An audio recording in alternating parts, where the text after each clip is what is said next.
Vengeful Magic, Whitehaven Witches, Book 8, written by T.J. Green and narrated by Diana Croft. 1. The smell of sizzling meat drifted through Avery and Alex's walled garden, and their guests chatted and laughed as they filled their plates with the food spread out on the patio table. It was a Saturday night in early June, and they had gathered to celebrate Cassie, Dylan and Ben finishing their postgrad studies, and Dan completing his master's degree. The Whitehaven Witches plus Newton, Sally and Shadow were there too. The drinks were flowing, and the weather was balmy. Reuben was wearing his loudest pink Hawaiian shirt that clashed with his yellow board shorts, and despite the fact that his clothes were partially covered by an apron stuffed with barbecue tools, Avery still winced when she looked at him. "Who wants more sausages?" he asked, as he placed another dozen on a plate and ferried it to the large wooden table, setting them down next to some steaks and chicken wings. "Good grief, Reuben! You trying to fatten us up?" Cassie asked. "Don't complain," Dylan said, already leaning forward to top his plate up. "This is brilliant. You're doing a great job." Reuben grinned and pulled up a chair. "I aim to please. Besides, it's the least I can do, since I'll eat most of it." Alex raised his beer bottle. "Cheers, Reuben. Saves me some work, seeing as I've been slaving away all afternoon." Avery just looked at him, knowing he'd spent a couple of hours on the preparations at most. "Exaggerator. Besides, you were enjoying yourself. I could hear music blasting." "Still work, Ave." Alex leaned over and kissed her cheek, looking very smug, and eased back in his seat again. "So, now that your studies are over, what's the plan?" Ben groaned. "Couple of weeks off would be nice. I'm knackered." "I wish," Dan said, laughing. "Avery is a hard taskmaster." "I'm not," she said, mock outraged. "I'm very generous. If you want a holiday, just say so." He winked. "I'm kidding. But maybe in early July, before the school halls begin and the place is inundated with hordes of kids?" "Yeah, I might need some time off for the school holidays," Sally said. She raised an eyebrow at Dan. "Are you going away with Caroline?" She was referring to Dan's girlfriend of only a few weeks. Dan winced. "Maybe. Might be too soon." "Why didn't you bring her tonight?" Shadow asked, finishing her conversation with Elle. They'd been leaning close in an animated exchange, and Avery wondered what they'd been talking about. "I was hoping to meet her." "That's precisely why I didn't bring her. The poor woman would have been interrogated by all of you. Besides, I haven't shared some of the more interesting things about you yet, so I wasn't sure it would be wise." Mariah laughed. "Did you think we'd get a bit witchy and start casting spells? We're very discreet, you know." Dan gave Shadow a knowing look. "It was more Shadow's habit of pulling a knife at any minute that had me worried." Shadow looked affronted. "I don't attack people at random." "But you do carry weapons.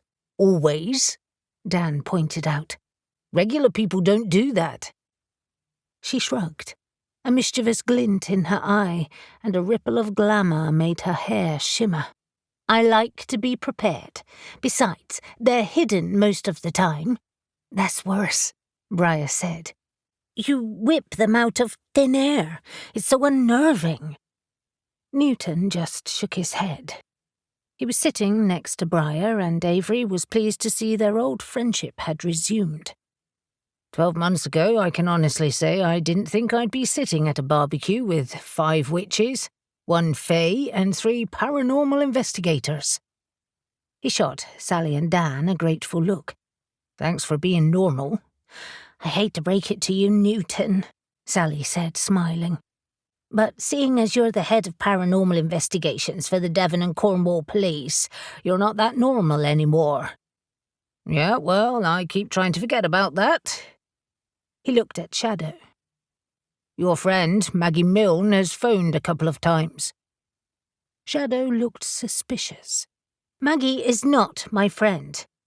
Was she asking about me or the boys?" By boys, she meant the Nephilim, and they were far from boys. "No, don't worry. Whatever you've been up to lately seems to have escaped her. Although she did mention something about a missing necromancer." Shadow shuffled uncomfortably in her seat. "He's dead, not missing, and we reported that." "Dead?" Avery asked, shocked. "A necromancer? Did one of his demons kill him?" Shadow looked up at the darkening sky, where the faint pinpricks of stars were already appearing, and grimaced. When she looked at Avery again, her eyes were wide. "It's sort of complicated, but essentially it was a test of sorts, and he failed." Avery crossed her arms, sensing more to this story than Shadow was sharing. "Ah, that's the thing you needed Alex and Elle for, in the Mendips." She nodded. "We were on the trail of an unusual tomb. He was the competition." Cassie leaned forward, intrigued. "What sort of tomb?" Alex gave a short laugh. "They were hunting for angels." "Angels?" Cassie's face filled with disbelief. "I know we've been busy swatting, but how did that happen?" "Long story," Shadow explained. "To do with lost maps and weird visions and Harlan's boss." By now, the clusters of separate conversations had dwindled as everyone looked at Shadow, and she appeared uncomfortable as everyone watched her. "What? The necromancer's death had nothing to do with me. But there are many, many occult organizations out there." She gestured wildly. "Far more than I thought. No wonder Maggie is kept busy in London. You've got it easy here, Newton." She took a slug of her beer as she watched his reaction. "Depends on your definition of busy," Newton said caustically. "But Inez's brother-in-law works with Maggie, so I know what you mean. Besides, Maggie has a bigger team than me. She certainly needs it." Shadow nodded. "I remember him. He took my statement." Ben, Dylan and Cassie glanced at each other, clearly baffled, and Ben said, "I feel we have some catching up to do." "So now that you're going full-time with the business," Reuben said to them, "what are you going to call yourselves?" Cassie groaned. "Don't ask. We can't decide. Ben wants to keep it simple, but I think it should have more of a ring to it." Ben glared at her. "We don't want to put people off by having them think we're Fruit Loops. We need to sound professional." "But we don't want to sound boring," Dylan put in. Reuben laughed. "Is Ghostbusters too obvious?" Elle rolled her eyes. "Yes." "I thought you had a name," Avery asked, confused. "You set up last year, didn't you?" Dylan shrugged. "Sort of. We capitalised on the Walk of the Spirits," he said, referring to Saween. "But we still didn't really name ourselves, and of course now we have to for what is essentially our relaunch." "Are you still based out of your flat?" Alex asked. Ben and Dylan were renting together in Falmouth, and they had moved all of their equipment there the previous year when they could no longer use the university campus. Dylan nodded. "Yep. I think we need to clean it up over the next couple of weeks, sort out an office for clients." Cassie sniggered. "And maybe just stop living in squalor." "It's not squalor," Ben said crossly. "It's just slightly messy." "Yeah, right," Cassie said, shooting Avery an amused look. Avery laughed. "So you're still living with your friends in Harbour Village, Cassie?" "Yep. They've got local jobs, so that works out for me." Mariah sipped her wine and said, "I can give you some hours in my shop again if you need extra money." "Cheers. I might take you up on that," Cassie said gratefully. "I take it things have settled down here after all the excitement of Beltane?" The witches glanced at each other, relieved, as Alex said, "Yes, fortunately. The goddess seems to have gone, and we're just left with the green man doing his usual thing." Dylan topped up his plate and asked, "What do you consider usual?" "I guess my definition would be that he's a regular presence now," Mariah explained. "I feel him all the time, especially in all the green spaces and particularly in Raven's Wood. Although, thankfully, that place doesn't feel anywhere near as weird as it did on Beltane." She turned to Shadow. "I keep meaning to ask, did you go that night?" Shadow looked wistful as she turned her beer glass in her hand. "I did, on my own. It was both amazing and heartbreaking." "What else did we miss?" Ben asked, confused. "The other world was allowed through, but I couldn't cross." Shadow shrugged, frustrated. "It was a taste of home. But I can't complain. This is home now. It's different, but it's fun." She grinned mischievously and winked. "Very fun." "Don't tell me anything else," Newton warned her as he put his empty plate on the table. "The less I know, the better." Shadow had a fixed smile on her face. "You really need to learn to trust me." "No, I really don't." Newton's phone started to ring, and he groaned. "Damn it, excuse me." He stood and walked to the far side of the garden, and Avery watched him with a sinking feeling. He'd said he was off that night, but she knew that meant nothing. If something really odd happened, he could get a call. With luck, this call wouldn't be the police. They all fell into an easy conversation while Newton was absent, and Avery started to stack the plates. It was fully dark now, and the fairy lights that were strung around the trees and the candles she'd placed in lanterns gave them enough light to chat by. Reuben had lit the fire in the small brazier at the centre of the gravelled area, and Alex added some logs, sending the flames flaring. They all rearranged their chairs as they topped up drinks and settled themselves closer to the fire. "What will you do for the Litha celebrations?" Cassie asked as she took a sip of her wine. Elle spoke up first. "We're celebrating with the coven at Rasmus's place in Newquay." She looked a bit guilty. "We sort of blew them off for Beltane." "Yeah," Mariah grimaced. "We should keep our coven happy. Besides, it was fun with them at Imbolc." "As long as I don't have to run around a circle with a broom," Reuben complained. Avery was so busy laughing at her memory of Reuben holding a besom broom she almost didn't notice the faint shimmer of movement at the edge of the seating area. She turned to look at it, wondering if she'd had too much wine, and with horror realized the disturbance in the air was expanding. "Shit!" she shouted. "Something's coming!"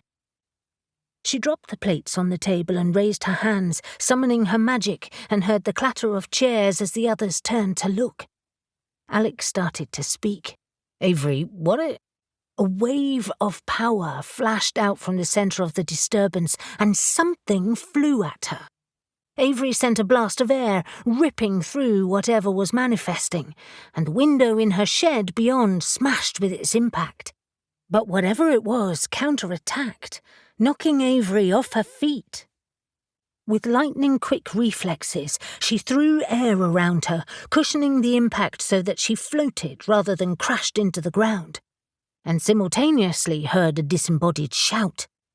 A shower of coins rocketed towards her, bouncing off Avery's protection and ricocheting across the garden.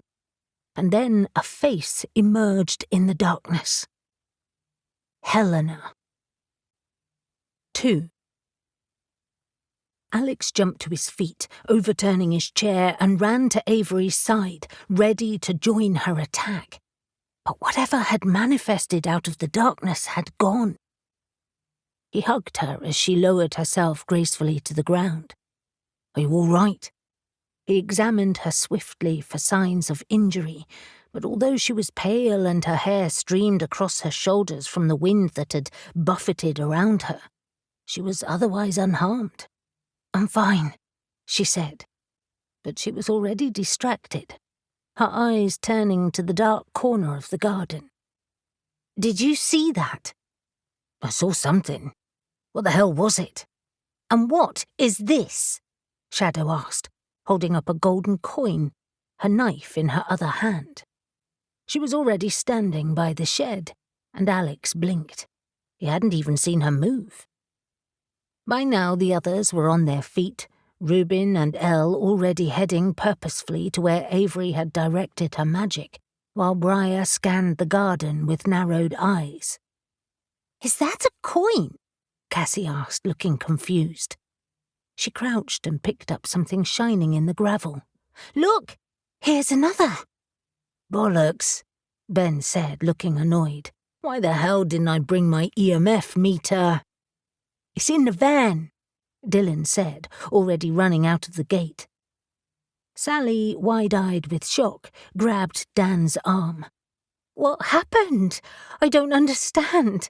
And Avery flew." Of course she was shocked, Alex realised, suddenly feeling very sorry for Sally. She knew they were witches, but she'd never been this close to any action before. Even when they rescued her from Caspian, she'd been in the cellar, well away from the fight. Avery looked guilt-stricken. "Yes, sorry. I do that sometimes. Just ignore me." Dan helped Sally to a chair again. "I'll get you another drink." Sally nodded, her face vacant, as Newton emerged from the garden. "I've been away for minutes only," Newton said, shocked. "What the hell has happened?" Avery shook her head. "I'm not exactly sure, but I think I saw Helena." Alex thought he was surprised before. Now he was doubly so.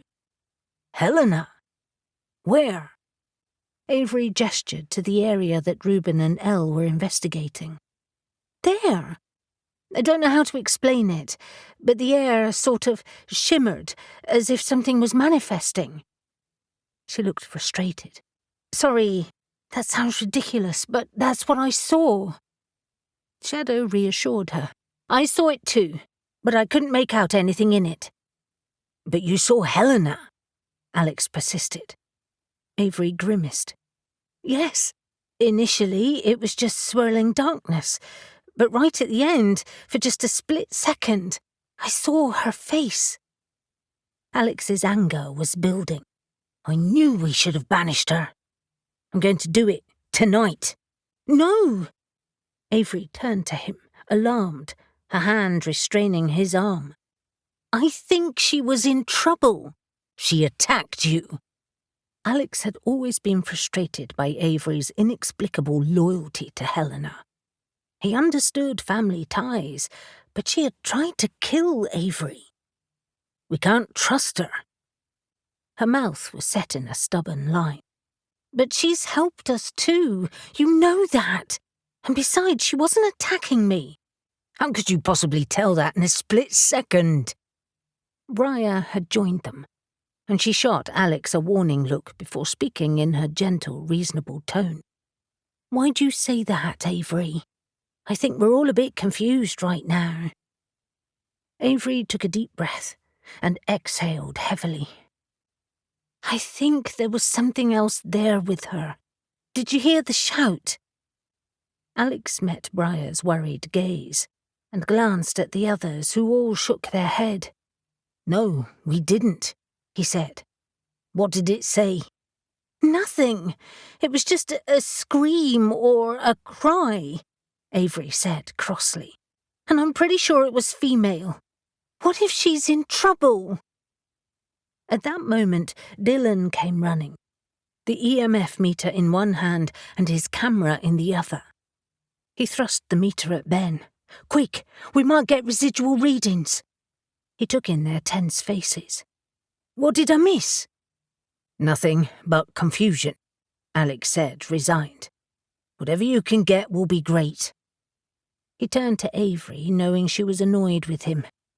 "Come on, let's sit and talk while these guys do their thing." "Yeah," Shadow said. She and Cassie were now striding around the seating area collecting coins. "Let's talk about these, too." Newton rubbed his face with his hands, his mood clearly growing grim. Not me, I'm afraid. I have to go. There's been a death in Foy. A suspiciously paranormal one, obviously. Not something else, Alex thought as he asked. How weird this time. A body was found on the beach just beside the town, close to the mouth of the estuary. Newton's mouth was set in a thin line. Every bone in his body was broken. Every one. That's not normal. Mariah frowned. But the cliffs are high there. He could have fallen. Surely that would explain it. Maybe. But I have a feeling there's more to it. Newton looked at everyone's tense faces. I hate to leave after this, but I can't wait. I'm sure you'll be hearing more from me about this. Is there a witch based there? Alex shook his head. No. But Oswald and Mariah are close. I suggest dealing with Oswald if you need to. He's a good man. But we're happy to help, Elle said quickly. Foy is really not that far. Newton nodded. Thanks, but perhaps you've already got your hands full. He met Alex's eyes, a knowing look in them. I'll call you tomorrow. Alex watched him go, a sinking feeling already settling into the pit of his stomach, and then encouraged Avery into a chair, the others sitting next to them, while Ben and Dylan started their investigation. All right, Alex said, forcing himself to be patient. What did you think you saw? I didn't see anything. I felt something. Something malevolent. A demon? Elle asked. No, I don't think so. Although it was sort of portal-like. A spirit, then, Reuben said, catching Alex's eye. Maybe. Avery looked frustrated. I couldn't tell. It was just the feeling of something. And Helena's face. But she didn't look evil or mean. If anything, she was appealing to me. But you only saw her for a moment, Alex reminded her. That was enough, Avery told him. And we haven't seen her for weeks. Not since before Beltane. I've actually been worried about her. Where has she gone? Sally shook her head as she clutched her wine like her life depended on it. Do you need to worry about Helena? She's a spirit. Yes, Avery said forcefully.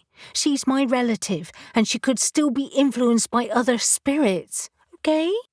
Sally held her hand up, palm outwards. Just a question?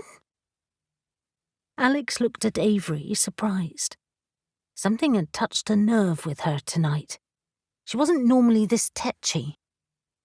Maybe I should try and summon her, see what I can find. Not tonight, obviously, but tomorrow? If you think she's in trouble, then I'm willing to help her. I guess I could consider entering the spirit realm, if I can't summon her. Avery smiled at him, and he felt his heart catch. Would you? That would be great. Whoa, Reuben said, alarmed. If there's something malevolent, you need to be careful, mate. You shouldn't walk in there alone. I could help. Alex shook his head.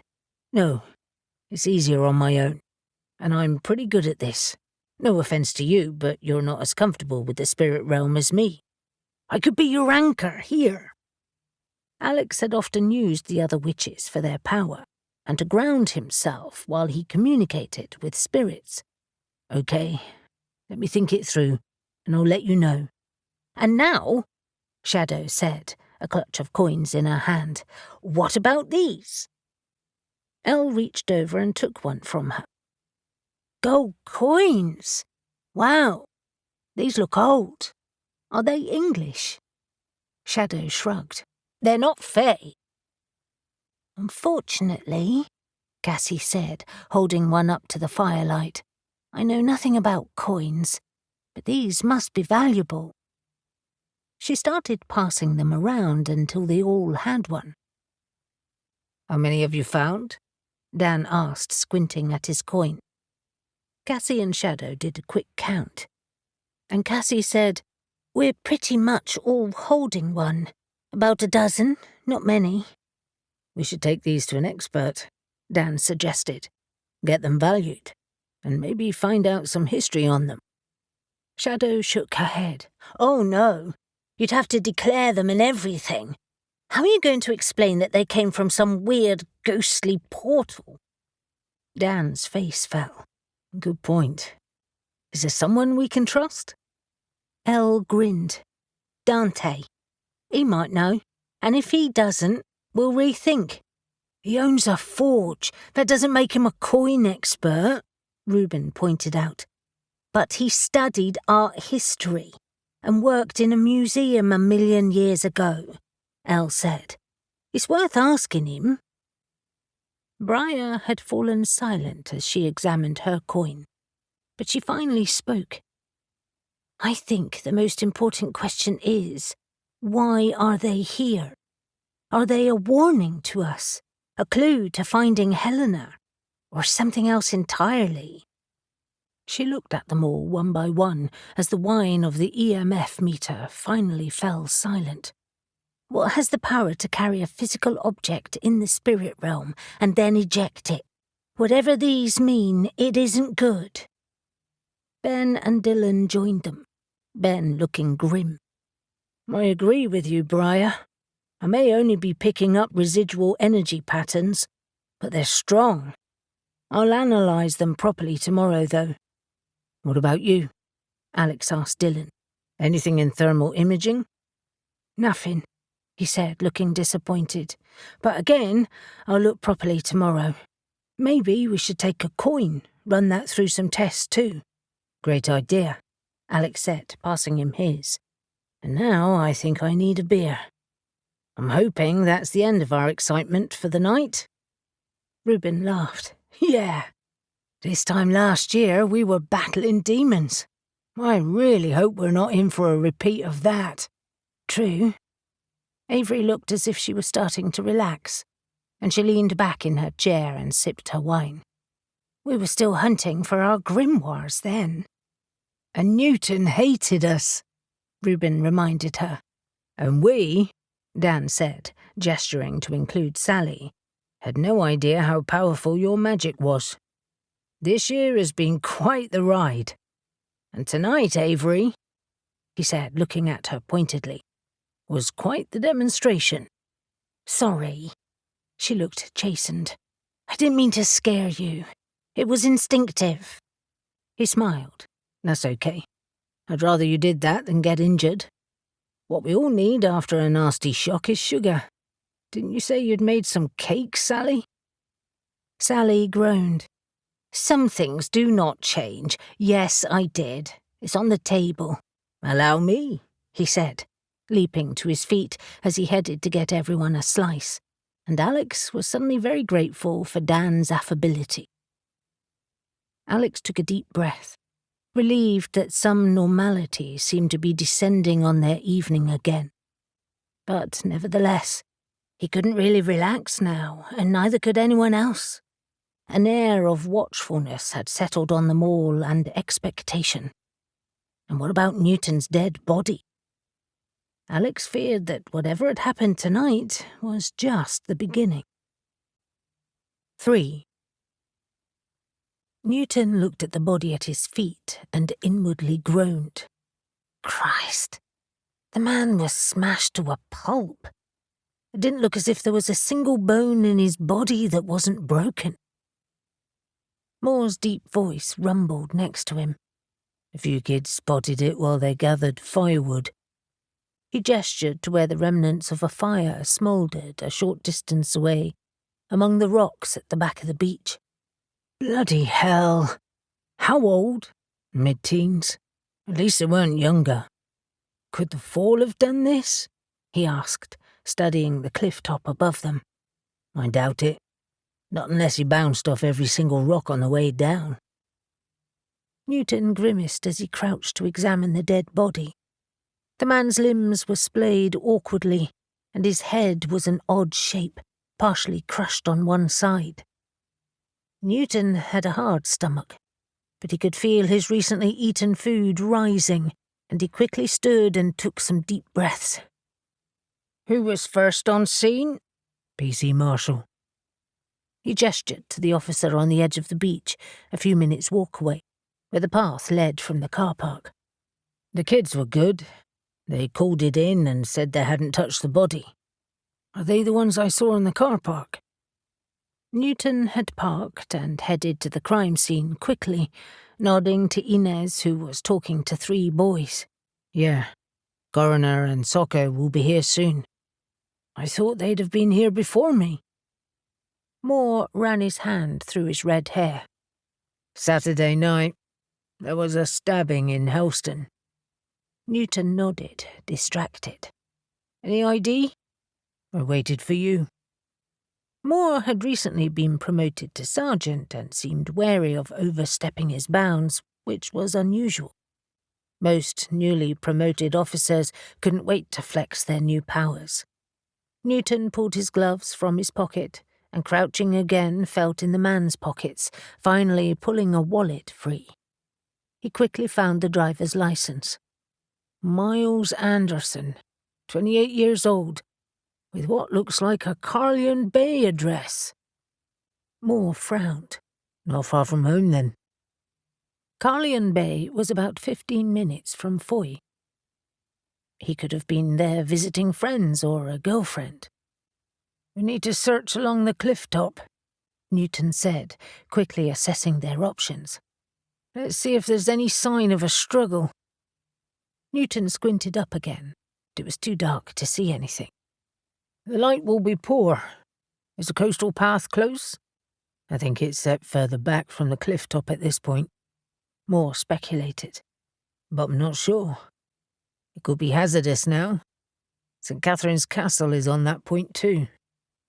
Newton nodded, remembering the ruined castle on the headland. We shouldn't wait. We'll seal off the path and get lights up there so we can start looking straight away. Every minute lost meant evidence could be lost too. Moore folded his arms, his face grim. So, if it's not an accident, what kind of supernatural creature could do this?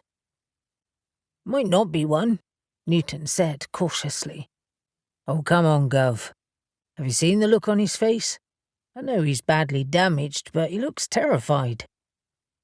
Newton followed the line of Moore's torch and realised he was right. He hadn't taken much notice of the man's expression until now.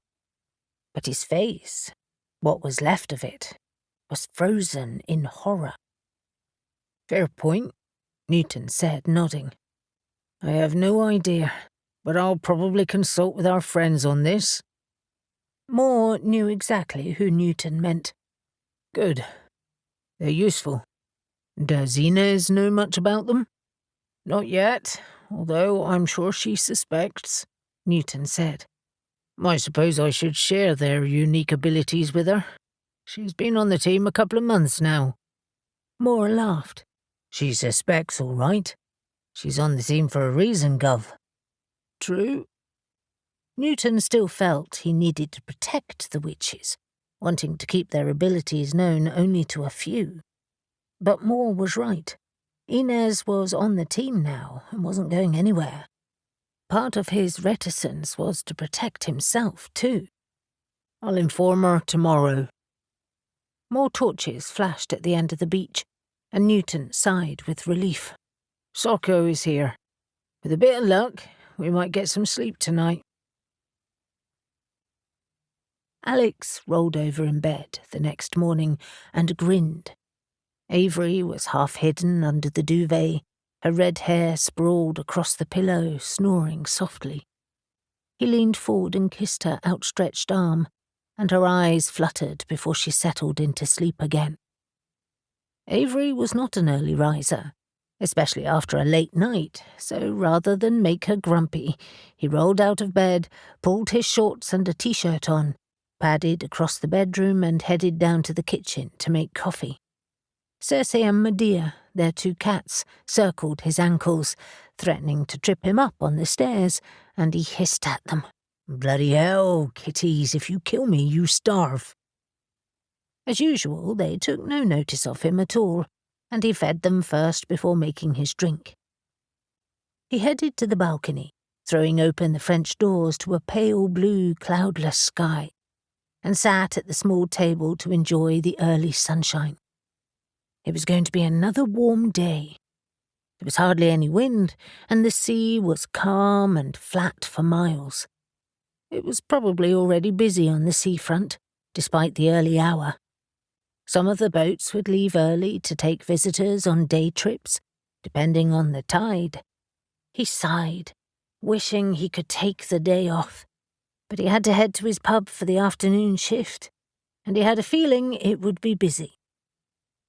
Alex put his feet up on the chair opposite him and wondered if they'd hear from Newton today. If the death reported last night was suspicious, what type of creature could break every bone in someone's body? It was more likely that Briar was right about the fall, but maybe Newton knew something else he hadn't told them yet. He grabbed his phone and pulled up the local news, seeing that the death had already been reported on, but the coverage was light on details, not surprisingly. The only thing it said was that the victim was a young man.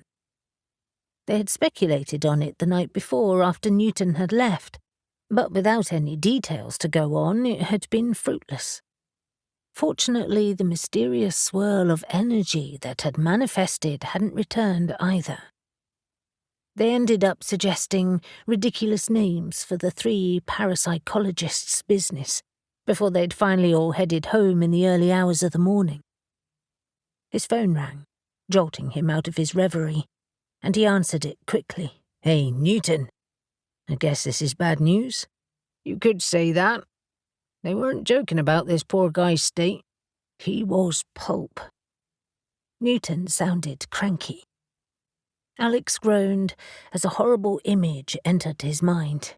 "Shit. Not a fall, then? He'd have had to have fallen from a plane to be so injured." "Shit," he repeated, wondering what might follow, because he doubted this would be an isolated incident. "Have you been up all night?" "No, fortunately, but I've been at the station since 6 this morning." "We were talking about it last night," Alex said as he made himself more comfortable, "but have no suggestions as to what could do this, I'm afraid." "That's okay." Newton sounded distracted, and his voice muffled for a moment as he turned away. "Sorry about that. We did find something odd, though. The victim had an old gold coin in his mouth." "What?" "Placed there, I reckon, like a warning." Suddenly, Alex wasn't seeing the view anymore. He was picturing the gold coins that had spread across the gravel in the garden the previous night. I hate to say this, but 2 appearances of gold coins in one night is not a coincidence. "What kind of coin?" "A very old one. A doubloon." Alex nearly spat his coffee out. "Isn't that Spanish?" "Yep. Maybe it's pirate gold. Don't ask how it came to be there, because I don't know. What were yours?" "Honestly, not sure, but English, we think." Newton mumbled. "It would be good to know. I wonder if they're related." "Hearn's balls," Alex said, using Shadow's favourite curse, which seemed to have caught on. "Is this to do with smuggling?" Newton sighed. "Maybe. Look, I don't need you to do anything right now. I just wanted you to know." "What about the victim?" "His name is Miles Anderson. He's 28 and he lived in Carleon Bay. But we haven't announced that yet, so keep it quiet." "Of course." "Anything else happened with you after I left?" "Nothing, fortunately." "Well, that's some good news," Newton said, obviously relieved. "I have to go, but I'll call you later if I find anything else. Let's hope this isn't the start of some summer madness." He rang off abruptly, and Alex finished his now cold drink. A doubloon. This was going to require more coffee. By the time Avery woke up, the scents of bacon and coffee were drifting through the house. She stretched, easing the kinks from her neck, and wished she'd had a better night's sleep. Dragging herself out of bed, she wrapped a light summer robe over her long t-shirt and shorts and then padded downstairs, smiling at seeing Alex cooking at the hob, the radio low in the background. She walked up behind him and wrapped her arms around him, leaning into his back. "Something smells fab. Is there enough for me?" "Of course." He twisted around to kiss her. "Egg and bacon sandwich on crusty bread sound good?" "Perfect." She headed to the coffee machine and made herself a drink, but Alex was watching her with a worried expression on his face. "Did you sleep okay after last night?" She nodded. "I did. Eventually, other than a few weird dreams. I am really worried about Helena." "I know. I have to work this afternoon, but I can search for Helena afterwards. I find that communing with spirits is more effective at night." She smiled. "Do they have a night?" He laughed, a little ruefully. "I don't think so. I think it's better for me, not them." He paused, a wary look on his face as he said, "I didn't mean to doubt you last night, or piss you off." "You didn't," she said, knowing he'd been concerned about her welfare and understanding his feelings about Helena. "I was just worried, and a bit shocked. That attack came from nowhere, in our garden." She shook her head. "Something punched straight through our protection spells. That will be one of my jobs today. I'll reinforce them." "Just promise me you won't try to find Helena on your own." "Witch's honour." Talking to spirits was Alex's speciality, not hers. "Any news from Newton?" "Afraid so. The guy was pulverised." He updated her while he cooked, and then steered them both to the outside table with their breakfast. Avery brushed her hair back from her shoulders as she settled at the table. "I feel I should have lost my appetite, but I'm afraid I'm still starving." She took a bite, swallowed, and said, "Do you think a witch attacked him?" "It's possible, I guess. It would have to be a pretty nasty spell to break every bone, and I can't see it being one of the Cornwall Coven. But we shouldn't rule it out." Avery shuddered.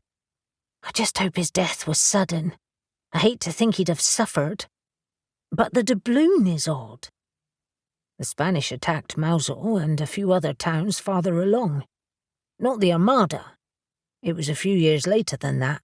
I looked it up after Newton phoned." "Wow. That's like over 500 years ago." "It's even weirder when you consider the gold that was thrown at you last night. We've still got a coin here, so I'll see if I can get a time frame on it." "They have to be connected, surely," Avery reasoned. "We all know how popular smuggling was in Cornwall years ago. It makes me think they must be part of a treasure hoard." "Maybe more than one," Alex suggested. "Newton was very sure his coin was Spanish. But if ours is English, are they from the same place?" "And why would the Spanish hide their own gold?" she asked, puzzled, before taking another bite and speaking through a mouthful of food. "Shouldn't they have been stealing it?" "In theory, yes. But they burned entire towns then. Mosul was completely destroyed, except for the pub." "Wow. They burned everything." He nodded. "And then moved on to Newlyn, Penzance and Paul. A few locals were killed and they took prisoners. Fortunately, they were released unharmed when they left." Avery finished eating and pushed her plate away. "So there were a lot of them?" 4 galleys, according to what I read. They were planning to take England eventually." He laughed and sipped his coffee, but failed. "I guess trade would have meant their coins would have been circulating here too." Avery groaned. "So many questions for a Sunday morning. One night and everything changes." "Typical Whitehaven." Avery tried to dispel her worry, especially about Helena. "With any luck, this is just a horrible one-off." He grabbed her hand and kissed her fingertips. "Ever the optimist. I hope you're right. Apart from doing protection spells, what are you getting up to today? You know I'm working later." Gardening, I think. Going to take advantage of this beautiful weather." He grimaced. "Great." She laughed, knowing he hated gardening. "Grinch." "Like you want me grumbling around you," he pointed out. "Ha, true." As much as she wanted to disagree with him, he was right. Once she was in the garden, she lost hours, just as Mariah did. "I shall do something useful and clean the attic," he said, rising to his feet. "We've been making a lot of mess lately, practicing our spells." Avery drained her cup. "Deal." By the time Alex arrived at the Wayward Sun, at just after 1 in the afternoon, the pub was already packed, and his staff were busy. Alex didn't waste time, heading into the kitchen to see how everything was going. His head chef, Jago Hammett, a big burly man in his late 30s, was generally good-humoured and loved his work in a sharp-tongued way. He had a quick wit and was very impatient, and although he was inclined to shout when busy, the other staff loved him. He looked up as Alex walked in, a cloud of steam billowing around him. "He finally arrives. About time. Cheeky sod," Alex said, nodding in greeting to the other 3 staff that were busy preparing the meals. There was a young man, barely out of his teens, called Jake, Georgie, who was in her mid-20s, and the sous chef, named Larry, who had 4 kids. He constantly looked knackered, and Alex wasn't sure if it was the job or the kids. He suspected the kids. "How's it going?" he asked them. "Like clockwork, of course." Jago glanced outside at the weather. "The sun always brings the punters out in force. Doesn't stop them from eating acres of roast beef, though." Alex winked. "It's Sunday lunch. Not the same without it." He inhaled deeply. "Smells amazing." "That's because it is." Jago never doubted himself. "Tell Anna out there to get a move on, and that bloody big unit Z. Next lot of food is up." Alex nodded and left them to it, narrowly avoiding Anna as she swung through the door as he exited. She'd been working at the pub for a few months and was a good find. Dark-haired and feisty, she was a single mother in her 30s with teenage sons. She worked hard and was reliable. "Hey, boss. Newton is in. You in trouble again?" "Funny," he said dryly. Everyone knew Newton by now. He made himself comfortable at the bar and watched the football if Alex wasn't around, and Alex was pretty sure if he focused less on the match and more on his surroundings, he might actually get a date. "And Reuben's here, too." She lowered her voice and looked hopeful. "Is he still with Elle?" "Of course. Damn it. A girl can hope. That big hunk of muscle." A dreamy expression passed across her face, and then she disappeared to grab the plates on the counter. Alex shook his head as he headed into the bar, half wondering why Z wasn't on her hit list. If she wanted a big hunk of muscle, Z was it. He banished the thought from his mind, vowing never to refer to his friends like that again. Instead, he thanked the gods that his employees were cheerful and upbeat, which made his life easier. He often envied Avery for her small number of staff. Running the pub was hard work and usually busy, and sometimes the bar staff turned over quicker than he liked. He was lucky with Simon, his manager. He was calm and organised, which allowed Alex time to pursue some of his more unusual activities. He spotted Z further along the counter and went to relieve him, nodding to Kate, his barmaid, as he passed her. "Hey, Z. Finish this order and then head to the kitchen. I'll cover this." "Sure thing," Z said as he finished pulling the pint, placed it on the bar and took payment. As soon as a customer had gone, he said, "Shadow said there was a problem last night." "That's one way of putting it." Alex reminded himself he shouldn't be surprised by Shadow's masterful understatements. He lowered his voice. "They found a man dead on the beach by Foy last night. It's been on the news." and it's probably paranormal. Hopefully Newton can tell us a bit more today." Z nodded. "Good. Keep me informed." He disappeared into the kitchen to start carrying dishes as Alex continued to work, finally making his way to Reuben and Newton's spot on the bar. "Didn't expect to see you today, Newton. Do either of you need another pint?" "Not for me," Reuben said, wiggling his half-full glass. "Just a Coke, please," Newton said. "I needed a break and time to think, and the drive has given me that." He checked his watch. "I'd better be getting back, though. I've just told Reuben we can't find anything on the cliff edge." Reuben's eyes were narrowed as he watched Newton. "The cliff path isn't close at that point, though, is it?"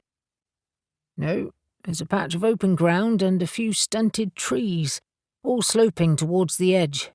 But the ground is undisturbed." Newton shook his head, perplexed. "It doesn't make sense. We should have found something." "He wasn't washed ashore?" Alex asked. "No, the victim was bone dry. Time of death is estimated to be between 8 and 10 last night." Reuben sipped his pint. "I take it you searched a good distance?" "Yep. On the beach and the cliff top. A half a mile on either side. There's no sign of a scuffle or his car. The cliff path runs a long way. Maybe it was parked further than you think." "Maybe." Newton sipped his Coke and grimaced. "Not quite doom, is it? Anyway, with luck, we'll find his car today somewhere." "Has he got family?" Reuben asked. "An older sister who lives in Penzance, and parents who live in St. Ives. I went to see them this morning." He frowned. "Unfortunately, they can't tell us anything. They have no idea what he was doing there.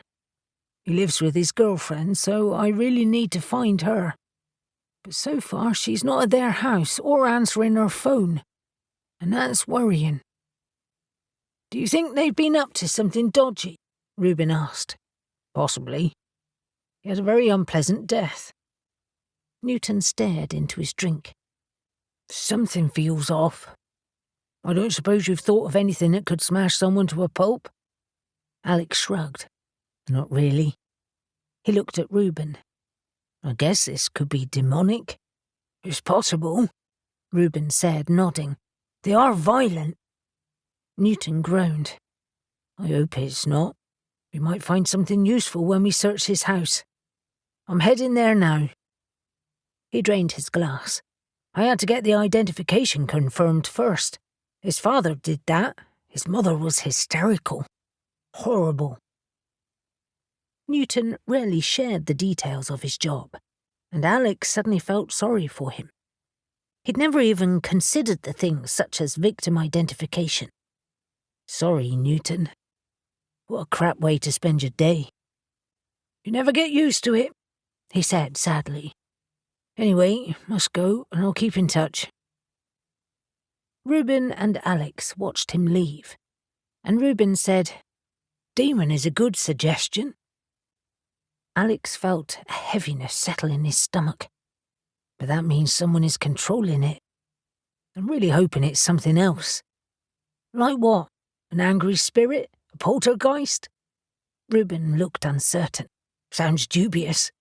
And I can't see it being anything to do with a witch." Alex glanced down the bar to make sure no one was waiting to be served, and with relief noticed Z was back, serving again. "No.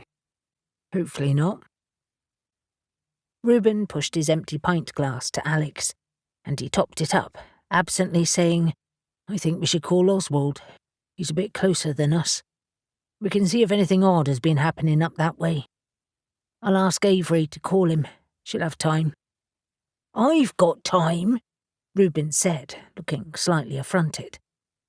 Alex slid his pint in front of him and laughed. "Well, yes, but you don't have Avery's winning ways." "Are you saying I'm not charming?" "You know exactly what I'm saying," Alex said, deciding to lay it out. "Your dry sarcasm and general skepticism doesn't always win friends and confidences." Reuben gave him a sly grin. I suppose when you put it like that, maybe Avery should call him. He paused for a second and then asked, How is she today? She was a bit sensitive last night. I guess sensitive is one word for it, Alex admitted, unwilling to criticize Avery but also feeling the need to confide. He wiped the counter down, even though it was perfectly dry, and saw Reuben still watching him. He gave up. She's unreasonably protective of Helena. I don't get it. I'm glad to see the back of her. Damn spooky ghost just manifesting around the flat. And I'm used to spirits. I'd hate it too, Reuben admitted. And Helena did try to kill her. I'm with you. I'd put my foot down with Elle if she had a spirit lurking around. Alex gave him a long look. You say that, but I think we both know where she'd tell you to get off. We are both blessed with feisty women. Reuben grinned. Well, yes, but you do live there too. It's not that simple though, is it? Alex said. It would be like suggesting I get rid of the cats. I can't. Helena isn't just any spirit, and she has this odd sentience too. So did Kit, but you got rid of him well enough. Yeah, well, he was actively hurting people. And Avery has a point. She has helped us in many ways since. I guess I was hoping she'd just quietly disappear. But now it seems as if she's trapped in some kind of spirit prison. He rolled his eyes. Just my bloody luck. It's like having to rescue my mother-in-law. Ha! Reuben threw his head back and laughed. Let's hope you get rewarded for your services.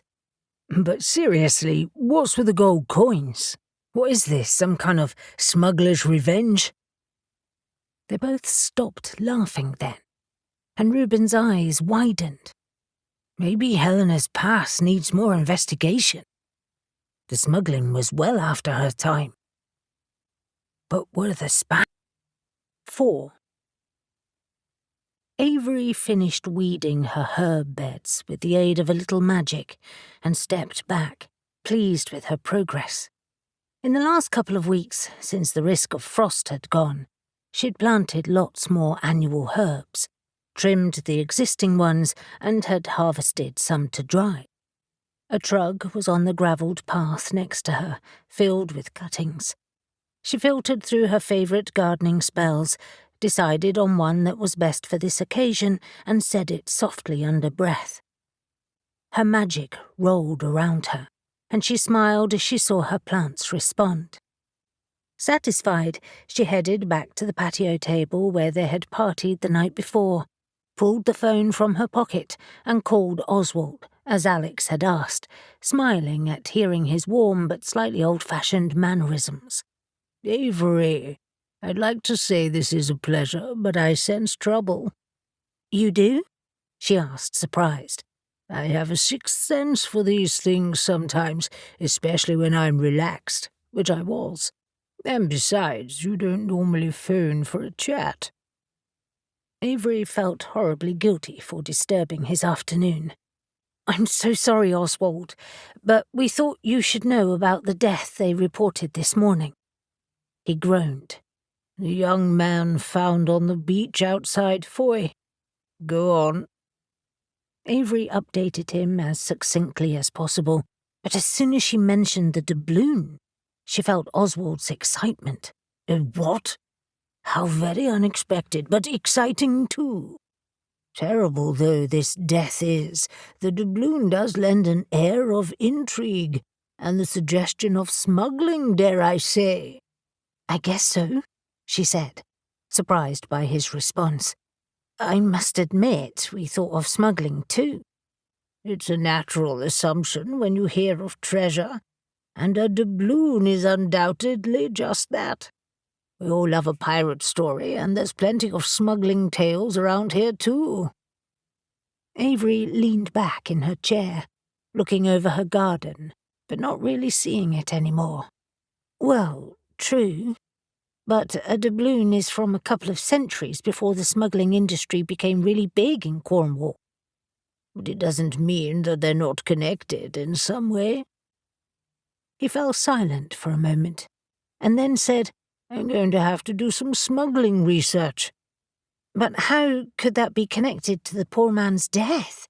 It was so violent." "Early days for that, Avery, but I'll have a think. No sign of any more treasure?" "Well, actually, yes," she confessed, relating the events of the night before. After a moment's shocked silence, Oswald said, "That's fascinating. And your ancestor?" "I got the impression she was in trouble." "Well, I have no idea what to do with that," he murmured. "Nor us, but we were wondering if you've noticed anything odd in your area lately." "Nothing, but you can be sure I'll be keeping a close watch from now on. I'll tell Ulysses too." After they said their goodbyes, Avery headed up to the attic with her herbs, surprised by how clean it now was. Alex had done a good job, and he'd opened the windows, allowing a light breeze to drift through the room. She placed her herbs on the table and took her time tying them together before hanging them from the rafters overhead. Then she turned to her bookshelves, looking for something on supernatural creatures. She pulled one book after another, but frustrated at having nothing really suitable, decided to search her shop instead. Rather than walk downstairs, she used witch flight and materialized in the occult section. It was hot and stuffy in happenstance books. Dust motes hung in the sunshine that slanted through the windows, and yesterday's residual incense mixed with the scent of old and new books. Avery searched the magic section, noting the new books that Sally had ordered in. There were lots of new spell books and books on the history of witchcraft, and they continued to add to their selection regularly. Ever since Rupert had started his occult tours, they had increasing interest in witchcraft and had decided to capitalize on it. However, there was nothing that listed supernatural creatures specifically, and instead she decided to check the shelves stocking books on myths and legends, pleased when she found a few about Cornish folklore. "Bingo," she said softly, as she pulled them from the shelves. Then she felt a breeze across the back of her neck, and the temperature around her dropped. Avery whirled around, her hand raised, ready to either defend or attack. "Helena? Is that you?" A shimmer in the air to her left had Avery turning swiftly. But nothing appeared, and the cold air disappeared as quickly as it had arrived. That was odd. Was Helena trying to contact her again, or was it something else? One good thing, she reflected, was that at least nothing had been thrown at her. But where the hell was Helena? At 6 that evening, after a couple of hours of research, Avery arrived at the Wayward Sun and found that Reuben, Elle, and Mariah were already in the back room at the pub, chatting over drinks. She grabbed a glass of wine at the bar, unable to see Alex, who she presumed was in the kitchen, and joined them. The small room at the back of the pub was, as usual, quieter than the main area, spelled by Alex to only encourage locals to loiter. The patio doors were open, and a warm evening breeze flowed inside, carrying the sounds of voices and laughter from those seated in the courtyard garden. "Hey guys," she said, sipping her wine and taking a seat. "I hear Newton has had an interesting 24 hours? Reuben nodded. He had a half-empty pint glass in front of him, and his arm was slung across the back of Elle's chair. "Yeah, unfortunately. We haven't heard from him since lunch, though. I guess he's very busy." Avery frowned at him. "Have you been here all afternoon?" "No. I've been surfing, obviously. Trying to clear my head after a few too many beers last night." Elle laughed. "Like that ever puts you off? You're a freak. What have you been up to, Avery?" Avery reached into her bag and withdrew a small, slim book with a few pages marked, placing it on the table. I've been doing some reading this afternoon, and have a few ideas of what could have caused that man's death. Have you? Briar asked, looking hopeful. I've been completely tied up with making new stock for my shop. I have news too, Elle confessed, looking pleased. I've been at the forge with Dante for a couple of hours. The boys want enhanced weapons, so I've been working on them in my downtime. Avery was momentarily sidetracked. As in the Nephilim? Yeah. I'm making swords and daggers with enhanced powers. They've all decided they want some. Nahum wants throwing knives, so that's a challenge. She grinned. Fun, though. Anyway, while I was there, I showed him the coin. But you first. I've been reading up on piskies, pukas, spriggans, and other Cornish creatures, trying to decide if they have something to do with that man's death. But to be honest, I'm a bit bewildered, Avery said, her hands idly flicking the pages of the book. I need to chat to Dan. There are so many legends to consider. That's a good idea, Briar agreed. Reuben said you were going to phone Oswald. Did you ask him about supernatural creatures? No, actually, she said, telling them what they'd discussed. But he will keep an eye out for anything odd. Reuben pulled the book towards him and started leafing through it. What sounds most likely, then, according to this? Avery frowned. Pukas are a possibility. They have a reputation for being menacing, or more likely spriggans. Like what our beach is named after? Reuben asked. She nodded. Among the many stories about them, they apparently hang around old ruins and cairns, guarding buried treasure. They can become very mean when disturbed. Elle looked baffled. Aren't they supposed to be like little old men? Yes, though that doesn't sound particularly threatening, Avery confessed. Briar rubbed her face, bemused. This is a crazy conversation to be having, and I know that I have been possessed by the Green Man, but this just sounds mad.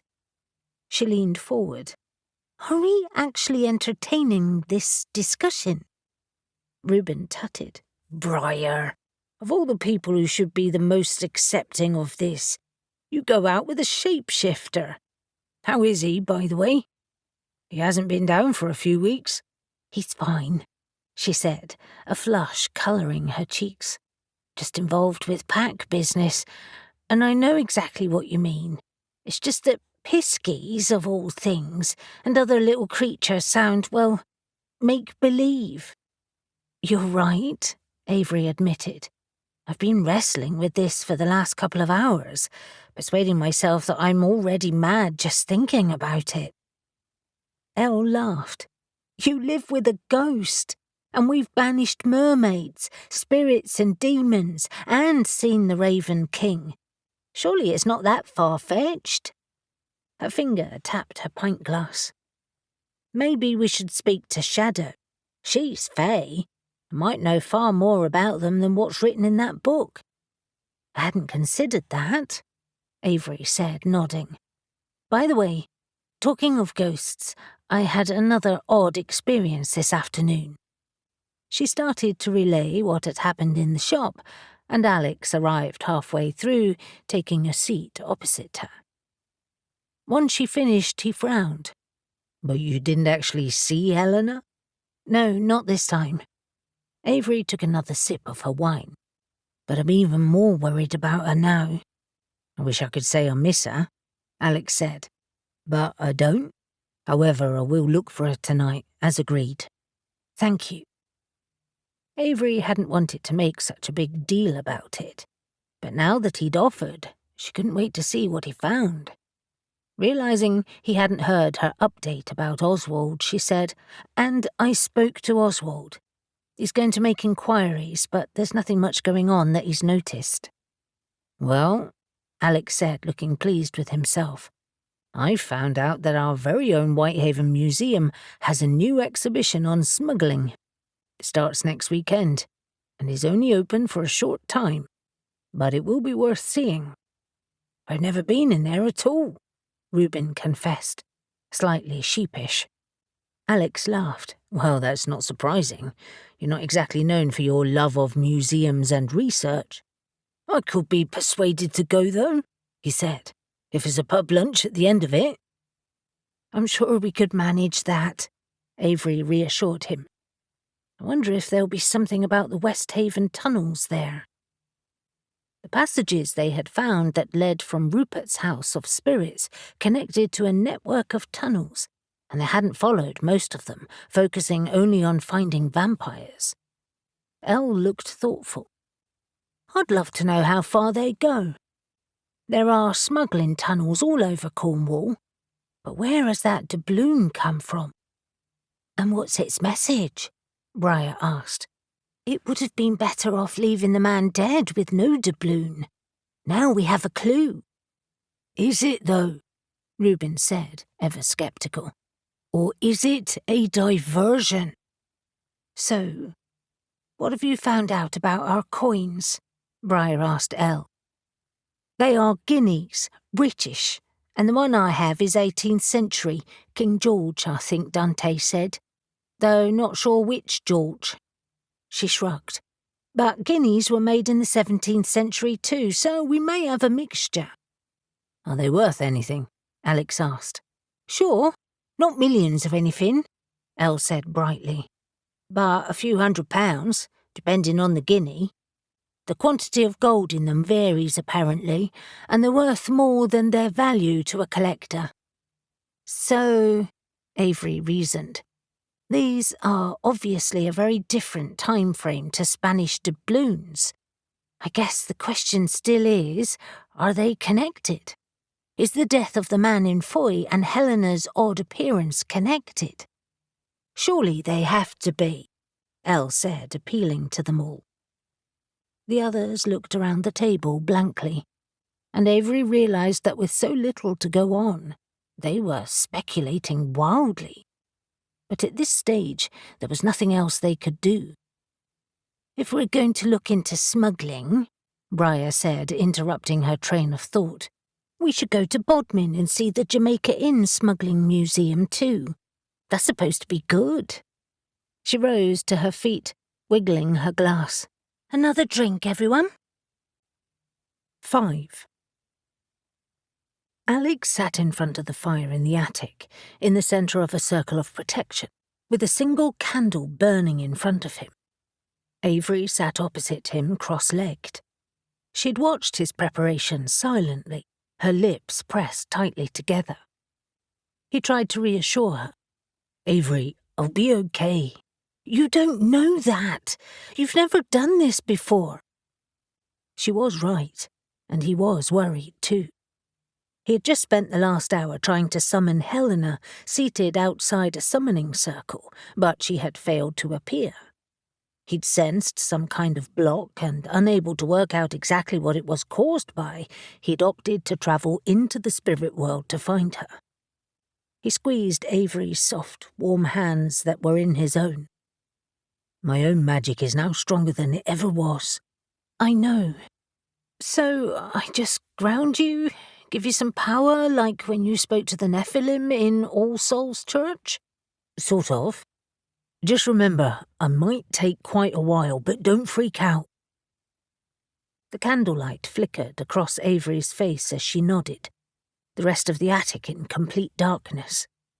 The potion he'd drunk to help him enter the necessary mental state was already taking effect, and as he started to utter the spell that would bring him into the spirit realm, the darkness seemed to get more absolute.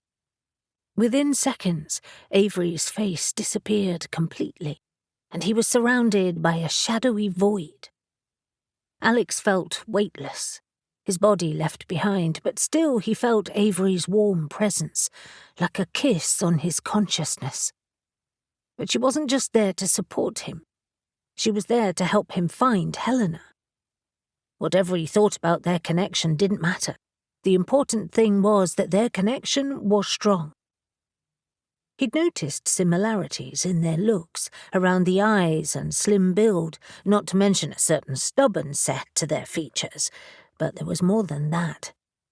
Helena was of a similar age to Avery when she died, something that had upset Avery more than anything, especially as she had 2 young children.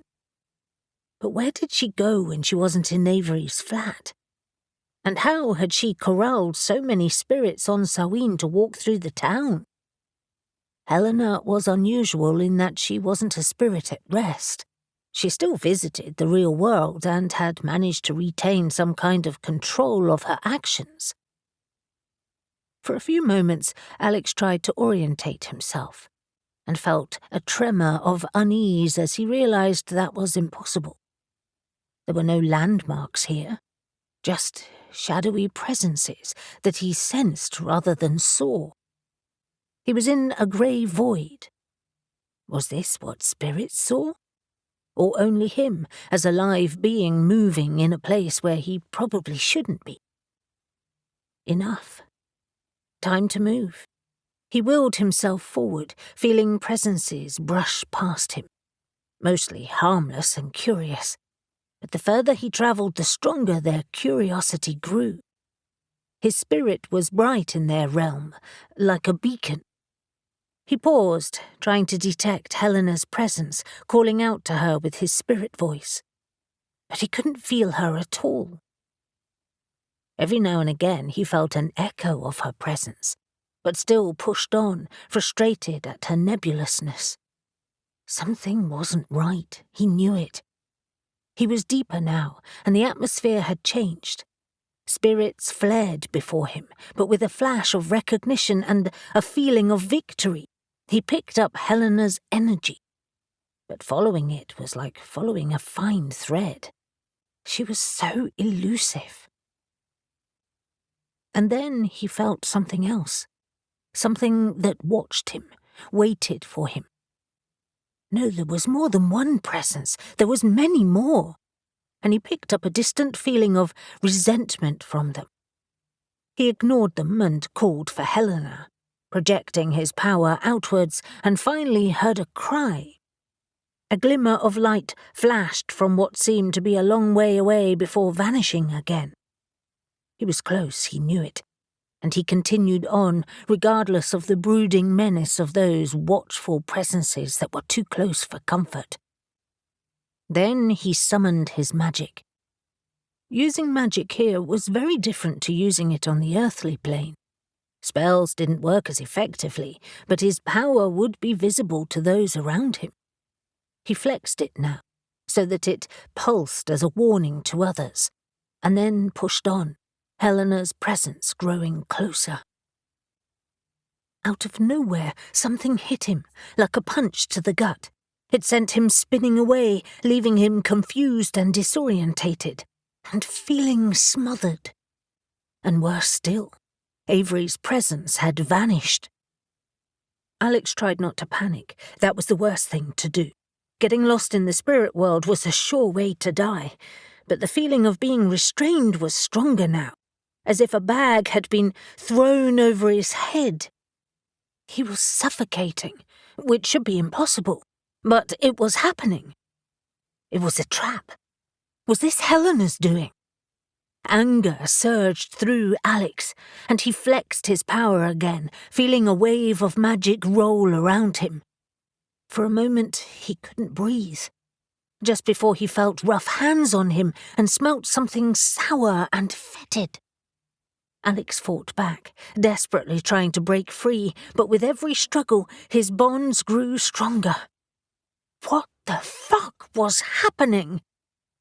Real panic kicked in then. Something malevolent was here with him, gleeful with his capture. Alex's spirit struggled wildly, his magic now rolling off him in waves, but nothing seemed to work. He was stuck, and the sour smell returned, thick and oily, filling his mind with death. And then he felt something else. Someone so familiar that he almost forgot the trouble he was in. and a wave of different power flashed from a point close by. The hands that restrained him weakened, and Alex broke free. "Alex," the presence whispered in his ear. Alex jerked back. "Gil, is that you?"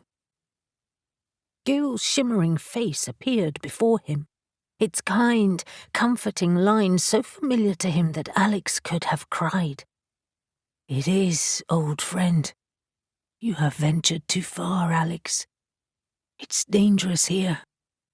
Go back." "But why? What's happening? How did you find me?" Gil glanced behind him, at nothing that Alex could see, but a hardened resolve appeared on his face. "Another witch, strong like you, has walked these paths, but whoever it was knew exactly where they were going. They've been helping old spirits who want revenge. They're the ones who attacked you. Let's go." Gil sent another flash of power behind him, and then before Alex could comprehend what was happening, Gil propelled them both away. They were travelling swiftly now, streaking through dark, shadowy realms he hadn't even realised he'd passed through, and so fast that Alex was dizzy and sick by the time they finally stopped. He felt Avery again, a candle in the dark. Gil looked around once more. "We've lost them for now, but you have to go." "What witch? Tell me. It's important." "I don't know who it is. Can't even tell if they were male or female. It was just their energy that made them stand out." "You're sure it's not the spirit of a witch?" Alex asked, desperate for answers before he left. "I'm looking for Helena, Avery's ancestor." "Helena?" Gil gave a hollow, empty laugh, his eyes filled with a mixture of sorrow and joy. "Why are you looking for her?" "It's a long story, but ever since we regained our grimoires, she's been with us. Until recently." "No wonder she feels different," Gil said, nodding as if things were making sense to him. He looked behind him again, fearful of pursuit, and then focused sharply on Alex. "Yes, I have felt Helena, but she's trapped, and you won't get her free. Not yet." "And you're sure she's not the witch you sensed?" Alex was confused now. "No, the other witch was as real as you are, not a spirit, causing trouble with the ones who attacked you. You are far deeper than you realized, and you don't know this place like I do. Skilled though you are, you traveled too far." Comprehension dawned. Helena was a lure. "You must go. They're getting closer." Gil's spirit pushed Alex again, shepherding him away, and Alex felt desperately sad. He didn't want to leave Gil so soon after finding him. "But Helena," Alex persisted. "I can't leave her trapped." "You must leave her to me, and instead deal with the witch in your world. I'm just sorry I can't tell you more." Gil gave him one final push. "Go. Give my love to the others, especially my brother." And then he vanished. For a moment, Alex hung in the dark, and then feeling the vengeful spirits once more, he returned to his body with such speed that his breath left him. He opened his eyes to find Avery staring at him with surprise and relief. "Thank the gods!" But there was no time to rest. "Something's coming." Alex leapt to his feet, or tried to. His legs felt numb, and it was more of stagger. But he stood in the dark attic, lit only by the flickering fire and single candle. "Don't move from the circle." "Why?" Avery asked, standing as well, raising her hands, magic bawling in her palms. The words had barely left Avery's mouth when a whirling object appeared out of nowhere, clattering against their wall of protection and falling to the floor.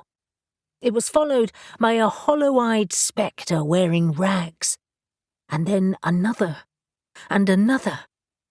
Instead of attacking them, they ransacked the room, causing mayhem.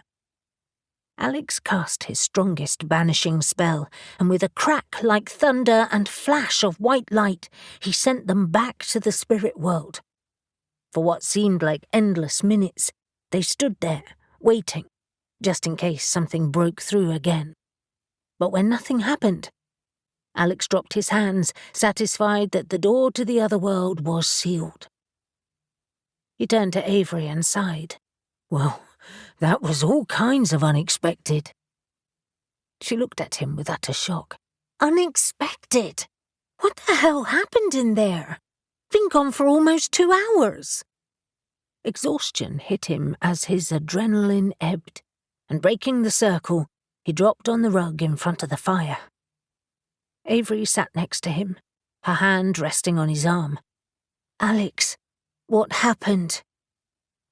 He lay flat, his chest heaving up and down and reaching for her hand. There was no way to sugarcoat what had happened. I saw Gil. Avery froze, her eyes wide, momentarily silenced. Her mouth worked as she tried to form words, finally saying, What? How? His heart was filled with sorrow it could barely contain. Come here. She lay next to him, and he pulled her close, glad of her vibrancy and immensely grateful she was part of his life. Her arms trembled, and he kissed her forehead. Was he okay?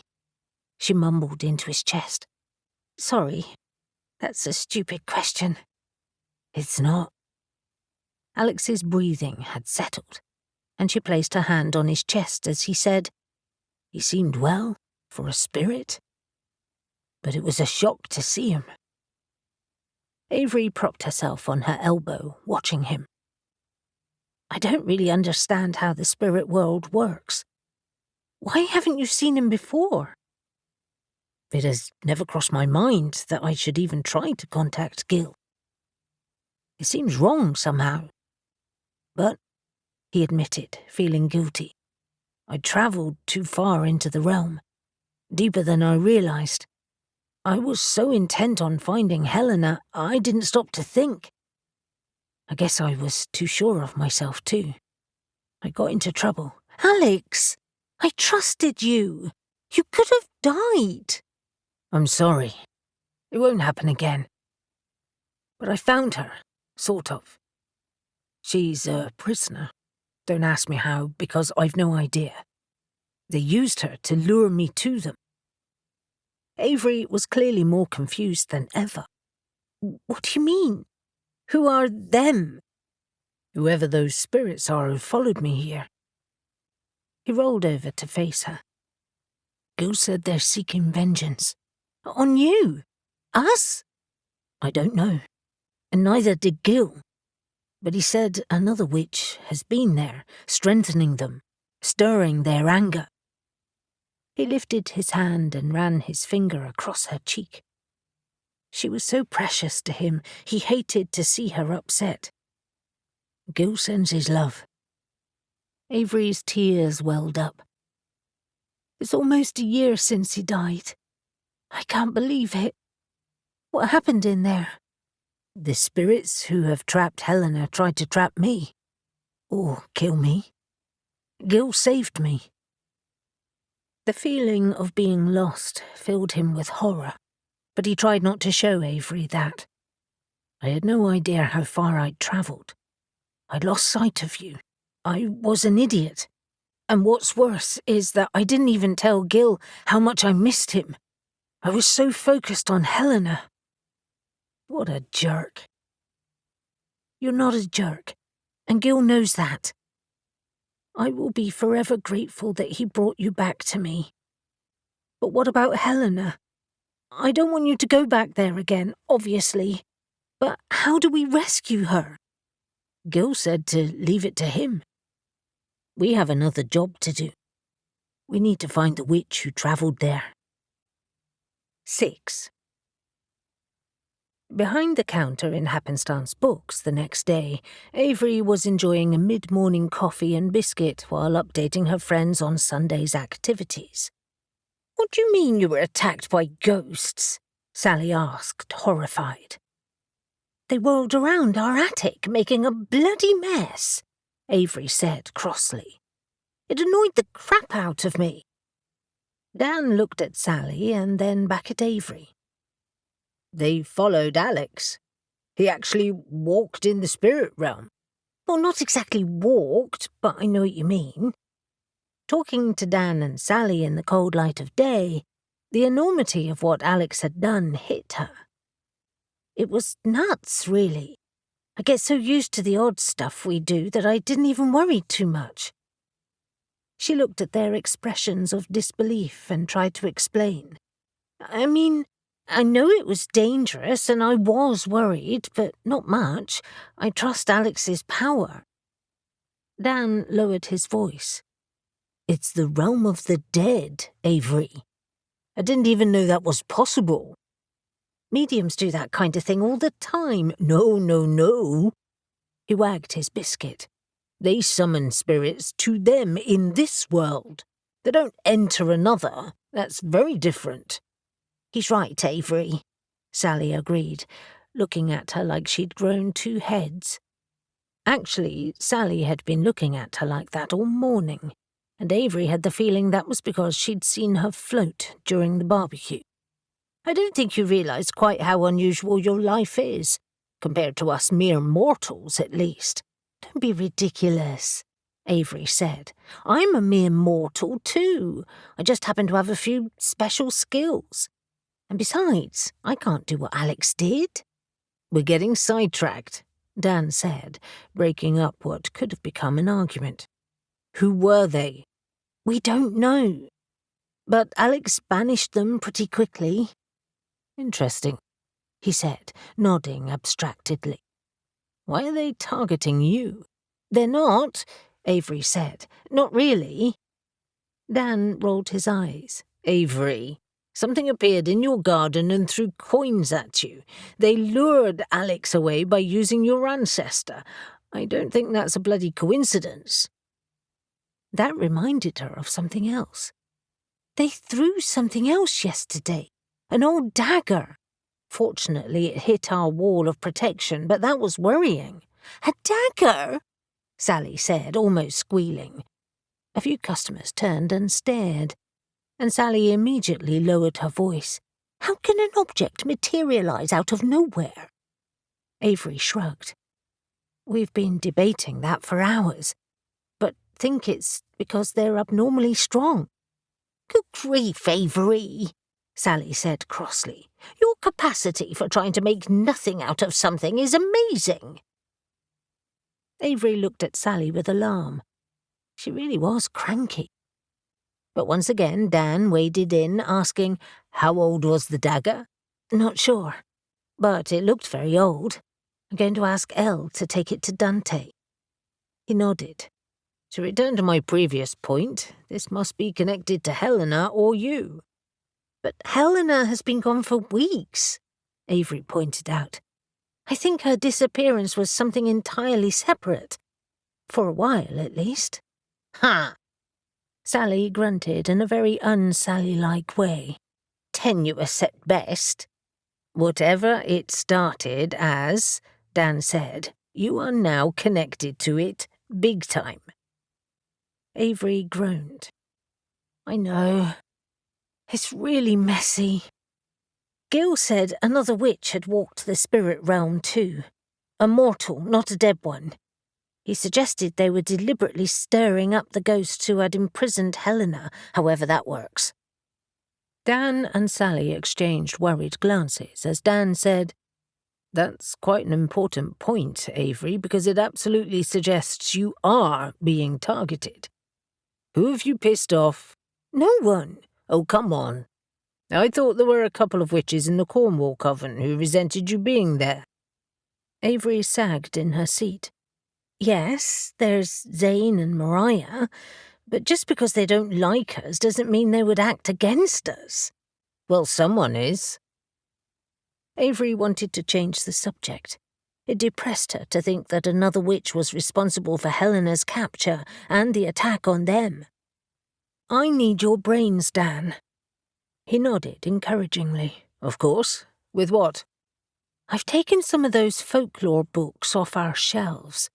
I was trying to find out about supernatural Cornish creatures that could kill or cause mayhem.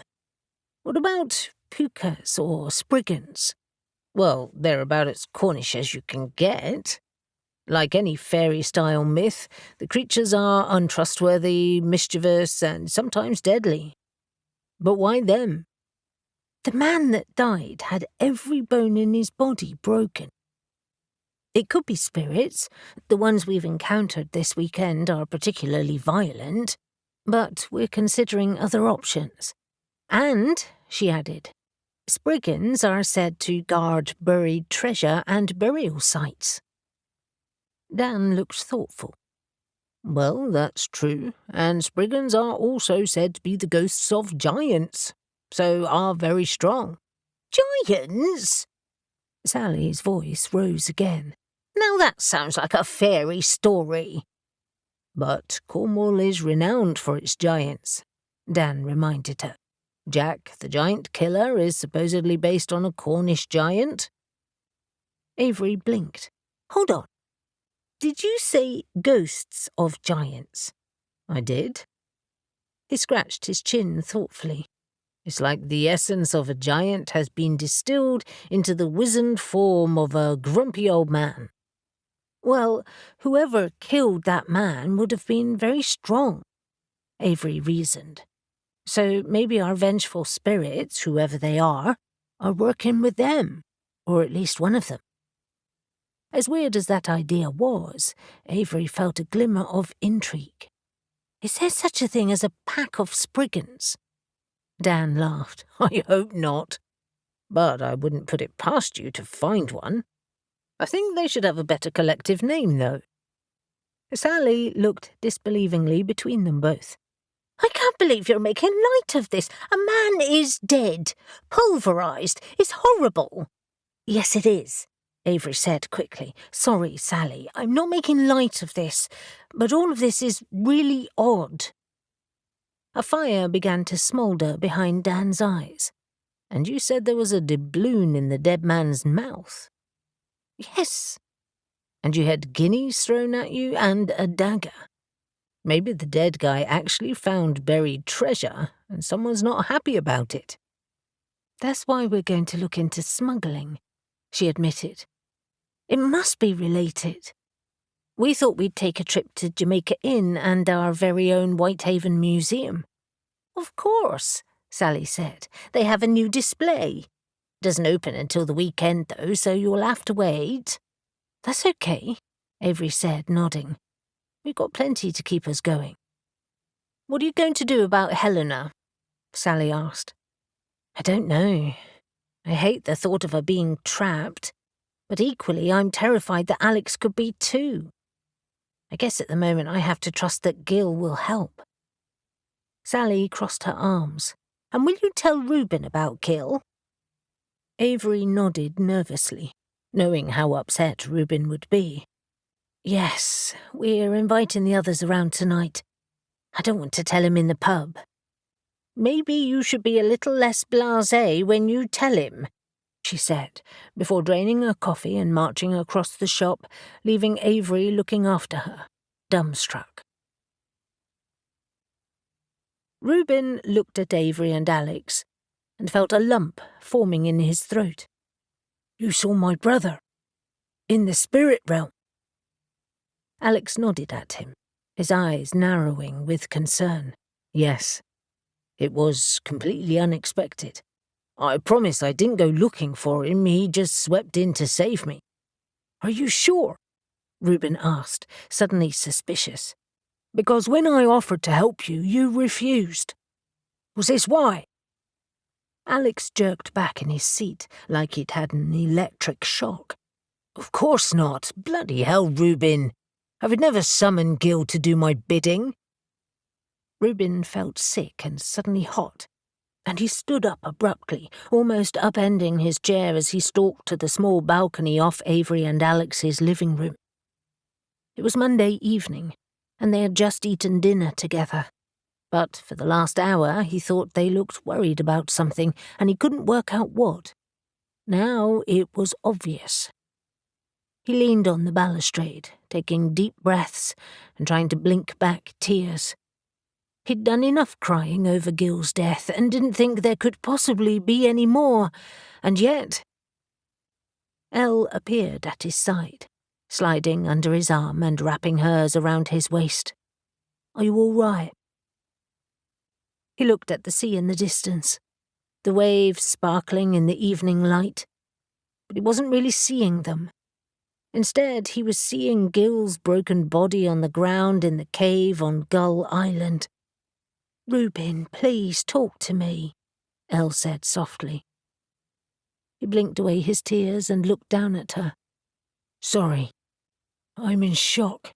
"Don't apologise. You have every right to be upset." She reached up and kissed his cheek, and the warmth of his skin and familiar scent of patchouli and musk steadied him. "But equally, you know Alex would never use Gil like that. I'm upset too, and so are the others." He nodded, unable to speak. Great. He'd just accused one of his best mates of being a dick. He could make such a mess of things sometimes. Elle continued, her tone light. "I'd hoped he was sipping Mai Tais on a beach somewhere in the spirit realm." He laughed, despite the situation. Elle could always cheer him up. "There's a beach there, and Mai Tais." "There better be. I'm banking on it." "Maybe he does that in his downtime." He kissed Elle's forehead and then rested his cheek against her silky hair. "It's been almost a year, Elle. I thought his spirit would be at rest. I wanted it to be." "And maybe it is," she murmured. "Maybe it was just Alex being in trouble that attracted him. But isn't it lovely to feel that he's out there, watching for people? Like with Shadow and Gabe beneath your family's mausoleum." "I guess so," he grunted. "It's like some avenging angel." "Maybe he's in Valhalla, a hero." "He was a hero. Bloody Caspian." And suddenly all of Reuben's hard-fought magnanimity came crashing down as his anger surged. "Fucking faversome bastard. It's his fault." Elle squirmed in front of him, her back to the railing as she gripped his arms tightly and stared at him. She was so tall that she was almost at his eye level, and her blue eyes challenged him. "No, don't go there. He apologised and then saved me. Don't forget that." "Gil was too sodden young to die, Elle." "Of course he was. But Caspian said he didn't mean it. It was a horrible accident and a warning to us all to be careful of our magic. We take it for granted," she said, trying to appeal to him. "We're powerful witches. Caspian unleashed his strength in his effort to get our grimoires, and so did we when we retaliated." Guilt hit Reuben like a punch. "And I have squandered my magic. Gil wouldn't have." Elle looked confused. "You don't squander it." He met his gaze belligerently. "Yes, I do. I don't practice my magic or use it half as much as you do. You use it more than you used to. You wield it more confidently now. You know you do. Not like you, or the others. But you can, when you try." She cupped his face in her hands. "Remember the wall of mist you conjured behind the Crossroads Circus? That was brilliant. And how you found the mermaid's cave? Stop doubting yourself." She was humouring him, and he dismissed her comments. "You know I'm right." "All right. I admit you don't use it as much as we do, but that's because you choose not to. And that's okay. You're ambivalent about it, and we're not. But you always help, and I, can always count on you. Reuben suddenly felt incredibly weary, as his normally enormous amounts of energy seemed to drain from him. Gil's reappearance had hit him hard, and so close to the anniversary of his death. It made him realize how very little progress he had made with his power. I need to go home and think. Concern flashed across Elle's face. Think about what? Me? My future? And my magic? And my place in this coven? Elle gripped him with surprising strength. You'll always have a place in this coven. You're part of us. Don't you dare think that you're not. I'll think what I need to, he said, gently but firmly. I'm going home now, to my home, and I'll call you tomorrow. He turned, but Elle didn't let go. You shouldn't be alone tonight. That's exactly what I need to be. Reuben extricated himself from her grip, lifted her hands and kissed them. Don't worry. I'll be fine. And no, I won't try to drown myself doing some kamikaze surf thing. Elle's eyes filled with tears, and Reuben felt horrible that he'd upset her. But he knew he'd be awful company that night. He entered the large open living area of Avery and Alex's flat, and found that they and Mariah were sitting on the sofa talking quietly. All three looked up at him, obviously worried, and he smiled wanly. I'm heading home, guys. I just need to think. He could feel Elle at his back, and he couldn't look at her. So he headed to the stairs, grabbing his jacket on the way.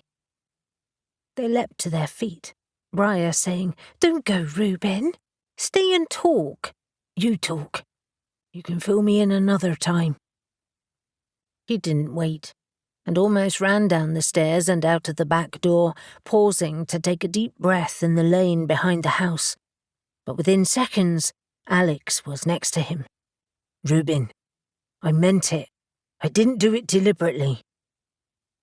Reuben looked at his old friend, similar to him in so many ways, and noted the lines of worry etched around his eyes. They had grown up together, but had never been as close as they were now, partly because Reuben had ignored his magic for years and kept apart from the witches in Whitehaven. I believe you. Sorry about earlier. I was shocked. But I just need to go home now. I'll call you tomorrow then. Sure. And with that, Reuben walked away, feeling Alex watching him until he turned the corner. 7. I feel like shit, Alex said to the others when he re-entered the living room. The girls sprang apart from where they had been conferring, heads together on the sofa, as Avery said, So do we. Alex continued through to the kitchen. I need beer. Anyone else? Me, please, Elle called. When he returned carrying 2 open bottles, Elle was pacing, and she gratefully accepted the drink. Thanks. Now I'm going to be worried about him all night. Sorry, Alex repeated, feeling doubly guilty. I swear I didn't summon Gil. I'm not blaming you, you twit. Gil was always generous and helpful. It makes sense he still would be after death. But this has just brought everything flooding back for Reuben. Of course it has, Avery agreed. For all of us. I dreamt about Gil last night. Just weird, random stuff.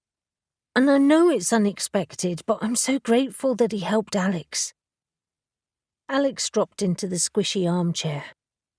I'm sure Reuben needs time, just like he said. We need to respect his space. In the meantime, we've got plenty to think about, like who our mysterious spirits are, and who the witch could be. He looked at Avery. Any news from Oswald? Not yet. We should go to the Jamaica Inn smuggling museum. I'd actually love to know a bit more about smuggling. I've lived here all my life and heard so much about it, but I know so few details. She flopped back, huffing. What a day. You know, I upset Sally today too. She looked so cranky about Gil. It's hardly surprising though, is it? Alex said, wishing they could change the subject. It's one thing to meet with a random spirit, but it's totally different to hang around with someone you know. Avery looked offended. She said I was blasé. I was anything but. Do take this stuff for granted, Mariah pointed out, and then added hurriedly, not that you did it intentionally, I'm sure. Elle clapped her hands like a tour guide, as much, Alex thought, to distract her than anyone else. Come on, let's make a plan. That will cheer us up. Tomorrow is Tuesday, and I can definitely spare a few hours to go to Bodmin. She looked at Avery hopefully. Shall we go together? It's only half an hour to get there. Absolutely. We can grab lunch too. Avery turned to Mariah and Alex. Do you two want to come? Not me, sorry, Mariah said, shaking her head. Not me, Alex replied. He groaned at the thought of his busy day. I'm interviewing a couple of new bar staff with Simon, just to tide us over the summer. Elle winced in sympathy. Ooh, fun. Mariah settled herself into the corner of the sofa. You know, you haven't shown us the knife that came out of the spirit world. I'd like to see it. Great idea, Alex said, rising to his feet. It's upstairs. Give me a sec. He bounded up to the attic, grabbed the knife and quickly returned, examining it again before handing it to Mariah. It was made of a dull metal, with 2 sharp edges, and a bone hilt with no discernible markings on it. Here you go. It doesn't give us a clue as to where it came from, unfortunately. I don't feel any magic in it, Mariah said as she examined it. Looks horribly sharp, though. Elle? She held it out, and Elle took it from her, heading to the window to see it better in the fading evening light. It's simple and cheap, so clearly not belonging to a rich man, and it's quite dirty. Would you mind if I cleaned it up? Not at all, Alex said. Whatever you can find out about it would be good. Elle wrapped it up in her cotton scarf and tucked it into her leather bag, while Mariah asked, Did the spirits do much damage? Everything was tossed off the shelves, Avery said, still cross. Fortunately, nothing was broken, but some of our books were damaged. Bloody heathens. At least the grimoires were too heavy to be lifted by them. Mariah cradled her glass of white wine, rolling it between her hands. And you said they wore rags? Alex tried to remember what he'd seen as they whirled around the attic. I think so.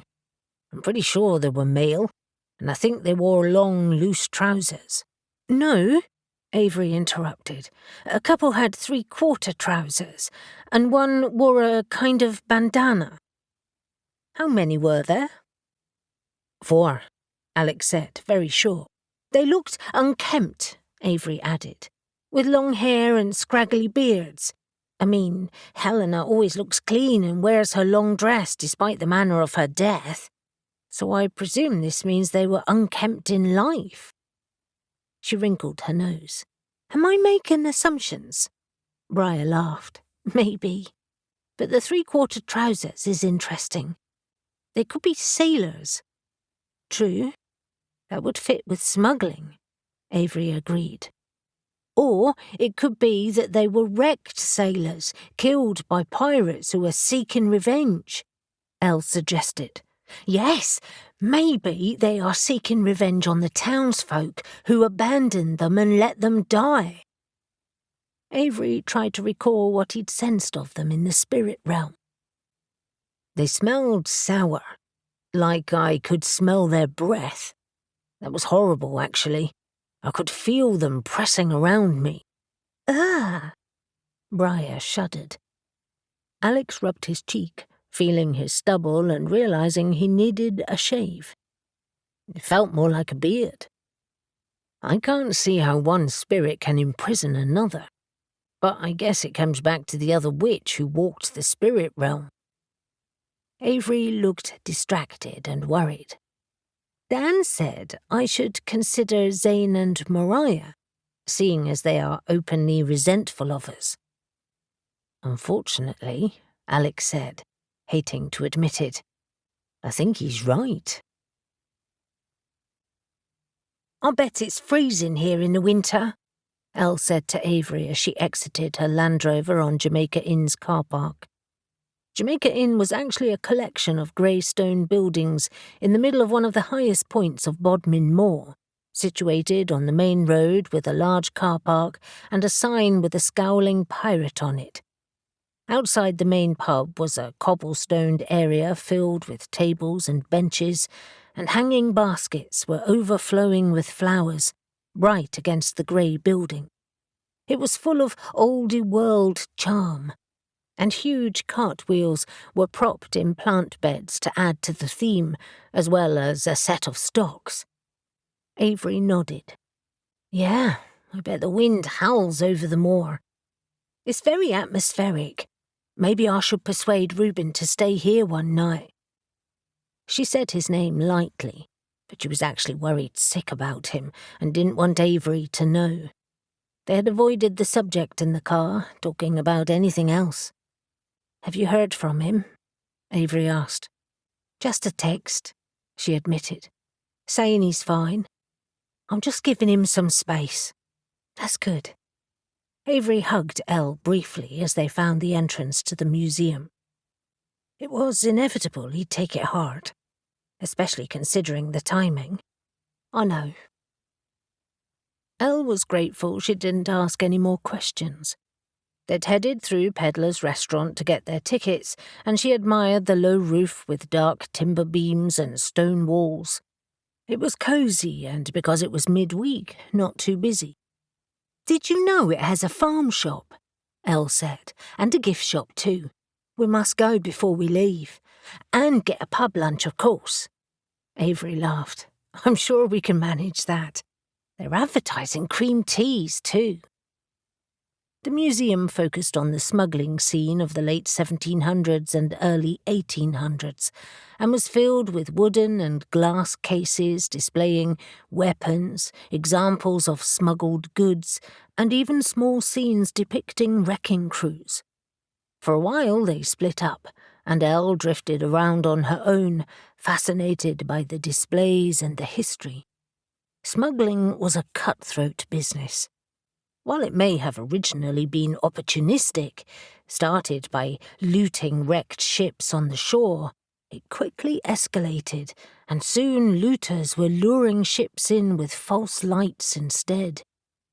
Elle shivered to think of the poor men drowning or being murdered by the bootleggers. But she had to admit it was a hard life. The Crown had increased taxes on brandy, gin, teas, silk and salt in order to fund expensive wars, and it came to a point where ordinary folk couldn't afford them. The museum also had old wanted posters on the wall, and a couple caught her eye. They mentioned the names of bootleggers who were wanted, and rewards were offered. But from what Elle could tell, most of the locals were involved.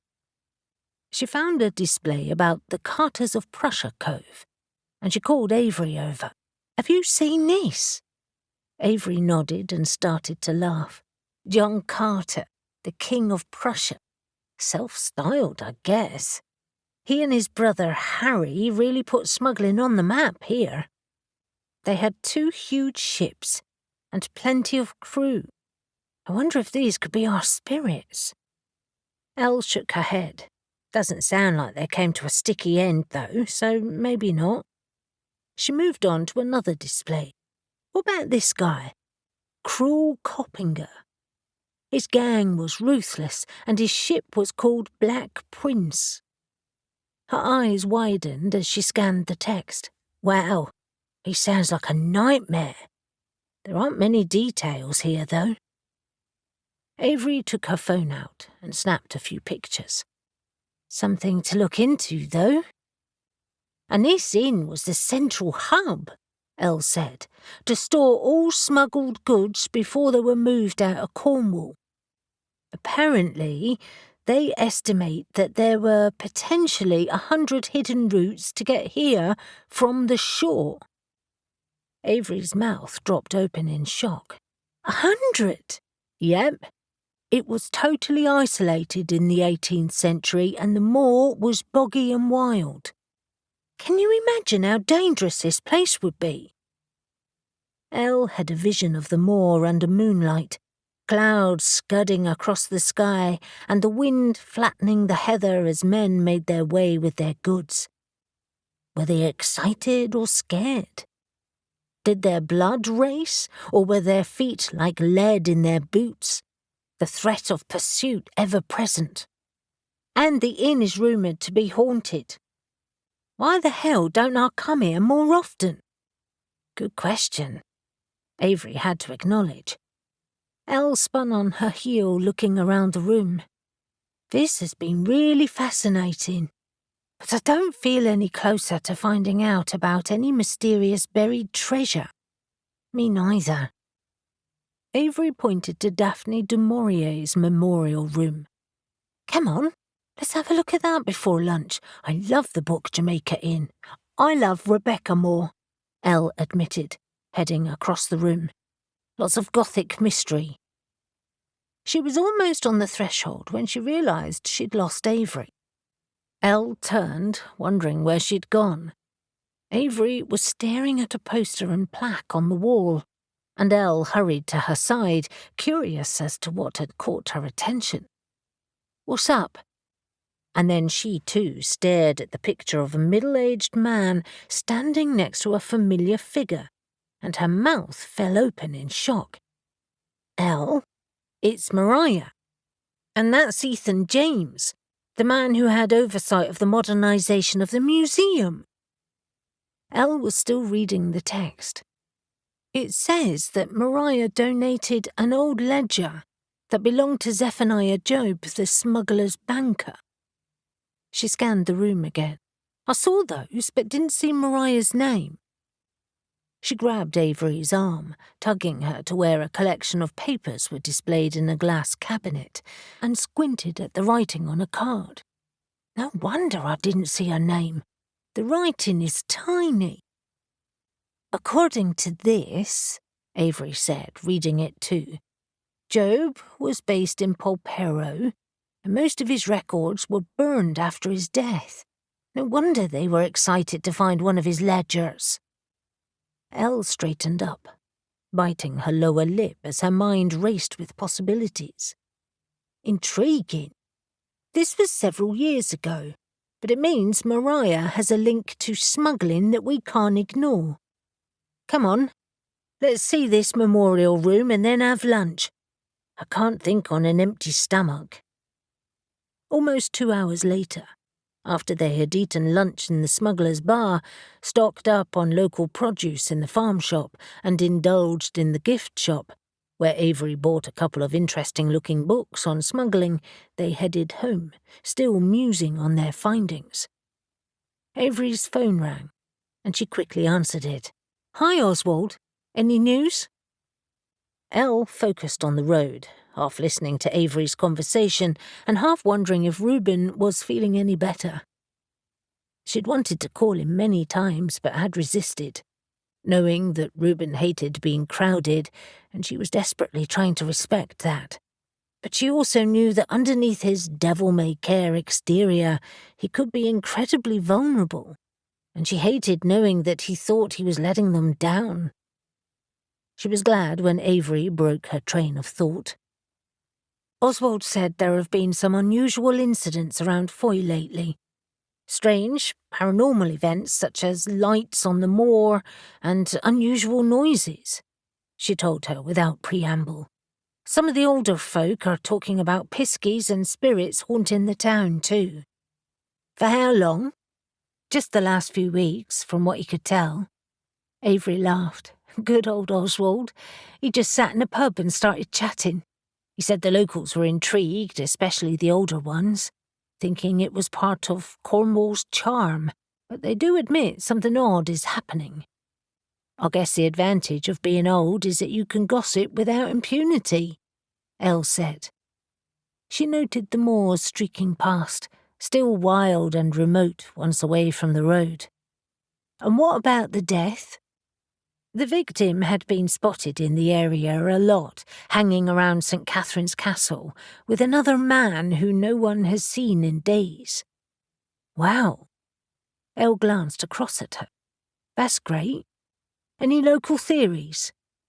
He said that everyone knew about the doubloon, and they reckon he'd found a hoard of gold that had been cursed. No specific spot was suggested, though. Ha, more gossip.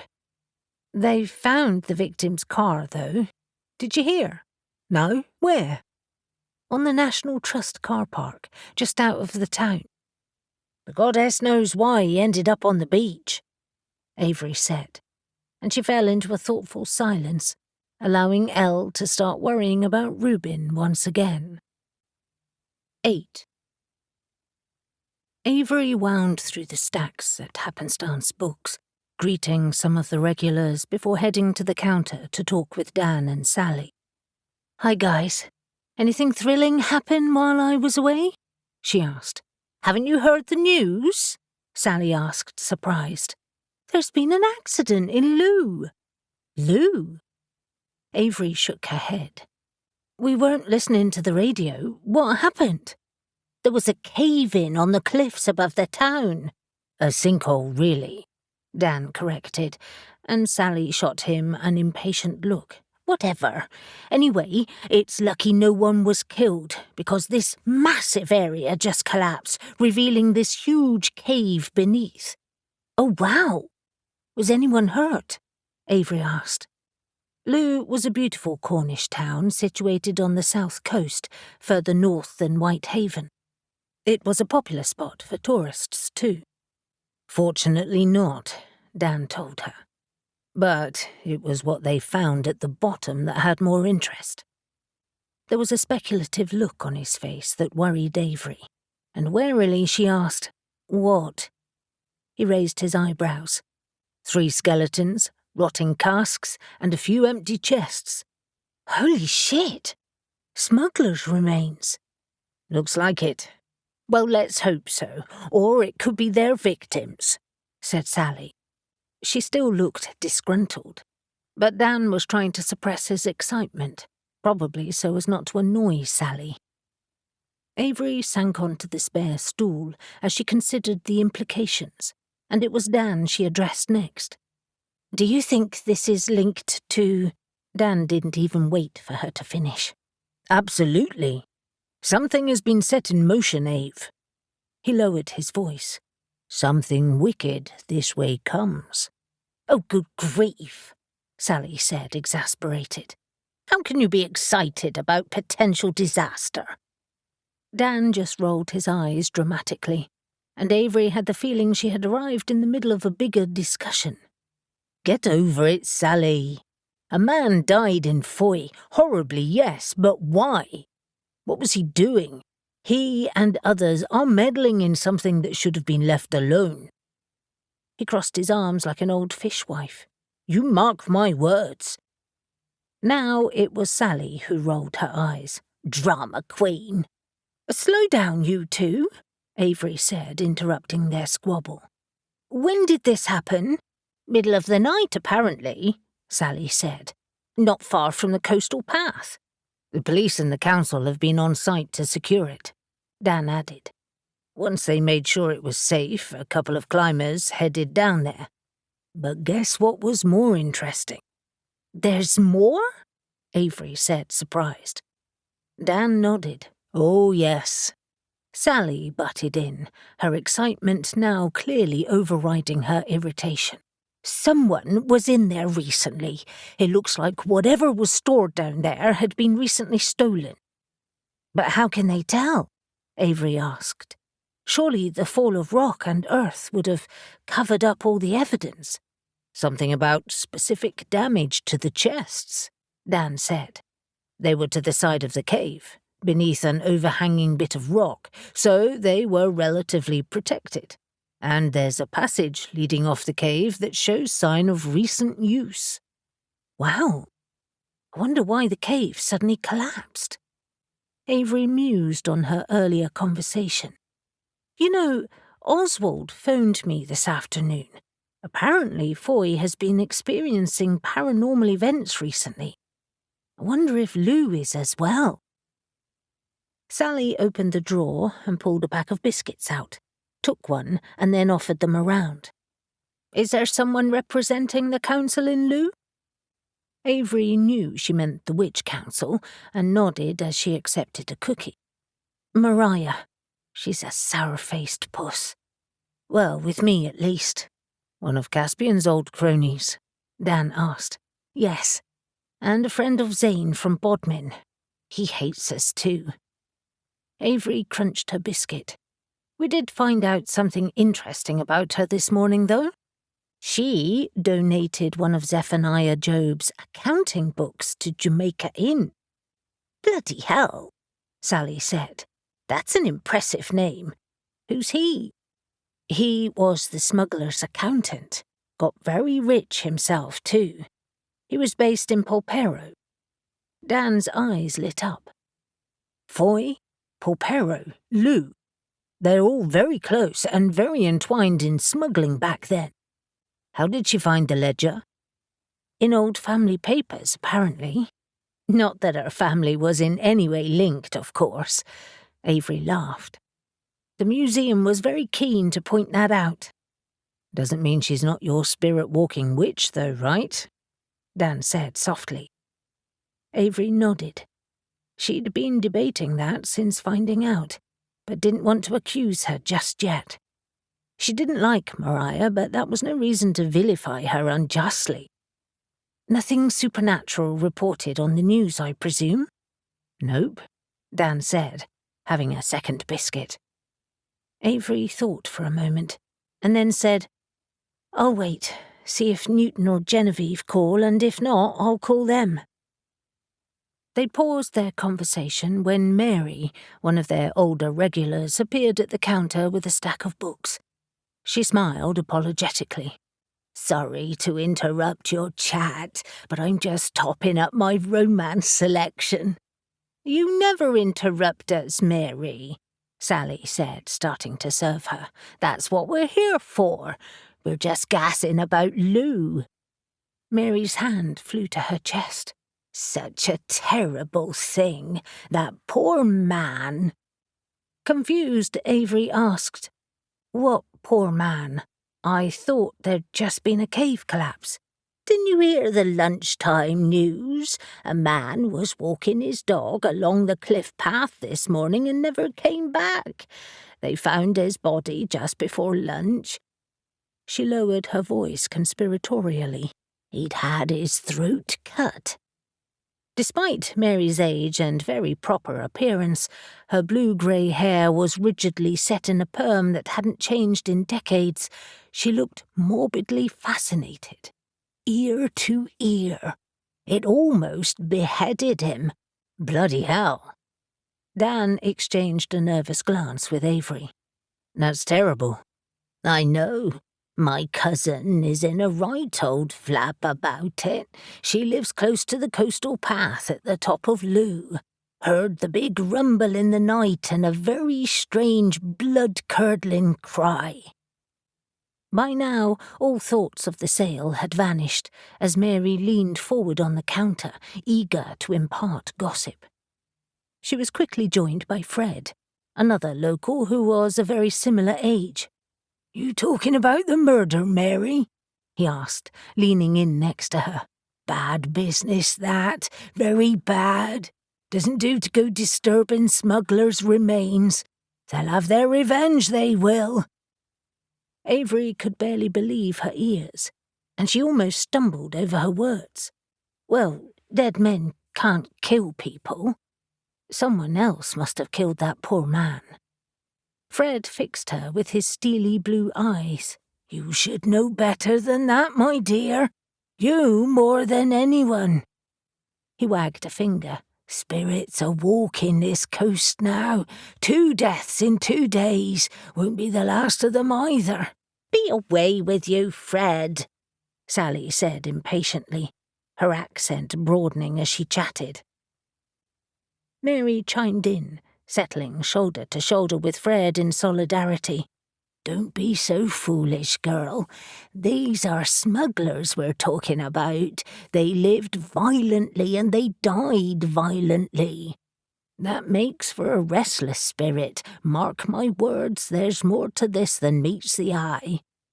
She raised an eyebrow at Avery. You need to look after Whitehaven. We had our fair share of smugglers. One of Coppinger's places this was. She shuddered. We don't want him back, evil bastard. Anyway, she smiled at Sally. Ring me up, dearie. Coppinger. Avery had read his name only hours ago. You free for a pint of stout down at the Bootlegger's Arms? Fred asked Mary as Sally fumbled through the sale, obviously flustered. We can catch up on some gossip. Sounds lovely, she said, handing Sally some cash, and then turning to Avery. She waved her hands above her head in some vague gesture that encompassed the room. Mind what I said now. Whatever it is you do it bigger. And then she and Fred cast beaming smiles at them before heading out the door together. Avery's head was swimming. What had just happened? Was she just outed as a witch by 2 of her most regular customers? Dan grinned. Your face is a picture. I'm glad you find it funny, Avery said crossly. Whatever it is you do it bigger. He shrugged. I keep telling you, people love you for it. Aren't we missing the point here? Sally reminded her, her tone sharp. Another man is dead. Spirits are walking the coast. Horrible, vengeful, restless spirits. That settles it, Avery said decisively. I'm calling Genevieve. Newton's hands were on his hips as he surveyed the coastline below him. Looe was to his left, and it looked bright and welcoming in the afternoon sunshine. Further along on his right was the crime scene where the man had been found, and now the whole area was crawling with forensics. Boats bobbed on the sea, white freshets breaking its smooth expanse, and he had a sudden longing for an ice cream.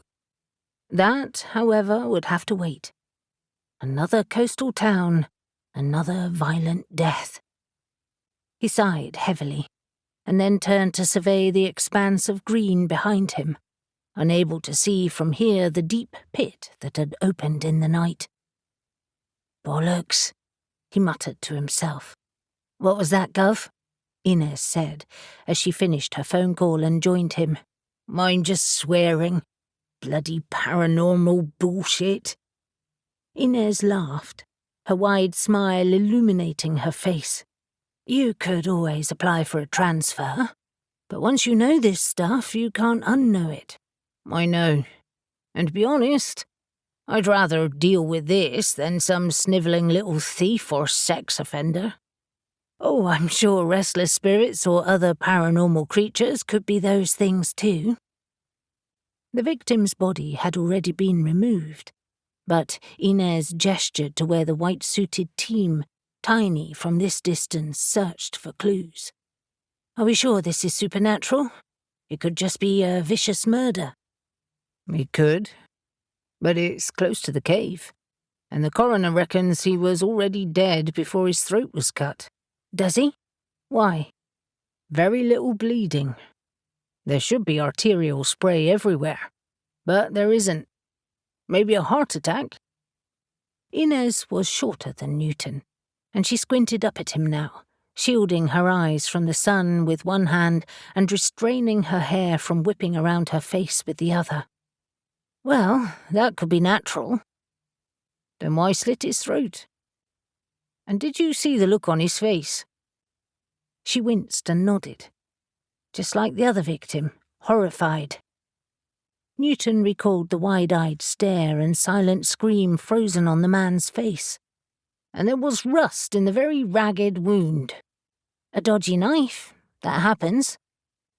She paused at Newton's sceptical expression. I'm playing devil's advocate here. He's the last thing we need. Newton looked inland again. Come on, let's see this cave again.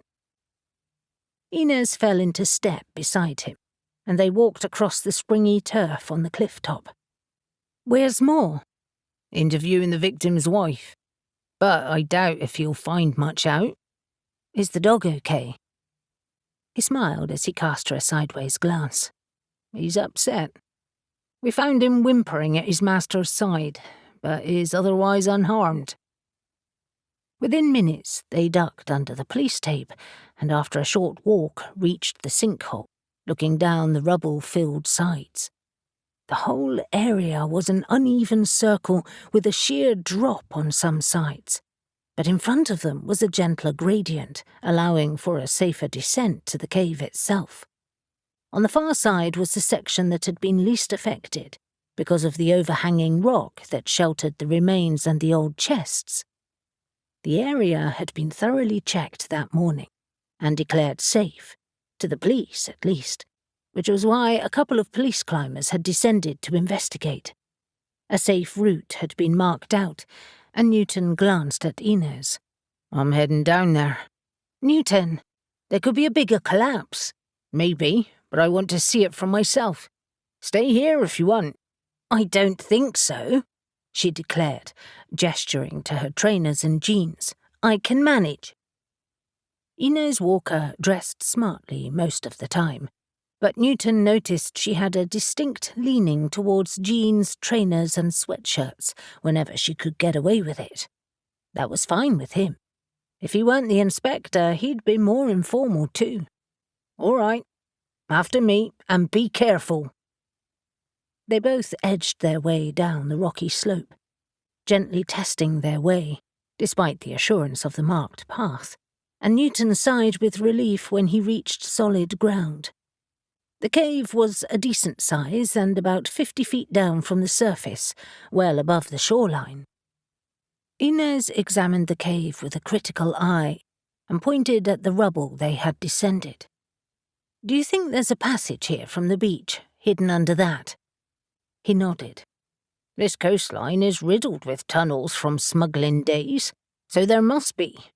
But, he pointed to the other side, there is one leading away from here.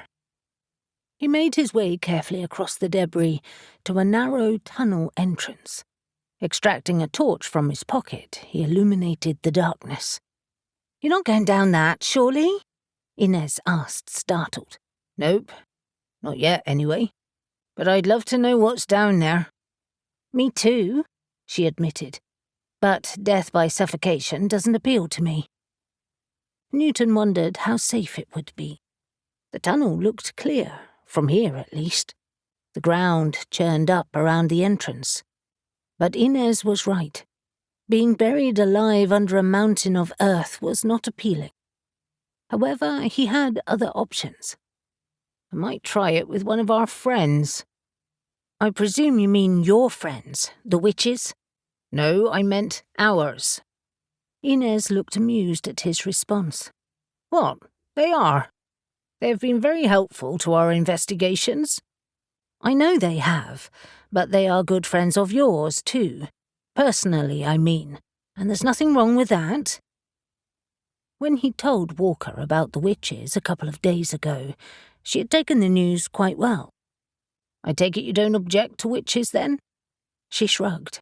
It depends on the witch. I've only come across a couple with real power and haven't really liked them, but your guys seem okay. Where was that? The witches. Brighton. Newton wasn't usually so chatty with his work colleagues, but now he was intrigued. He leaned against the rock wall. Really? Did you meet them with a case? Yes, but they weren't helpful. They were on the periphery of an investigation into illegally shipped items, but it turned out they weren't involved. And you came here after Brighton? She gave him a tired smile. "I'm going through a divorce. Getting away from Brighton seemed like a good idea. This job came at the right time." "Oh," Newton said, genuinely surprised. "I had no idea. Does your soon-to-be ex work in paranormal policing too?" Newton, for some reason, presumed her husband was a policeman. "Ha, no, he hates it. Calls it mumbo-jumbo. Only Ted does that. Mike works in drugs." "Well, I'm sorry to hear about your divorce." Newton turned away to walk back to the broken wooden chests. "Any kids?" "No, thank God. It's complicated enough." Inez followed him, crouching down to move the shattered wood of the old chests, pulling aside earth and stones. "Damn it. There's nothing left in these. Do you think they'll find prints on the old locks?" Newton knelt next to her, sifting through the rock. "Maybe, but I doubt we'll be so lucky."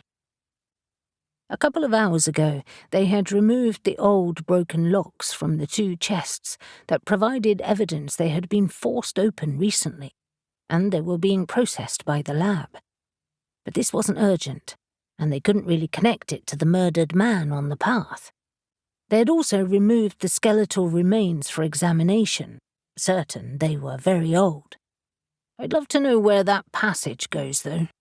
From the churned-up ground, I think they had to have come in that way. So it should be safe, in theory, Inez said. She sounded excited and looked at him with a hopeful expression. "I thought you said going down there was a mad idea. I've changed my mind. Woman's prerogative. What do you say? We haven't got hard hats or anything sensible. We've got brains and a torch, and if the tunnel forks, we head back. We can't risk getting lost in there." Newton had to admit that now that they were down here, it seemed stupid not to head into the tunnel, at least for a short way. He grinned. "All right. You text Moore and let him know what we're doing, and I'll call Alex." 9. Avery leaned against the doorframe and looked out onto the lane behind her shop while she talked to Genevieve, enjoying the warm breeze that lifted her hair and caressed her cheek as if it knew her. In the end, she hadn't had to phone Genevieve, she had instead called her, just as she arrived in the back room. It was uncanny. "This situation could get a lot worse," Genevieve admitted, sounding more exasperated than worried. "The spirits of bloody Smuggler sounds annoying. And I'm trying to plan Litha. And of course 2 people are dead," Avery reminded her. "Of course," she answered crossly. "I can hardly forget that." Sounded like she had. "So what now?" "We meet at 8 tonight at Oswald's. I doubt everyone will make it, but I've let them all know, or left messages at least." She hesitated a moment and then said, "Would you try Caspian again for me? It's so unlike him not to answer, and I've called 3 times already." "Of course I will," Avery answered, feeling uneasy. It was unlike Caspian. He was a very reliable communicator. "I can even head to his house if he doesn't answer. Have you tried his work?" "No, actually. Could you? I need to pick the kids up from school and I'm running late already." The idea of Genevieve, their statuesque high priestess, doing the school run was so incongruous that Avery almost laughed. But instead she said, "No problem." As soon as she rang off, Avery called Caspian, hoping Alex wouldn't complain. His phone rang and rang before his voicemail kicked in, and she left a message before ending the call. Straight away she called his office, asking to be put through, but was told he was working from home due to office renovations. Maybe he was just busy, she reflected, trying to quell her concern. And besides, his sister would be around, or his uncle. He must be fine. Heading into the kitchen, Avery filled the kettle and turned it on to make tea. But she couldn't dispel the niggling thought that something was wrong. If Caspian was at home, she could check on him. Without waiting to question the wisdom of her decision or whether Alex might be upset. She was, after all, seeing Caspian on her own, and she knew Alex's opinion on that. She summoned air, and using witch flight was in his extensive front gardens in seconds. Caspian's velvety lawn stretched ahead of her, the borders bursting with summer flowers. More importantly, no one was in sight. Avery headed to the front door and knocked, gently at first, and then with increasing strength, ringing the doorbell too. It echoed through the house, but no one responded. He could be at his warehouse, or maybe even the docks. Avery recalled that Shadow and Gabe said that he was very hands-on with the business. She waited by the front door for a few moments more, and then strolled around the house. On such a warm day, maybe he was in the back garden. She headed to where Caspian's study was and paused. The house was ominously quiet. There was no open windows or doors, and peering through his study window, she noted it was empty. But something felt weird. Avery stepped back and looked at the upper floor. She remembered Caspian's bedroom from when she was practicing witch flight and had accidentally ended up there. Or, she chided herself, using witch flight to cross the short distance to the study, if she could get through his protection spells. And that's when it struck her. She couldn't detect any spells on the house at all. Something was very wrong. Without a second thought, Avery manifested into Caspian's study and paused and listened. The house was utterly silent. Keeping her power raised and magic crackling at her fingertips, she walked into the hallway, following it to the main reception area. She couldn't detect any other energy. But why wasn't the alarm on, and why couldn't she feel any spells? "Caspian?" she called out, but her voice echoed around her. She knew it was unlikely a sister would be here, but... "Estelle?" Still no answer. Tempting though it was to go upstairs on her own, if Caspian had been injured in some way, whatever had hurt him was clearly very strong. If the house were empty, she'd feel like a bloody fool. She pulled her phone from her pocket and quickly called Alex. He answered straight away. "Alex, I'm at Caspian's and something is wrong." "What the hell are you there for?" She explained the call from Genevieve and how Caspian hadn't answered his phone. "For fuck's sake, Avery. Come and get me, now." "What?" "Come to my flat, pick me up by witch flight and take me back there with you. But do it." And then he hung up. Half annoyed and half relieved, Avery flew to Alex's old flat, and within seconds the door burst open and he was there. His lips pursed as he stared at her. "I can't bloody believe you went there alone." "There are no protection spells on his house, Alex, and he's not answering his phone. It's odd." "Why are you phoning him?" "I told you. Genevieve asked me to. There's a meeting tonight and she can't get hold of him." He gave her one final impatient look, stepping behind her and wrapping his arms around her waist. In seconds, Avery had flown them back to Caspian's hall. In the brief time since she had left, nothing had changed. And after a few deep breaths to control his nausea, Alex straightened and looked around, his annoyance disappearing. "I see what you mean. Have you checked the ground floor?" "Not that half," she said, pointing to the other wing of the house. "Call him again while we search."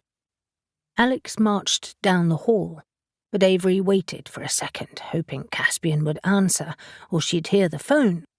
But neither happened, and she hurried after Alex. "He's still not answering."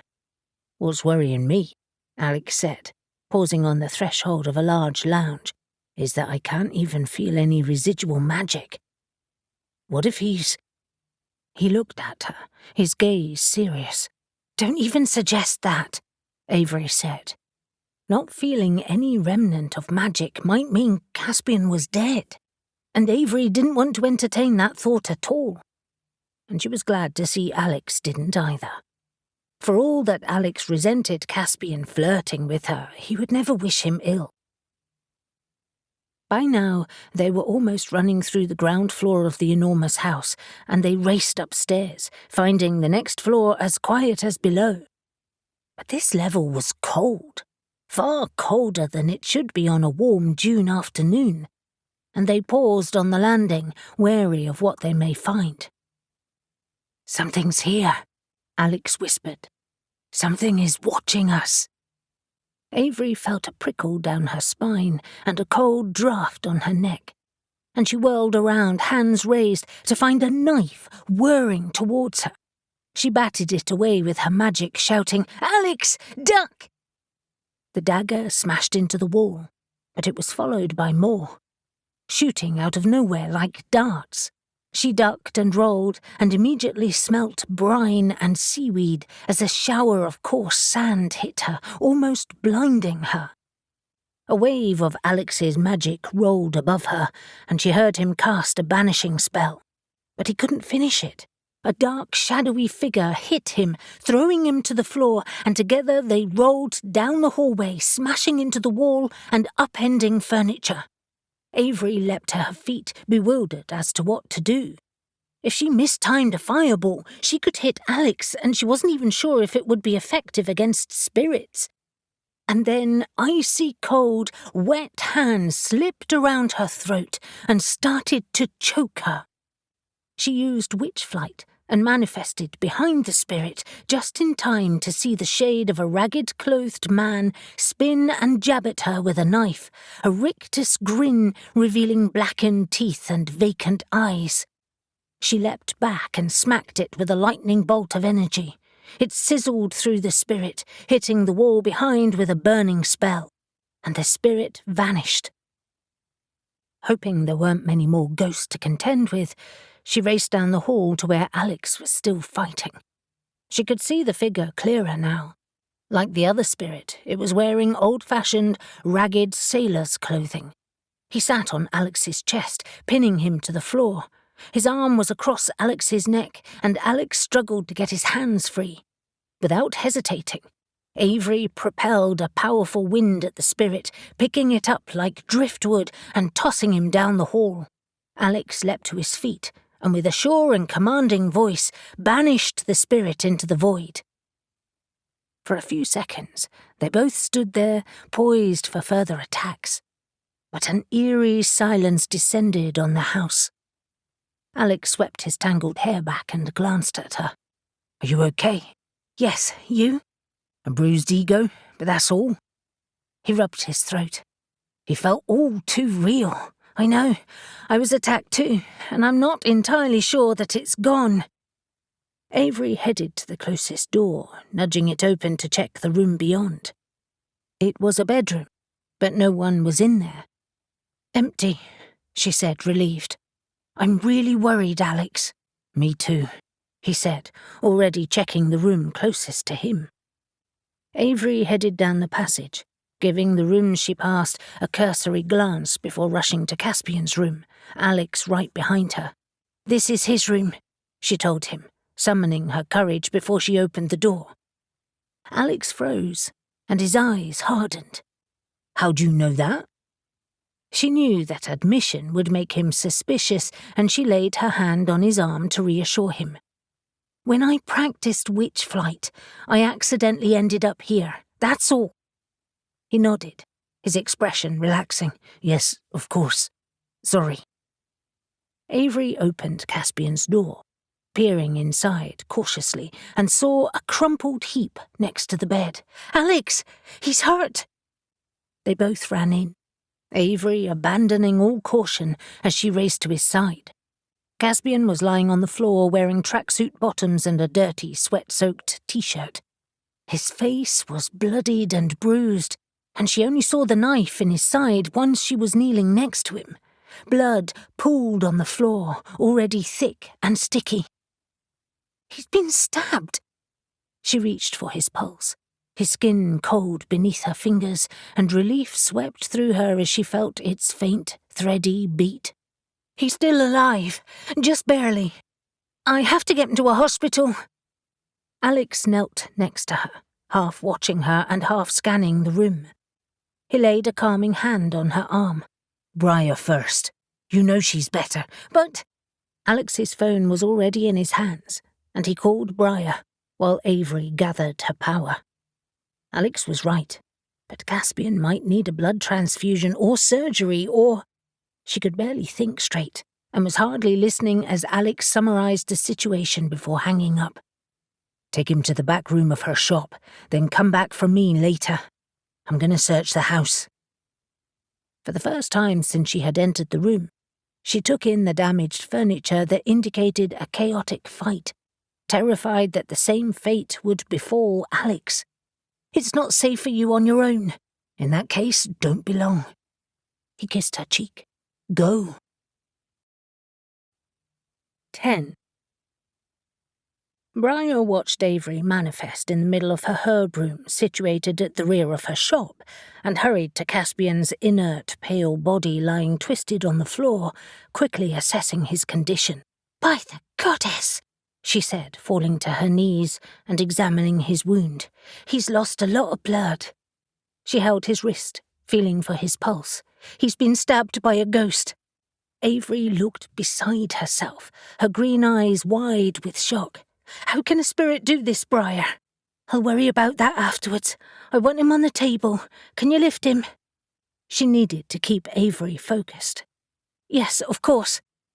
They both stood as Avery summoned air, sending it under Caspian and lifting him gently until he was deposited in the middle of Briar's large, wooden table that she dragged to the middle of the room. Avery had arrived so quickly that Briar had only had time to boil water, but she had more than enough herbs to deal with this situation. She rolled him gently onto his back and eased his t-shirt out of the way to inspect the wound. The knife was still embedded in his side. "It's an old knife. It has a weird hilt," she observed.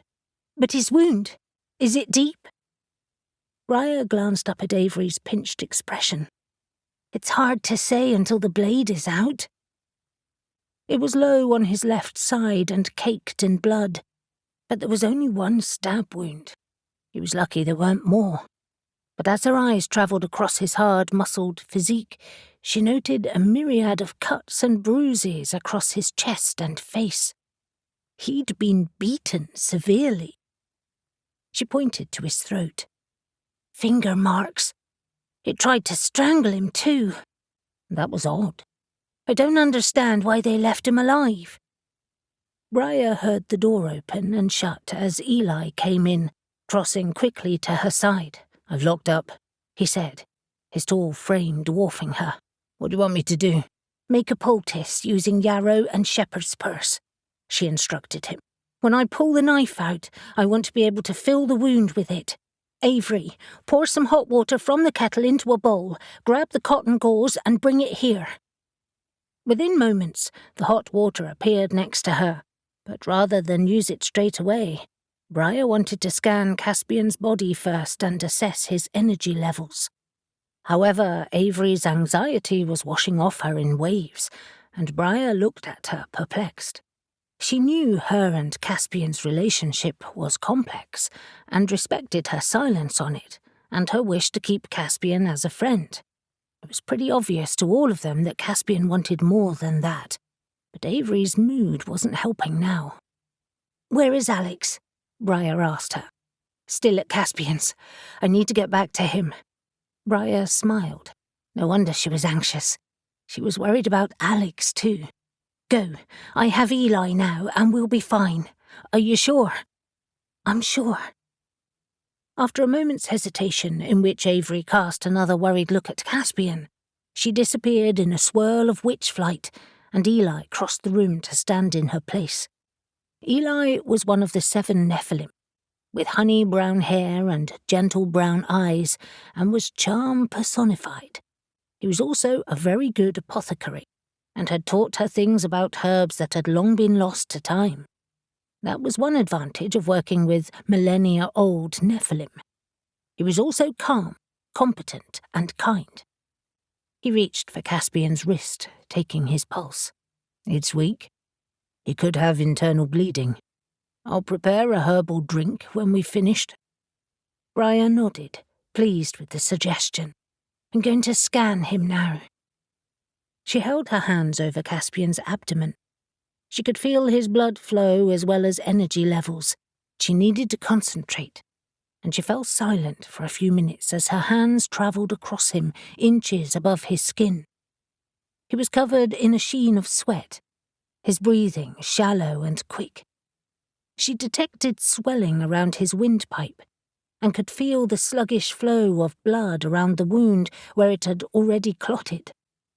His energy was low, too. His natural magic powers stunted somehow, and that was just as worrying as his physical injuries. She dropped her hands as she glanced across at Eli. "He's weak, but I don't think the wound is deep." Mariah dipped the cloth in the hot water and started to wipe the blood away. "I don't understand why the spirit attacked him, and once it did, why it didn't kill him. From what Alex told me, it sounded like he'd been lying there for hours, with the spirit still there." "It is odd," Eli admitted. "Maybe it's a warning." He took the bloodied cloths from Mariah and moved next to her to inspect the wound. "It's a dirty knife, too, old and tarnished." Suddenly fearful for all of their safety, she asked, "Do you understand how a spirit can manifest with a weapon?" He shook his head. "I can only presume it's very powerful." He must have picked up on Mariah's hesitation because he looked at her, eyes narrowed. "Why don't I pull the knife free? I've done this before." "You have?" Mariah prided herself on being level-headed, but she also hated violence, and the thought of pulling the knife out of flesh and muscle made her feel nauseous. He was already gripping the bloodied hilt. "Too many times. You stand ready with the poultice." "Okay, but I have a spell to say first. Wait one moment." Mariah dipped her hands in the bowl of hot water, cleansed them with a spell, and then placed them either side of the knife. "I'm ready." As Eli carefully withdrew the knife, Mariah uttered a spell to clean the wound and reduce inflammation, speeding up the healing of flesh and damaged blood vessels. The knife was about 4 inches long, with wicked sharp edges that had been buried to the hilt, and she sighed with relief that it was a short blade. Fresh blood welled as the blade exited the wound, but Mariah continued the spell, watching as Eli pressed hard with thick cotton cloths. They both worked calmly, full of intent, and when Mariah nodded to say she'd finished the spell, satisfied that flesh had started to knit together, she reached for the poultice and filled the ragged hole. Then for the next half an hour they worked on Caspian's neck, reducing the swelling there before moving on to the other cuts and bruises covering his battered body. Eventually they both sighed and stood back, Mariah happy to see that Caspian already looked better. She gave Eli a grateful smile. "Thank you. You were fantastic. Can you carry him to the sofa?" She had a small couch in the corner of her room, under the window where it caught the afternoon light, and Eli nodded, scooping their patient up effortlessly, and then gently positioning him. Mariah wrapped a blanket around him, anxious to keep Caspian warm, before turning to boil the kettle once more. She leaned against the counter, watching Eli clean his hands at the sink, his shirt sleeves rolled up to his elbows. "Caspian is a powerful witch, Eli. He has strong protection on his house. This shouldn't have happened." Eli shrugged. "We're all caught unawares sometimes. Maybe he has a weakness that someone knew about?" "Maybe. Mind you," she said, recalling the events at the barbecue. "It happened at Avery's place, too. A spirit appeared in her garden, bursting through the protection spells." Eli dried his hands and threw the cloth into the basket of dirty laundry. They were both scrupulous about cleanliness. He leaned his hip against the counter, mirroring her actions, and folded his arms across his chest. "Sounds to me like the ghost, or ghosts, have something to prove." He jerked his head at Caspian. "He's been beaten up. I think whoever did this wanted him to remember it." "Like a warning?" "Exactly. Maybe there's more violence to come. Eli's gentle eyes darkened. Maybe he'll target someone close to him next. His sister, Avery. Avery's not his girlfriend, Eli. But he loves her. Briar jolted in shock at his words. I'm not sure it's love. You're brighter than that, Briar. Of course it's love. As much as he tries to hide it and she tries to ignore it. I've seen enough of that in my lifetime. But we should warn Estelle. And then he grimaced. We need to tell her about Caspian's injuries, too. She might want to be here. I haven't got her number, Briar admitted, now worrying about Estelle, even though she didn't like her. We do. I'll get one of my brothers to call her. But what are we going to do with him? I'll stay here for a few hours, Briar said, watching Caspian's deepening breaths. I think he'll stable, but even so. She looked at Eli to find that he was staring at Caspian too. You can go. I can get Avery to take him to my spare room later. Oh no, he said, grabbing some cups and starting to make tea. I won't let you wait alone. I'm waiting too. But I'll call Gabe first. He can have the pleasure of finding Estelle. Briar smiled, relieved. She was used to being the healer in the coven and was happy to do it. It gave her great satisfaction to make someone well, and she enjoyed drawing on the earth's power to do so. But it was nice to have someone to bounce ideas off. All right, thanks, Eli. I hope you're not disappointing any ladies tonight, she added, teasing him. He winked. Absence makes the heart grow fonder. Reuben stood at the threshold of the cave beneath Gull Island, his heart pounding, as he wondered what had possessed him to come here. His mouth was dry and he felt dizzy suddenly, as grief threatened to overwhelm him. Almost 1 year ago, they had been searching for his family grimoire when Gil died. No, when Gil had been killed by Caspian Faversham. Reuben's legs buckled beneath him, and he collapsed in a heap as he surveyed the gloomy tavern. He'd thrown a couple of witch lights up, and they faintly illuminated the old crates stacked at the side of the cave and the stones strewn across the hard ground. Opposite was the lip of rock that hid the entrance to the passage leading to the narrow, rocky strip of beach on the far side of the island. He leaned back, feeling the cold stone beneath him, and remembering how optimistic he had been when they first arrived here, sure that he and Gil would find their grimoire and their old family spells. Instead, there had been disaster and death, and his life had changed forever. Now he was the head of the family business, Green Lane Nurseries, and the owner of the family's manor. He had responsibilities he'd never wanted but had assumed anyway.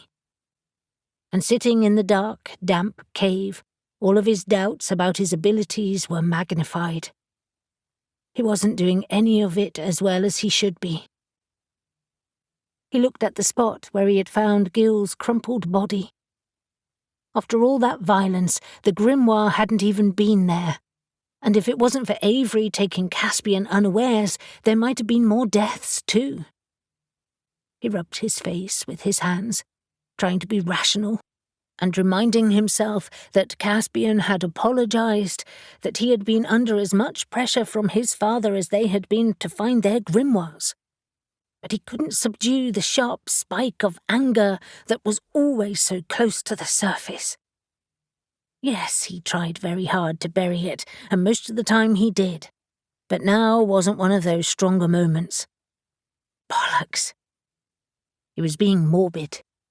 He needed to get out of here. This wasn't the way to remember Gil's life. He was also being unnecessarily negative. The business was fine, and he had Elle, who despite everything had stuck with him. What was bothering him more than anything was his magic. Hundreds of years of the Jacksons' magical legacy was swirling within him, and he wasn't doing it justice. Rather than go to work that day, he'd popped in for a couple of hours and then left, heading straight home, where he'd immersed himself in both grimoires, familiarizing himself with the magic that resided in their pages. Elle had been right. He was improving, and had pulled off a couple of great spells when pushed, but he generally lacked discipline. For magic, at least. He had plenty of discipline for surfing. The cool stone against his back was soothing, calming his thoughts as he regarded the jumble of old crates and barrels. Another of his ancestors' secrets was smuggling. Maybe his subconscious had known what he needed after all. He remembered the coins that had been thrown at Avery on Sunday, and the death of the man on the beach. Were those events really related to smuggling? Reuben stood and headed to the old wooden crates, lifting the lids on a few to find nothing but dust and sand. These would have been here since the late 1700s or early 1800s. His family must have been heavily involved in the local smuggling industry. After all, the access to this cave was under the glasshouse. They'd joked about it last year, and then he hadn't really given it a second thought. But now he wondered who was involved. It would be easy enough to find out. Anne Summersby had done the family trees of all the witches. He could match up the dates to known names. Seized by a sudden urge to look at the sea, he left the cavern and trudged up the narrow passage to the smaller cave. No one had been down here since the events last year, and he could still see the jumble of footprints in places in the earth. He quickly found the mechanism that released the door into the next cave and pushed it open, stepping onto soft sand. A strip of daylight pierced through the gap in the wall opposite him. The sound of crashing waves reverberated in the bare space, and he inhaled the strong smell of the sea, smiling as it lifted his spirits. He felt his magic respond to the water, his natural element, and was about to walk to the beach beyond when he felt something. Reuben paused, feeling as if someone was watching him. He pressed his back to the rock wall behind him, scanning the space, but there was no place to hide here. His peripheral vision picked up a flicker of light to his right, and he whirled around, seeing the faintest outline of a lantern containing a warm yellow flame, but something struck his chest. His head cracked off the wall and he fell, winded to his knees. A strong, weather-beaten hand materialized in front of him, grabbing his t-shirt at the throat and lifting him up so that Reuben's feet were swinging off the ground. Bad breath hit him like a punch, and without waiting to see what happened next, Reuben lashed out with his magic, sending a blast of pure energy at his unseen attacker. It retreated, and Reuben fell awkwardly. Remembering one of the basic banishing spells Alex had taught them, he cast it at the shadow that hovered on the far side of the cave. Unfortunately, the spell wasn't strong enough, and the spirit hadn't finished with him yet. It swelled, broad-shouldered and malevolent, and from the middle of its bulk, Reuben saw a flash of steel as a weapon came whirring across the cave. Reuben rolled and tried to cast a circle of protection around him, but he wasn't quick enough. The dagger embedded in his shoulder, skewering a tattered, ragged piece of paper. The blade burned like fire, and gritting his teeth, Reuben wrenched it out of his flesh to use in defense. But before the shadowy figure could advance any further, another figure manifested between them, a shape so familiar to him that Reuben froze in shock. Gil. He swiftly advanced on Reuben's unknown attacker with a whirl of darkness and magic. They clashed, melding into one, the fury of their encounter reverberating around the cavern. Stunned, Reuben struggled to identify who was winning before they suddenly vanished, leaving only a scattering of gold coins behind in the sand. Reuben just sat there, wincing with pain and breathing heavily, adrenaline keeping him poised to attack. But only the sound of the distant surf broke the silence. Blood poured from his wound, but he ignored it. The pain in his chest was far worse as the tightness of grief took over, so powerful he suddenly couldn't breathe. When he did finally inhale, it was a shuddering, ragged effort that shook his entire body. For what seemed like endless minutes, he just sat there, shaking. Gil had saved his life, and he couldn't even thank him. As he wrested control of his body, Reuben took deep breaths to steady his nausea, and then leaned forward to pick up the paper that had fallen next to him. A wave of dizziness dulled his vision, but he staggered to the far exit that was bathed in daylight. Inhaling the fresh sea air, he looked at the blood-stained paper in his fingers. Written in an ornate script were the words, "Blood will be my vengeance." Newton shone his torch along the dark tunnel and frowned. "Inez, I'm not sure we should go on. The walls are crumbling quite badly here." She paused next to him, her own torch flashing around the roof and along the ground. "But look, footprints. This is the way they came." He turned to look at her determined face. "That doesn't mean it's safe. They were after treasure. We aren't. I quite like being alive." They had been walking through the uneven, musty passage for about 5 minutes, moving steadily inland from what Newton could tell. The tunnel turned in places, disorientating him so he wasn't completely sure. But the slope was ascending, hopefully towards a near exit. "But Newton, it can't be much further," Inez argued. "This could give us a real clue as to who broke into these chests." "Could it? Or will their transport and any sign of them be long gone?" "Yes, that's likely. But they might have left evidence at the other end.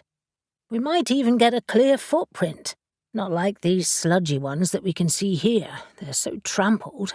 They're unusable." Inez slipped past him, taking the lead, and although Newton felt he should order her back, he was also torn.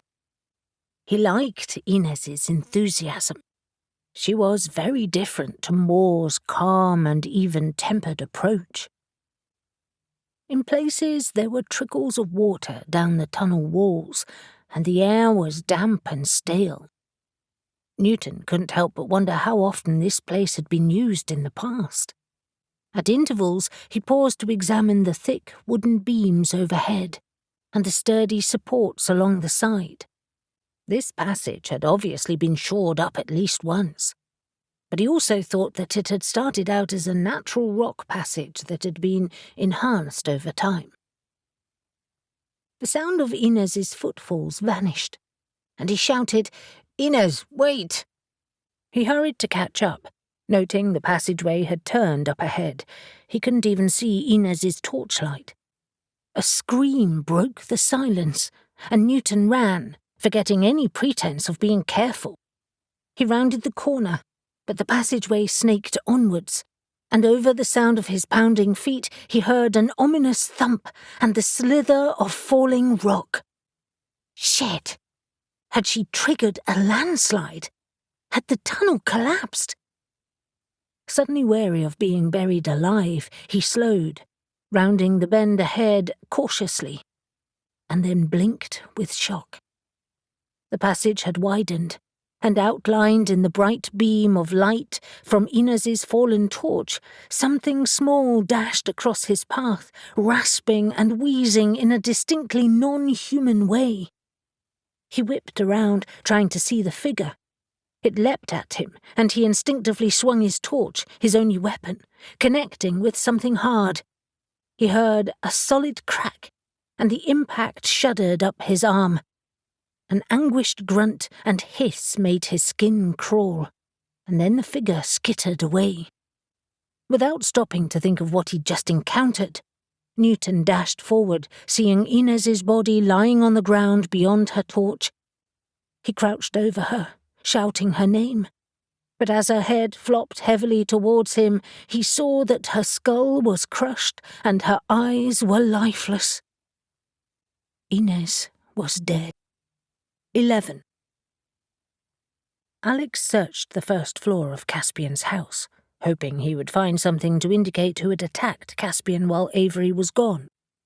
However, so far he'd found nothing, and his attention wandered as he searched. The last time he'd been in this house was when Sebastian, Caspian's father, had still been alive. They'd broken in to get Reuben's grimoire, and Sebastian had died at Helena's hands. It was hard to believe that was almost a year ago. So much had changed since then. For a start, Caspian had been their enemy, and now he was a friend. Of sorts. Alex doubted he would ever really consider him one, especially since he'd made it pretty clear he wanted Avery. Alex was a confident man, always had been, within reason. But there was no doubt that Avery was flattered by Caspian's attention. She was far from shallow, but the big house and impressive bank account was something he couldn't compete with. Caspian was also a powerful witch, and clearly charming enough when he wanted to be. Bastard. Alex tried to subdue his worry. He loved Avery, adored her, and he knew she loved him. He hoped that would be enough. Her voice startled him as she called from the hallway. "Alex, where are you?" "In here, one of the bedrooms," he shouted, heading to the door. But in seconds she'd entered the room, looking at him with concern. Avery was truly beautiful, he reflected. Her pale skin and red hair were stunning, and she had the sweetest, gentlest smile, plus a wicked temper on occasions. She was also clever and sharp-witted. He liked that. He didn't want a simpering girlfriend, he never had. "How's Caspian?" he asked her. "I didn't linger. I waited until Eli arrived to help Briar and then left them to it. But he didn't look good." She grabbed his hand. "I didn't wait because I was worried about leaving you alone here." He brought her hand to his lips and kissed it. "I'm fine." "No more spirits?" "None." "Have you found anything?" He shook his head. "No, not really. Any protection spells Caspian had on this place have vanished. Maybe they were overloaded, or another witch destroyed them." He grimaced. "Maybe. It's weird. I can't even find a trace of them." Avery wrinkled her nose. "I can smell brine, and I see there's sand down the hallway." She tried to laugh. "At least Helena is not this messy." Alex noticed a mark on Avery's neck and pushed her hair back. "There are finger marks on your throat. What happened?"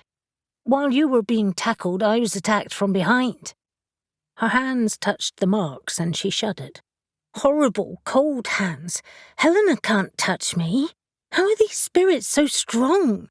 "Good question," he said, "and one I have no answer to, yet. I presume that witch is making them stronger than normal and is potentially behind this." He'd been pondering that ever since Avery had left. Of all the witches, he was the most skilled at banishing ghosts and negotiating the spirit world. But right now, he felt inadequate. Avery glanced around the richly appointed room, looking uneasy. "We should leave. I feel like we're snooping, and if we can't find anything—" "You're right," he agreed. "But before we go, follow me. It's a good job you came to look for Caspian when you did." He walked across the room, down the hall and back into Caspian's room, Avery trailing behind him. He pointed at the jeans and t-shirt on the bed. "He was wearing his gym gear, wasn't he? I reckon he'd gone running or something and he'd been attacked after that. Maybe just before lunch." "That makes sense," Avery said thoughtfully. "But who attacked him, and why?" "Something else I have no answer to," he told her. "Is the council meeting tonight? You said you'd spoken to Genevieve, right?" "Yes, of course." Avery looked surprised. "I'd almost forgotten that. We'll meet at Crag's End as usual. Bloody hell. Sally and Dan will have no idea where I am." She checked her phone for the time. "It's after 4. I'll ring them in a minute, but I'll take you to the pub first. Please. Alex nodded. He took her hand, realising he'd been very abrupt with her on the phone. I'm sorry if I shouted earlier. I was worried that you'd get hurt coming here alone, and he voiced what he really thought. I hate you being alone with Caspian. But you know that. I know you do. Don't you trust me? Her eyes narrowed with a spark of anger and disappointment too, he realised. Of course I do. He didn't know how to describe what he felt. And then it struck him, and his anger boiled to the surface. I just hate the way he flirts with you. All the time. It pisses me off. It shows an utter disrespect for me. He's point-scoring, and he uses you to do it. I hate that too. Avery nodded, and her expression softened. You're right, he does. Sorry. I won't let him do that again.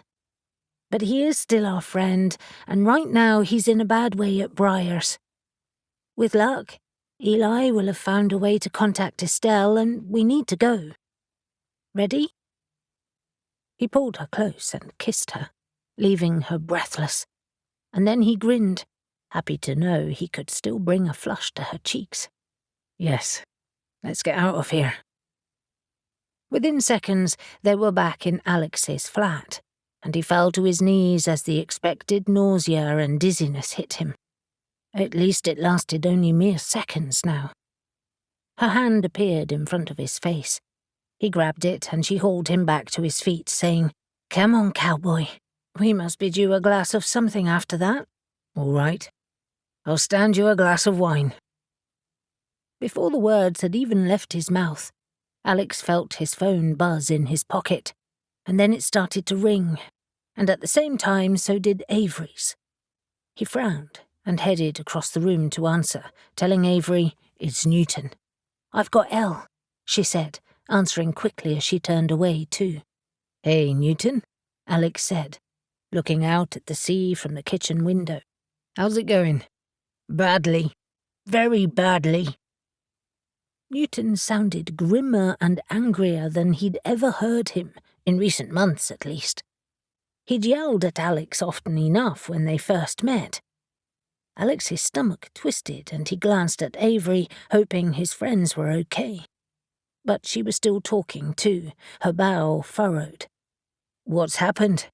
Inez Walker is dead. What? How?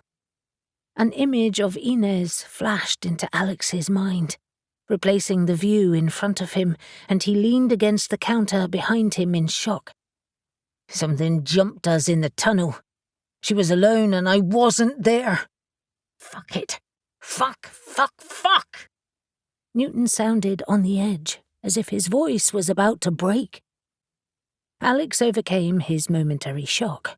I'm so sorry, Newton. What can I do? You can find what the fuck this damn creature is that crushed her skull, he shouted. Of course. But I meant, what can I do for you? Where are you?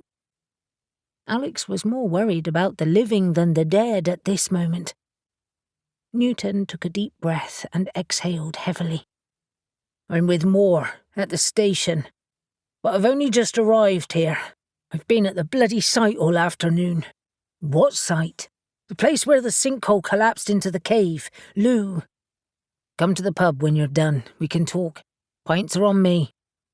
I don't think I'll be good company. Alex knew Newton wouldn't have called if he wanted to be alone. You can stare into your pint all night if you want. Just come. I have news for you too. What is it? Newton asked, his voice suddenly sharp. Not now, later. If anything, he knew that would make Newton come round. You've got enough to worry about now. And look, I really am sorry. She seemed a nice woman. She was, and she didn't deserve that. I'll see you later. Alex ended the call, but he barely had time to get over his shock when Avery shouted to him across the room. Alex! He turned. What else has happened? Reuben has been stabbed by a ghost, just like Caspian. What? Is he okay?" Reuben was his best mate. The knot in his stomach tightened. "Yes, he's with Briar now. Want to come with me? It's just a shoulder wound," she added, "so he's okay-ish." Avery crossed the room to him, frowning. What did Newton want? That needed to wait. "Let's get to Briar's shop first." And in seconds, his guts were in his boots as they used witch flight once again. Avery took in Briar's herb room, sighing with relief when she saw Reuben sitting on a chair, shirtless. Elle was next to him, pale and distracted, pressing a dressing into his right shoulder. Briar and Eli were working at the counter. "Reuben, are you okay?" He smiled ruefully. "Not too bad, considering I've been stabbed." He nodded at Alex behind her, and then to Caspian lying prone on the couch. "I think I'm doing better than those two." "Cheeky sod," Alex said, bent almost double as he inhaled deeply. "I bloody hate witch flight." "Who did you piss off?" "Some hulking bloody spirit on Gull Island." He started to shrug and then winced. "Ow! Bastard threw a knife at me, and I wasn't quick enough to block it." He looked across at Caspian again. "At least I fared better than him." Mariah had been measuring out dried herbs, but she paused and glared at him. "You've still been stabbed." She nodded at Eli. "It's a good thing we closed the shop. We've turned into a hospital." Eli laughed grimly, but concentrated on whatever he was making in a bowl, his hands grinding something with a pestle. "It wasn't all that happened, though, was it, Reuben?" Elle said, her eyes serious as she watched him. "Gil appeared." Reuben stiffened, his gaze falling to the floor, and when he spoke, his voice was thick with emotion. "He saved my life." "Gil?" Avery's voice sounded shrill with surprise, and she made an effort to calm herself. "He actually appeared?" "Sort of." Reuben looked broken, although he was trying his best to hide it. "He was a barely there shape, to be honest, but I recognized him straight away. He tackled the other spirit and then they just disappeared. I couldn't even thank him." Avery struggled to find the right words, but Alex said, "I'm so sorry, mate. But at least he's looking out for you." "Yeah, I guess so. I shouldn't need him to save me, though, should I?" "He's your big brother. That's what he does." "But why now?" Reuben asked, genuinely confused. "I haven't seen him all year." Alex leaned against the counter. "I don't know either. But there's obviously a disturbance in the spirit world, enough to shake up lots of things. I'm glad we have him on our side." "But I don't want him battling other spirits," Reuben said, annoyed. "I want him resting in the afterlife, whatever that may be." Mariah lifted her head from her task and watched Reuben. "I think Gil's doing what he needs to do right now. Hopefully, when this is over, we won't hear from him again." Reuben just nodded, his eyes firmly on the floor again. Elle's hand was resting on his arm, to comfort both of them, Avery thought, and she squeezed it gently. She was trying to be calm, but Avery could see she was struggling. "What were you doing on Gull Island? If you'd been seriously injured, we would never have found you." He looked sheepish. "Reminiscing about Gil, actually. Hearing about him yesterday made me want to see the cave again, so I went." He glanced at Caspian.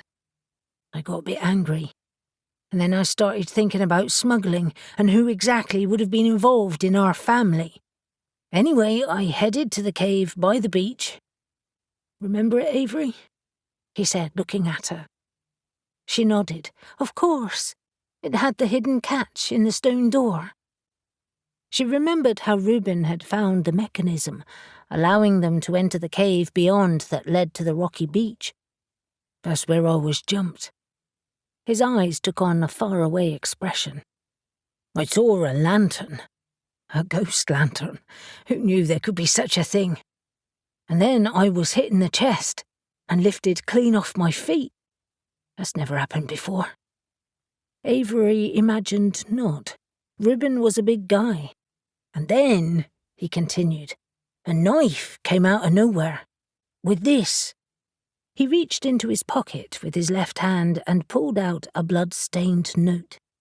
It says, "Blood will be my vengeance." Avery was relieved to see his humour finally return as he attempted a smile. Ominous, isn't it? And it left a handful of these. He reached into his pocket again and produced a couple of gold coins, which he handed to Elle. He added, "I'll give you the knife later." Alex strode forward, taking the note and scanning the message. Vengeance? For what? Reuben shrugged and winced again. I have no idea. Alex looked from the note to Caspian, who appeared far better than he had earlier, even though he was still unconscious, and frowned. Why were you two stabbed?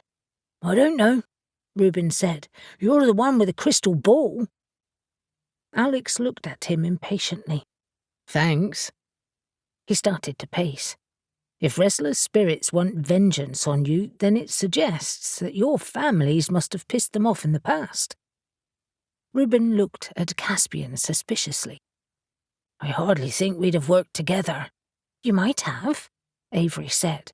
Remember all that stuff I found out about Helena? Our families were all merchants in the 16th century, and potentially yours were still in the 18th.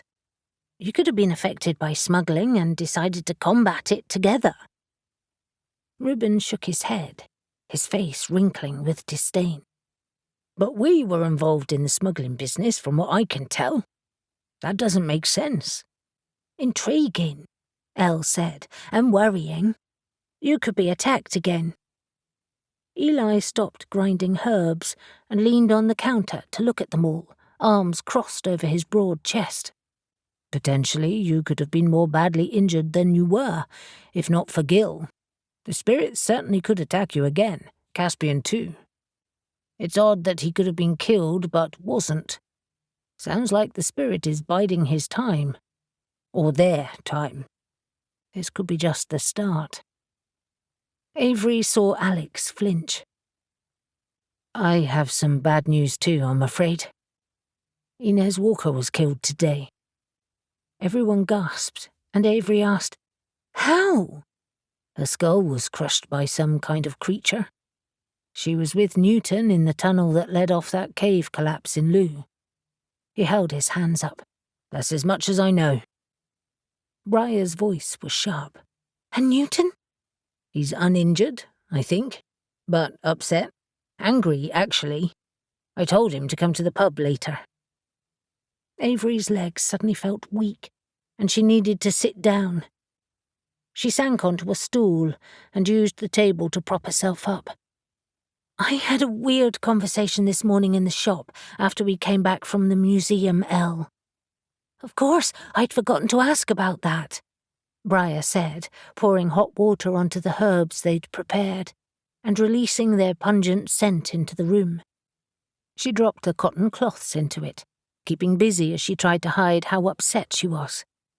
Did you find anything useful?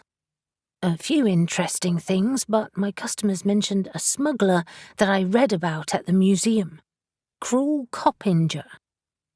Elle nodded. I remember that name.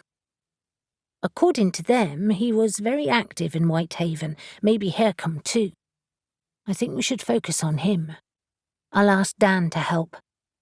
And Oswald had news, Elle reminded her before addressing the group. They found the victim's car, the one in Foy. It was on the National Trust car park out of town. That's not close to the beach, Alex said. Exactly, Elle said darkly. What does that mean? Just then, Caspian stirred and groaned, sending Mariah hurrying to his side, and Eli picked up the dressing and started to treat Reuben's wound. At the same time, a loud banging sound came from the front of the shop. That's probably Estelle, Eli said. Gabe managed to tell her about Caspian. I'll get her, Alex said, already leaving the room. Within seconds, Avery heard raised voices, and Estelle appeared in the doorway, dressed in a smart skirt and silk blouse, her long hair brushed back from her shoulders. She looked coolly professional, but her eyes blazed with a mixture of fury and worry. "Where is he?" "I'm here," Caspian said weakly, as he struggled to sit up. A ray of afternoon sunshine illuminated his pale face, showing dark shadows beneath his eyes. Mariah laid her hand on his shoulder, pushing him back down. "Don't move. You've been stabbed." Confusion clouded Caspian's face, and he glanced around the room, trying to orientate himself. He finally saw Avery, but he looked quickly away to Estelle, who was now at his side. In typical Estelle manner, she hadn't bothered to greet anyone, instead striding across the room as if they didn't exist. She dropped to her knees next to Caspian, examining his injuries. He was bare-chested, partially covered by the blanket that had slipped as he struggled to sit. His bruises looked worse now, and a large one bloomed across his cheek. "What the hell happened?" Estelle asked, her voice sharp as she looked first at Mariah and then the rest of them suspiciously. "He was attacked by ghosts," Mariah told her calmly. "Avery and Alex found him, and they brought him to me." Estelle's eyes narrowed, and her voice dripped with disdain. "Spirits? A likely story. Did one of you do this?" Avery was so astonished at the accusation that she couldn't speak. But Mariah's voice was hard, and her dark eyes sparkled with an emerald light as the green man rose in her. "How dare you? I have spent hours tending to him. We've saved his life, you ungrateful bitch." Estelle recoiled in surprise, and then she stood, clenching her fists as magic sparked around her. Mariah stood too, the scent of earth and old magic pouring off her. Estelle took a quick step back. Before either could say or do anything else, Eli intervened, stepping between them, his bulk shielding Mariah. "You should be more careful, Estelle. I suggest you apologize." Estelle squared her shoulders and looked up at Eli as if about to speak, but Caspian interrupted. "Estelle, please stop. I feel like death and can do without you fighting the people who helped me." Estelle stared at Eli for a moment longer, and then turned to Caspian. "You remember what happened?" "Vaguely. Will you please sit down?" Despite his obvious pain, his voice was firm. Estelle glared at them all once more, and then her shoulders dropped. "Go on." The tension in the room eased, and Eli returned to finish Reuben's dressing. As Avery exchanged a worried glance with Elle, Mariah perched on the sofa next to Caspian as if to protect him from Estelle, her hand resting on his. Her voice was gentle as she said, "Don't overdo it." He smiled at her, albeit weakly. "I couldn't if I tried. Everything aches." He pressed his hand to his side. "And this feels like a red-hot poker has been stuck in my side." "That's where you were stabbed. What happened?" Estelle repeated sharply. "I'd just been for a run around the grounds and was heading to the shower when my protection spells on the house suddenly collapsed, and I was struck from behind. The next thing I knew, I was fighting for my life against some surprisingly strong ghosts." He rubbed his face and then winced in pain. "It's a bit of a blur, actually. Something struck my head, and I don't remember anything else. I certainly don't remember being stabbed." He looked confused. "I don't understand how I'm here." "Genevieve couldn't get hold of you," Avery explained. "She asked me to call you to tell you about tonight's council meeting. When you didn't answer me and your office said you were at home, I headed to your house. I knew something was wrong when I realized your spells were gone. I called Alex for backup. Alex was standing next to Avery now, his warm hand on her shoulder, and he gave it a reassuring squeeze as he answered, "It's a good job she did too. You still had 2 spirits in your house. They're both gone now. We found you in your bedroom, unconscious and bleeding." Caspian looked shocked, and so did Estelle. "What could do this?" he asked, struggling to sit up again. "And why?" He tried to laugh. "I know I piss people off, but not usually the dead." "I was attacked too," Reuben told him, as Eli finished bandaging him up. "More spirits. I think we're being targeted." He passed the bloody message to them, and Estelle frowned at it, pinching the paper between the end of her finger and thumb like it carried a disease. "Blood will be my vengeance. Is this a joke?" Reuben shook his head. "No." Estelle looked between him and Caspian. "You two. Why?" Reuben gave her his most charming smile. "I have no idea, but I aim to find out. And if I were you, Estelle, I'd watch my back, because if our families are being targeted, that means you might be next." 12. Avery examined the grim faces of the members of the Witches' Council who sat around the long wooden table at Crag's End. Not all of the members were present. Claudia had sent her apologies, as had Charlie from Polzeth, Hermione from Launceston, and Gray from Bude. Estelle was there in place of Caspian, her eyes narrowed with annoyance. The windows were open, allowing a warm breeze to circulate around the room, and it carried the scent of roses and lavender from the garden. Avery had just related the events of the afternoon, and every single member was looking at her, most exhibiting worry, but Mariah and Zane clearly showed dislike. She shifted in her seat, uncomfortable with the level of attention she was getting. Genevieve spoke after her, swinging her gaze to Estelle. "How's Caspian now?" "Better," she conceded, "but still weak. I've settled him at home and renewed all of the protection spells, for whatever good they may be worth. My uncle is with him." "I'm glad to hear it." Genevieve looked back at Avery. "It's good you checked on him when you did. He might have died." "It's lucky you asked me to," she answered.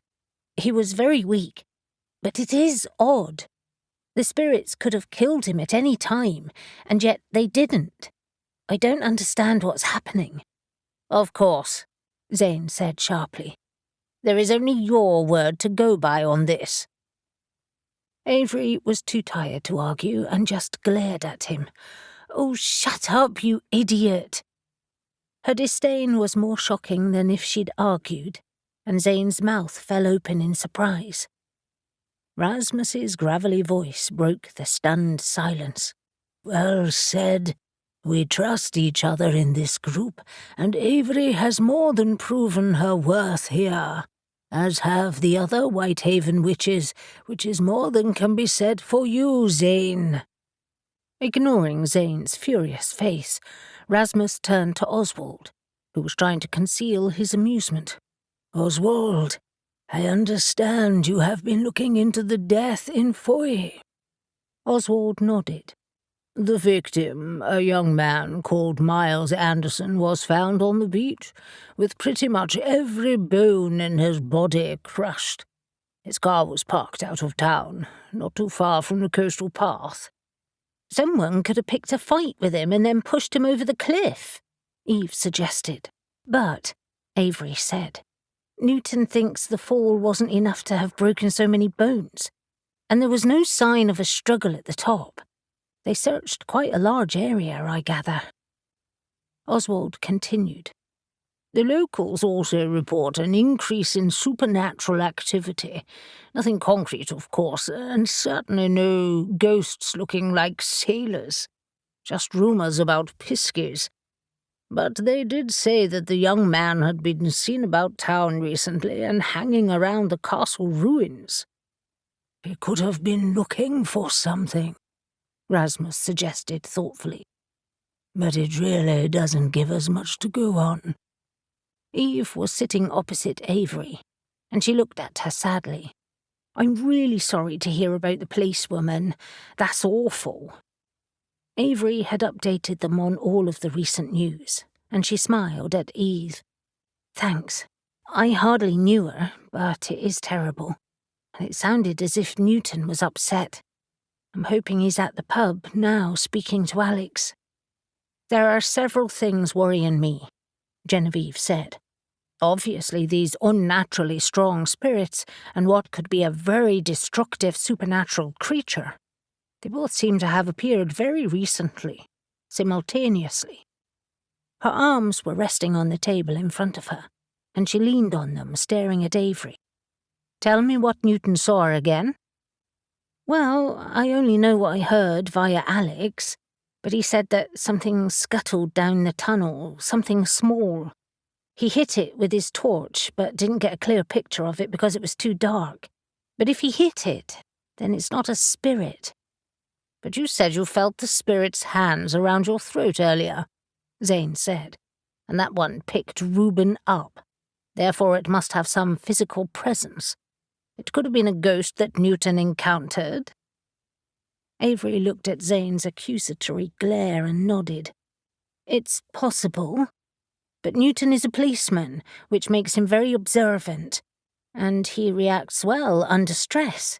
If he thinks it wasn't a spirit and he's seen enough of them, then I trust him." Jasper intervened. "We can't forget that these events are linked to treasure. Guineas were thrown at Avery. There were some at Caspian's house.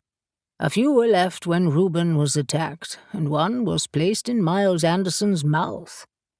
It seems very obvious to me that someone has found buried treasure and disturbed some spirits, and they are seeking revenge." "Miles?" Genevieve asked. "Or someone else?" "It could have been Miles," Oswald said. "Potentially he and maybe someone else found the buried treasure, and that's why he was killed. This has to be about smugglers. We all know there were a lot of them in Cornwall." "Absolutely," Genevieve agreed, nodding. Oswald looked puzzled. "I'm confused that there are both doubloons and guineas, but there must be a connection." "What about witches?" Rasmus looked at Estelle. "Why was Caspian targeted? Did your family clash with smugglers in the past?" Estelle rolled her eyes. "I have no idea, Rasmus. You're talking about a few 100 years ago. It's possible, I suppose." "You were and are shipping merchants," Avery told her. "I think it's very likely you would have clashed about shipments." She turned to the rest of the table. "Reuben has caves under his grounds and a long passage leading to Gull Island. We know his family was involved in smuggling, but we don't know if they clashed with a particular group. Reuben has already started to look into it." Rasmus grunted. "I think you should do the same, Estelle. Your life may depend on it." She nodded stiffly. "I will, but I'd be very surprised if we worked with the Jacksons." "So would Reuben," Avery said dryly. She caught Eve's eye and suppressed a grin. "Mariah," Genevieve said abruptly, "what do you know about the cave collapse in Looe?" Mariah looked surprised at being addressed. She normally remained as quiet as possible. "Only what has appeared on the news. The locks on the wooden chests found in the bottom of the cave were recently smashed, and there were the remains of 3 bodies found. Very old ones, obviously. Looe, like everywhere else, has an extensive smuggling history. One of our most notorious smugglers was Cruel Coppinger."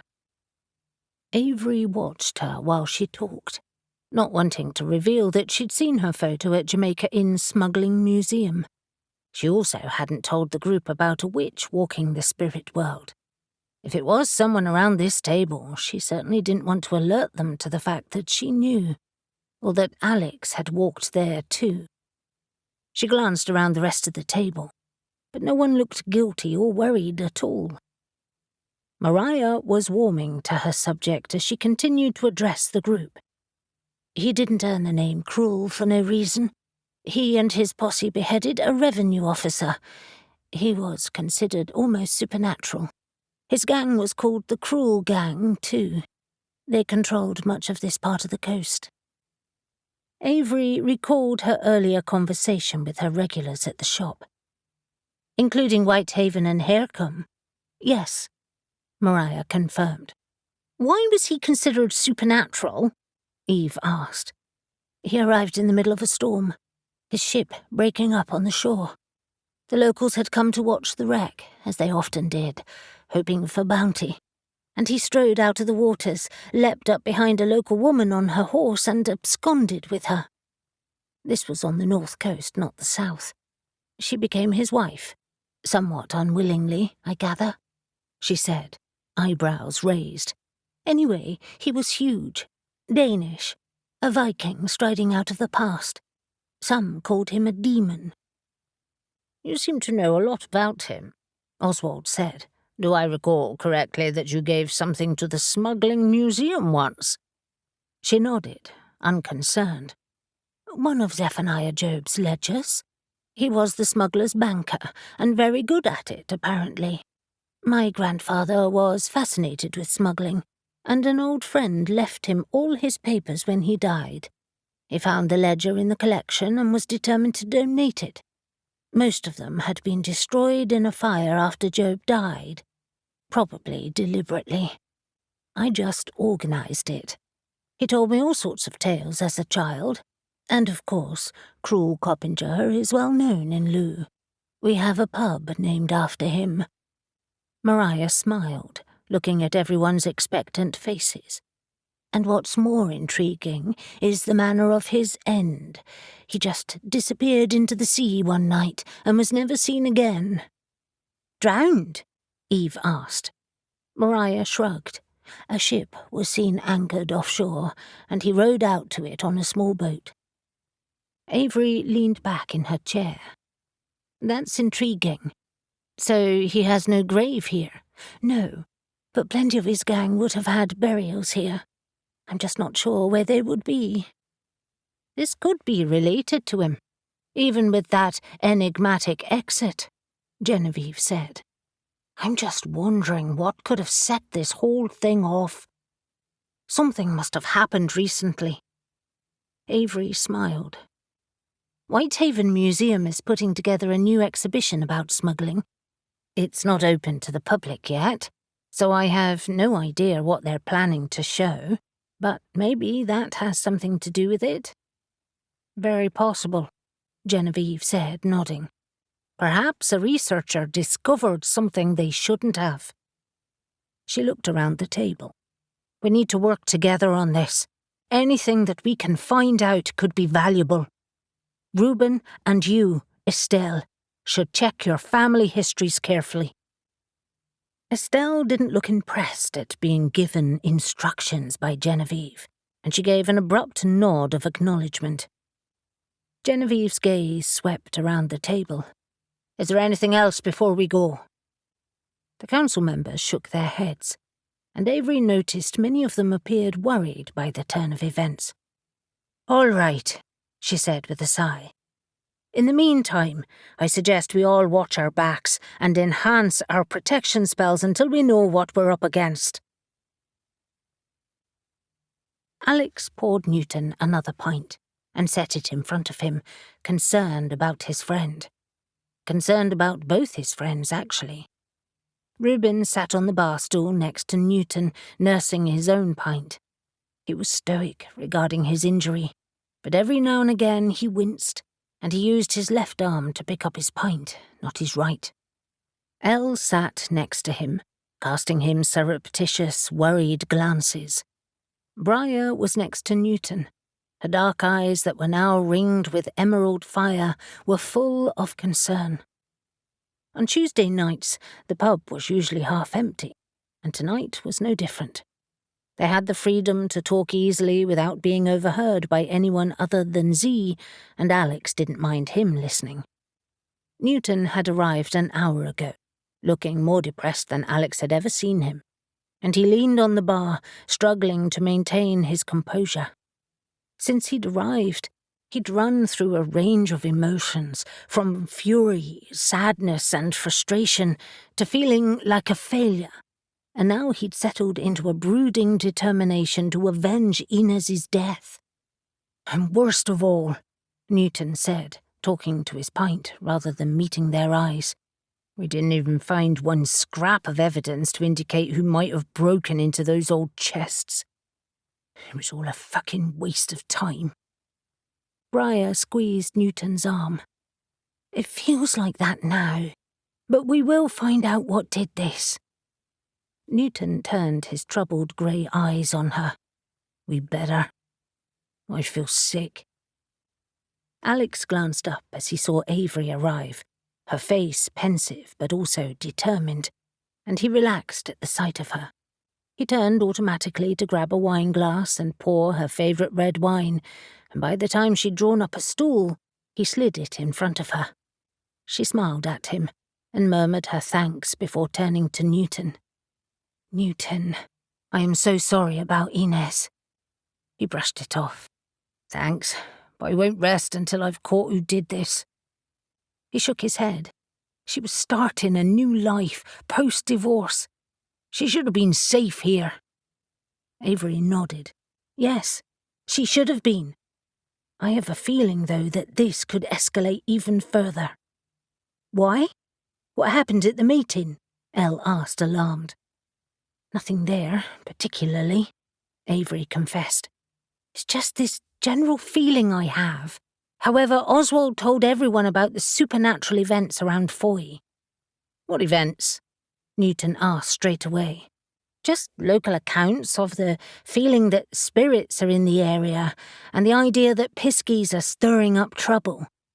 Oswald did say that most people thought it was just Cornish stuff and that it wasn't anything to worry about, but..." She shrugged. "He did say there was a lot of speculation about the Spanish raids in the 16th century. Not surprising, really, after the doubloon." "But they were much further down the coast," Alex said. "Doesn't stop them from talking." "Any issues anywhere else?" Alex asked, sensing that Avery had other news. She smiled at him, a gleam in her eye. "No one else has noticed anything unusual in their area. But Mariah told us about Cruel Coppinger." Elle nodded. "The smuggler we read about this morning. The very same. He was a violent man with a violent gang, and she agreed with what a couple of my customers told me earlier. He was particularly active around here. He also had supernatural associations." Her eyes widened with intrigue. "He arrived in a storm, a hulking Viking striding out of the waves and left by the sea too, never to be seen again." "Viking?" Mariah asked, confused. "He was Danish and also reputed to be demonic," Avery added for good measure. "Although that may have been to do with his size, he was massive apparently." "Maybe demonic is more to do with his cruelty," Reuben suggested. "Either way, it's interesting. Gives me something to look into in my own history." "Interesting is not the word I would use," Newton said crossly. "Sounds like a bloody nightmare. 3 people are dead now." The witches all fell silent, chastened, and Alex calmly said, "We haven't forgotten that, Newton. But it is important that we have something to work on. We are as keen to avenge Inez's death as you are." Newton nodded, briefly meeting his eyes before staring into his pint. "There's something else," Avery said quickly. "Oswald asked Mariah about the donation to the museum. She says her grandfather found the ledger, and she didn't seem the slightest bit concerned at the question. In fact, apart from Zane being his usual grumpy self, no one looked remotely guilty or shifty." "You were thinking about the witch walking the spirit realm," Alex said. Avery nodded, slumping over the bar with her chin in her hands, and Alex realized what a long, busy day it had been. I was, she admitted. But everyone looked normal. Newton drained his pint. I can't do this right now. I'm beyond tired and I need to sleep. He stood, his stool scraping across the floor. I also need to work out what was in that tunnel. I hope you're not planning to go back out there alone, Mariah asked him, suddenly alarmed. No, I'm going to bed. Aren't you listening? I mean tomorrow, or the day after. She was trying to keep the impatience from her voice. Whatever it was could still be there. The whole place is lit up like a sodding Christmas tree now, he said impatiently. A police officer died. Socko have been tramping around there. It's been searched from top to bottom and there's nothing there. Nothing. Newton was almost shouting, and Alex shot him a warning look. Suddenly aware of his surroundings, Newton lowered his voice again. If you want to help me, find out what that creature was and how to kill it. Without waiting for a response, Newton left, and Mariah made as if to move. I should go after him. Alex leaned forward, placing a hand on her arm. He needs to be alone. He knows we care. Does he? She asked, looking upset. He didn't look like it. Of course he does, Alex said softly. Men deal with things differently. We rage and stomp about, but he knows. He just needs some time. So what are we going to do? Elle asked. I certainly don't want to wait around and let Reuben get attacked again. I've finally persuaded him to stay at my flat. She shot him an annoyed glance. For tonight only, he told her. I need to look at my family history, and I can't do that at your place. You could bring your books, Elle said, continuing what was obviously an earlier argument. It's not just my grimoires. There's a whole load of books. I have a library, you know. Do you? Avery asked, looking surprised. Yes. I barely go in it, he conceded. But I figure there must be something useful in there. Alex couldn't help but laugh.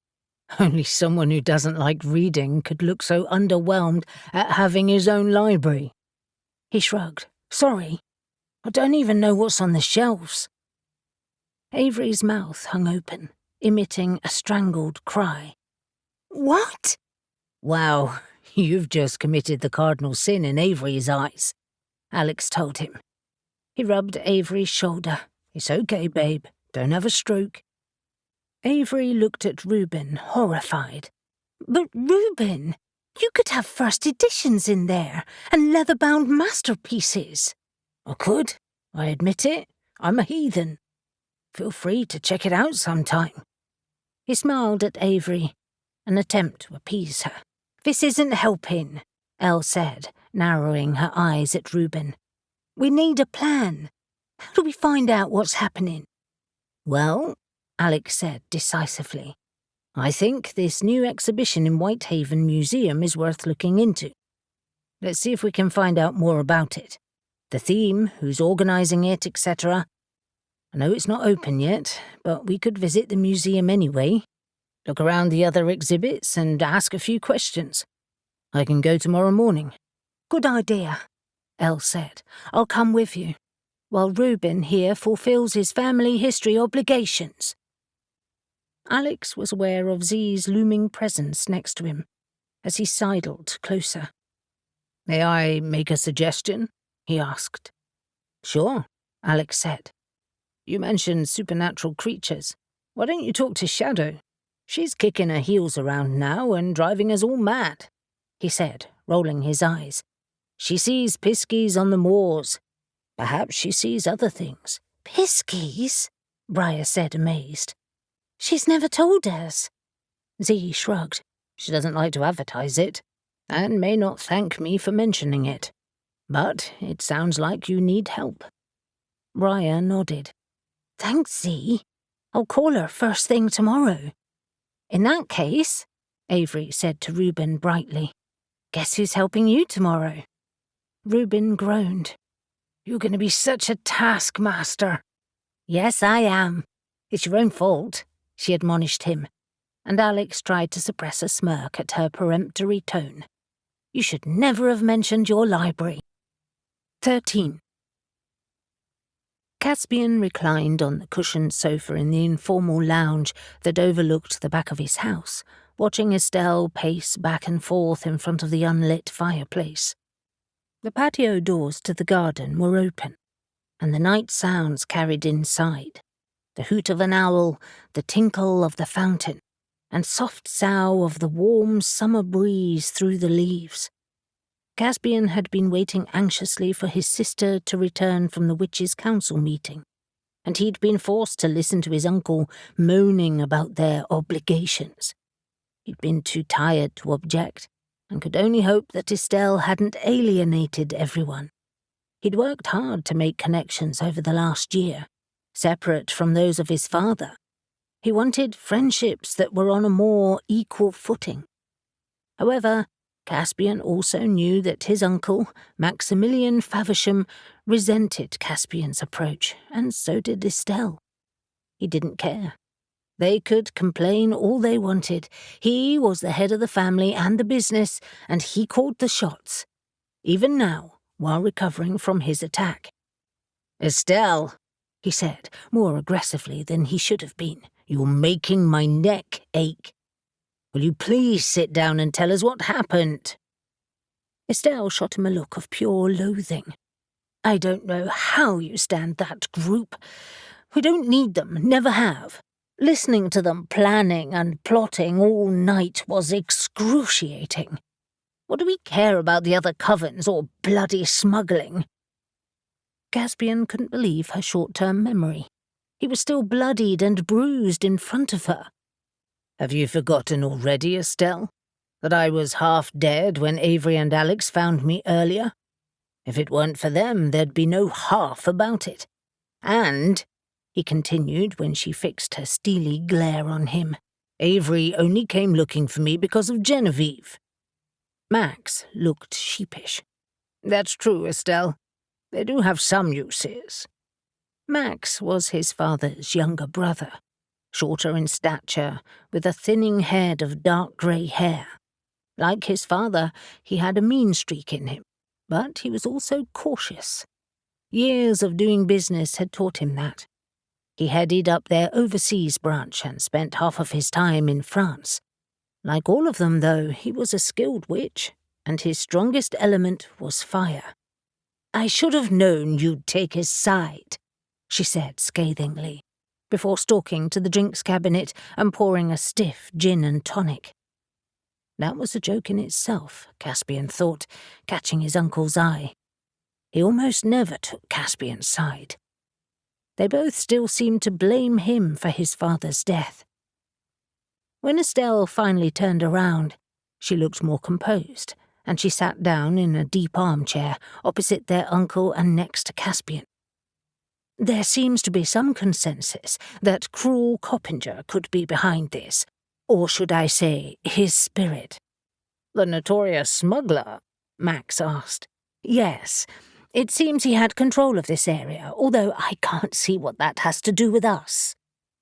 Caspian gestured to their old family grimoire on the side table next to him, which he shared with Estelle. "I've had a cursory look in that, in case there's any reference to smuggling, but found nothing so far." His uncle snorted. "It's a grimoire. Did you really expect to?" "It's possible," Caspian reasoned. "Spells are annotated in there, suggestions squiggled in corners.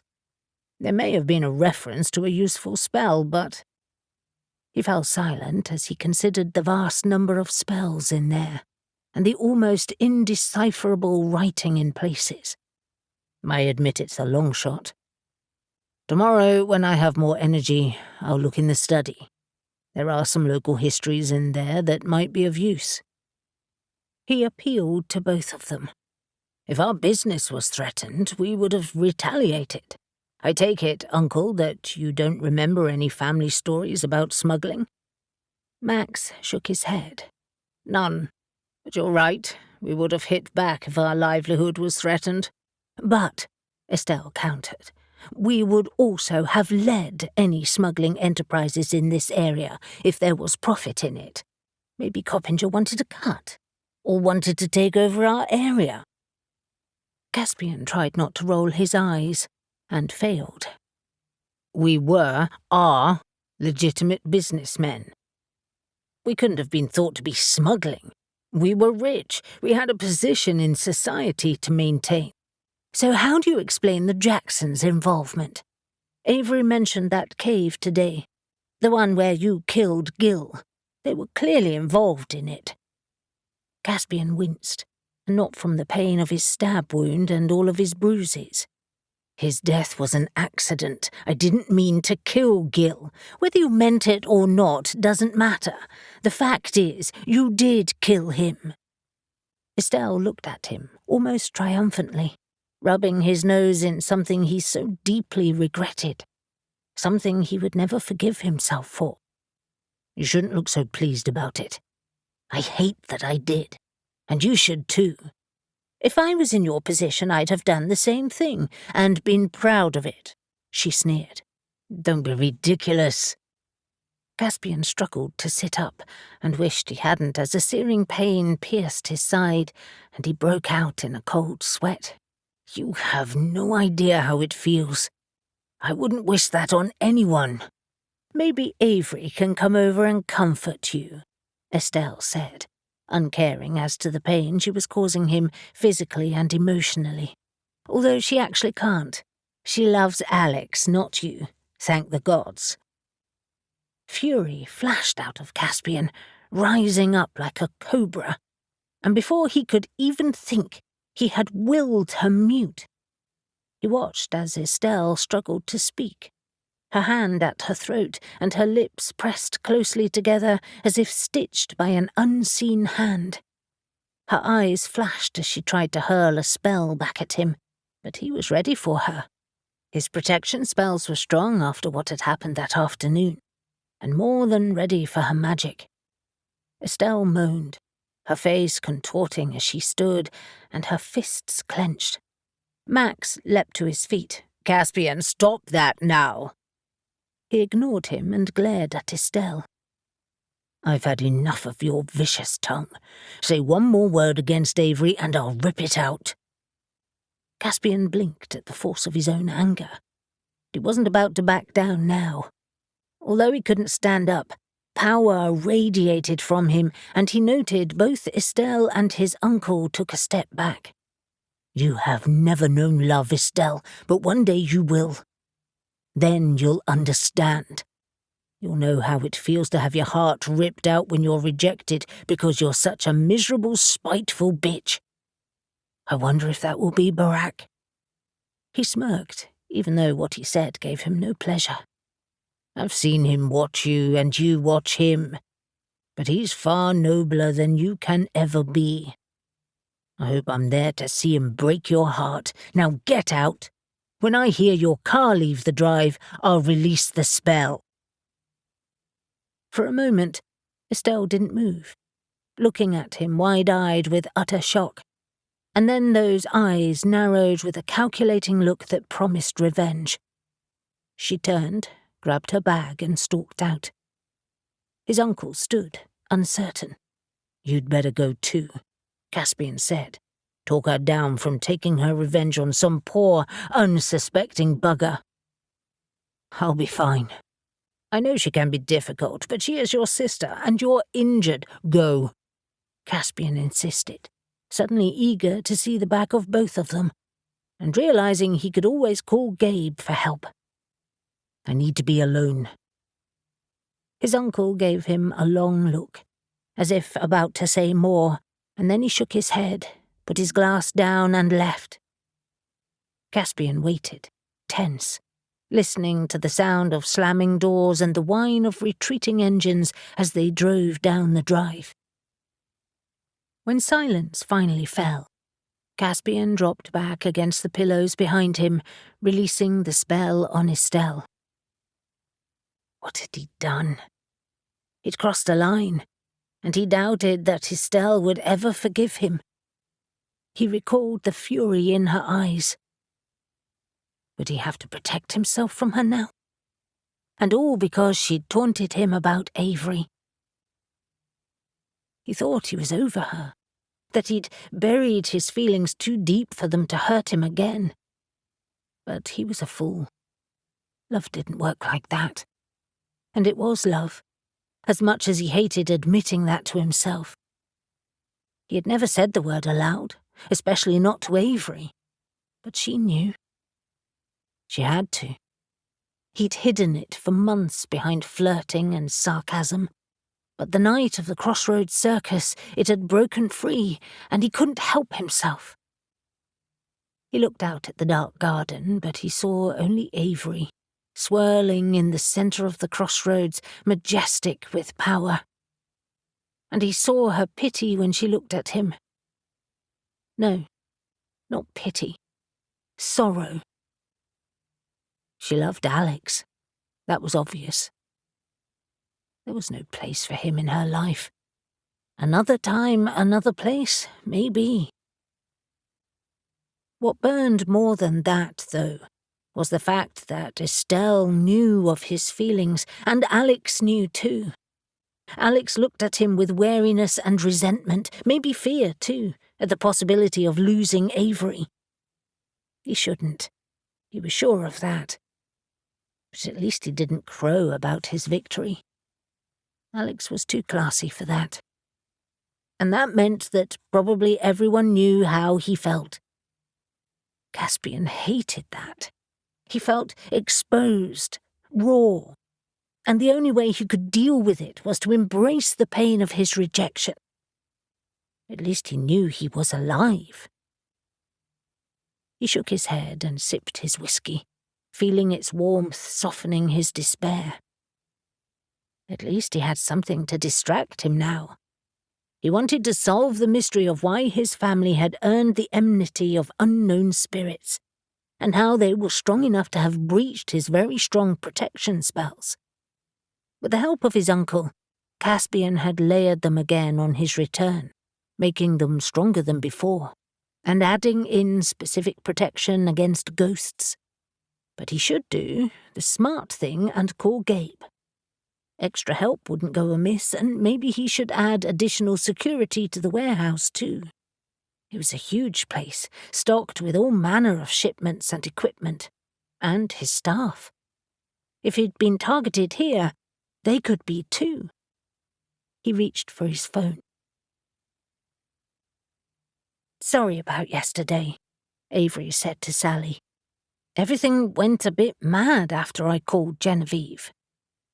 They were in the kitchen of Happenstance Books, making their first coffee of the day, and as Sally pulled the mugs from the cupboard, her face was etched with worry. "I'm just glad that you're okay," Sally said. "But I'm sorry to hear about Reuben. It sounds like he had a lucky escape." "Very. Caspian wasn't so lucky." Sally's face tightened with disapproval. "Well, as you know, I'm not a fan of Caspian, but I am sorry he was injured. But," she reached for the milk, "I'm so sad to hear about Inez Walker. Poor Newton. Is he okay?"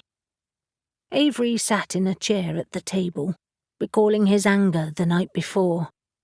"Not really. He blames himself, which is ridiculous, but also understandable. I would too." Sally finished their drinks and, bringing the cups to the table, sat down next to her. "You really have no idea what could have attacked her?" "I keep coming back to Spriggans, the ghosts of giants I talked about with Dan. But it's just a theory. Did you know," she leaned closer, "that Shadow sees piskies on the moors?" "No?" Sally's eyes widened. "Really? That's amazing. Then the stories are true." Avery grinned, pleased to see her friend seem to have forgiven her for the flash of magic that had scared her the other night. "I know. Briar is going to call her to see if she's seen any other fairy creatures. She could help us find out what Newton's mysterious attacker was." "Good." Sally blew on her coffee, sending an eddy of steam up, and then sipped it, closing her eyes briefly. Oh, that's lovely. Just what I needed. I must admit I didn't sleep too well last night. Events seem to have escalated very quickly. They have, Avery admitted. 3 attacks in one day, 3 deaths, and other than vague guesswork, we're still in the dark about why. And of course, Helena is still missing, imprisoned somewhere in the spirit world. She rubbed her face, overwhelmed by the sum of it. I didn't even know that was a thing. I'm not magical, Avery, so it has me worried. For me and my family and Dan. If Reuben and Caspian were attacked, despite their magic, we would have no chance. Avery reached forward and grabbed Sally's free hand. I genuinely don't think you need to worry. The spirits seem to be targeting specific people for now. What about the man walking his dog? Sally reminded her. He was just going about his business and now he's dead. Wrong place, wrong time. Sally shook her head, releasing her hand from Avery's hold. And that could happen to any of us too. There was no denying that. Sally had an excellent point. You're right. Didn't stand a chance. But we're working hard on this. Do you think it's cruel Coppinger, like Mary and Fred said yesterday? It's certainly possible, but still just a theory. I'm going to help Reuben search his library today.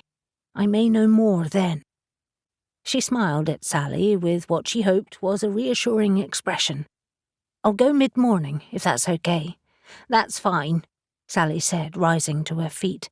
I'll go and open the shop up, and hopefully Dan will be here soon. As far as I'm concerned, Avery, you take as much time as you need, because I think this violence is only the start. Elle stood in front of a glass cabinet, looking at the objects displayed within it, evidence of Whitehaven's rich history. Strictly speaking, Whitehaven Museum was more than just educational. It was situated in a Georgian building on the hill looking over the town, and in addition to displaying Whitehaven's history, it housed an art gallery, a gift shop, and a very busy cafe. The artwork they displayed was a mixture of paintings, watercolour and oil, charcoal and pencil drawings and prints, all depicting the surrounding countryside and Cornwall in general, and mostly created by local artists. The room Elle was currently in was an exhibition about the local industries. It featured archaic farming implements found in the soil in the hills around the town, old fishing equipment and black and white photos of the farming and fishing communities. Whitehaven had always been a fishing village, and of course a trading one. Compared to some of the other museums in Cornwall, this one was small, but its displays were impressive, and it was a popular attraction. The room was bathed in morning sunlight, and as it warmed her, Elle took a deep breath, feeling the heat ease the knots in her shoulders. The knots of anxiety that had accumulated by worrying about Reuben. She wasn't just worrying about his stab wound. She was also anxious about his lack of confidence in his magic and the nearing anniversary of Gil's death. Reuben, despite his confident swagger about many things, was deeply unsure of his magical abilities, and although he'd made great headway over the past year, was still nowhere near as proficient as he wanted to be. Or should be, considering his family. A couple of months ago, she thought that was all in the past, but it seemed not. Elle shook herself out of her worry and looked around the room once more. It was pointless being in here. Interesting though it was, it shed no light on smuggling or anything pertaining to their current problem. She decided to find Alex. They had arrived together about half an hour ago, but had split up to search the exhibits. She headed through the stately rooms converted to exhibition halls, finally arriving in the art gallery, and found Alex looking at a large painting of a stormy sea, on which a rigged ship with tattered sails floundered. Huge waves crashed on a rocky beach, and men clustered on the sand, watching and waiting. Smugglers, waiting to plunder the wreck. Alex looked lost in thought, and she gently nudged him. "It's impressive, isn't it?" He looked at her and grinned, looking slightly piratical himself with his long hair and swashbuckling goatee that he was currently sporting. "It is. Very atmospheric." He turned back to it. "It depicts smugglers, though.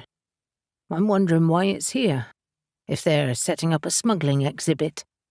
"Maybe they plan to move it." Elle stepped away from him, idly looking at the other artwork.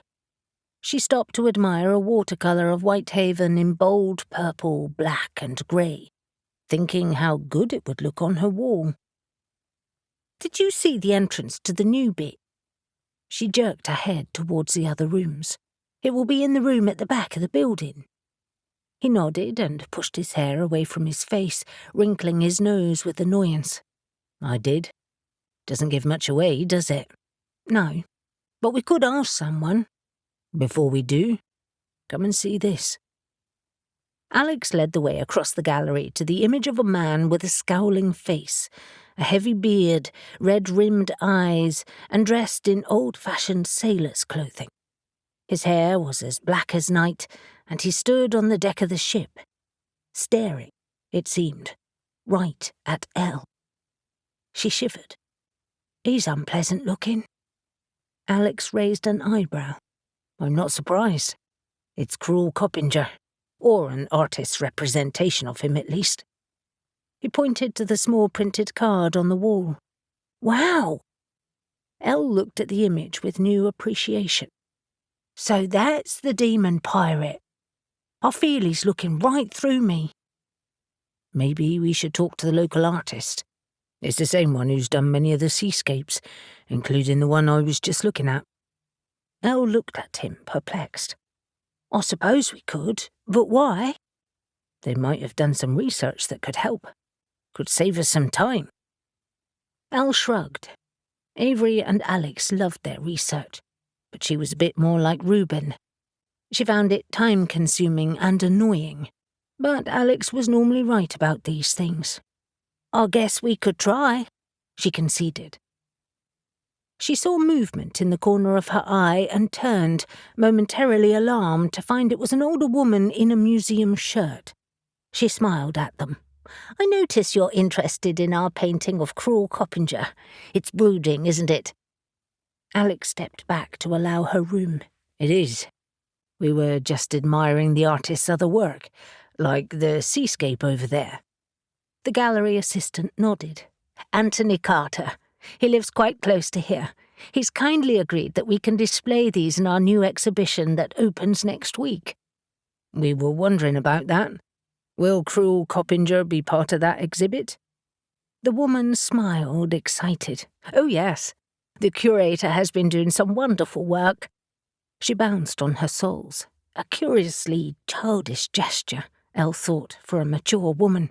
"We actually had a remarkable find a few months ago when we cleared out some of our basement areas. I'm sure you know that many museums have so much stock that they can't possibly display it all." They nodded, wondering where she was going, but she ploughed on. "We found more documents about Zephaniah Job working with Coppinger, which was amazing because it was presumed that it had all been lost, as well as some other items that I'm not familiar with. We can't wait for it to open. This painting will move at the end of the week." "Wow," Alex said, eyes wide as he glanced at Elle, and she knew he was trying hard as she was to hide his excitement. "So you actually found new material?" "Yes. Such good fortune, and we were so lucky that Ethan was released to help us." "Ethan James?" Elle asked, recalling his name from the photo she'd seen the day before. "Did he assist with Jamaica Inn's smuggling museum too?" The woman looked surprised. Yes, he did. He's well known for his expertise on the subject, so it was natural to ask him to help us. He's actually based at Helston's Shipwreck Treasure Museum, so he's here only for a short time, you understand. It means he could incorporate some items that haven't made it into the other museums, too. Elle nodded at Cruel Coppinger. So he's a big figure in our local history, then? Absolutely. He caused so many problems for everyone, incredibly headstrong by all accounts. Her eyes darkened as she looked at him. And cruel, of course. That's why he got his name. There was a bounty on his head, but of course everyone was terrified of betraying him. I'm not surprised, Elle said. The assistant continued, unabashed. Actually, the anniversary of his disappearance, as near as we can work out, is this weekend, so we timed the opening to coincide with it. Anyway, I'll leave it to you, but there are some leaflets about the new exhibit in the gift shop and by the entrance, so feel free to pick them up before you leave. I'm sure you'll love it. Elle watched her walk across the gallery and then looked at Alex. New material? That can't be a coincidence. Perhaps not. Coupled with the anniversary of his death, it all sounds ominous to me. Alex checked his watch. Coffee time. I'll treat you to cake in the cafe, and we can chat then. You're on, and I'll get a leaflet to look. 14. Briar watched Shadow prowl around her herb room as if she expected to find something dodgy, energy rolling off her. Briar was exhausted just watching her. What are you looking for, Shadow? Nothing? Shadow turned to her, her violet eyes wide with surprise. Why? You look like you think I might have hidden a body in here. Shadow laughed. I wouldn't tell, even if you had. She sobered immediately. Have you? Have you mashed their bones into a paste, saved their blood, and put their hair in a spell? Briar tried to laugh, but it came out as a strangled cry.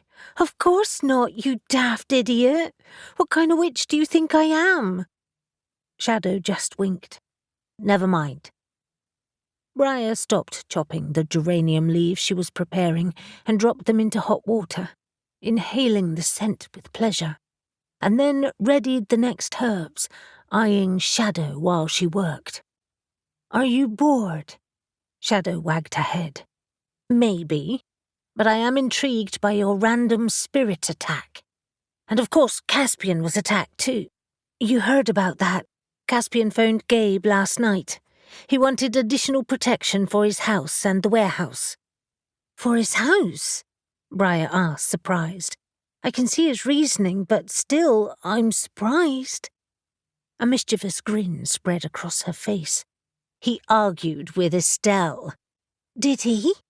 Over what? Her being a bitch? What else? That was far too simple an explanation. She's always been one of those. Something must have happened. He didn't go into details. Shadow looked disappointed. But he sent his uncle away too. Although he renewed his protection spell, I guess the attack has shaken him up. Briar had planned to check Caspian's wound later that day, so maybe she could find out then. She changed tack. Was the warehouse attacked? No, it was as quiet as the grave. Anyway, she said, pulling herself up onto the counter and leaning her arms on her knees. I'm guessing you called me for a reason, so how can I help? Well, Briar paused, looking forward to Shadow's reaction. I hear that you see piskies. She sat up abruptly, looking shocked. Who told you that? It was that bloody womanizer, wasn't it? Briar laughed. No, it wasn't Eli. It was Z. Gossip monger. You just wait till I see him later. Why didn't you tell us? It doesn't need to be a secret, does it? I guess not. I suppose I wasn't sure what you'd think about another bit of the other world in this one. I think it's great, Briar said. And then she frowned. Well, if they're harmless, I guess that brings us to why I wanted to speak to you. You've heard about Inez Walker, I presume? Shadow nodded, suddenly serious. Yes, I met her brother-in-law. He was the one who took my statement. Well, Newton was with her when she died, and he said that there was something supernatural in the tunnel, something small and fast. Inez was hit hard, her skull crushed, and Newton was almost attacked too, until he whacked whatever it was with his torch. But there's no evidence of what it could be. And, combined with the man who was found crushed in Foy, she trailed off. You think it's something supernatural that I might be able to see? Yes, some kind of otherworldly something. Shadow frowned. I'm certainly willing to try, but I've really only seen piskies so far. Well, I call them pixies, actually. She smiled. They're sort of an unexpected present. They pop up when I least expect them to. What do you mean by pop up? Shadow spread her hands wide. I can't predict it. They are there 1 minute and gone the next. Where do they go? Mariah asked, confused. Good question. I think it's sort of like what I can do when I'm in the woods. I blend into the landscape. I don't think they actually pass between worlds. In fact, she paused, thoughtful. I'm sure of it. Mariah nodded. Have you heard of Spriggans? I don't think so. But you may have a different name for them here. What are they? According to folklore, they are small, wizened men, incredibly strong, that possess, sort of, the ghost of giants. Giants? Wow. They also guard buried treasure. Hence the connection to the current events, Shadow said thoughtfully. She stared at Mariah. There were giants here once. According to our myths, yes. Cornwall is renowned for them. Were they in the other world? Yes, but there aren't many now, and they keep themselves isolated. I don't know about Spriggans, though, or if we have an equivalent. Her face brightened, and she jumped off the countertop and walked to the door. Okay, I'll do some investigating. Well, be careful, Mariah called after her. They're violent. Don't worry, so am I, Shadow said, before she shut the door behind her. Reuben groaned and looked up from the old book open in front of him, the words swimming before his eyes.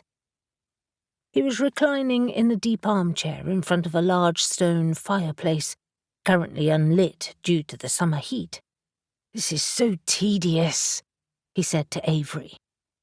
She was sitting at a table under the long windows that overlooked the gardens at the side of the house, and her red hair glowed in the sunlight that streamed in. She looked up at him, vague for a moment before she focused. It's great. You have an awesome library. He looked around at the oak shelves, stacked with books from floor to ceiling. The only wall not to be affected, the one with the windows. The shelves were filled with paperbacks, hardbacks, and classics with leather covers and gilded titles, as well as very old books worn by many hands over time. I suppose it is impressive, he admitted. Not that I've really been in here for years. I can tell.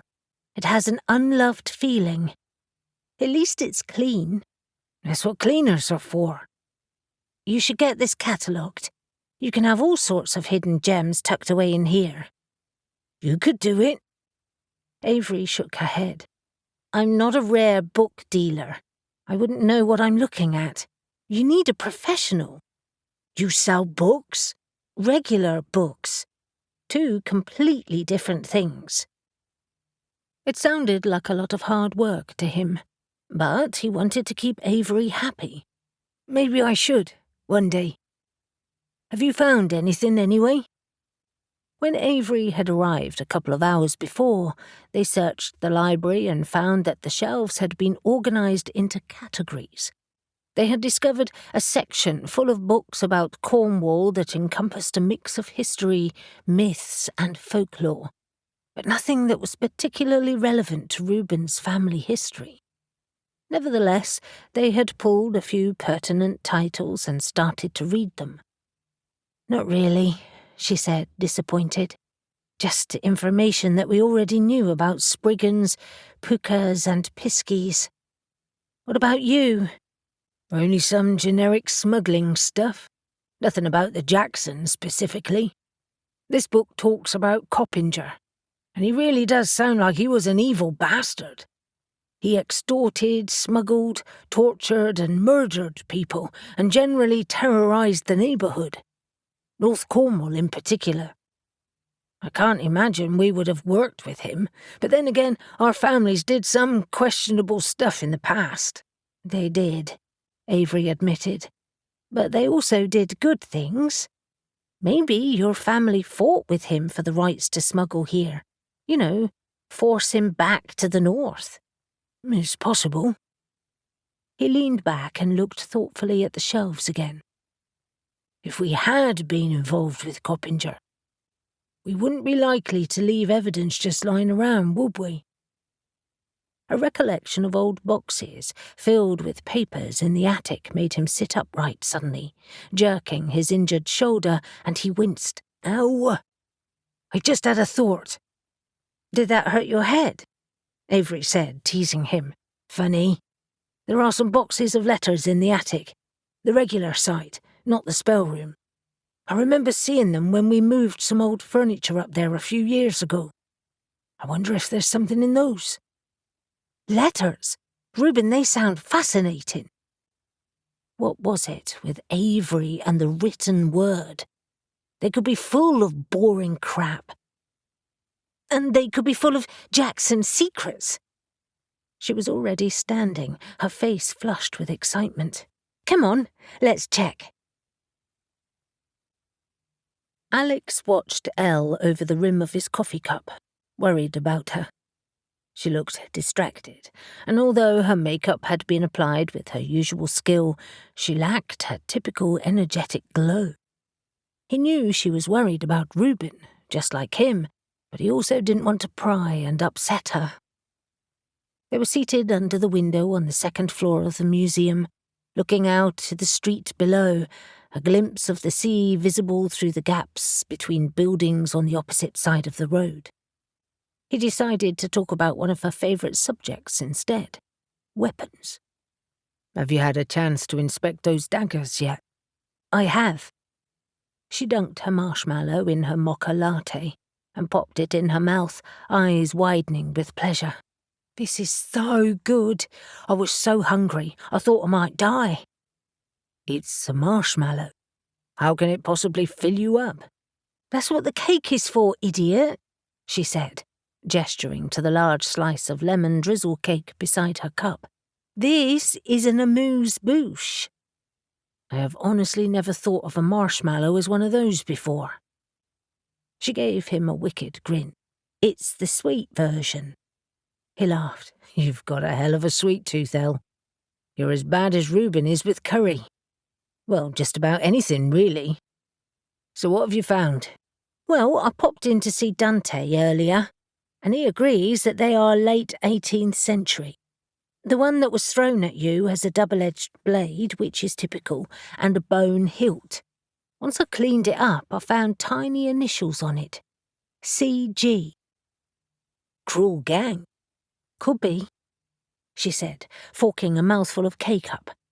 "Or they are the initials of the owner's name." "And the other one?" Alex prompted. "It's far more ornate, a walnut hilt with some lovely engraving on it, but no initials on that one." Alex was disappointed. "Damn it. I'd hoped we'd get some clues from them." Elle shrugged, unperturbed. "It was always a long shot. Hopefully Reuben will find something today with Avery. She has a nose for finding things." "She certainly does." Alex hesitated a moment, and then took the plunge. "Is Reuben okay?" "I feel horrible about Gil, and I know I upset him the other night." Elle swallowed a bite of her cake and grimaced. "Hold on, this needs to be warmer."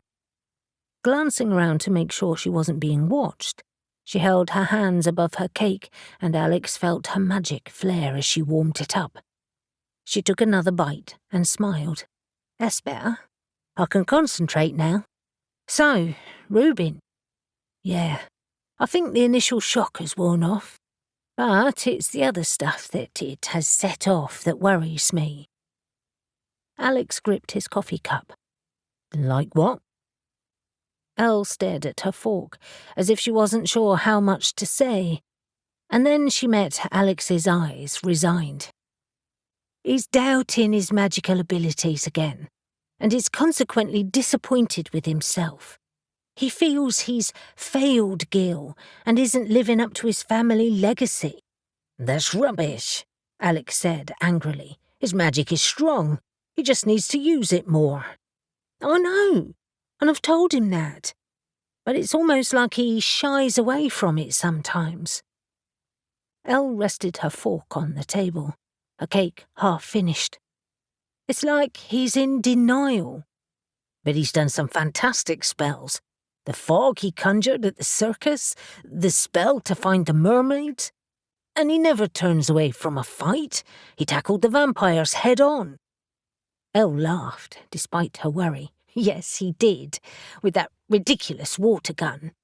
He's inventive, and I never doubt that I can rely on him.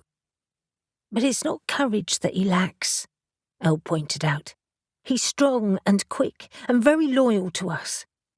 It's his magical self-confidence that is troubling him. And he'll only get that by using it more, Alex groaned.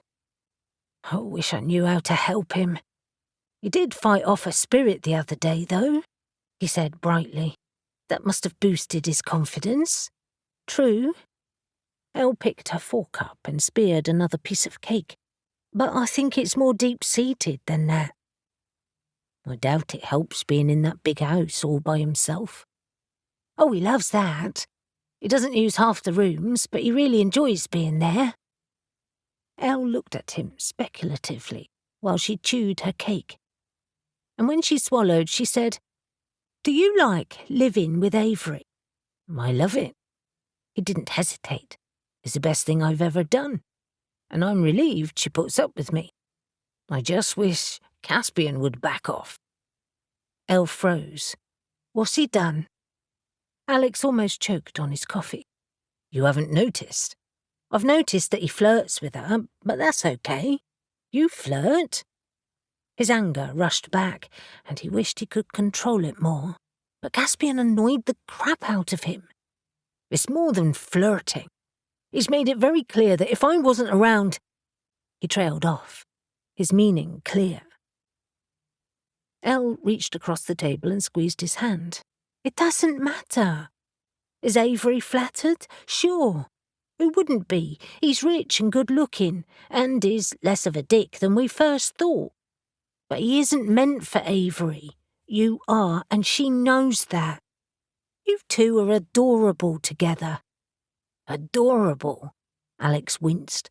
I sound like a teddy bear. You are. In the best possible way, she teased. Seriously, though, I get that it's irritating, but that's Caspian's way. She studied him. Don't you start doubting yourself too, or Avery. I've got enough to worry about with Reuben. He smiled, properly reassured, and saluted her. Yes, ma'am. 15. Dust clouds rose around Avery as she lifted the lid on a wooden chest and peered inside. Bloody hell, Reuben. I take it your cleaner doesn't come up here? Course not. It's the attic. Avery coughed, summoned air and sent it spinning around them both in a gently revolving circle, carrying the dust away. That's better. You're very practical with your magic, Reuben observed. He was a short distance away, opening up more boxes. It's meant to be practical. I use mine every day for all sorts of things. She lifted a bundle of papers out of the box, setting them on the floor, and then sat cross-legged on an old dusty rug that was probably worth a small fortune, and proceeded to sort through them, talking as she did so. I use it for protection. I have a spell on my shop to help customers find their perfect book. I warm my tea with it when it gets cold. I use it to prepare herbal drinks depending on my mood. It helps to bolster my garden. I use it to gather herb bundles, pick my plants at the optimum times, and loads of other things. She shrugged. I can't imagine not using it daily. And it certainly doesn't need to be showy. She looked up at him and found that he was watching her, frowning. It's like breathing to me. Reuben shuffled to the floor and started emptying another box. Maybe that's where I'm going wrong. I don't use it like that. What about in the nursery? You said you'd spelled the hanging baskets for Beltane. Yeah, I did that. And I head to the greenhouses on occasions at night to spell the plants, so I don't freak out the employees. Gil had a timetable, I just follow that. Avery smiled. Well, there you go then. She knew he wasn't as comfortable with his magic as she was, and didn't want to make a big deal out of it. Try doing the same things around the house, little things. Spells in your cooking, enhancing your space, that kind of thing. Not showy, you say? He looked puzzled. No. Magic is sometimes the gentlest of things, like when Elle weaves her magic into her jewellery, or Mariah sprinkles it into her candles and lotions. They are both subtle, like a caress. If Reuben was puzzled, Avery was doubly so. Surely Reuben knew that. She tried to explain it better, leaving the papers she'd found resting in her lap. The big spells we do, throwing fire and energy balls, me commanding air and making mini tornadoes, huge protection spells, the cleansing of Whitehaven, they're unusual.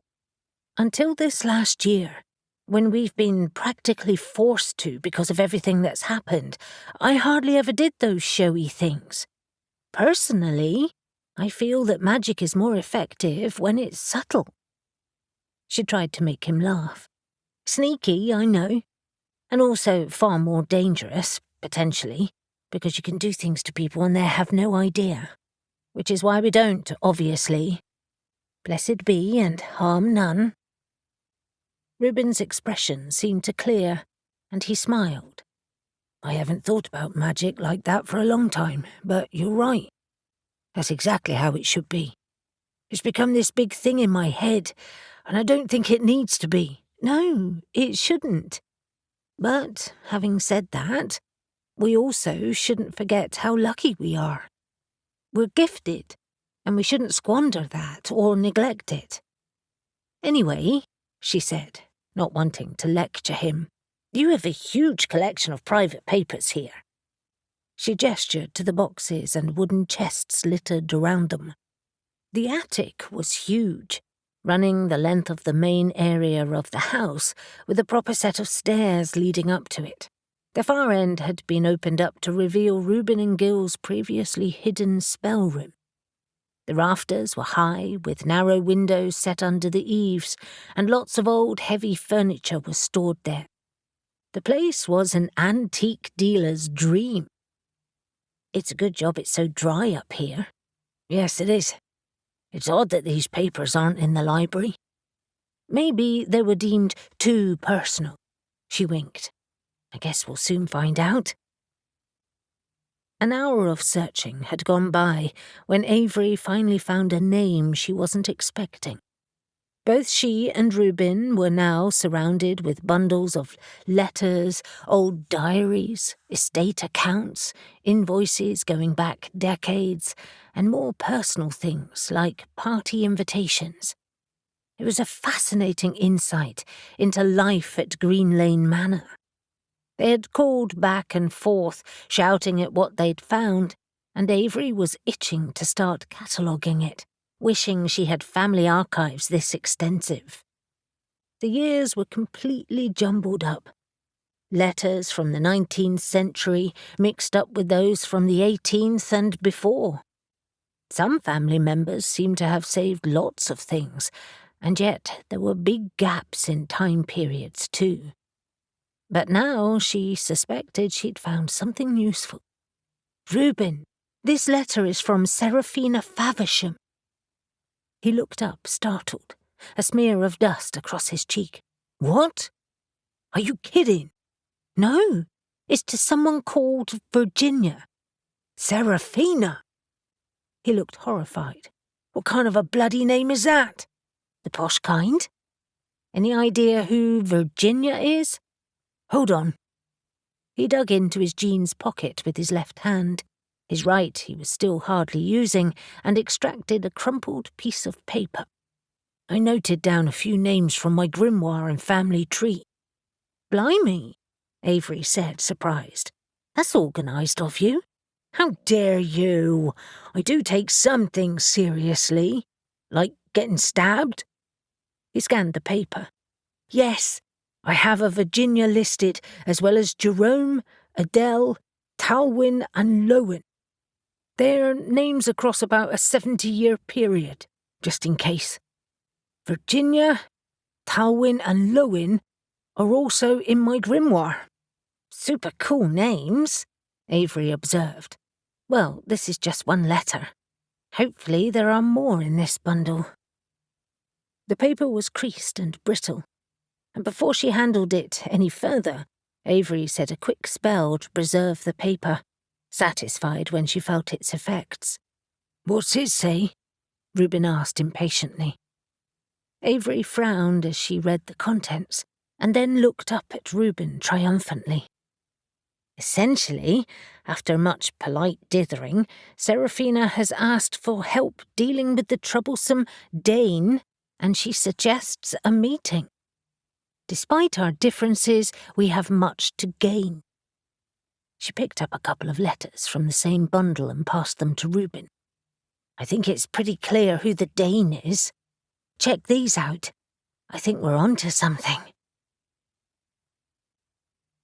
It was a triumphant group that met that night in the wayward sun, and Reuben settled back in his chair, comforted by the reassuring presence of his friends after what had been a stressful day. All 5 witches and Newton were seated around a table in the back room, empty plates pushed aside and drinks topped up as they continued to share their news. Mariah had told them about Shadow's plan to investigate Spriggans, and Alex and Elle had updated them about their museum visit. Elle placed a couple of leaflets on the table.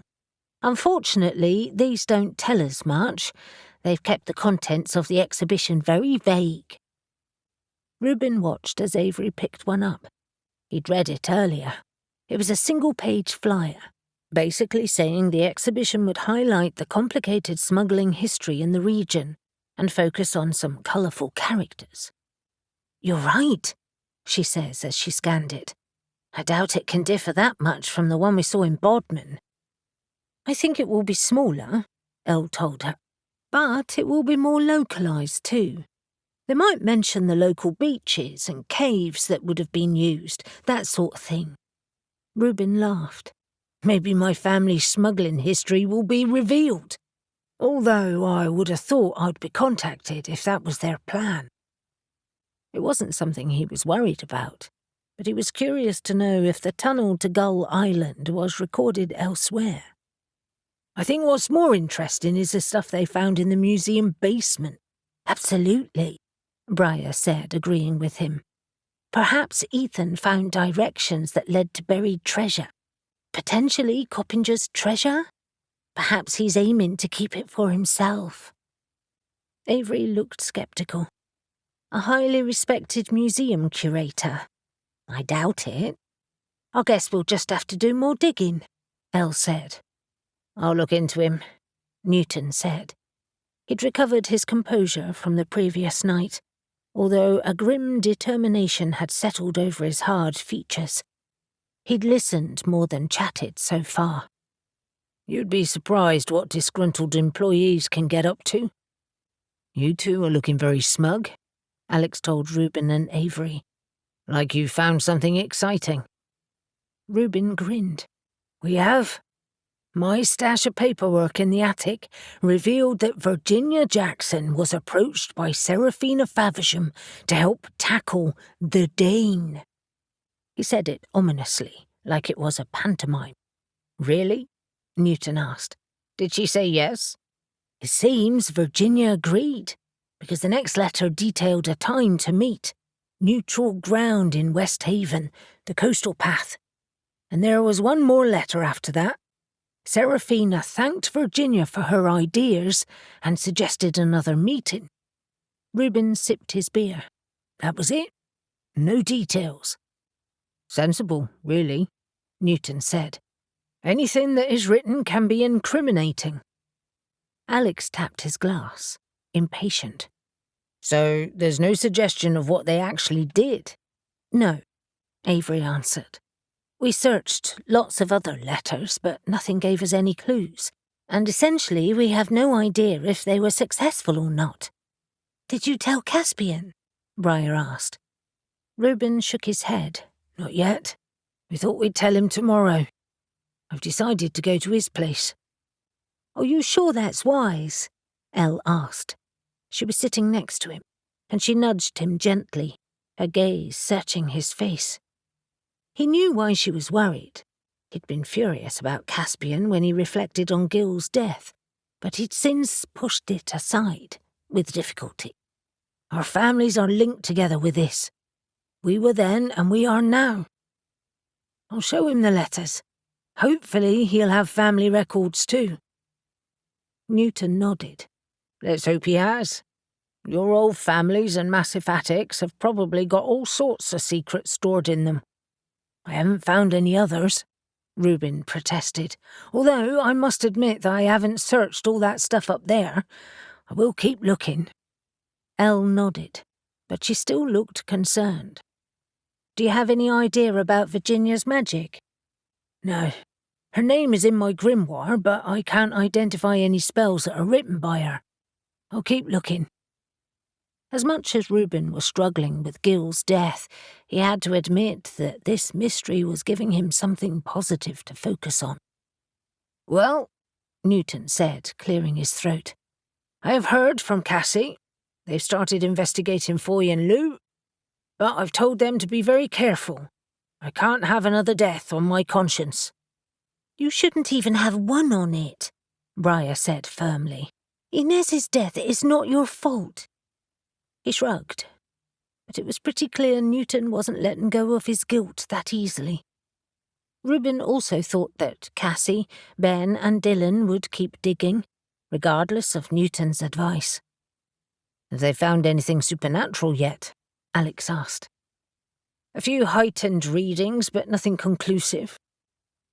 Elle said, We found a local artist who painted smuggling scenes. She turned to Alex. Do you still think it's worthwhile contacting him? Yes, actually. I've looked him up. He has a small studio on the road to West Haven. It's open tomorrow, so we could go if you want to. I'll go alone if not. The shop is covered, so I can manage it. Elle looked at Reuben. If you're happy to see Caspian without me. I'll be fine, he assured her. And besides, it would be good to be alone for a while. He'd have time to think over the recent events. Right now, he needed space from everyone's worry. He could see it in their eyes. Not that he really wanted them to know that. He smiled and drained his pint. I'll get another round.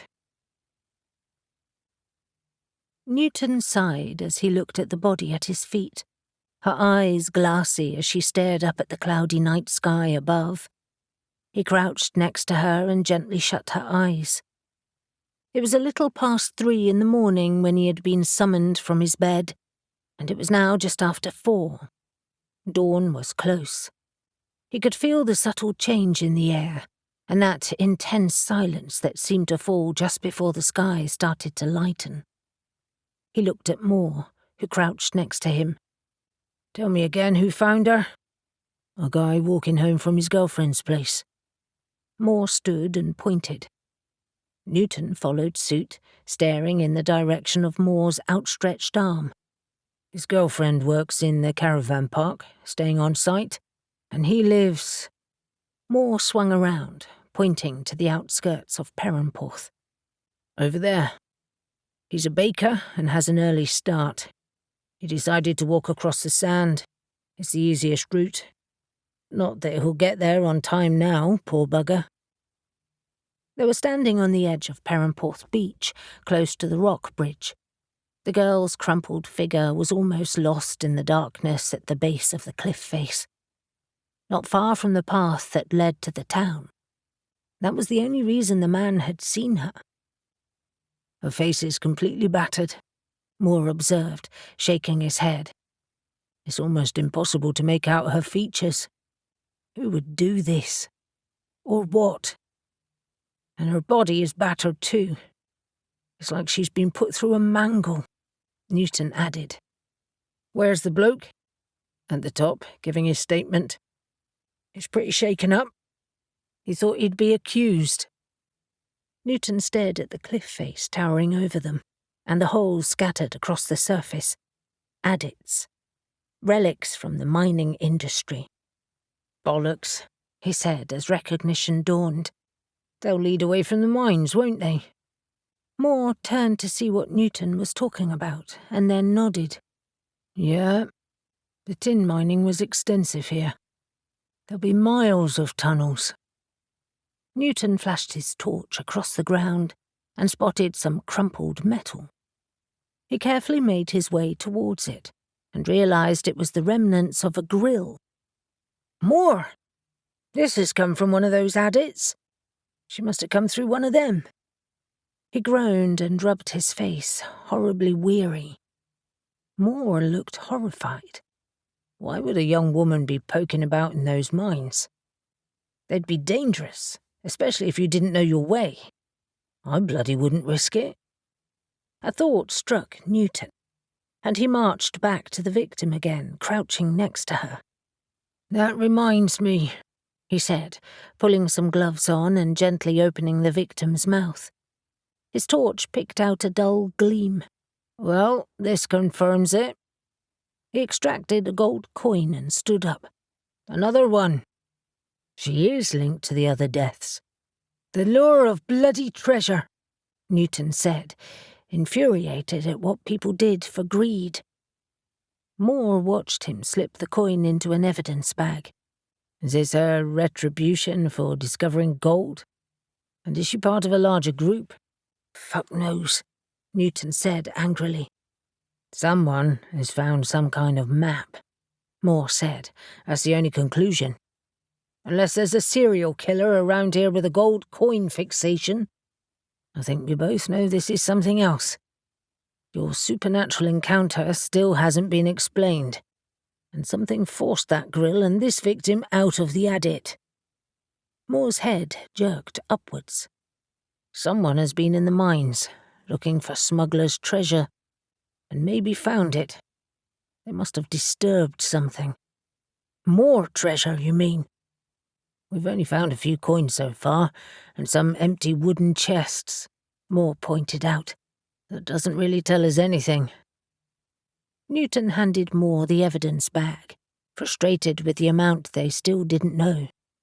"Make sure that gets to the lab early.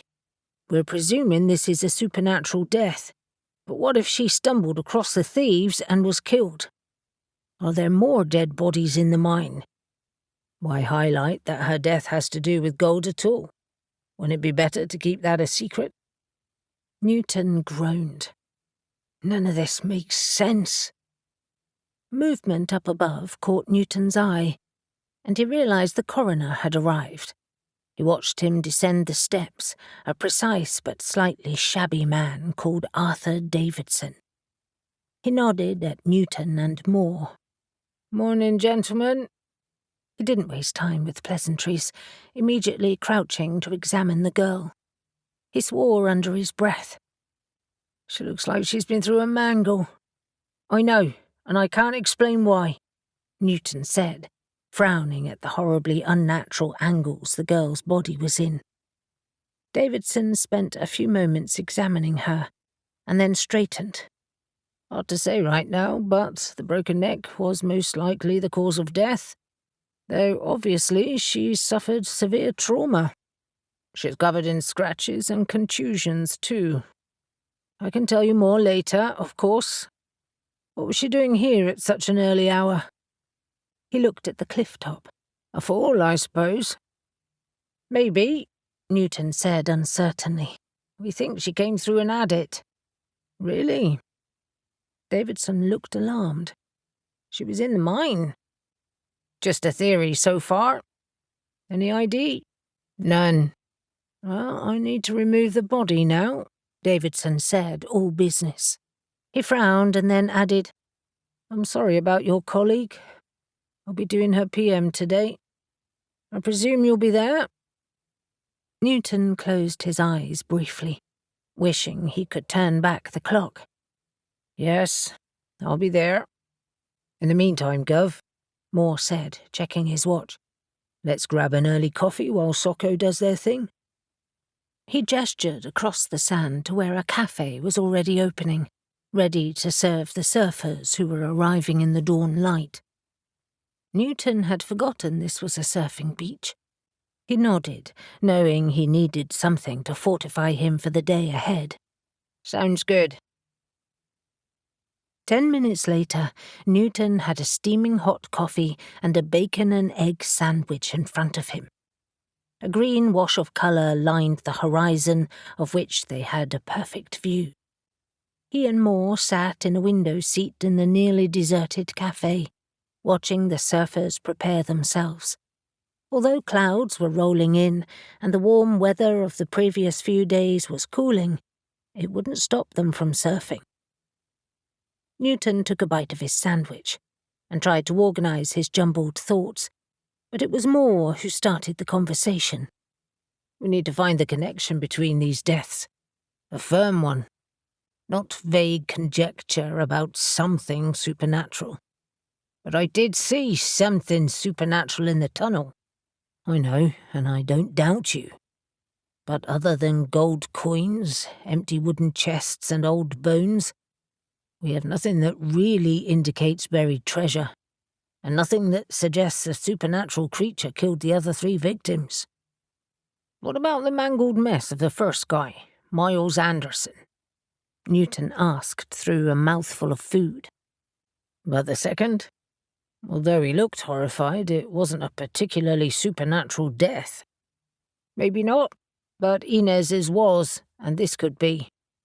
Newton frowned at the rock face, the early morning light illuminating the adits. What the hell happened in there? Bloody hell. We're gonna have to go in. Moore paused, his bacon butty halfway to his mouth. Can't we just investigate the adits from this side? We will, but that won't tell us what happened inside. He could see Moore's reluctance. Sorry, I don't want to go in either, but we need to know where she died. There'll be more evidence in there, even though we risk a supernatural attack. Moore nodded. I know. What are your friends suggesting it could be? Spriggans. They're very strong, ghosts of giants that guard buried treasure, and perhaps some very agitated spirits. My friends have been attacked and injured by ghosts. I suppose they could be responsible for these deaths too. He frowned as another thought struck him. That girl was young. Mid-20s, I reckon. You? Agreed. I know her features are badly smashed, but she's dark-haired like Miles Anderson's girlfriend. They'd been looking for her for the last few days, and she had remained stubbornly elusive. Let's check, just in case. 16. Reuben looked at Caspian's shocked face and laughed, despite the situation. I know it's unlikely, but see for yourself.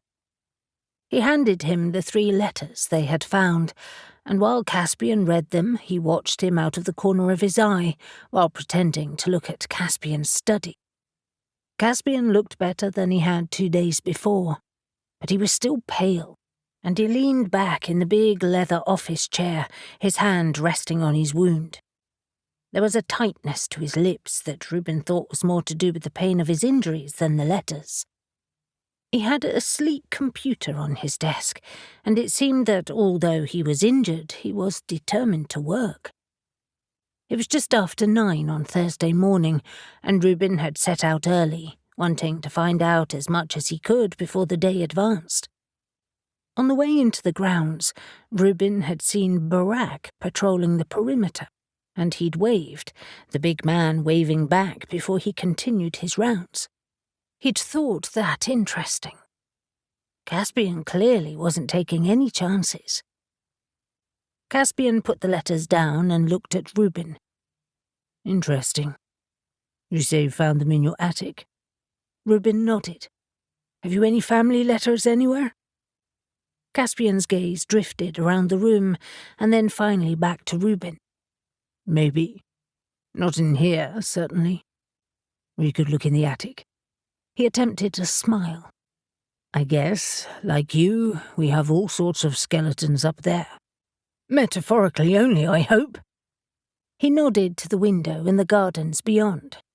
Barack was now making his way towards the house, an easy stealth to his movements, despite his size. What's with Barack? Don't you trust your defences? Caspian winced as he sat up straighter. I have strengthened them considerably, but seeing as I'm moving like an old man right now, I thought it would be wise. Yeah, my shoulder aches. It was lucky the blade missed my lung. I probably shouldn't have driven here, he confessed. Mariah will kill me. Caspian's hands grasped the edge of the desk, his knuckles whitening as he stood. Needs must. I'll show you the attic. His face tightened as he tried to walk, and Reuben stopped him. No, stay here. A rush of guilt flooded him. Caspian looked like shit. You shouldn't be working. You should be in bed. How did you even get dressed? Caspian sank back into his chair, sweat beading his brow. With difficulty. And painkillers. And witch flight to get here, obviously. It's odd, though. My powers seem to have weakened, too. I'm not going to risk it again. That was something to confess, Reuben thought, surprised. It was unlike Caspian to admit any weakness. He was seeing an unexpectedly human side to him, shorn of his smugness. Where's Estelle? I would have thought she'd be helping you. Did you? Have you met my sister? Reuben had stood ready to leave, but now he sat again. But you're injured. What about your cousins? Or your uncle? I sent my uncle and my sister away a couple of nights ago. I decided I'd rather be alone. Caspian's eyes were wary, and Reuben guessed that was as much information as he would get. Is Mariah coming to see you? His face softened. She's already called. Yes. She'll be here this afternoon. I'm surprised you didn't come here together. I wanted to come first thing, Reuben said, lying. As gentle as Mariah was, he didn't want her company either. Why don't I search the attic? Unless, of course, you're worried about family secrets. Caspian shook his head. Right now, I don't give a crap. Second floor at the end of the hall. There's a narrow door in the panelling. I'm sure yours must be similar. Green Lane Manor is about the same era as this, isn't it? It is. Nice to be a pillar of society, right? Reuben said sarcastically as he stood again. I'll see you in a few hours. Take it easy. Avery finished her call with Newton and returned to the shop, trying to work out what was going on. It was nearly 10 o'clock on Thursday morning, and the week seemed to be passing in a blur of death and injuries. She sat on the stool behind the counter, barely focusing on the shop around her. It was quiet, fortunately, and both Dan and Sally were stocking shelves with new books and other goods. She was worried about Caspian and Reuben, and the safety of the rest of her friends, especially Newton. He had just told her about the death of the woman on Perranporth Beach, although she had also heard about it on the morning news. Newton had managed a lucky escape when he was with Inez. If anything supernatural was still hanging around the murder scenes, Newton could be at risk. She hoped Cassie, Ben and Dylan would be able to detect something useful. But what could she do? She stared absently out of the windows, considering her options. Helena was trapped in the spirit realm, Gil had promised to help, and Alex couldn't risk going again. She wouldn't let him try, even if he wanted to. Someone was searching for buried treasure, and maybe finding it, and had unleashed terrible violence along with it. And then there was cruel Coppinger. Were he and his gang the vengeful spirits they were dealing with? And if Reuben's ancestor had colluded with Caspian's, what kind of spell had they used? And more importantly, what spell could they use to stop all of this? A sudden thought struck her. If someone was on the trail of buried treasure, finding caches hidden across Cornwall, then potentially they had some kind of protection, something to guard them against a supernatural attack. Magical protection. It brought her back to the witch Gil had seen walking the spirit world. Was a witch helping them and stirring up spirits? Perhaps the spirits were meant to be a distraction. The bell at the shop entrance rang, and she looked up, surprised to see Alex entering with 4 coffees and a bag with Sea Spray Cafe on it. She smiled. "What are you doing here? I thought you were with Elle." He handed her a cup. "She bailed. She's needed at the shop after all. Do you want to come?" "Yes." She sighed with relief. "I'd love to see what we can find out." She searched for Sally, but both she and Dan were already heading to the counter, Dan eyeing the bag. "Anything good in there, Alex?" "Of course," Alex said, laughing. He put the bag on the counter and opened it. "I'm actually buttering you up. I need to borrow Avery." "Ah, your penance," Sally said, slapping Dan's hand and beating him to a muffin. "We'll let you, as long as you two promise to be careful." "Of course we will," Avery remonstrated. "We're just going to a gallery." Dan had already taken a large bite of an eclair, and he wiped the cream off his lip. "To see what?" "Anthony Carter's paintings at his studio in West Haven," Alex told him. Sally rounded the counter to sit next to Avery. "I've heard of him." She looked warily between Alex and Avery. "Has he got something to do with these deaths?" "I hope not," Avery said, shocked. "But according to Alex, he paints smuggling seascapes." Alex nodded. "I was admiring his painting of cruel Coppinger in the museum the other day. I thought perhaps he might know some snippets of useful information." "I've been doing some reading on Coppinger," Dan said. "Did you know he had a son? He was born mute and deaf, and was a sociopath by all accounts. He liked torturing animals, and he was thought to have pushed another kid over a cliff." "Really? That's horrible." Avery shuddered. "What happened to him?" "No idea, and I've read a few accounts now. He's not mentioned. He certainly wasn't rumoured to have disappeared with his father. He might not have survived childhood, or he could have gone on to have kids." "So there might be Coppingers in Cornwall even now?" Sally asked, alarmed. "Maybe. It's his ancestors who are searching for the gold." He scowled at Sally, and in an exaggerated Cornish accent cried, "Pieces of 8, Captain!" Dan was clearly joking, but as soon as he finished the sentence he seemed to realise what he'd suggested. "Oh wow, that could be a thing." Avery looked at Alex. "Yes, it really could be. What if someone discovered their deep, dark family history and clues to his hidden gold?" "Personally, I think it's more likely someone found something in the museum archives." He turned back to Dan. "Did he actually make any money?" Lots, in fact. In later years, he would pay in cash for lots of things, a mixture of all sorts of currency, doubloons, dollars, and ducats, as well as guineas and pistols. He paid his lawyer that way when he purchased a farm.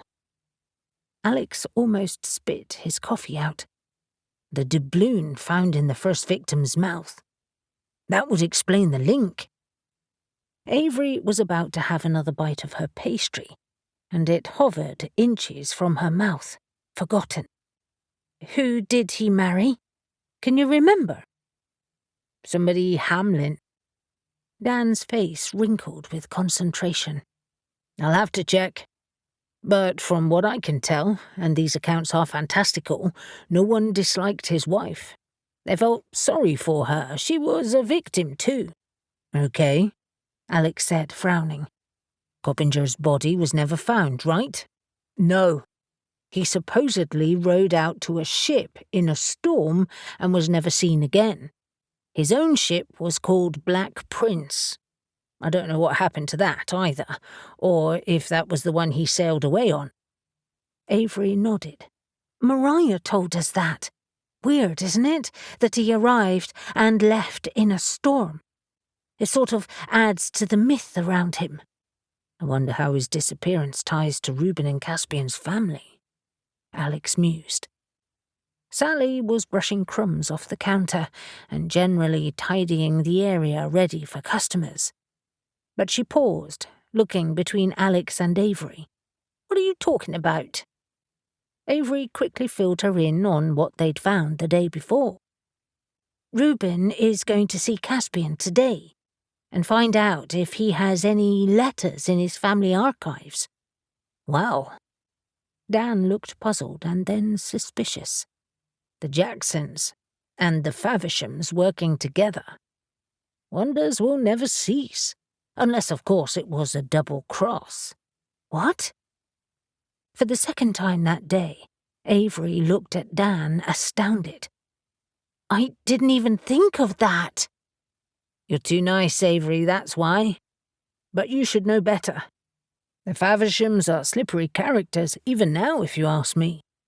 Maybe you shouldn't assume the best of them just yet. But Caspian was attacked, almost killed, she reminded him. But he wasn't, was he? Sally said softly. The ghosts prowled around, waiting for you to arrive. Was it a setup? Avery's thoughts whirled. She did not believe that Caspian had allowed himself to be so badly injured as a ruse. He was half dead when they found him. It didn't make sense. But Alex was already interrupting her thoughts. Shit, Avery. Reuben is going there alone this morning. He could be there now. He was already reaching for his phone, and he punched a number in and put it to his ear, frowning. For anxious seconds, they watched him, and he eventually hung up. No answer. Reuben looked up from the paperwork scattered around him and rubbed his neck wearily. He'd spent 1 hour up there, and he was already over it. He rolled his shoulders and winced, wishing he hadn't. His injured shoulder still ached, and he sighed as he looked around. Different house, same attic. Almost. It was a large room with a long, low-raftered roof and dusty gabled windows that stretched across a good portion of the house, crammed with old furniture. He and Caspian should open an antique shop together. He laughed at the thought. Talk about an odd couple. Grey light filtered in, the sun banished by the clouds, and he looked around, wondering if there was somewhere else he should look. He was currently wading through love letters and business letters, and it was all so tedious, though intriguing. Most of the business stuff seemed to be above board, and the love letters revealed hidden passions he wouldn't have expected from Caspian's rather staid and seemingly uptight family. He put them aside quickly, feeling like a voyeur despite the fact the subjects were long dead. He hauled himself to his feet and started to meander to the far end of the attic, hidden in shadows, noting the antique tables, chairs, and old bedsteads, all heavy oak furniture that was solid but dark, and crates of plates and glasses. Nothing looked particularly expensive. He imagined Caspian's family would be keeping the best objects on display, or had sold them. He spied a couple of wooden chests behind a stack of rugs and old sheets, and some large objects swathed in blankets. Threading his way through, he ended up dislodging the stack of moth-eaten sheets. They slid to the floor, dragging the blankets with them, and a cloud of dust enveloped him. Remembering Avery's advice, he used his magic to clear the air, and saw that he'd uncovered several bookshelves groaning with paperwork. Deciding that spending his whole day up here was not an attractive idea, he elected to try using magic again. A simple finding spell, using a piece of Seraphina's letter and a pinprick of his blood for the connection to Virginia. They were related, so it should work. He dropped his blood into a small silver bowl he took from his backpack, added a portion of the letter, and uttered the spell. At first, it didn't seem to work, and then as the smoke eddied towards the shelves, he saw a stack of paperwork start to wobble and then slide haphazardly towards the floor. A package of letters teetered out and smacked him in the chest before landing on the floor. For a second, Reuben could only stare at his feet, shocked. He actually hadn't expected that to work.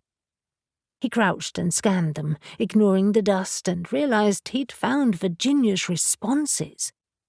These letters were all business. There was no chit-chat or social niceties, and they gave no clue to either of the women's personalities, but it was clear that they were determined. Virginia confirmed her interest in meeting, but again there were no details.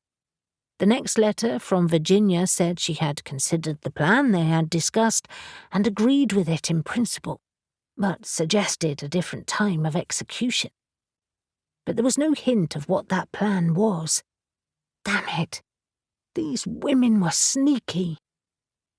But before Reuben could do anything else, he smelt the strong scent of seaweed behind him, and he flattened and rolled, sending a searing pain through his shoulder. A shadowy figure lunged out of the gloom, pinning him to the floor with surprising strength, and strong hands wrapped around his neck.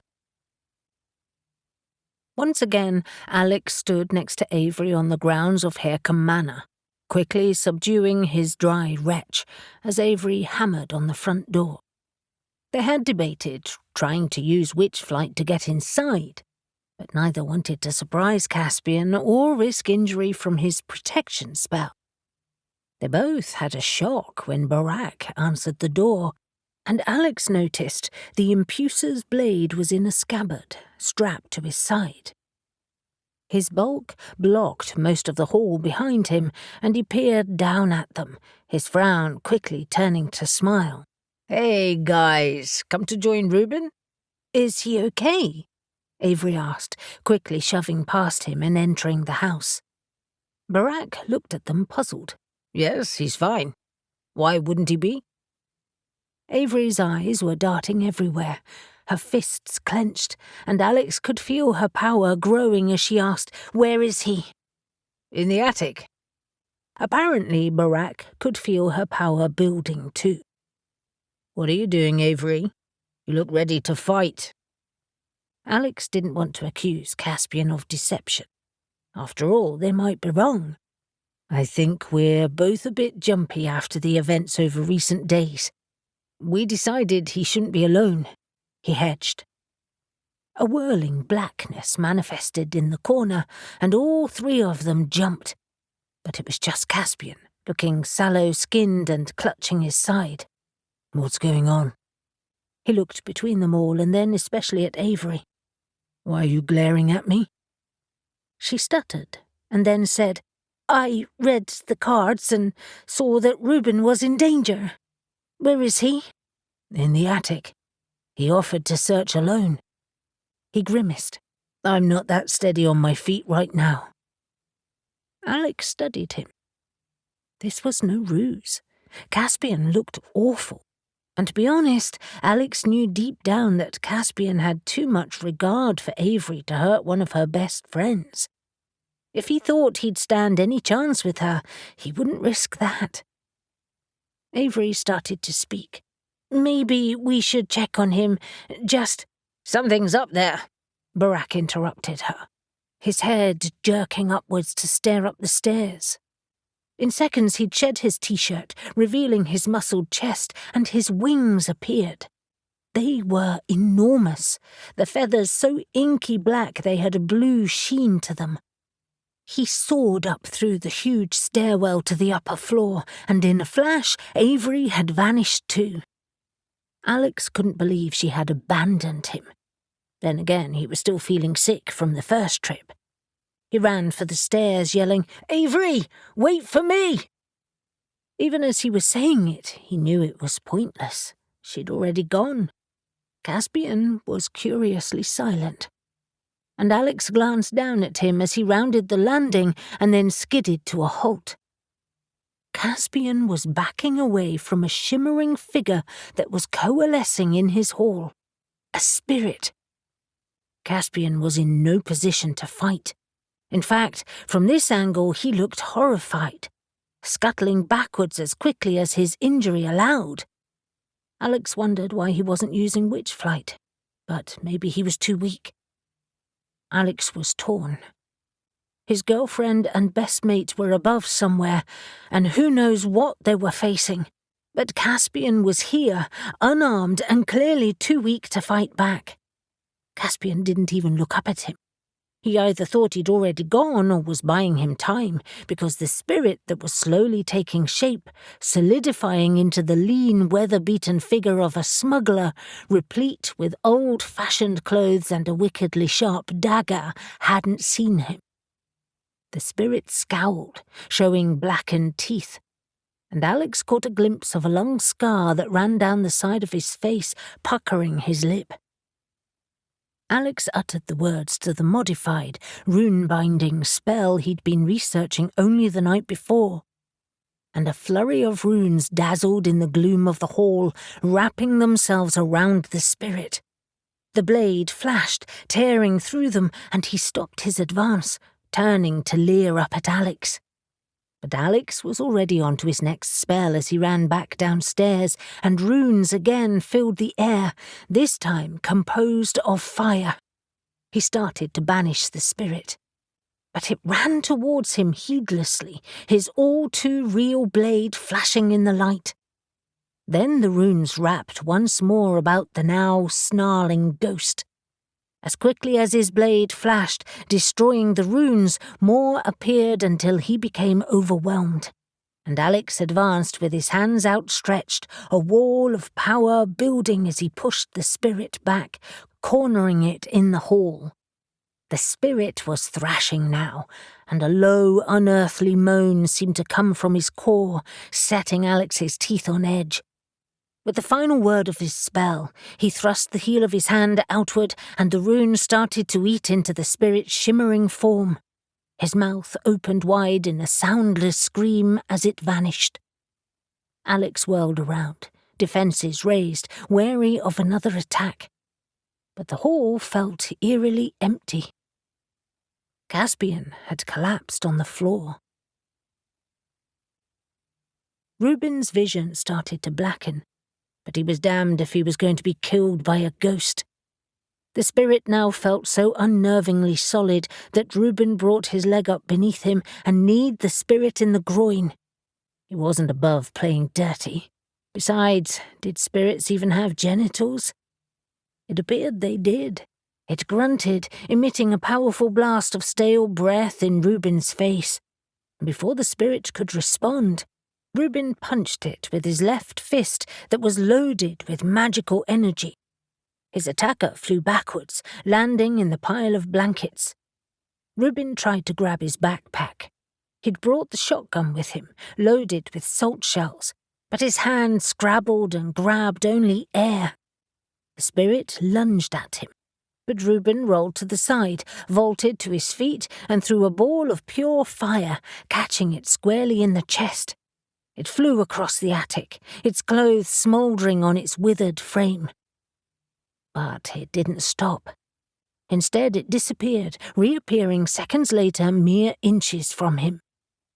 It picked Reuben up and threw him against the bookshelves. Reuben grunted, winded, and felt the bookshelf start to wobble behind him. Rolling again, he narrowly missed being hit by the falling bookcase. But the thud as it hit the floor masked another noise. The door at the far end of the attic flew open, smashing back against the wall. Barak strode in, bare-chested and grinning with malevolence. Avery hot on his heels. The imputer's sword slashed before him, whirling so quickly Reuben blinked with surprise. Barak didn't give the spirit a second to respond. He released the sword, and it flew through the air, taking the spirit's head clean off. It rolled to Reuben's feet before both body and head vanished. For a second, Reuben couldn't speak. He was staring at Barak, astonished, and the big man grinned. "You okay?" I think so." Avery ran towards him, streaking past Barak, who was already checking his surroundings, and she landed next to him with a thump. "Reuben, I was worried sick." Her eyes travelled across him, checking for injuries, before finally staring at his wounded shoulder. "You're bleeding again." "Not surprising. It hurts like a bastard."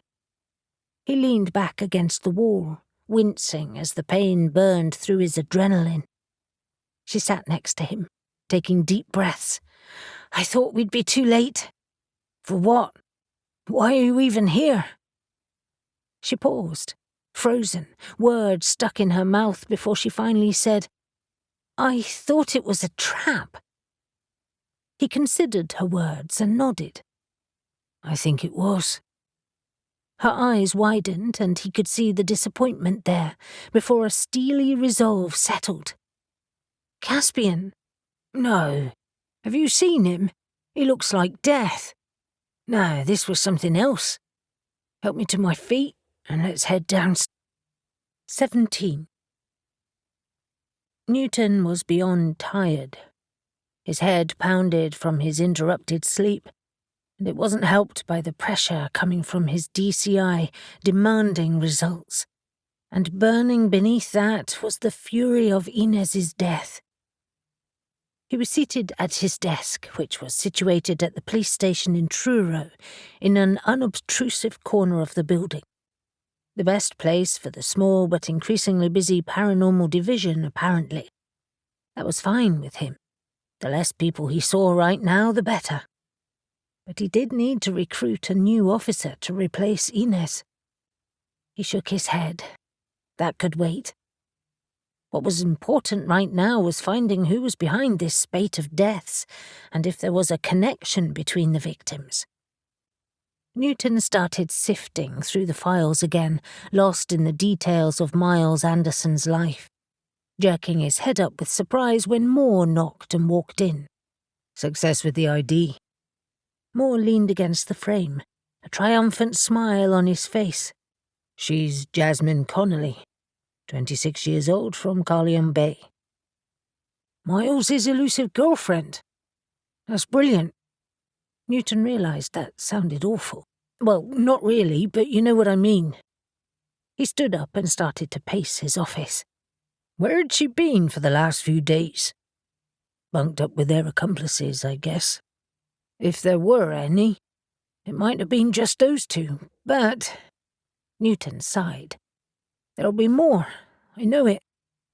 He circled back to her file, glancing through it before looking at Moore again. "Let's call her mother and arrange a visit. We need to organise a formal ID, but I want to know a lot more about Jasmine. She's our key, I feel it." "By the great goddess," Mariah said, glaring at Reuben. "Why don't you ever listen to me?" "I listen," he said crossly.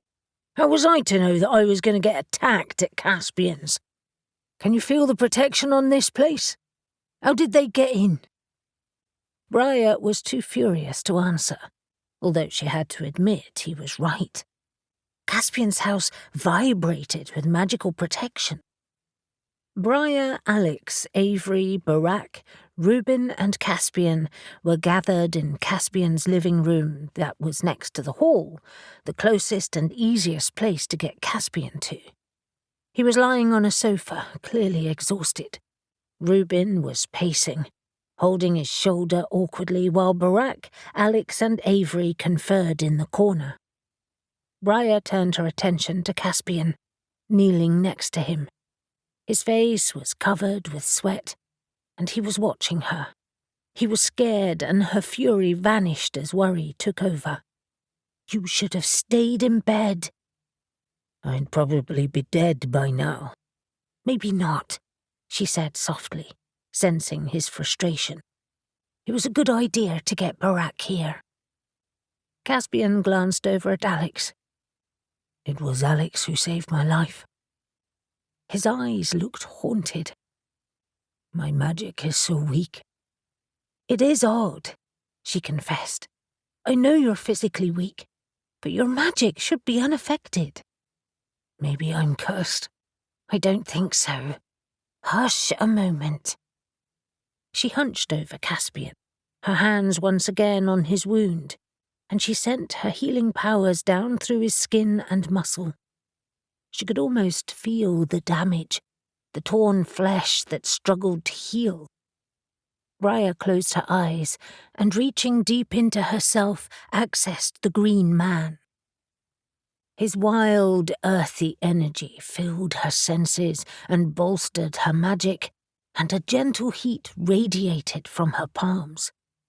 She started to knit the wound together, calming the inflammation.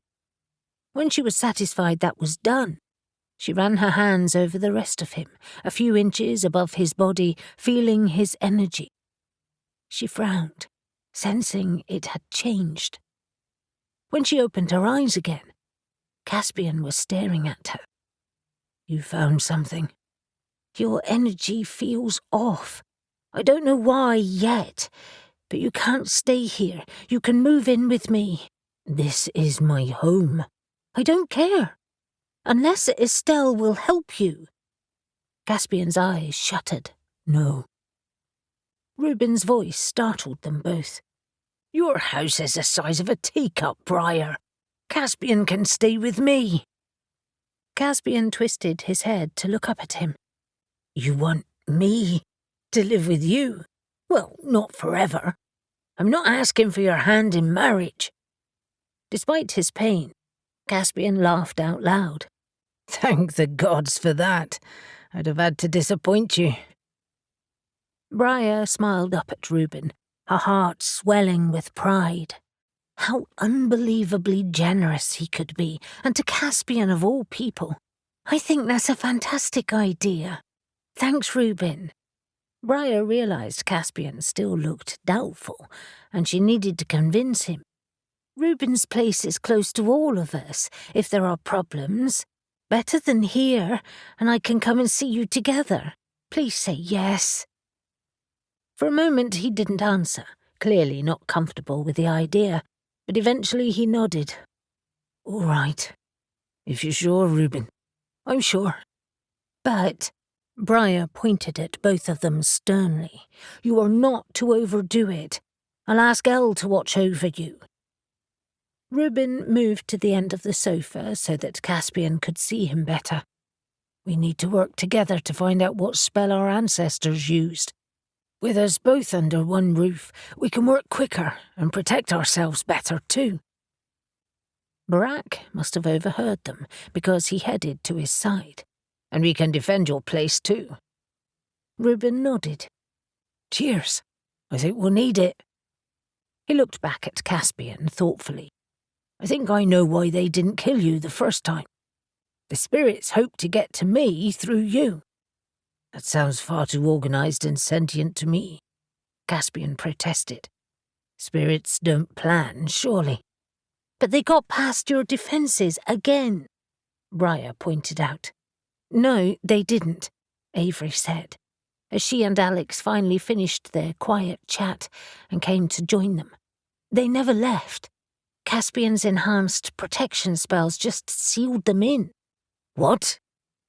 Caspian struggled to sit up, and Mariah helped him, putting cushions behind him. You mean they've been here since I was first attacked?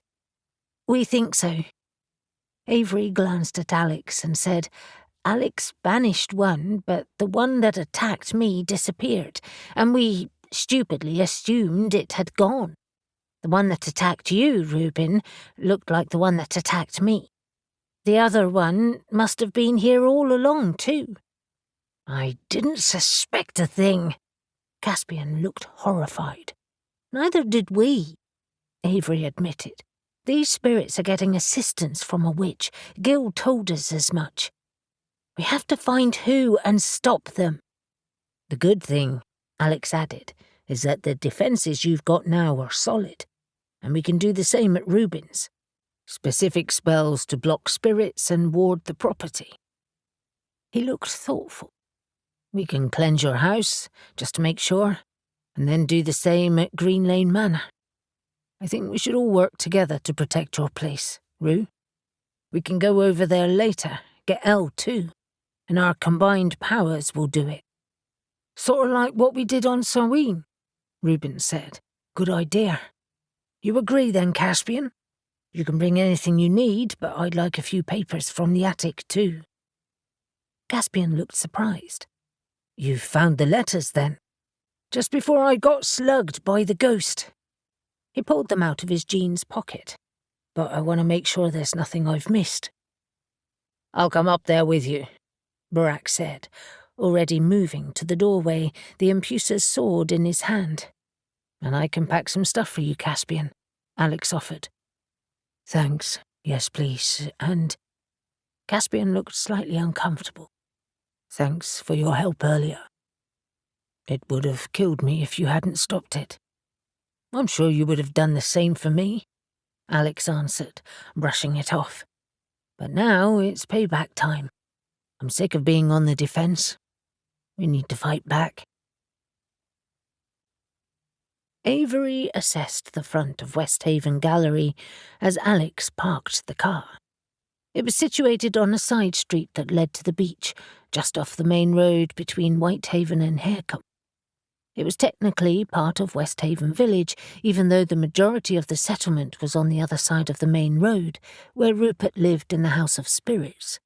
In this part, there was a small community of modern houses, many large, and a smattering of boutique shops, cafes, and the gallery. There were quite a few cars parked, and Avery could see the start of the boardwalk that led through the dunes to the beach. It was a beautiful spot, and she started to relax. As soon as they were satisfied that Reuben and Caspian were okay, they left Barak and Mariah to oversee Caspian's move, and Avery had flown her and Alex back to Happenstance Books. Alex had used his car to drive them to the gallery. Now, as she leaned back in the passenger seat, she sighed. What was that for? Alex asked as he turned off the engine. His dark eyes were watchful, and the wind caught his hair, so that it whipped across his face. They had driven with the top down, but the increasingly heavy clouds threatened rain. She twisted in her seat to look at him. I think my adrenaline has finally worn off. I feel horribly guilty. We should have made sure those spirits had gone. We thought we had. They could have died. At least we know Caspian didn't set a trap, Alex said. What do you think happened between him and Estelle? What do you mean? He was abrupt when Mariah asked him about her staying. I know she's difficult, but I get the feeling there's more going on. He was right. Caspian had seemed cagey. Maybe they argued about the business, or more likely about us.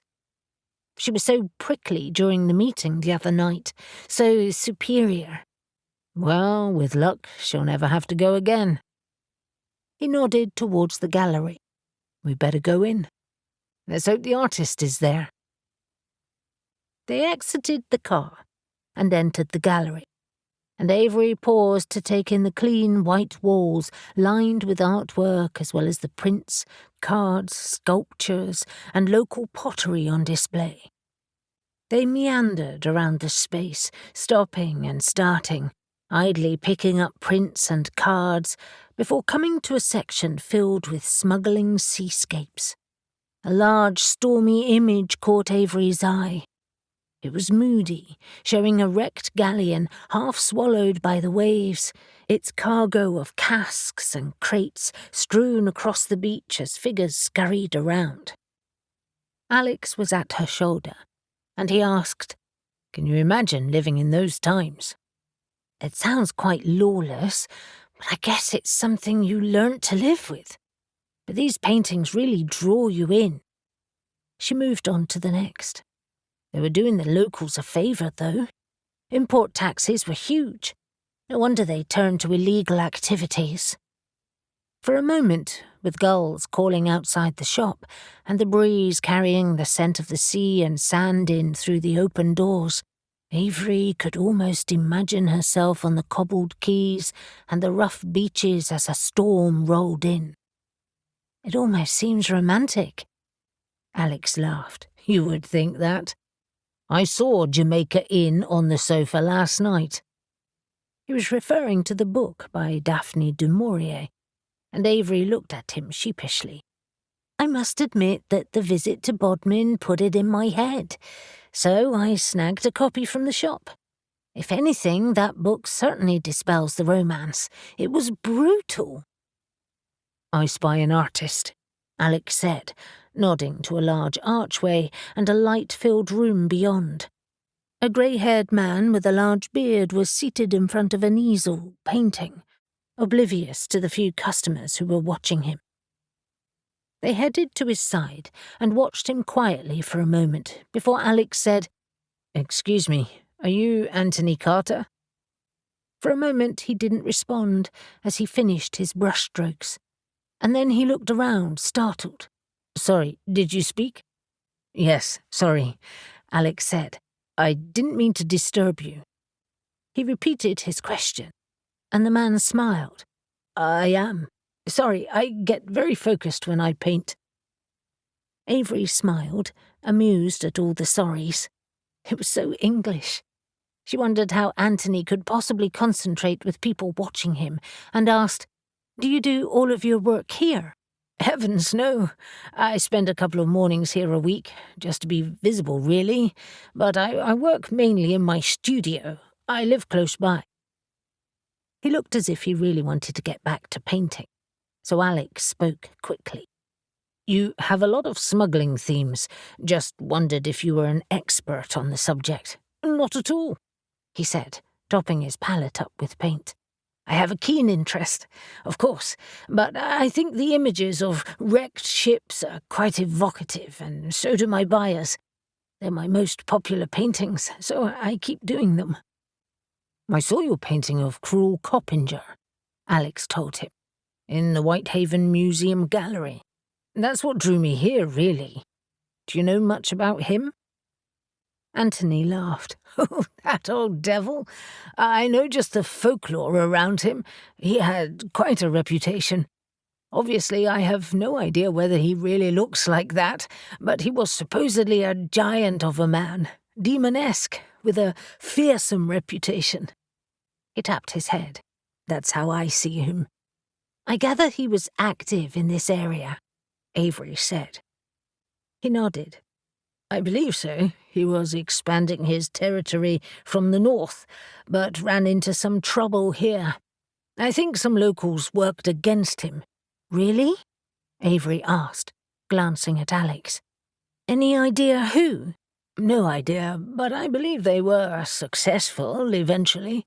It wasn't long after that when he disappeared, swallowed up by the sea that brought him. Marvelous story, isn't it? Suitably dramatic." He smiled at them dismissively and turned back to his painting. Anyway, I must get on. Of course, Alex said, looking disappointed. Thanks, anyway. They walked away, and Avery headed to the postcards and prints. I'm going to buy a few. I think they're lovely. I was hoping he'd know more, Alex said, hands in his pockets.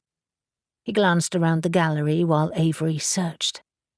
It's frustrating.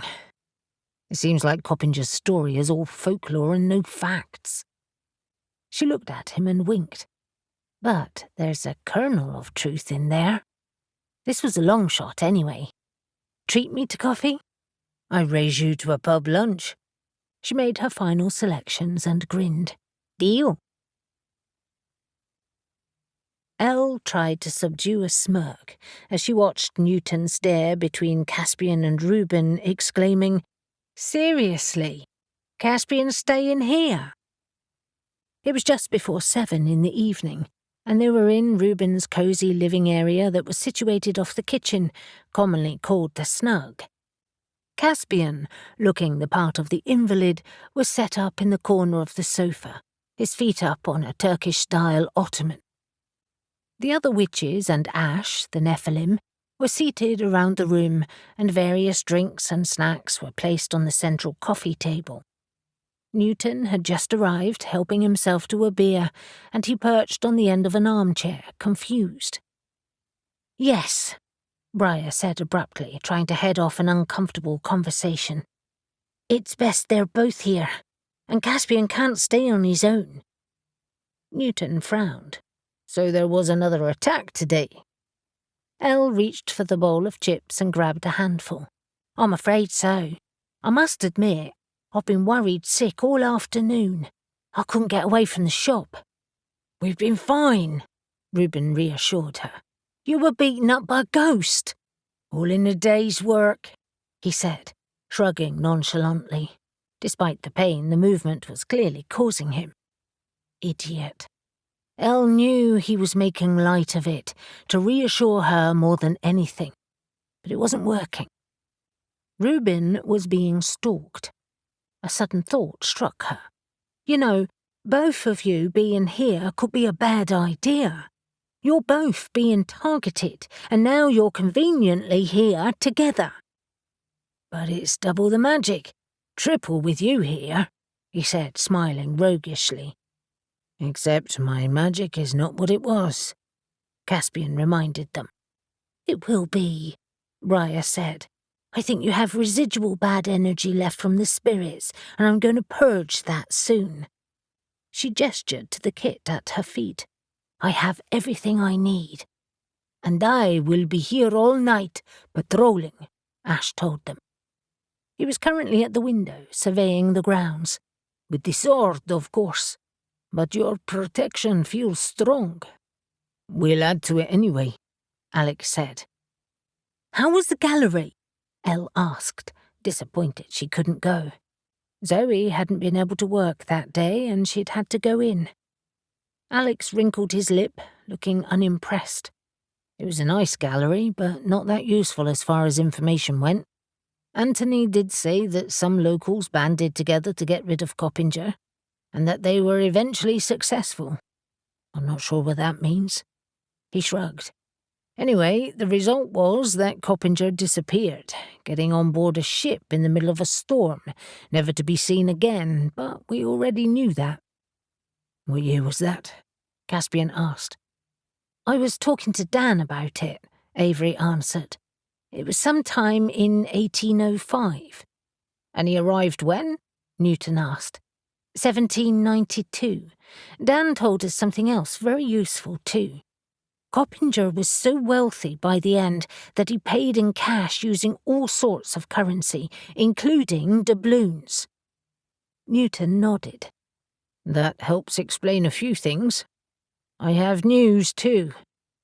He had an air of excitement about him, which was unusual. Go on then, Reuben said, clearly impatient. The dead girl is called Jasmine Connolly, and she was Miles Anderson's girlfriend. A ripple of intrigue ran around the room, And Avery asked, "The first victim?" Newton nodded. "She's been missing for days. Well, avoiding us at least. There was a gold guinea in her mouth, too, and Socko confirmed that she came out through one of the adits, one of the bigger ones." Elle frowned. "I thought they were all closed off." "They are. She was pushed through one at speed, I would say, forcing the metal grill out. She looked like she'd been in a tumble dryer, every bone broken, all scratched and bruised." Newton was pretty hardened to death, but even he looked disturbed. The force used to get her through there must have been major. "Not water?" Caspian asked. "Adits were used to drain excess water from the tin mines." "It's been too dry, and so was she." Newton took a deep breath. "And there's more. We investigated her background today, looked at family, friends, etc. It turns out that she works at Charlestown's Shipwreck Treasure Museum. Her cousin also works there and just happens to be the curator of the Whitehaven Museum exhibition, Ethan James." "Seriously?" Elle asked, surprised. She glanced at Alex. "We heard about him when we visited yesterday, but never met him. Interesting connection." "It is." Newton looked relieved to have a lead. "I'll be going to talk to him tomorrow." "Why not right now?" Avery asked, looking annoyed. "Because there's nothing to link him to her death other than his job." "But someone is obviously searching for lost treasure, and Whitehaven Museum did find previously lost papers on smuggling, which he now has access to," Caspian pointed out. "But there's nothing to suggest that he found a treasure map. It could be just Miles and Jasmine. And if I can remind you, I'm a detective. I need evidence," Newton said crossly. And then he sighed and adopted a conciliatory expression. "However, it is suspicious. My angle is the coins. I'll be asking for his expert opinion on them and questioning if his cousin might have uncovered something. And obviously, I'll be watching him closely to see how uncomfortable he looks, or how guilty. I'm sure there's more to this." "Of course there is," Alex agreed. "There's the violent, probably supernatural manner of their deaths. The supernatural something that you saw, Newton, evidence of the old chests. Dated to the late 1700s or early 1800s. We had the ones found in Looe appraised." Newton interrupted him. Alex nodded. "There are the other paranormal activities in Foy, too.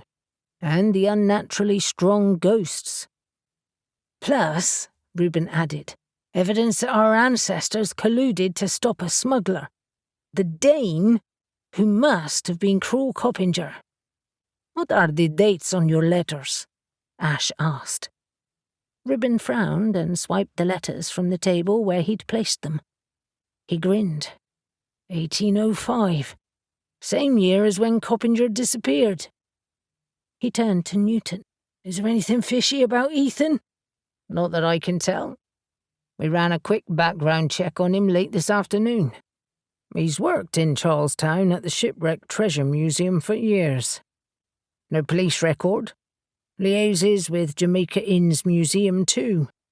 He's obviously well respected." "Don't forget he knows Mariah, the witch from Looe," Avery reminded them. "Only through a donation," Newton said warily. "I doubt he knows she's a witch." "And," Avery persisted, "Gil told us a witch has walked the spirit world." "Caspian," she said abruptly, "what sort of powers does Mariah have?" "Water and—" He sighed, raising his eyebrow. "Spirits. Her water strengths make her emotional connections strong, and combined with her psychic abilities, it makes her powerful in that area." "See? Mariah could be involved," Avery said, appealing to them all. "She could be the witch who's stirring up the spirits." "I know you don't like her," Newton said, but that is pure speculation. And so is us thinking that this is about treasure. All we have are tantalizing crumbs so far. It doesn't mean we're wrong. Elle recognized that gleam in Avery's eye. It meant that she had the bit between her teeth and she wasn't about to back down. Everyone else knew it too. "Where does Ethan live?" Alex asked, looking suspiciously innocent. "Carlion Bay, why?" Newton asked. Alex looked dumbstruck. "The same place as Miles and Jasmine."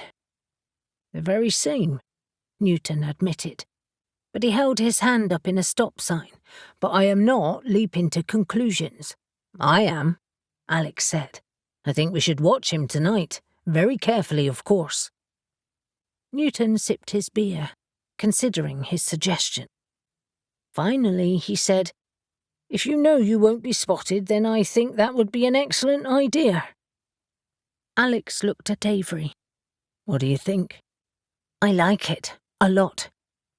She checked the time on her phone. "We could give it another couple of hours until it gets dark, and start then." "Great," he agreed. Caspian shuffled in his seat, looking much brighter than he had only an hour or two before, and said, "I'm worried about where the girl was found. Have you investigated the mines close by?" There were tin mines all across Cornwall, and a warren of them in Perranporth. Newton shook his head. "Not yet, but we will, tomorrow. Those mines have been shut down for years, and we're worried about safety. But we have a local expert who knows the mines well, identifying where we should look. A small team will go with him." He looked grim.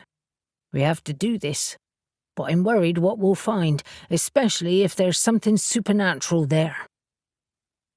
Newton looked racked with guilt, and Elle knew he was dreading a repeat of what had happened to Inez. "I'll go too. If the team meets something odd, they'll be sitting ducks." "Elle!" Reuben looked at her incredulous. "That's a ridiculous idea. You could get hurt, and so could they. I have magic on my side. The team going down there won't." The more she thought about it, the more she realized she had to go. Her conscience wouldn't allow her not to. "In fact, I insist I go." "But you might give yourself away. You know, your magic," Newton said. He looked worried, but was clearly interested in her suggestion. "Who's going?" "I will, obviously, plus the local mine expert, more, and another couple of officers assigned to my team." "You are the paranormal division," Elle reminded him. "If there were consequences, she'd just have to manage them. And you told us that they know you have help, and Moore knows all about us." "I'm prepared to do it." "I'm not," Reuben said, protesting. "Unless I come too." Reuben's normally teasing blue eyes were fired up with a mixture of anger and worry. But Elle wasn't put off. "No way. You're injured and you have stuff to do here. Where you're protected," she reminded him forcefully. Reuben tried to keep his anger bottled. "Someone should go with you." Before anyone could volunteer, she said, "I'll be fine. I know what to expect, which means I'll be prepared." Alex looked unconvinced. "Are you sure you don't want one of us to come? Or ask a witch from Perranporth? I bet they're wondering what's going on right now." "You and Avery could be up all night. Briar is busy healing this pair of miscreants, and I don't want another coven involved. This is the best option." Newton turned to Elle. "Are you sure? Considering what happened to Inez?" "I'm especially sure because of that. I'm a witch. None of you are." "Thanks," Newton smiled. "Actually, there's something else we should check out. Miles's car was parked at the National Trust car park by the Foy Estuary, close to St. Catherine's Castle. We haven't found a thing, but Ben said they'd picked up odd readings there. Maybe," he looked at Alex and Avery hopefully, "you could check it out tonight while you're up that way?"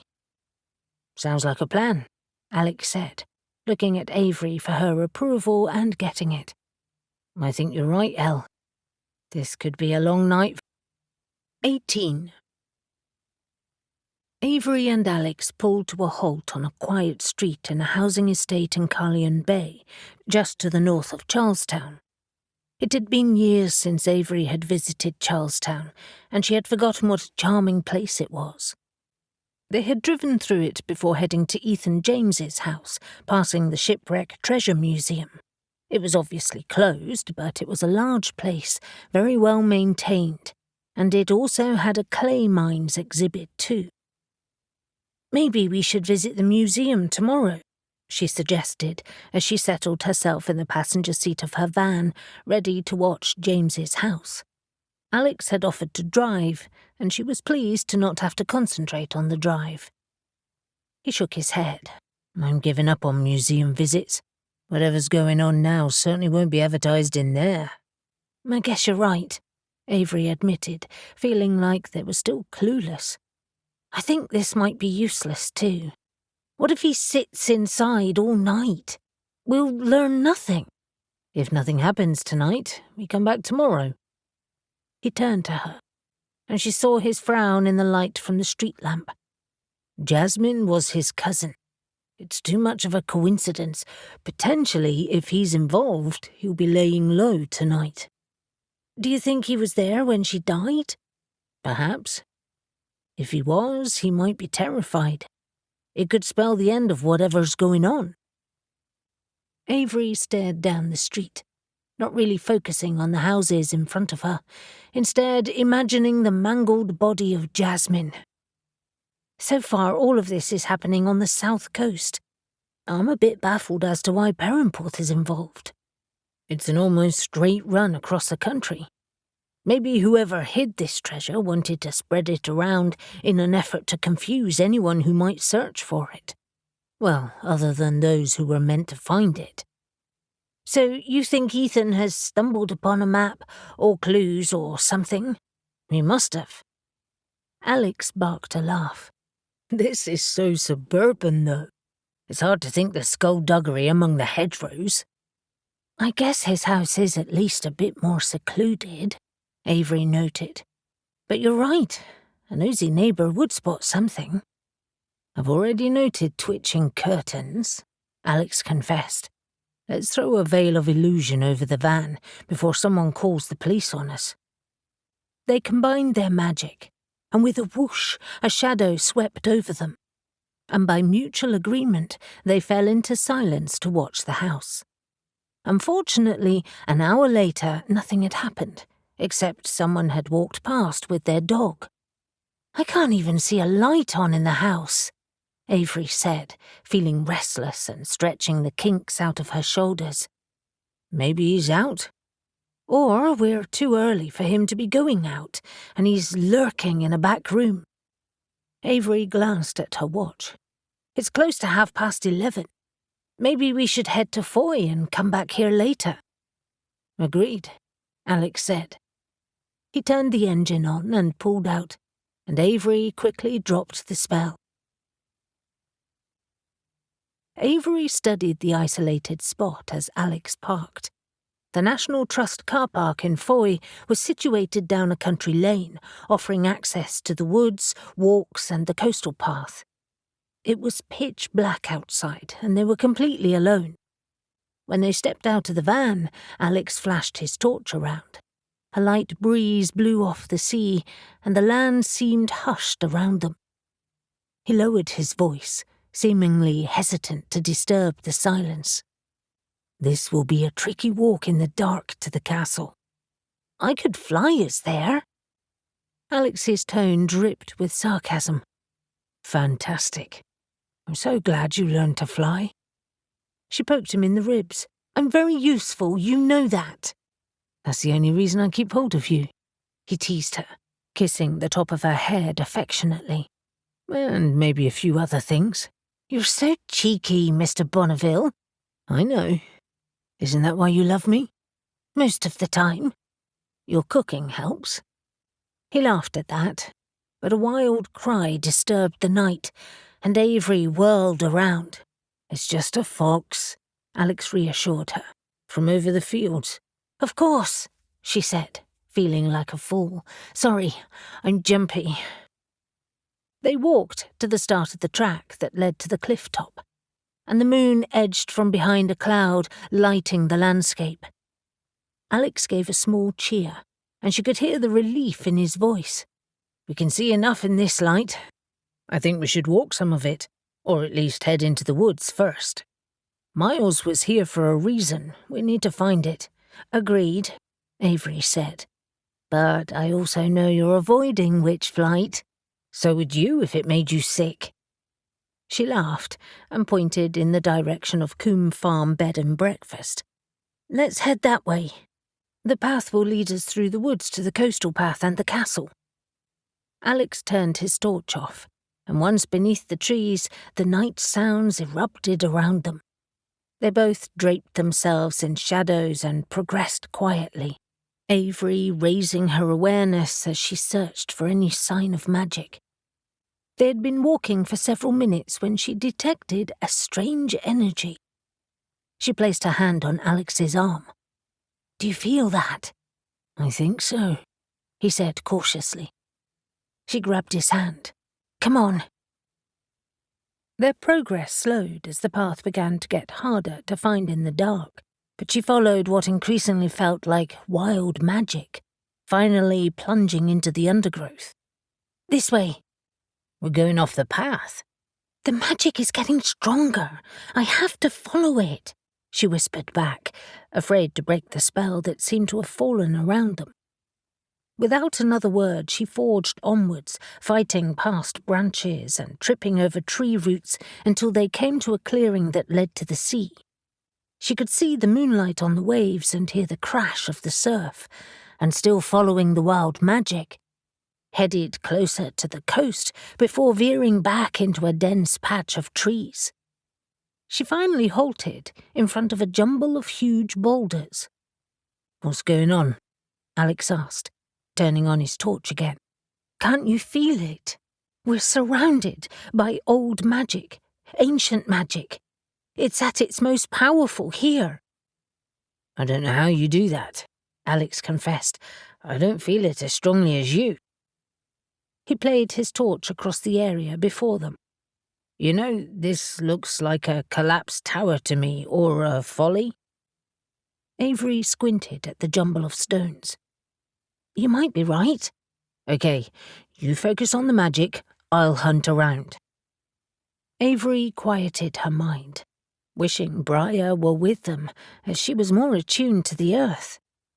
She slipped her boots off, wriggled her toes into the loam, and then lifted her arms to call the air, her most powerful element. For a moment, she tuned out the soft scurrying of night creatures, the barks of the foxes, and even the sounds of the surf, and enveloped herself within the two elements. The earth warmed her feet, and the air caressed her cheek, carrying the promise of secrets about to be uncovered. And then she felt a current of damp, stale air trickling somewhere ahead of her, and something hollow beneath her feet. Terrified she would lose the sensations if she moved too quickly, she waited, slowing her breathing and letting her awareness strengthen, like a signal. The scent of musty air escaping from somewhere beneath the earth grew stronger, and Avery walked, almost in a dream state, towards it. She ignored the sharp stones beneath her feet, winding around the rocks until she came to the far side. Again, she felt the wild magic swell around her.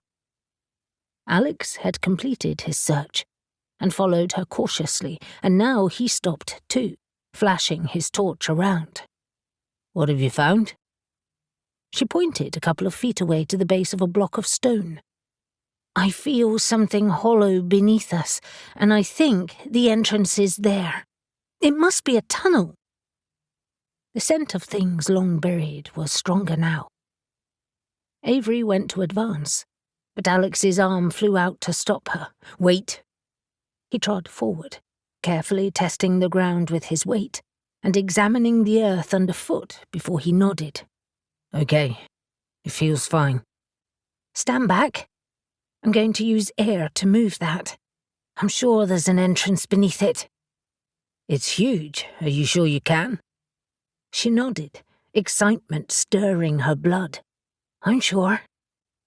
They scooted back several feet, and then Avery gathered wind around her, directing it forward and shaping it like a giant lever. She had never used her magic quite like this before, but her intent was clear. Slowly, the stone trembled and moved as the edge lifted slightly. As the balance started to change, she levered more forcefully until it tipped and rolled, revealing a narrow rift in the ground ahead. Caspian stirred in bed, wondering for a second where he was. The bed felt different, as did the space around him, and he experienced a moment of confusion before remembering he was at Reuben's place. Oh, Mariah's potion was strong. But to be fair, it was just what he needed. He hadn't slept well for days, and he needed deep healing sleep. But it was certainly too early to get up now. It was still dark outside. He squinted at the clock next to him. 1 a.m. Crap. Why the hell was he awake now? He flopped back down on the pillow, relieved that the pain from his stab wound was now a dull ache rather than something sharp, and he felt stronger. Whatever residual effects the fight had caused, Mariah had cleared them out. She really was an excellent healer. Caspian squeezed his eyes shut in an effort to block out thoughts of the last few days, causing stars to speckle his vision. He couldn't believe he was sleeping in Reuben's home, or that he hadn't heard from Estelle yet. Although he shouldn't really be surprised. He had let his temper get the best of him. He was used to her digs and scathing mockery. Nothing ever pleased her. But the comment about Avery was simply one too many. Avery. It didn't matter what he did. His thoughts always circled back to her. He saw her in his mind's eye, her pale, freckle-dusted skin, red hair and laughing green eyes. She was strong yet so kind, and he saw a determination within her not to give up on their friendship despite his feelings. A dull ache returned in his heart. That kind of thinking would do no good. A strange noise disturbed his thoughts, and suddenly awake, he sat up in bed. But the room was silent, and he felt the weight of the protection spell wrapping around the house like a warm blanket. Earlier that evening, they had combined their magic, adding another layer of protection that repelled ghosts. Nothing was entering Reuben's house uninvited. He heard the noise again, but it was coming from the garden. He got out of bed and padded to the window, pulling back the heavy curtains to look over the long lawns at the back of the house.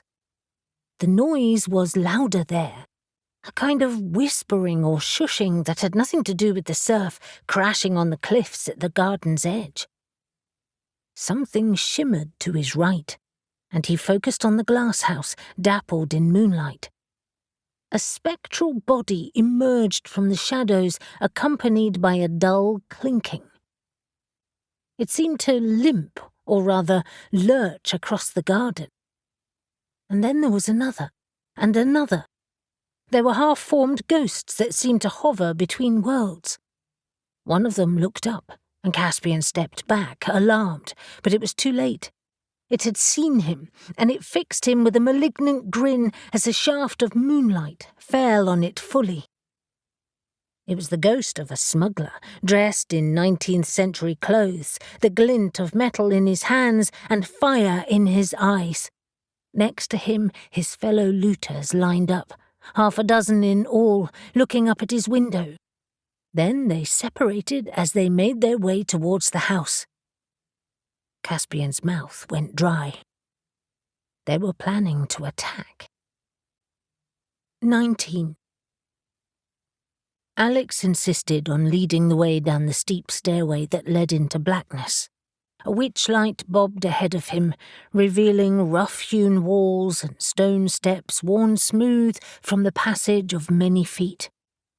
They had blanketed the tunnel entrance with a protection spell, although they hoped that in the woods in the middle of the night no one would find it. Fire was balled in Alex's hands and he cautiously advanced, Avery on his heels. The air was stale, but every now and again he smelled the sea. Avery whispered, "This must go down to the beach. It also must have blocked access through, or everyone would know about this." The lights caused their shadows to flicker wildly, and Alex proceeded slowly, wary of attack by a supernatural creature. But so far, nothing stirred. Eventually they reached a short passage, and there they had to make a decision. Steps headed downwards again, but another passageway branched to the left. "Shit. Which way?" he said to Avery. She threw a witch light down the passage, watching as it illuminated around a bend. Her eyes gleamed. "That could lead to St. Catherine's Castle. It's the right direction, I think, if I'm not utterly disorientated." He nodded. "I think you're right. But I suggest down first. Then, depending what we find, we go there next." Alex was already pointing his torch down the steps, sending another witchlight ahead. It revealed more uneven rock walls and smooth steps, and also something else. He frowned. The darkness stirred below. "Avery," he whispered, retreating into her. "I think there's something down there."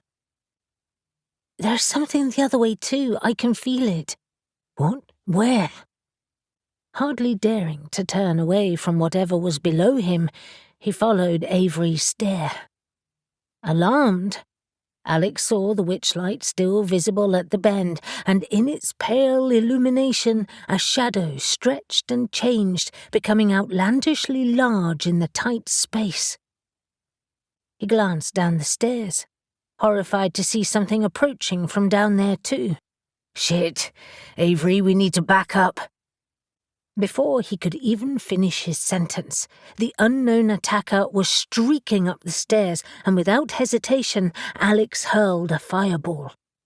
In seconds, chaos erupted as they fought off their attackers. A small but surprisingly strong creature had smacked into Alex's chest, throwing him to the ground. The ugliest, wizened little creature was furiously grappling with him, and wild eyes stared into his. It grabbed Alex's head between its strong hands and squeezed. Terrified his brains were about to be turned to mush, Alex thrust a powerful surge of magic under the creature and threw it against the rocky ceiling, pinning it there while it writhed with frustration, snapping and snarling like a rabid dog. "You didn't expect that, did you?" Alex yelled. Avery was engaged in her own battle next to him, rolling down the tunnel in a blur of limbs. But he couldn't help her, not yet. From out of nowhere, the Spriggan, because that's what Alex was sure it was, produced a giant club and swung it wildly, narrowly missing Alex's head. Its shadow stretched and elongated, and its shadow arms reached for Alex's throat. With horror, Alex realized he could feel the cold, clammy fingers on his skin, and he grasped one of the shadow limbs with his free hand, trying to loosen its steely grip. What the hell kind of power did this creature have? Alex quickly decided that guile was needed, not strength. Mentally rifling through his store of spells, he uttered one to send the Spriggan to sleep. At first, it didn't seem to work, but he repeated it, full of intent and conviction, and with a snap, the creature fell unconscious, and Alex let it drop to the floor. He turned to see if he could help Avery, but she had finally succeeded in wrapping her attacker in a twisting mini-tornado, and it whirled in place, a bundle of limbs and shrieks as it tried to break free. Alex levelled his spell at it, and within seconds it too fell unconscious, and Avery lowered the creature to the ground. Avery was lying on the floor, covered in dirt. "Bloody hell, they are strong. They look like Gollum in Lord of the Rings." Alex laughed and pulled her to her feet. "Did it whisper, 'My precious,' to you?" "Fortunately not, but it was a vicious little thing." She dusted herself down and eyed their slumped bodies suspiciously. "What did you do to them?" "Put them to sleep. I couldn't bring myself to kill them." He walked over to one and crouched to examine it. "It really does look like a little old man, except for the weirdly large baby head. They have to be Spriggans." Avery joined him, tentatively turning it over with her foot. "I agree. Look at its scrawny little limbs. How can it be so strong?" "Maybe they really are the ghosts of giants in some strange miniature form. That one produced a club from nowhere and tried to smash my head with it. And its shadow could grab me too. And they can manipulate their shadows to grow. It's no wonder Inez and the other victims didn't stand a chance, if that's what they faced." She frowned at Alex. "How long will your spell hold?" "A couple of hours, I hope. But let's bind them with magic, too." "I hate to say this, but they're too dangerous to keep alive." "They've lived down here long enough without causing harm. It's only because we've disturbed them." "True." But Avery still looked worried. "Let's bind them for now and see what's down here. If they're still here, then maybe there's treasure. Potentially, we could use another type of binding spell to restrict their strength long-term." They worked quickly, binding both Spriggans with strong webs of magic and hoping there were no more waiting for them, headed down the steps. Elle stood next to Briar, Reuben, Caspian and Ash, staring through the patio doors in the snug out to the back garden. Briar had opted to stay over that night, weary after her healing spells. "I can't see a thing," Reuben confessed. "Trust me, there were at least half a dozen," Caspian said. They had all thrown on jeans and t-shirts, and Elle and Ash clasped the Impucer's swords. "I can't see them, even with my sword," Elle said.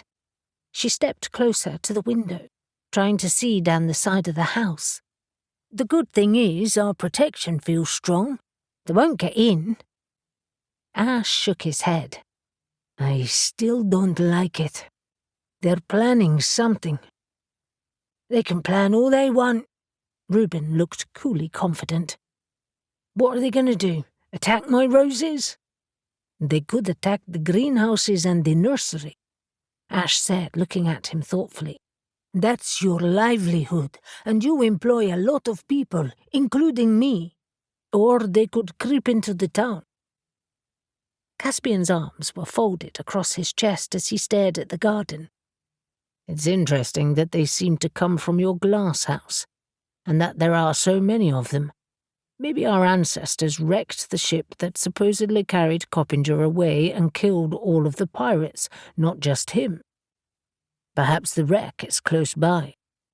"Good suggestions," Reuben said, nodding. "But it still doesn't answer why they're active now." Elle looked between them, still unable to believe that Reuben had extended his hospitality to Caspian, and that they were both under the same roof. Reaching a truce was one thing, but this was something else entirely. And Caspian was different too, in a way that she couldn't quite put her finger on. But there would be time enough for speculation afterwards. Elle pulled a hair tie out of her jeans pocket and quickly wrapped her hair into a high ponytail. "I don't feel comfortable knowing that they're out there and we're doing nothing. Why don't we head out, Ash, and get rid of them?" She raised her sword and grinned. Ash smiled, lighting up his handsome Greek face. "I think that's an excellent suggestion." He looked pointedly at Caspian and Reuben, You two must stay here. Briar can guard you." "I don't like that suggestion at all. I'm not a bloody invalid," Reuben said, outraged. "Actually, that's exactly what you are," Briar pointed out, hands on her hips.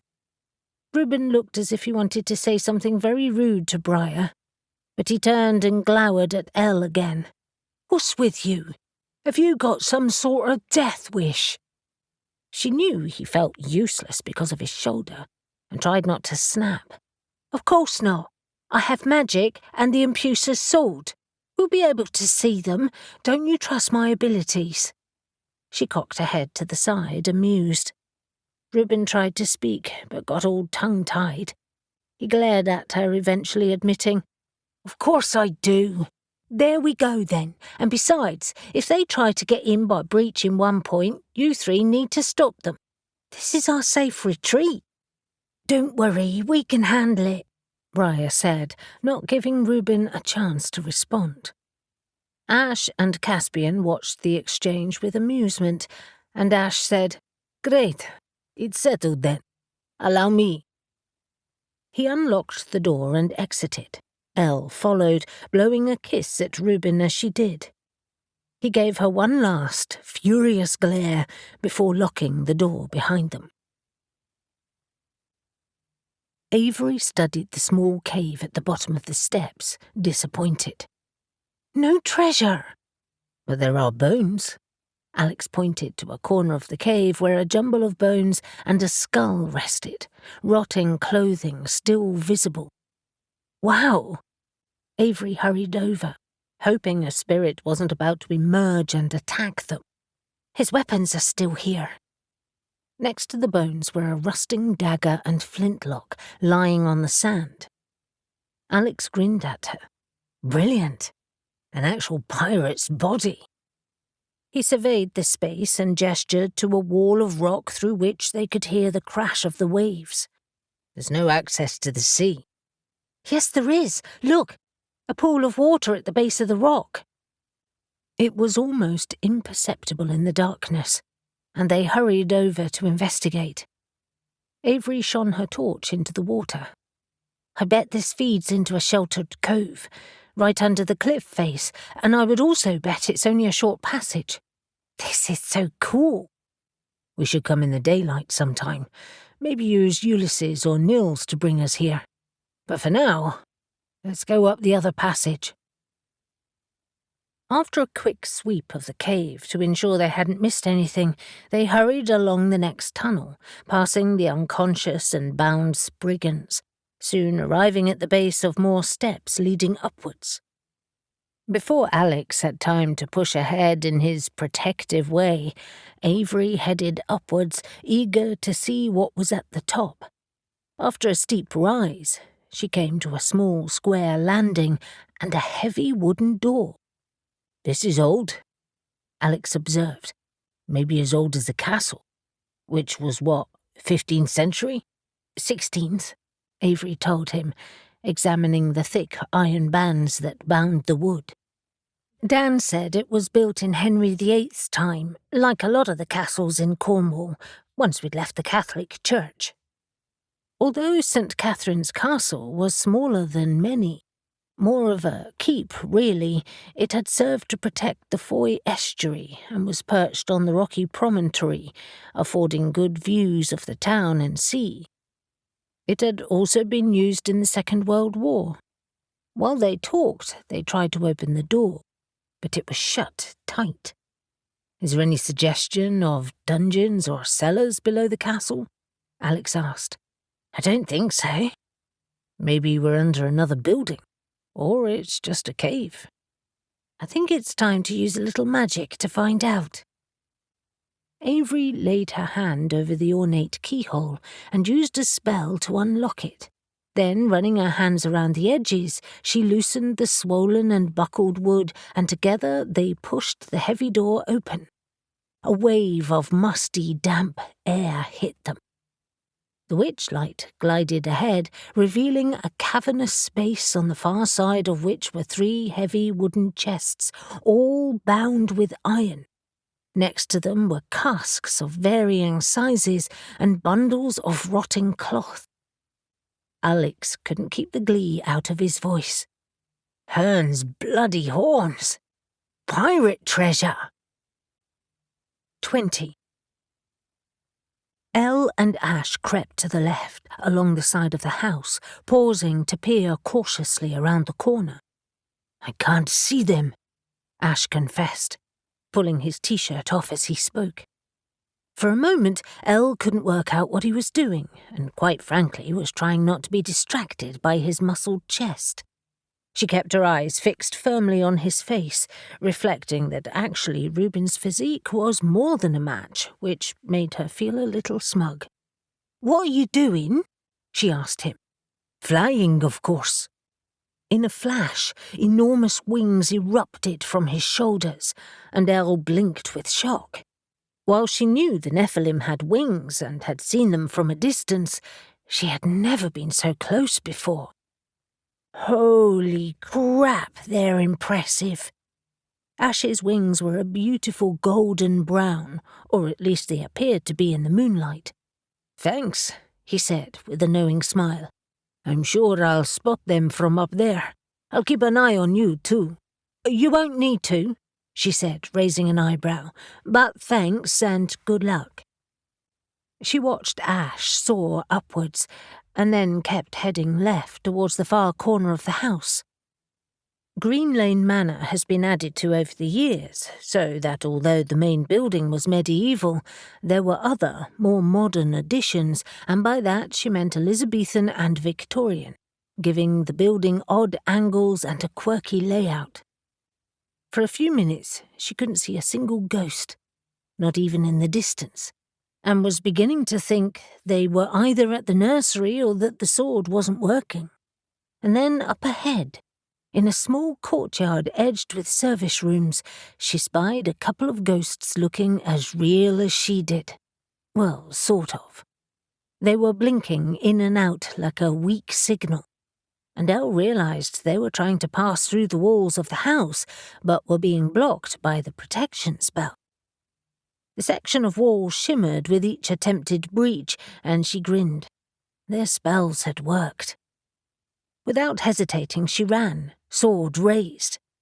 Before they were aware of her presence, she attacked from behind, slashing across the back of one, and then, as he turned, fury etched onto his ravaged face. She slashed across his belly, too, before plunging the blade in. With an unearthly shriek, the spirit completely vanished.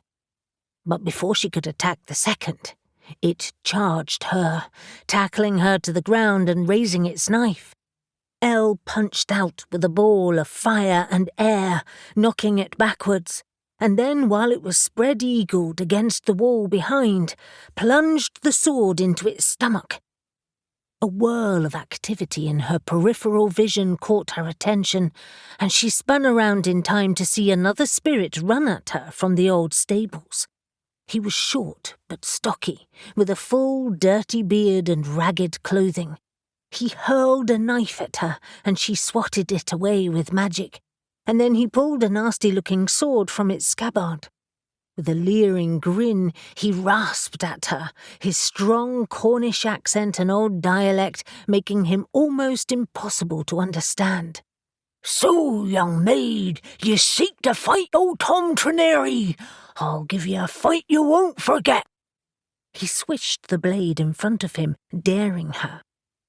For a moment, Elle was tempted to blast him away with magic like she had the other two. But this could be fun. She returned his grin and raised her sword. "All right, old man.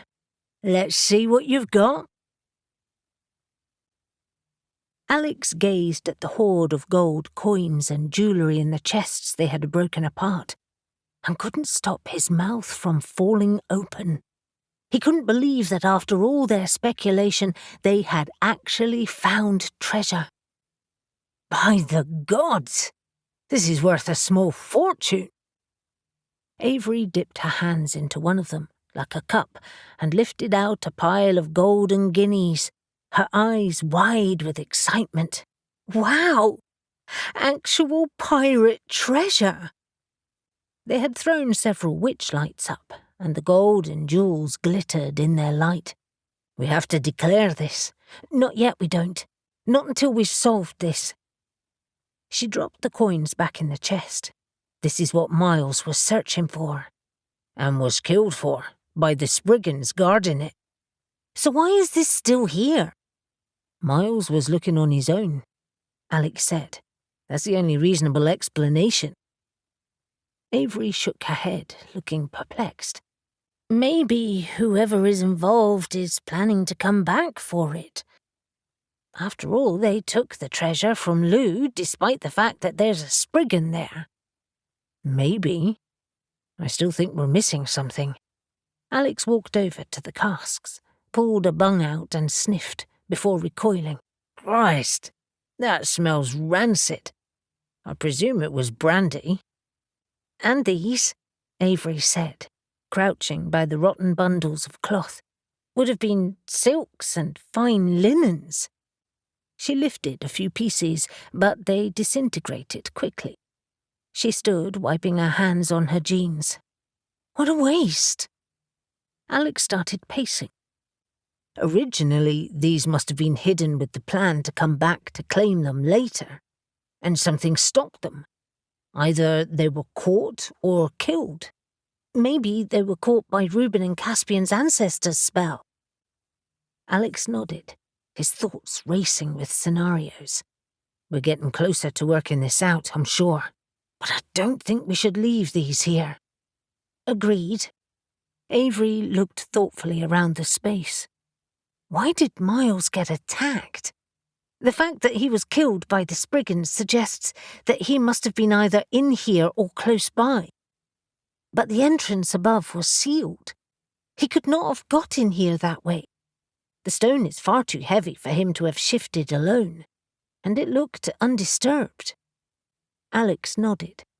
He could have come in through the pool below, but he wasn't wet either. In their excitement at seeing the chests and casks, they hadn't explored the rest of the place.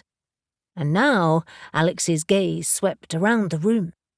It was definitely man-made, constructed from huge stone blocks with a low-beamed ceiling, and the floor was beaten earth. It definitely felt like a cellar. The far side of the place was still in shadows, and sending a witchlight ahead of him, Alex walked over, flashing his torch across the walls and finding a narrow doorway. He called over his shoulder, "Avery, there's another room." Alex proceeded cautiously. Beyond was a series of small, connected rooms, mostly empty except for some disintegrating wood. They were swathed in cobwebs, and as he walked, dust kicked up around them. When he finally reached the end, he found a narrow stone staircase leading to a hatch in the ceiling. He turned to Avery, who had followed him. "There's the way out." He ascended the stairs and pushed the hatch upwards, but it didn't budge. "It's sealed." "We could try to move it with magic," she suggested. "But if it's covered with earth or rock or even another building..." Alex sighed. "We'd be crushed." "Damn it." He studied it for a few more moments before heading to Avery's side. "I guess we'll just have to accept that it's sealed. It's certainly been undisturbed for years. The dust hasn't moved and the cobwebs are thick. There's no way Miles came in this way." "Come on." Avery grabbed his hand and pulled him back to the main room. "I'll use witch flight to get these chests to my van, and then we'll seal the entrance again." "And then I suppose we should release the Spriggans," Alex said. "Let's hope they don't decide to follow us outside, or that will be a whole other level of crap to deal with."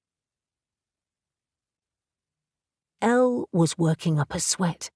Tom Trenary may be old and a ghost, but he was reasonably adept with the sword. Fortunately, Elle had youth on her side. Tom, however, was mean, and their fight was drawing attention. While they circled, parried, and attacked, the clash of their swords drew two more ghosts, and Elle had the feeling they were waiting to swoop in if Tom lost, ready to end her. She was surprised they hadn't already. As if he'd read her mind, Tom leered at her and gave an almost imperceptible nod to their observers. He unleashed a furious attack designed to absorb all her attention, and the other two swept in on either side. If Tom was willing to play dirty, so was she. Still fighting, Elle released a wave of power and it pulsed out around her, sweeping back all three ghosts and sending them crashing against the surrounding walls. Then more ghosts arrived, fire and malevolence burning deep within their empty eye sockets, and she realized she was hemmed in. Fortunately, within seconds, Ash landed next to her, and without hesitating, they tackled them all in a messy, brutal fight. Ash used his wings to sweep the spirits either out of the way or to herd them into tight spots, and then finish them off with the sword, while Elle used magic to complement her blade. The spirits, however, flashed in and out, disappearing and reappearing seconds later in concerted attacks. For a few minutes it felt as if they might be overwhelmed, but the combination of wings, magic, and the swords gave them the upper hand. Eventually it was over, and the ghosts were dispatched by the Impucer's sword to whatever grim fate befell them. Ash turned to her, breathless. "Sorry, I didn't mean to interfere, but it looked too much fun not to." She laughed. "Apology accepted. I'm just glad I managed to wipe the smile off Tom Trineri's face. And besides, taking on so many all on my own was probably a bit much." "Oh, I don't know," he said, taking her in from head to toe. "You seem to be doing just fine." She returned his scrutiny, determined not to be outdone by a Nephilim. "You too? I guess we better make sure there are no others lurking around here."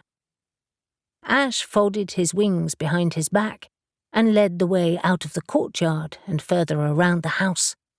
There was no activity by the nursery, and besides, simple damage seems pointless, especially when you consider that both Caspian and Reuben are rich. "But why the concerted attack?" Elle asked, confused. "Is it really just about revenge?" "Revenge is always a powerful motive."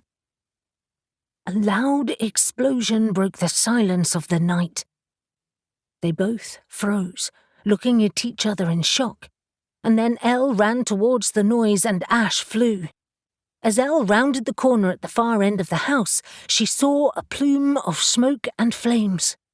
What the hell? The explosion had blown a huge hole in the wall, and another 6 ghosts were swarming inside. Ash was already swooping down, and he grabbed one, while striking down another. Elle charged in, killing the one at the rear before being caught in a powerful blast of magic that came from inside the house, propelling them all backwards. At the same time, roots exploded out of the ground like writhing limbs. Elle flew through the air, landing in a heap on the ground, heavily winded, and the Impucer's sword fell from her hand. She dragged herself to her feet, panic-stricken. The spirits had faded to shimmering, barely there shapes. She lunged at the sword, getting a hand on it just as a spirit rushed at her. As soon as her hand touched the hilt, she could see it clearly again, and she angled the sword upwards, impaling the ghost as it leapt. It slid down the blade, pinning her in place until it vanished with an anguished scream.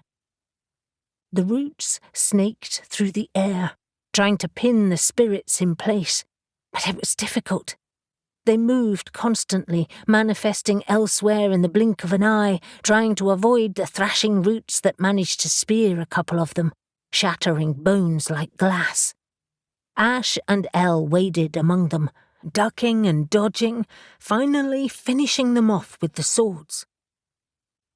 When the last one vanished, Ash and Elle waited, swords readied, Elle not quite believing that it was over. She looked at the destruction all around them.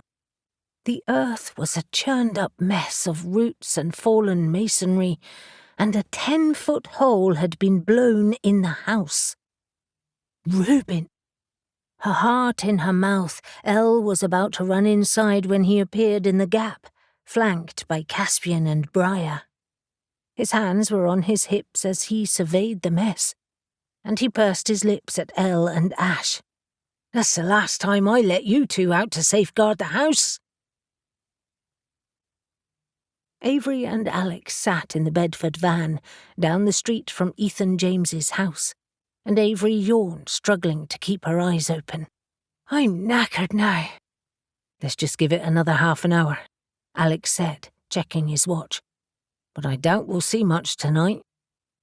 Avery leaned back in her seat and chewed her lip, mulling over the recent events. Ethan must have found a map in the Whitehaven Museum papers. That's the only explanation. We don't even know if it is Ethan yet. Alex shuffled to get himself more comfortable. Or if it is, who else is involved? Or the identity of the witch who must be helping them. I'd love to know where the museum papers came from. Does it matter? I guess not, she admitted with a sigh. They were probably donated years ago, which is why they've been gathering dust. But you'd think people check what they donate. We get donated items, remember? Avery said, shaking her head. Or I buy books from house clearances. People don't look at what's in there, not really. What's puzzling me, if it is him, is why would a very respectable museum curator turn into a thief? Turn to the dark side, you mean? She giggled. Yes. Surely cataloguing all of that stuff and having it in your museum would be huge. Selling it on the black market would be bigger. Only if you have connections. I wouldn't know where to start. I reckon museum curators would know all about it. Even from the position of trying to stop it, he'd know more than we think. The sound of a door shutting stopped their conversation, and they both froze, watching the end of the drive ahead.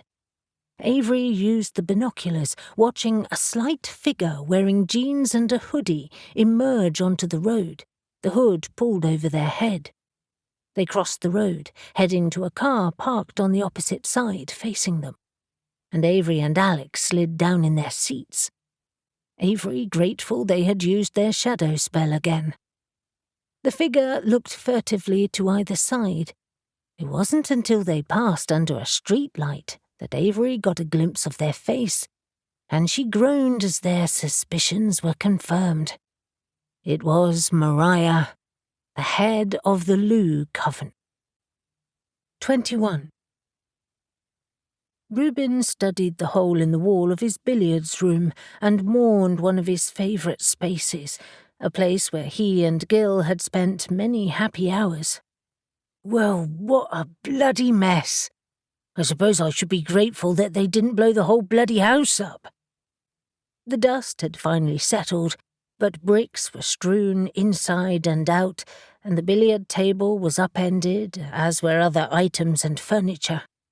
Caspian, Elle, Ash, and Mariah were with him, inspecting the mess. Caspian's eyes narrowed as he inhaled deeply. Gunpowder. It's very distinctive. I guess it's something they'd be familiar with. He turned to look at Reuben. Intriguing. There's one word for it. Reuben looked up at the cracks in the ceiling. For spirits, they're remarkably destructive. And remarkably solid, Elle added. I know I was carrying the Impusa sword, but they had real physical substance. Ash nodded. I agree. His wings had now disappeared, and he was wearing his t-shirt again. They are certainly bridging two worlds now, and that's ominous. Elle righted one of the upended chairs and leaned against it, thoughtful. It reminds me of when we encountered the ghosts at Whitehaven Castle last year. They had a strong physical presence too, and we thought that was because of our magic. Good point, Mariah agreed, which lends weight to our belief that the spirits are being strengthened by a witch. She looked a little sheepish.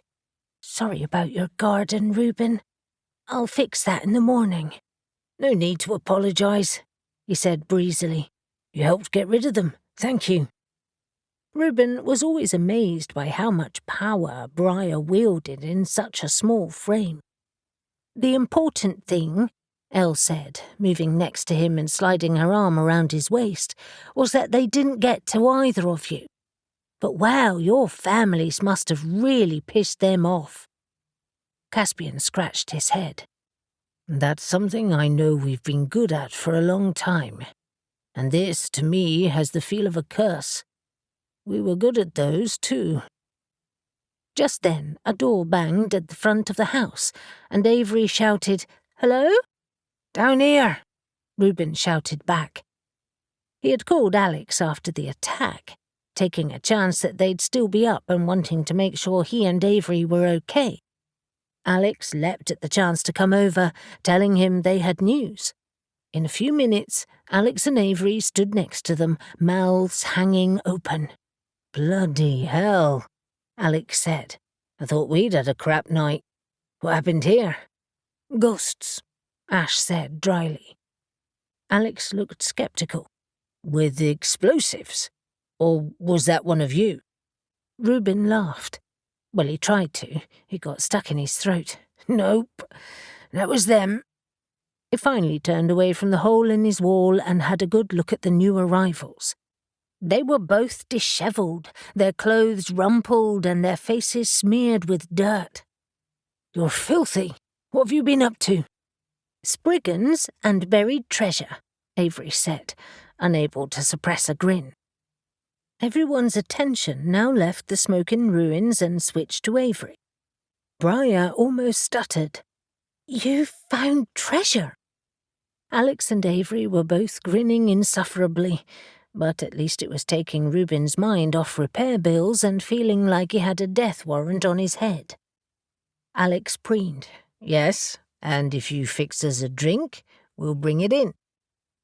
5 minutes later, they were assembled in the snug, after plugging the hole with yet more protection spells. Ash had volunteered to keep watch anyway. 3 wooden chests were in the middle of the room, their lids open, revealing the collection of gold coins and jewels within. Reuben stood transfixed, arms folded across his chest. "Hearn's magnificent hairy balls! You actually found treasure!" In fact, they were all mesmerized, standing in a circle, just staring. "Where did you find this again?" Briar asked. "We think we were beneath St. Catherine's Castle," Avery said, going on to explain the hidden tunnels. "I'd like to go back in the day, actually, just to check the grounds, but I doubt we'll find a thing." "That place is a complete ruin," Caspian agreed. "If there's an entrance, it's been long buried by earth and rubble." "How much do you reckon that's worth now?" Elle asked. "Hundreds of thousands of pounds, probably," Alex estimated. He stepped forward, picking up a few coins to examine. "A few guineas, doubloons, and—" He frowned. "Something else I don't recognise." It was as if he'd broken a spell, and they all started to pull coins and jewels out, a palpable excitement filling the room. "But," Alex continued, "we think this is part of a larger hoard. It has to be, or why does there seem to be a few sights involved?" Reuben looked at his old friend and nodded. "Something like this must have been in the chests in Looe. Maybe they carried it out in bags instead." Caspian had retreated to the sofa again, the night beginning to take its toll. "Bags would certainly look less conspicuous." His hand rested gently on the site of his stab wound, and Briar immediately headed to his side to offer another healing spell. "You should go to bed and sleep," she advised him. Caspian shook his head. "I'm not missing out on this. Besides, I need more whiskey to get me to sleep after all this excitement." "I know exactly what you mean," Reuben said, heading to the cupboard where he kept a bottle and glasses. His head was buzzing with the events of the night, and after passing round drinks to those who wanted one, he sat down. "Tell us about Mariah again," Avery looked bleak with disappointment. She always thought the best of people, and no doubt Mariah's betrayal was a shock. Actually, to be fair, it was to Reuben too. He just happened to be more cynical than Avery. "There's not much to tell," she said, easing into the armchair. "She snuck out of Ethan's home looking very shifty. She has to be involved, and not in a good way." She looked at Caspian. "You know her better than any of us. What do you think?" He met her eyes briefly before glancing at the rest of them. "I'm afraid that since I have become friends with you, she and Zane are ignoring me. They feel I've betrayed them." He gave a dry laugh. "They were big fans of my father, and our families go back many years. But Zane and Mariah are both vindictive, narrow-minded and spiteful. I'm honestly not surprised she's involved. She probably knows a lot more about that cave in Looe than she's letting on." "What was she like at the council meeting?" Avery shrugged. "Her normal self, really. If anything, I found her more animated than normal, but maybe that's because she was being questioned about smuggling in Looe. She certainly didn't seem awkward or guilty." Mariah's hand flew to her chest.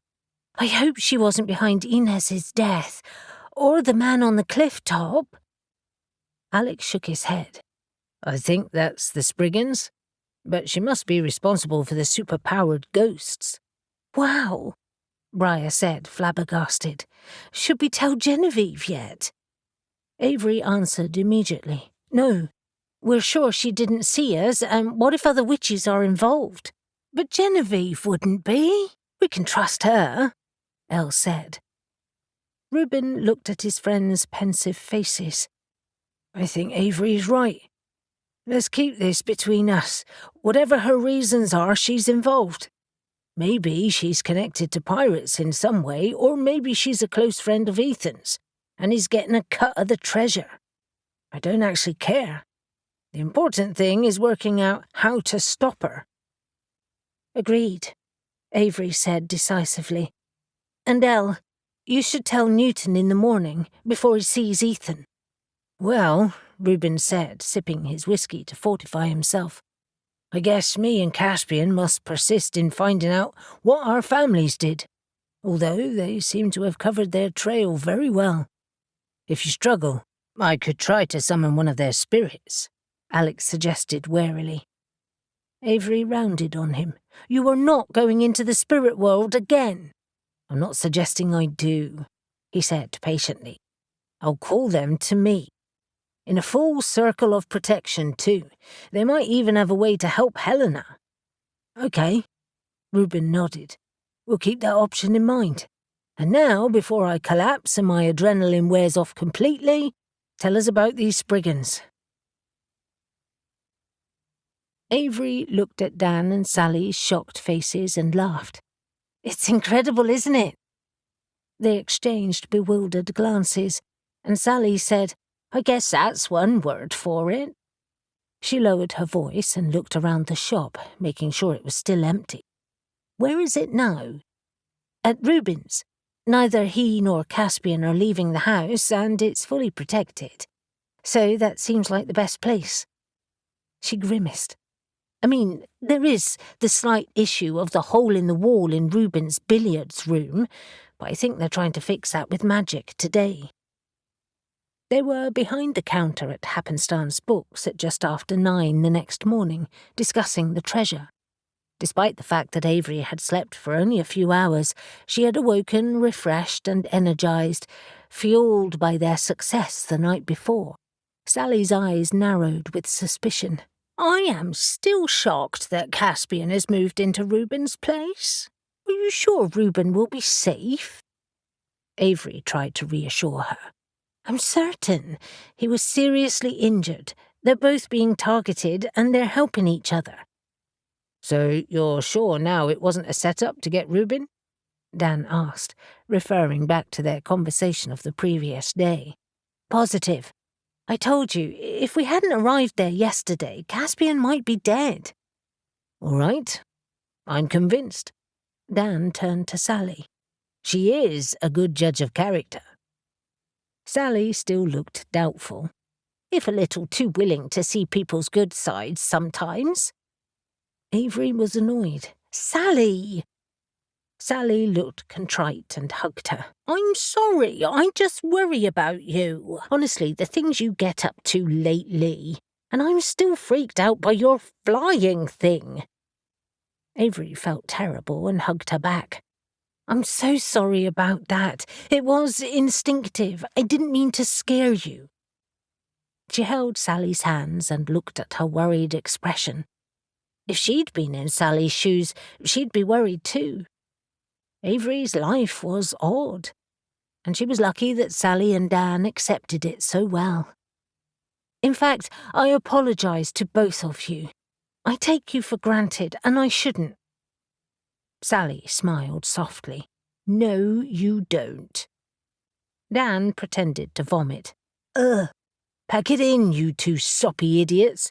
Piss off, Dan." Avery joked as she hugged Sally again. "I'm just looking forward to gossiping about you again," Dan teased. "We'll do it over 11sies when you've buggered off on some mad pursuit. I presume you have one today?" Avery tried to look affronted, and then had to concede he was right. "I'm going to have a look at St. Catherine's Castle in the daylight, just in case I can see where the entrance to the cellar might be." Dan frowned. "I've never heard talk about deep, dark cellars, but maybe they were blocked up years ago, and all reference has been lost." "Or the entrance is in the grounds," Sally suggested, "and the cellar isn't attached to the house, but is something completely separate." "That's actually a good suggestion, Sally," Avery admitted. Sally looked smug. "Thank you." "Oh, you two, blah, blah, blah," Dan said, waving his hand airily. "Back to the pirate treasure. What's in it?" Now they both glared at Dan before Avery said, "Lots of gold coins, some jewellery and some gems. I'm no expert, though. The boys will get Newton round later today to look at them." "Can we see them?" "I guess so. But you both have to keep this very quiet, like top secret quiet." "Which is honour," Dan said, saluting. "Now, what about the Spriggans?" "Oh, good. I'm glad you've brought that up. They were crazy strong. They had massive shadows that could actually touch us, but they looked like funny little wizened men." Dan's eyes lit up. "Fantastic to know that these folklore creatures really exist. I wish I could see one." "No, you don't," Avery told him. "They are vicious and deadly. I'm convinced now that one of them killed Inez and the other two victims. We had to bind them and spell them to sleep."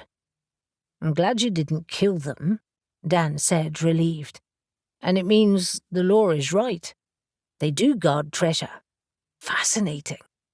Let's just hope Shadow can communicate with them in some way. It would be nice to have them on our side," Avery mused. "Talk of the devil," Sally said, nodding to where Shadow was striding past the window. "Here she is." The bell jingled as Shadow strode in, and her eyes lit up as she joined them. "I have news." "Spriggan news?" Avery asked, feeling hopeful. "Absolutely." She looked around, frowning. "No customers yet?" "No, so get on with it," Dan said impatiently. Shadow huffed. "It's a good thing I like you. Anyway, after I spoke to Briar, I had a think about what they may be and whether they had a link to my world, but I honestly couldn't think of anything similar. I decided I had to see one firsthand. So I headed to Looe last night with Gabe and ventured down to the tunnel where Inez died." She smiled at them triumphantly. "And I found one." "Strange you should say that," Avery confessed. "So did we. 2 of them actually in Foy." Shadow's shoulders dropped and her smile faded. "Oh, did you talk to them?" "Talk?" Avery snorted. "They tried to kill us. We had to bind them with magic and put a sleeping spell on them." Shadow relaxed and smiled again. "That's okay then. Avery wasn't entirely sure what was okay about her and Alex nearly being killed, but she presumed Shadow hadn't wanted her to steal her thunder. "Did they speak English?" Dan asked, intrigued. "A mix of English and Old Fae, actually." "Hold on," Avery said. "Why didn't it attack you?" Shadow leaned her hip on the counter. "It did initially. We went in fully armed, but Gabe was more than a match for its strength and managed to pin it against the wall so I could speak to it. It also helped that I bribed it with Fae metal." "What kind of metal?" Sally asked. "I offered it one of my Fae-made arm guards from my armour in exchange for information, and its little eyes gleamed." She laughed. "And it was that easy." Shadow's version of easy was very different to Avery's. "It seems that it kills on instinct. It doesn't really plan its attack. It's quite a simple creature, really. Inez and Newton disturbed it, and it lashed out. They love precious metals. It sort of calls to them, and the reason it's still hanging around that passage is because it still scents gold." She shrugged nonchalantly. Sally crossed her arms and huffed. "You shouldn't look so pleased about it. Inez is dead." "I'm not pleased about that," Shadow shot back. "I'm pleased I could speak to it." She tried to make her tone more conciliatory and clearly struggled with it. "It is part giant, too. That piece of folklore is correct. I could sense the spirit of one contained within it." Dan shook his head, confused. "But how does that even work?" "I don't know. And as I said, it's a simple creature. It is what it is, so it couldn't tell me. But it's ancient. I could tell that too. They have probably been part of the landscape here for millennia, hidden underground, guarding ancient hoards or even base metals in the ground."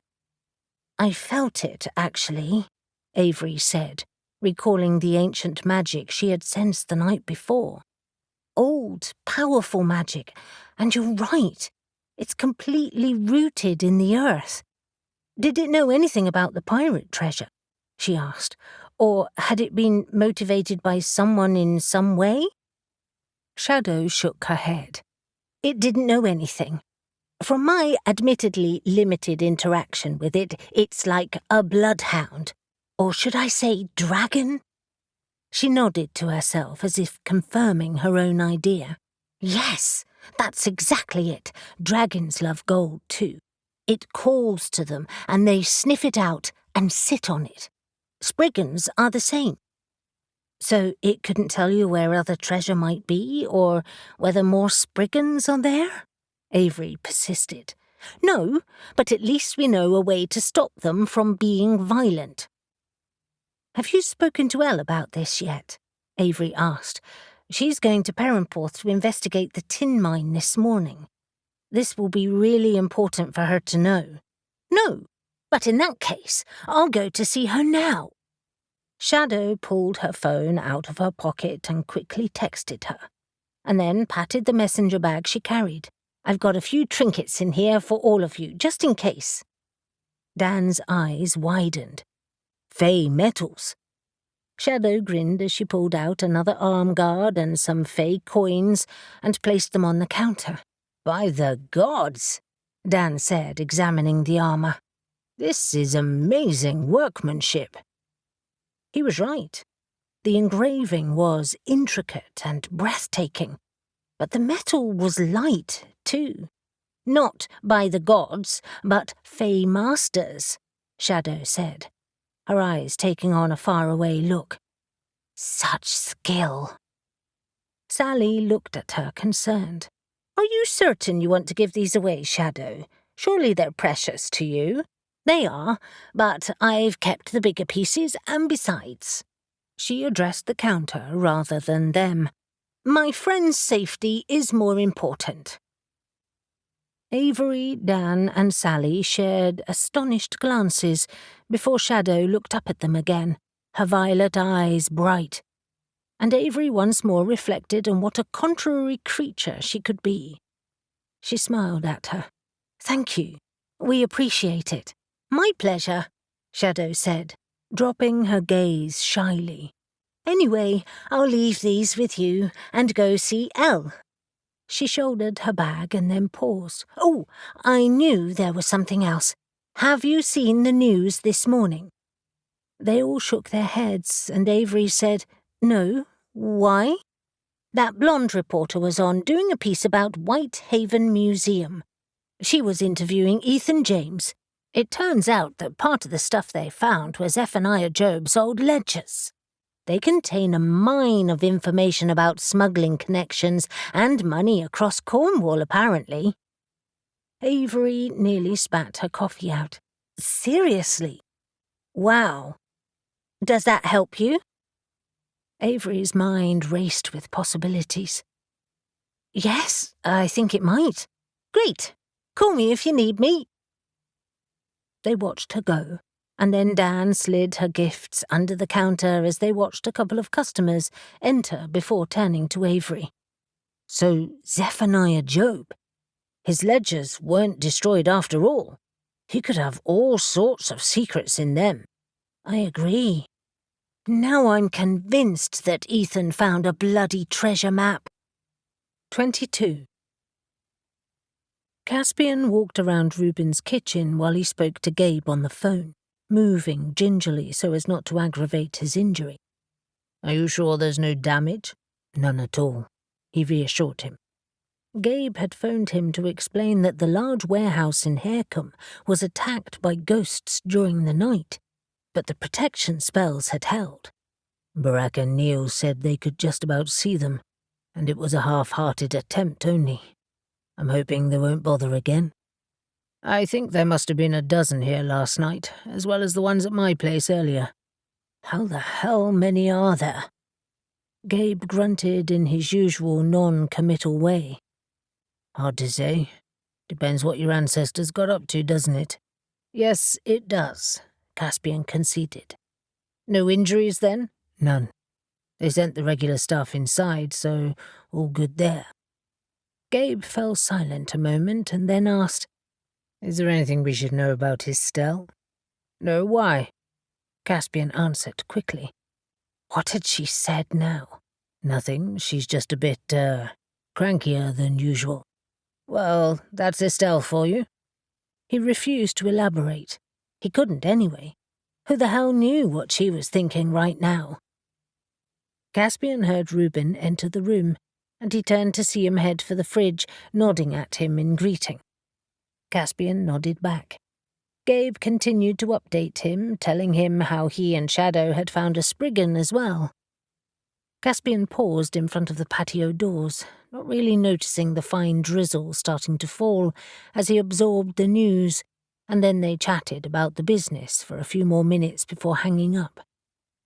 Reuben looked none the worse for his late night and was busying himself getting bacon and eggs from the fridge. He glanced up at Caspian.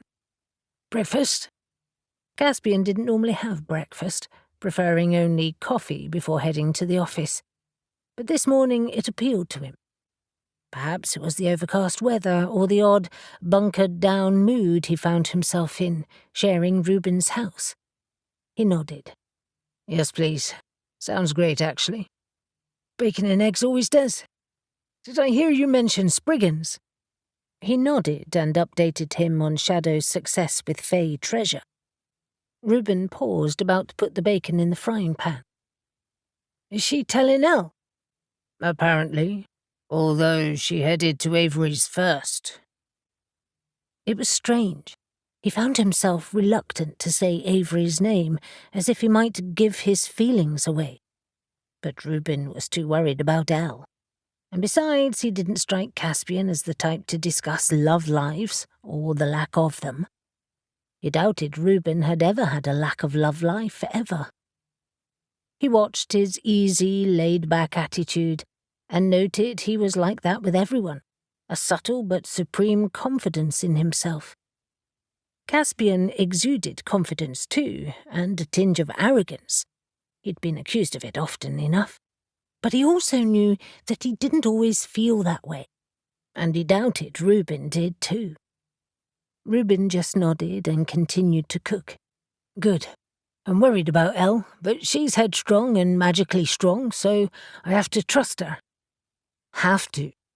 Reuben laughed. Yes, but I do anyway. Those bloody mines are dark and damp and treacherous, though, so I'm glad Shadow can help. I take it Elle and Mariah are already at work? Yeah. Reuben sighed and met Caspian's eyes looking grim. We have to find out what our ancestors did. Caspian refreshed his coffee cup and sat down at the wooden table in the corner of the room. But what if we can't? Does it matter? Reuben turned around, half an eye on the bacon, and slung a tea towel over his shoulder. I suppose it depends on what we want to do or can do. He shifted his weight, leaning against the counter and waving the spatula as he spoke. Virginia and Seraphina cast a spell together to stop the Dane. We know that much. We assume that it was either to protect their businesses, the towns, or both. Or could it be revenge for something? Someone who was hurt or a business that was damaged? Reuben nodded. Maybe, but whatever the motive, they acted together in an unusual show of trust. Unless, of course, at that point in our history they actually were friends, Caspian countered, amused by the thought. Reuben gave a wry smile. It's possible. And then his expression sobered.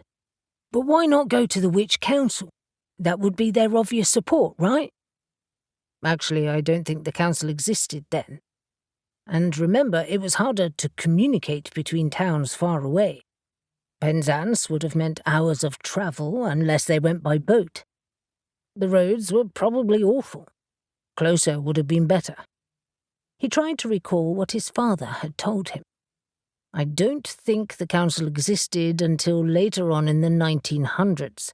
Not like it is now, anyway. I guess it doesn't matter, Reuben reasoned. But I do think the spell is important. It was designed to get rid of Coppinger, and it worked. He disappeared, and it looks like his men went with him. Piecing it together, they must have wrecked the ship he was trying to escape in. Some of his men would have been on that, but others would have been here, surely, continuing the business. Caspian nodded. That would make sense.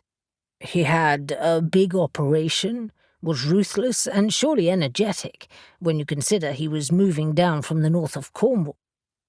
Reuben turned to flip the bacon. But Bodmin was the central hub.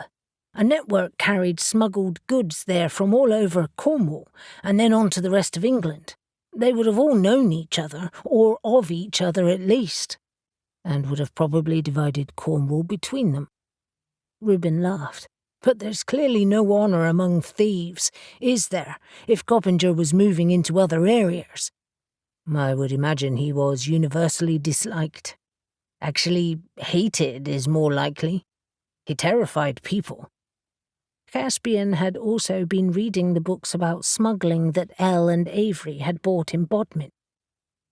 You happy to have your bacon and eggs in a sandwich? Reuben asked, already slicing crusty bread. Absolutely. Reuben plated their breakfast up and carried them to the table, where he took a seat, too. He had a large bite, sighing with satisfaction as he swallowed. Awesome.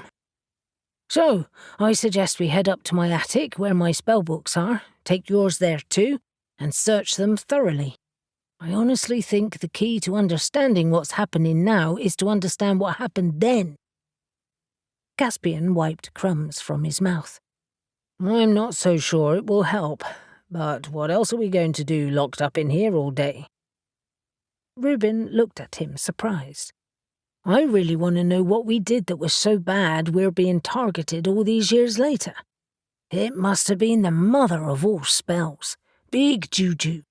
And frankly, I don't want to be stuck in here for months. Don't worry, I'm in. Your hospitality is great, but I prefer my own bed. Then let's do this, Caspian.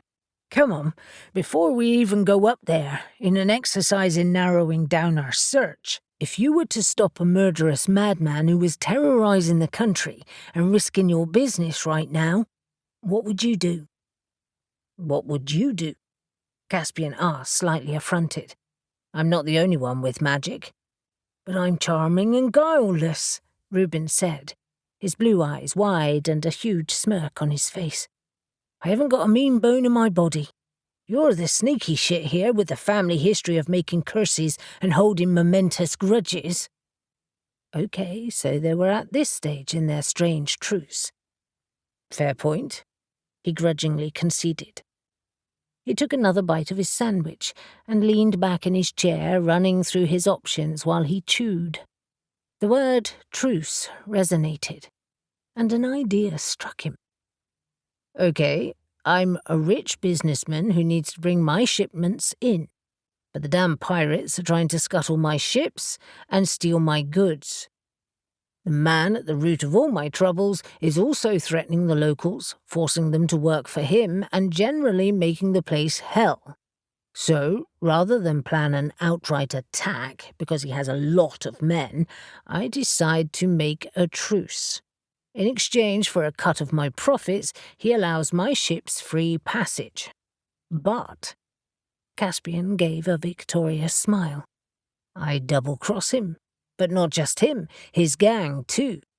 I invite him and his men to a neutral venue and spring the trap, with your help. Why not just kill him, or curse him from a distance? Because I want to do this in one big hit, Caspian countered. And I want to know that it worked. I want to see it. Reuben nodded. I like it. It's logical. But what do you do to trap them? I use a cave, a smuggling cave, or a storage place somewhere. It has to be close for both of us. When they're trapped, I either kill them immediately or leave them to a horrible slow death. As you observed, Caspian said, cutting his eyes at Reuben, I'm a vindictive bastard, so it will be some kind of curse-inflicted agony. That would be far more likely, Reuben agreed. You are mean. Well, you helped me. You have a lot to lose too, remember? Whitehaven is overrun with smugglers and you're losing money. But the stories say that Coppinger was seen rowing out to sea in a storm. No, hold on, rowing out from an island in a storm to his big ship, where he was never seen again. Caspian nodded.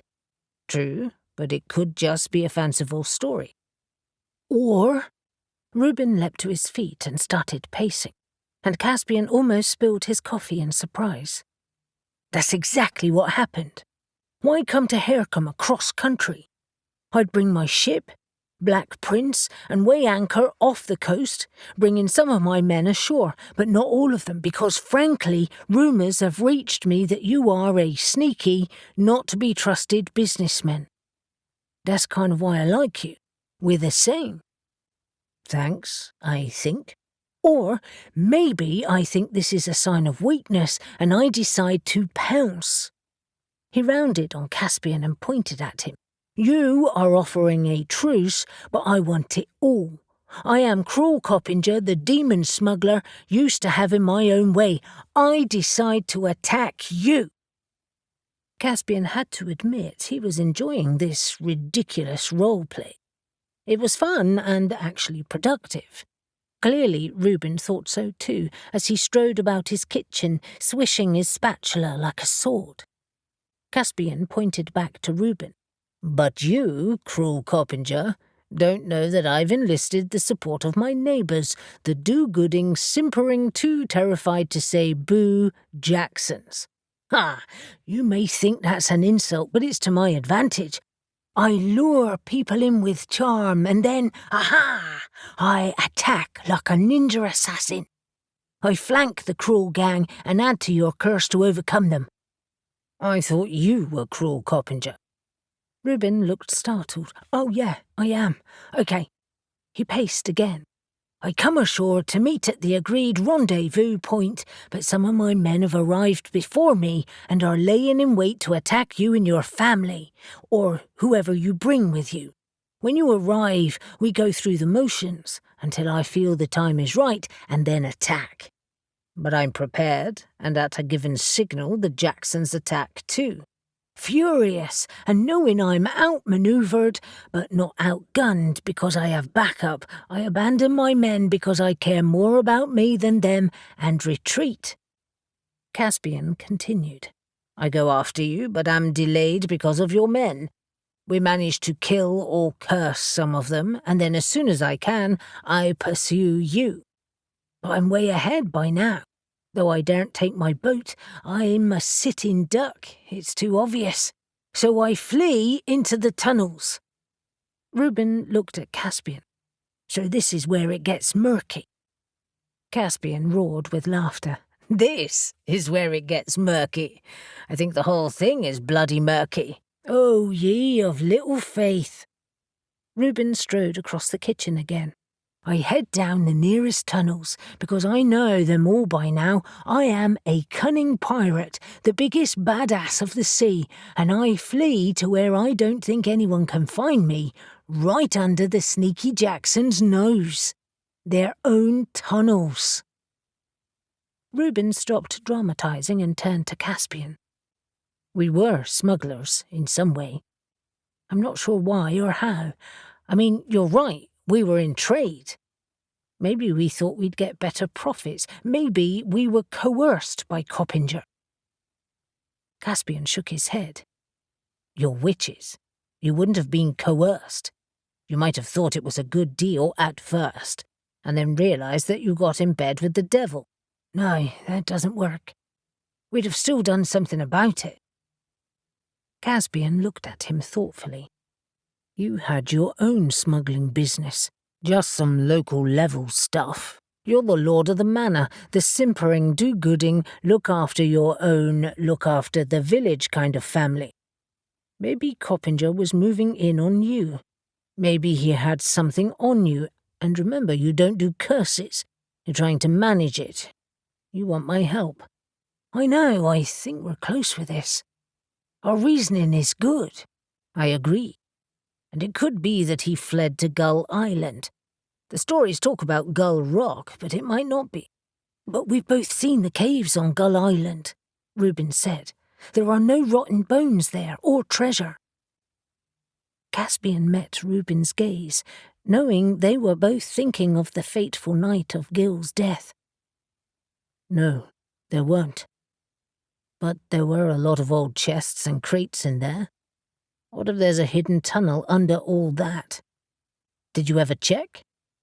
Reuben sat down as if all his energy had left him. No, I only went back for the first time the other day. Caspian felt as if the whole room had closed down around them, and his heart raced as Reuben continued. I still didn't search it. I was there for some space, actually, after I learned that Alex had spoken to Gil in the spirit world.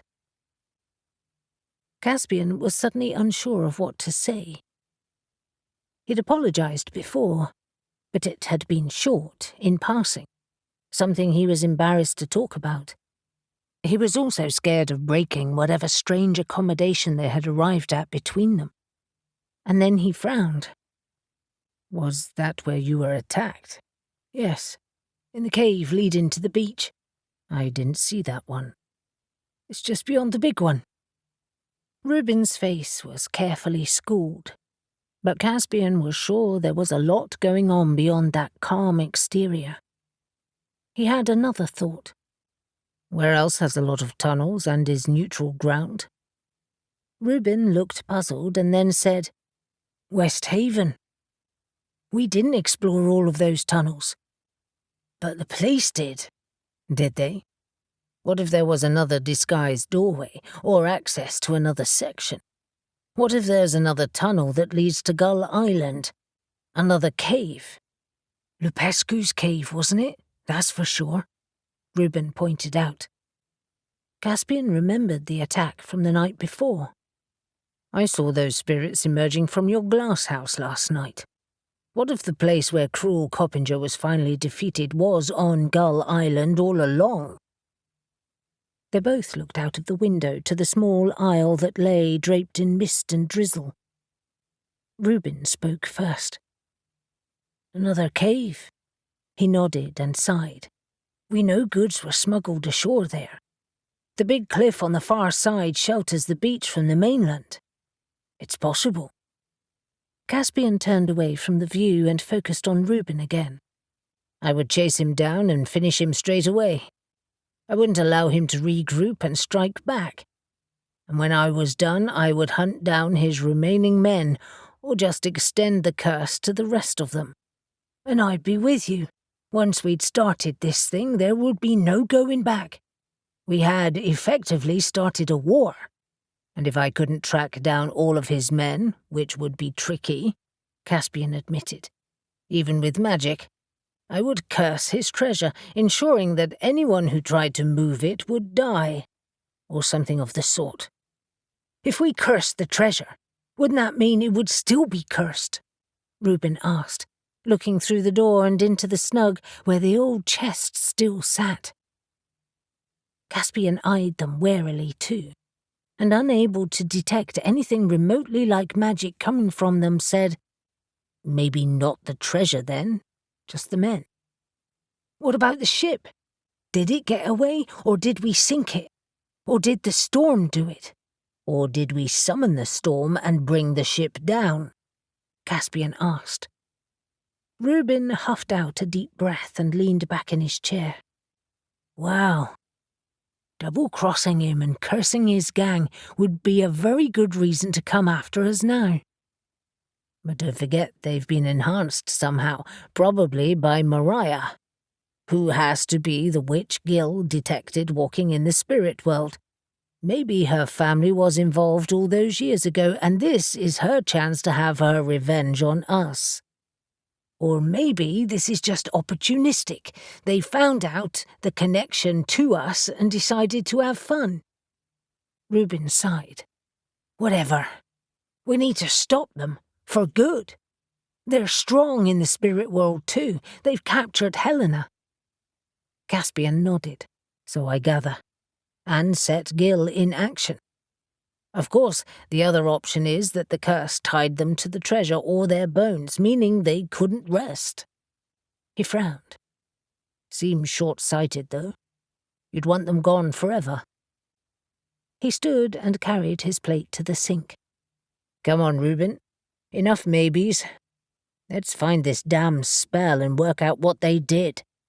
You're right, it's the key. Then I think we need to head out there. His gaze lingered on the island in the mist, sure that somewhere under it lay the answers to Coppinger's doom. 23. After 30 minutes of slow progress through narrow tunnels, Elle wondered again why she'd volunteered to come with Newton. Wheel Droskin, which was the name of the tin mine at Droskin Point in Perranporth, was one of the oldest in Cornwall, parts of it estimated to be 2,000 years old. Fortunately, the oldest workings were shallow, but that didn't make the experience any better. The newer parts went much deeper, with shafts that dropped deep into the earth, one leading into a cave that was known to have been used for smuggling in the past. Elle was dressed in jeans and boots, complete with a hard hat, for which she was very grateful. The tunnel was low in places, and they had to duck and squirm through tight passages, watching their every step. In the end, only the four of them had gone in, and Newton had left 2 constables outside the entrance to stop anyone from following. Jethro Carter, their guide through the mines, was at the front, followed by Newton, and Moore was behind her. Elle's headlamp illuminated the stonework, some of which was stained blue from thin seams of copper deposits, although this was mined predominantly for tin. She wished she could use a witch light, but Jethro's presence made it impossible. Jethro had expressed disbelief that anything was hidden in here, explaining that because the oldest mines were easily accessed by the narrow path along the cliffs, many people had explored here over the years. The newer, deeper sections were sealed off on the whole, although he did say there were a couple of access points through narrow shafts. All of the mine workings above ground had long since been pulled down, and major shafts had been capped for safety. They reached an intersection of tunnels, and Jethro paused to pull out his map, addressing them as he did so. "The way to the left is where our particular adit accesses, but as I said, I doubt you'll find anything there. This area has been explored countless times, and there are certainly no remnants of treasure." He frowned at them. "I've been down here, admittedly years ago now, and I never saw anything either, unless of course someone hid something more recently." Newton shook his head. "No, I doubt that. But whether anything's there or not, I do want to try and find where the girl could have been." Before they entered the mine, Newton had told Jethro some very basic information, but the lack of clarity was obviously very frustrating for him. While they talked, Elle extended her magic, trying to sense a supernatural presence, but so far all she could feel was cold, damp air and the metals that were layered through the earth. In the pockets of her coat were a piece of Shadow's fey armour and a few fey coins for bribery purposes, but she hoped she wouldn't have to use them. It struck her that mines would be a natural place for Spriggans to be, considering the metals that were all around them. Moore was silent as usual, just staring around the space suspiciously. He looked as tired as Newton. Both of them had thick stubble and shadows under their eyes as if they hadn't slept for days, and Elle was sure that Moore had been as affected by Inez's death as Newton. "Keep going left," Newton said, finally ending their discussion, and Jethro turned and led the way again. They passed dark entrances, crawl spaces really, that Elle peered down nervously, but Jethro ignored them, leading them deeper and deeper as he explained that they had reached a newer section of the mine. The tunnels were shored up in places with huge wooden beams, but they bulged alarmingly at some points, while other areas dripped with moisture. "You're lucky," he said to them as they walked. "Many newer areas are inaccessible, unless you have climbing equipment. These hills are riddled with shafts." They entered a large cave, the deeper parts running to their right, and he took out a flare and lit it, hurling it into the darkness where it illuminated a pool of water and a dark exit at the end. "Through there are shafts filled with water. It's treacherous. The part we're heading to is dry." He looked at all three of them. "Are you sure you want to go on?" "A woman has died," Newton said abruptly. "Yes, I do." They eventually reached a big barred gate that led to another area of the mine, and Jethro swore. "Someone has broken the padlock." "What?" Newton pushed him aside. The gate was rudimentary, set into the rock wall to block the narrow tunnel that led deeper into the earth. A chain and padlock had secured it, but it now hung loose, the chain cut cleanly through. Newton turned to Elle, his expression saying everything before he nodded at Jethro. "It means we're on the right track, then. Go on, but slowly." Jethro was a man in his 50s, with grey hair, a grizzled beard and a gruff manner. He wielded a heavy handheld torch as well as his headlamp, and he hefted the former like a weapon before heading down the passage. Elle glanced at Moore, but as usual he looked inscrutable and just waved Elle ahead of him. "Do you want me to go first, Newton?" she asked him. He shook his head. "No, but stay sharp." They progressed deeper, passing other passageways, and Elle quickly lost her way. This was terrifying. If something happened to Jethro, who was clearly very comfortable with finding his way down here, they could be lost forever.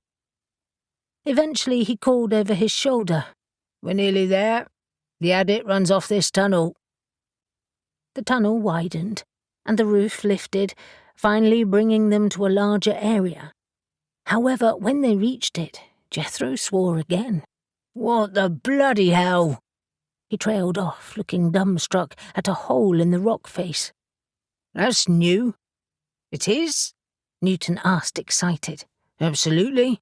I haven't seen it before. Look at the edges where the stone has been broken, and the new rock fall." He was right. Although rocks of various sizes were strewn across the ground, some of them had edges that weren't discoloured by age, and the border of the new hole in the wall looked fresh too. Jethro pointed to the dark, low tunnel to the side and crouched, shining his torch down it. "You can see daylight down there. That's the beach. It carries water out of here.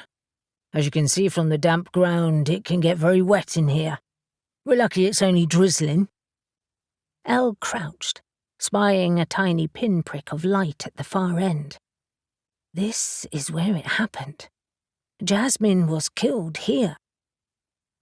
She stood quickly, extending her magic perception again, searching for something supernatural or the ancient magic that Avery said she'd felt. But nothing seemed out of place, and she shook her head at Newton, who watched her carefully. He nodded, directing Jethro to keep to the side, and after flashing his torchlight across the ground, stuck his head through the newly made hole. Elle stood next to him. Their torchlight illuminated another cave beyond, and at the far side, on a rudimentary rock shelf, were the remnants of old wooden chests. "Bingo," Newton said softly. Jethro squeezed next to them, looking in too. "Incredible! Are you telling me that those have been in there all this time?" He stepped back and examined the rock face. "I have never noticed anything abnormal about this wall." Newton was already clambering over the lip and stepping into the cave. Elle followed, her power pulsing at her fingertips, and as soon as she entered the cave, she felt it. An ancient presence that watched them. She threw out her arm to block Newton, but before she could assess what was going on, a creature exploded out of the darkness, throwing Newton against the wall and sending her rolling across the floor before something landed on her chest. Alex groaned as he exited the kitchen of the Wayward Son, hearing Jago laughing loudly at the terrible joke he'd just told him. The other kitchen staff groaned as well, but Jago didn't care. The worse the joke, the more he laughed. As the door swung shut behind him, Jago's laughter was replaced by the chatter and music in the pub. Friday lunchtime was often busy in the pub. Everyone was winding down for the weekend, and despite the grey drizzle and mist that had set in outside, everyone seemed determined to have fun. A few lights were on to alleviate the gloom, and the low music added to the atmosphere. Alex served a few customers and took some food orders, and then, noting Z was restocking the glasses, headed to his side to help. "I hear you had an interesting night," Z said, absently polishing a glass. "And that's one word for it. I take it Ash updated you?" He nodded. "Did you know Caspian's warehouse was attacked too?" "No," Alex said, alarmed. "Anyone hurt?" "Fortunately not. Caspian's protection spell held." Z looked worried. "They seem to be scaling up their activities." "I agree. I just wonder what set them off in the first place. It has to be the fact that their treasure has been disturbed." "Seems logical," Z agreed. He looked across the pub. "Your ghost hunters are here." Alex turned to see Cassie, Ben, and Dylan take seats at the corner of the bar, and he hurried over to them. "Is everything okay?" He looked them up and down, but they didn't seem to be injured. "We're fine," Cassie assured him. "Why so worried? You've got a line between your eyes." His hand flew to his forehead. "Have I?" She sniggered. "Don't worry. I'm sure it's not permanent." "I bet it will be," he grumbled. "We're having a nightmare at the moment." "So I gather," Dylan said. He was distracted, eyeing the menu in his hand.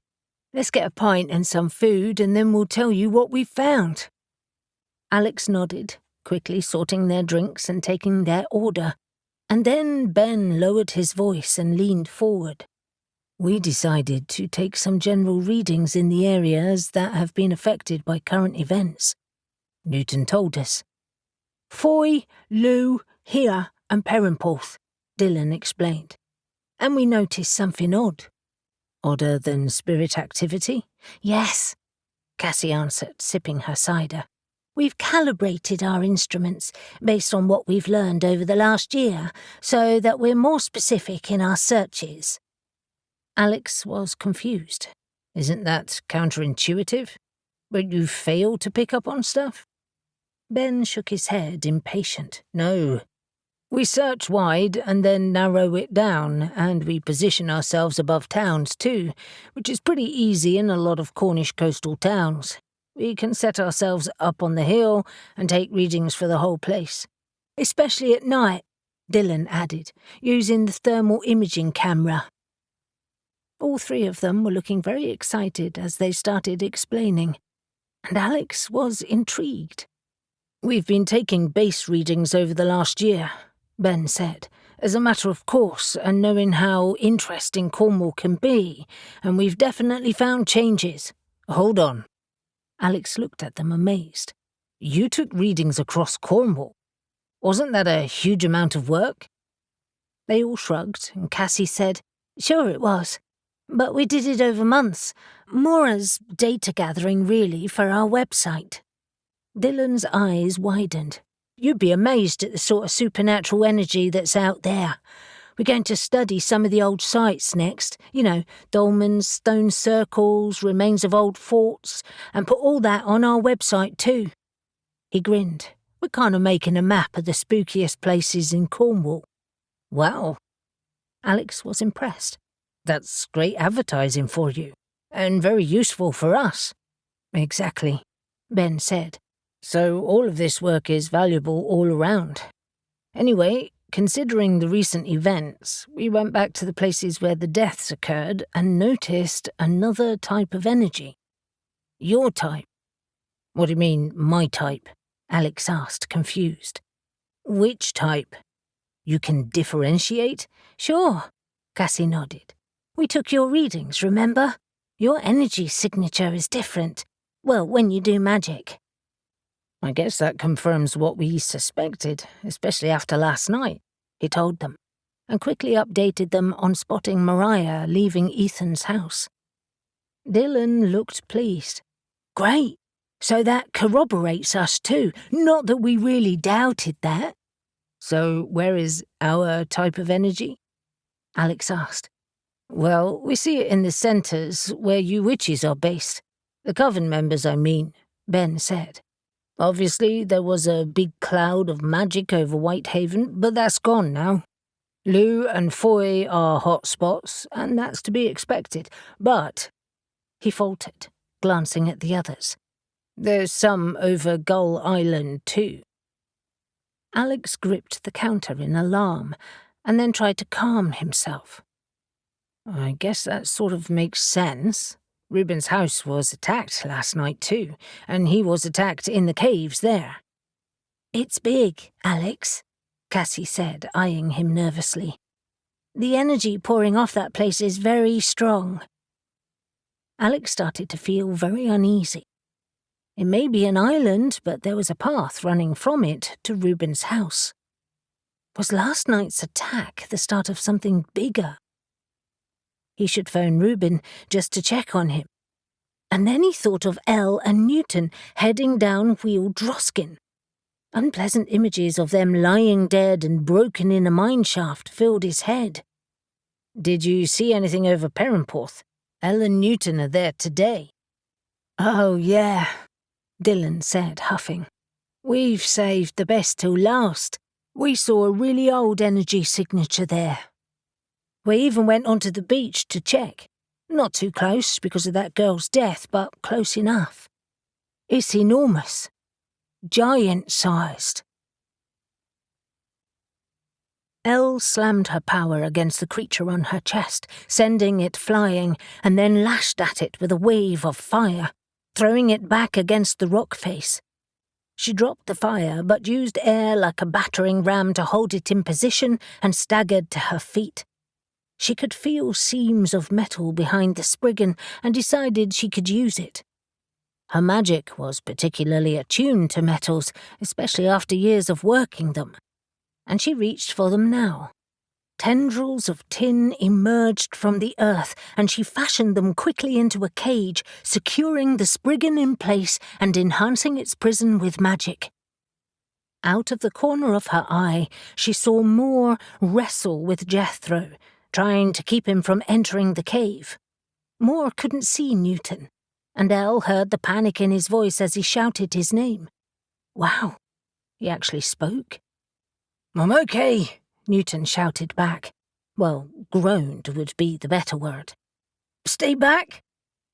He dragged himself to his feet, and checking that Elle was okay, they both advanced on the furious Spriggan. "Nice reflexes," he said to Elle admiringly, but without taking his eyes off the creature.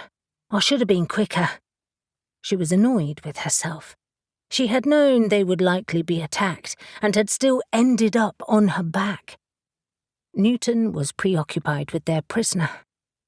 "That's an ugly little thing, like some bloody deformed baby," he grimaced. "So this is a Spriggan?"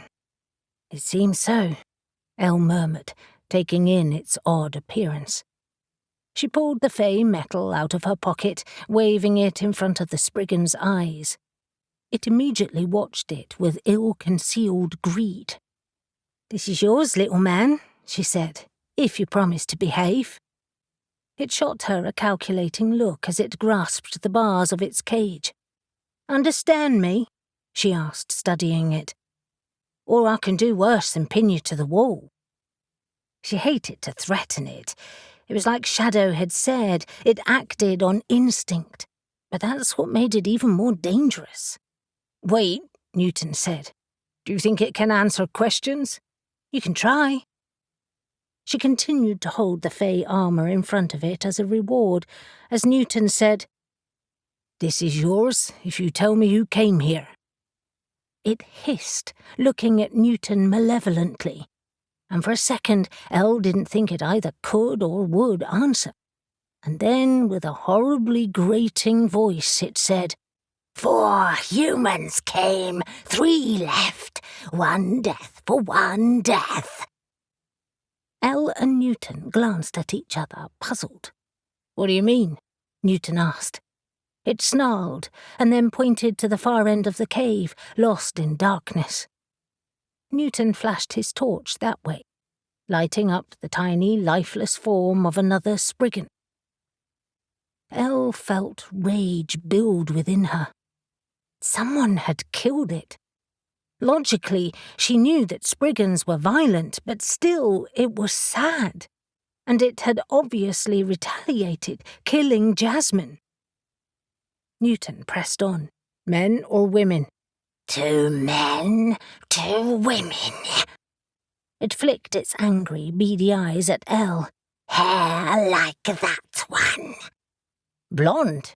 Newton asked. "Like silver, much power." "What did they take?" "All the gold, all the gold, all the gold."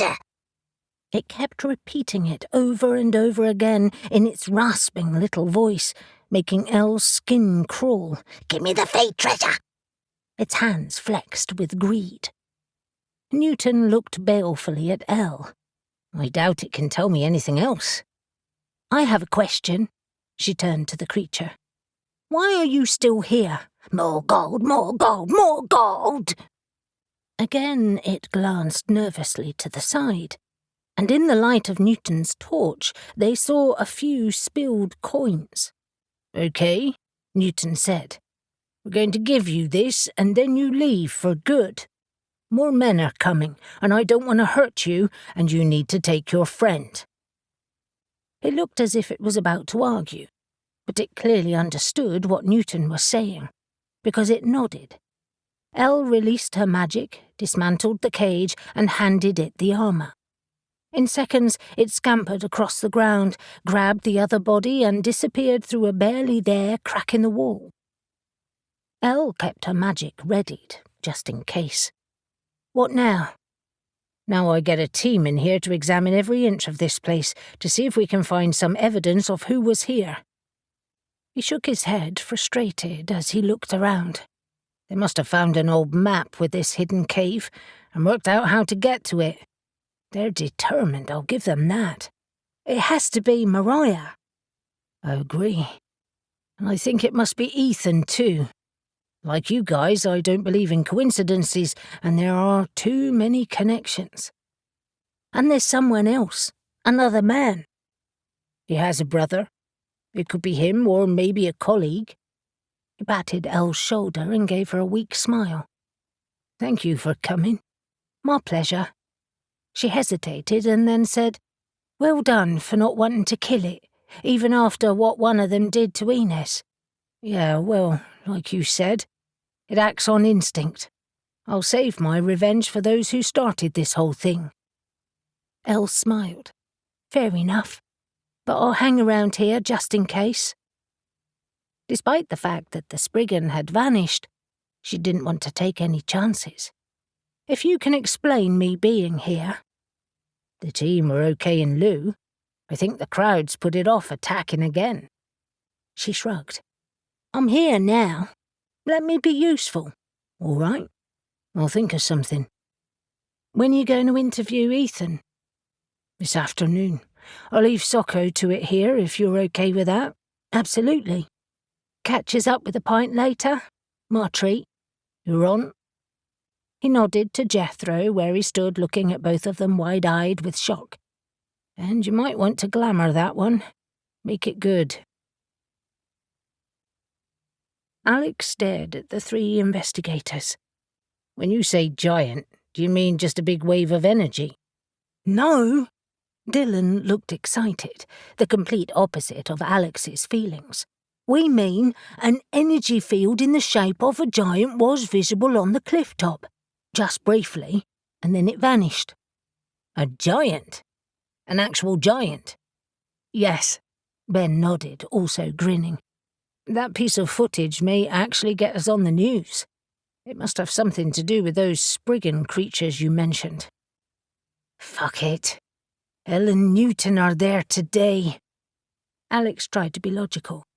They knew this might happen, but at least Alex had faced a Spriggan with another witch. Alex reached for his phone, anxiously watched by his three friends who no longer looked so excited, and called Elle and then Newton. Neither of them answered. Crap. But they're down a mine, right? Dylan pointed out. They wouldn't get the call anyway. At that point, Avery walked in and sat on a stool, her broad smile disappearing as she looked at their expressions. What's going on? Alex quickly updated her, half expecting to see Avery race out of there, but she nodded calmly instead. She'll be okay, she reassured him. Shadow popped into the shop this morning with a tip and a present. Fey metal and coins. She gave them to Elle. They worked well as bribery, apparently, when she and Gabe found the one at Looe. Yeah, but you have to get it to stop bashing your brains in first, Alex reminded her. You're very blasé about this. Ines died because of one of those. I haven't forgotten that, she said, infuriatingly calm. But Elle is forewarned, and we weren't. She'll be okay. Can I have a wine, please? He shot her an annoyed look and then grabbed a glass, wishing he could have a pint too. When did you get so zen all of a sudden? He asked as he poured her drink. That's normally my job. Of course I'm worried, but I trust Elle. She's a strong witch. Agreed? Cassie chimed in. Sorry we alarmed you, Alex. She told Avery what they'd seen on the Perranporth cliff top, stunning her into momentary silence. Avery took a large sip of wine as if to fortify herself, and when she finally spoke, she said, Proof of giants? That's amazing. Actual Cornish giants. Just that one, or are there more? Isn't one enough?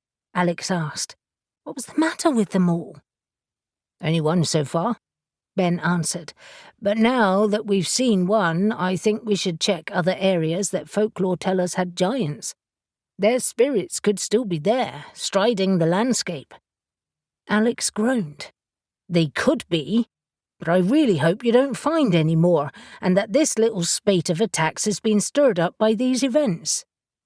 He studied Ben, Cassie and Dylan's faces, each one pleased with their success, and felt bad that he couldn't be more enthusiastic. He knew they were upset about the recent deaths, they weren't monsters, but he also understood how important this was to them. "You didn't see one in Foy or Looe?" "No, just Perranporth," Dylan said. "But like we said, it vanished in seconds. We could have missed the others." Cassie looked apologetic. "Sorry, but just because we've seen it won't make things worse." "Of course it won't, and it is amazing," Avery said, shooting Alex a warning look that told him to be nicer. "I can't wait to tell Dan and Sally. In fact, you must bring your footage to show us. We really should all see it too." "That's partly why we're here," Ben said. "To see if we can arrange a time." Avery nodded. "I think we're heading to Reuben's tonight. I'll check. You should come if you're free. Just be aware that they're under a lockdown up there, all sealed up with protection spells." All three nodded immediately. "Just check with Reuben and we'll be there," Ben agreed. "So, Avery," Alex said, "did you have success this morning?" Her face fell. "No. A complete bust at St. Catherine's Castle, as expected. But the good news is that everything seemed settled up there. No weird findings or magical happenings. I thought I'd pop in, have some lunch, and then head back to the shop. But I have another suggestion for tonight. I think you should scry to watch Mariah. We're on the back foot on all this, and I'm sick of it. We need to get ahead." Alex nodded. "All right. That's probably a good idea." He paused when Anna approached carrying a couple of bowls of fries, and she placed them on the counter with a cheery, "Here you go, guys," before heading back to the kitchen. Dylan reached for a chip. "I've just thought of something else we should do too. Set the camera up to point at Gull Island again. That could prove very interesting." "Excellent," Avery said, reaching for her phone. "I'll ring Reuben and organise." 24. Reuben ended the call with Avery and said to Caspian, "Well, that's sorted then. Everyone's coming around tonight." Caspian looked up from his grimoire. "Who's everyone?" "The witches, plus Ben, Dylan and Cassie. They have thermal imaging footage they want to show us." Caspian studied him for a moment, an almost unreadable expression on his face, and then he asked, "Do you all do this a lot? Catch up for drinks and watch weird thermal imaging footage?"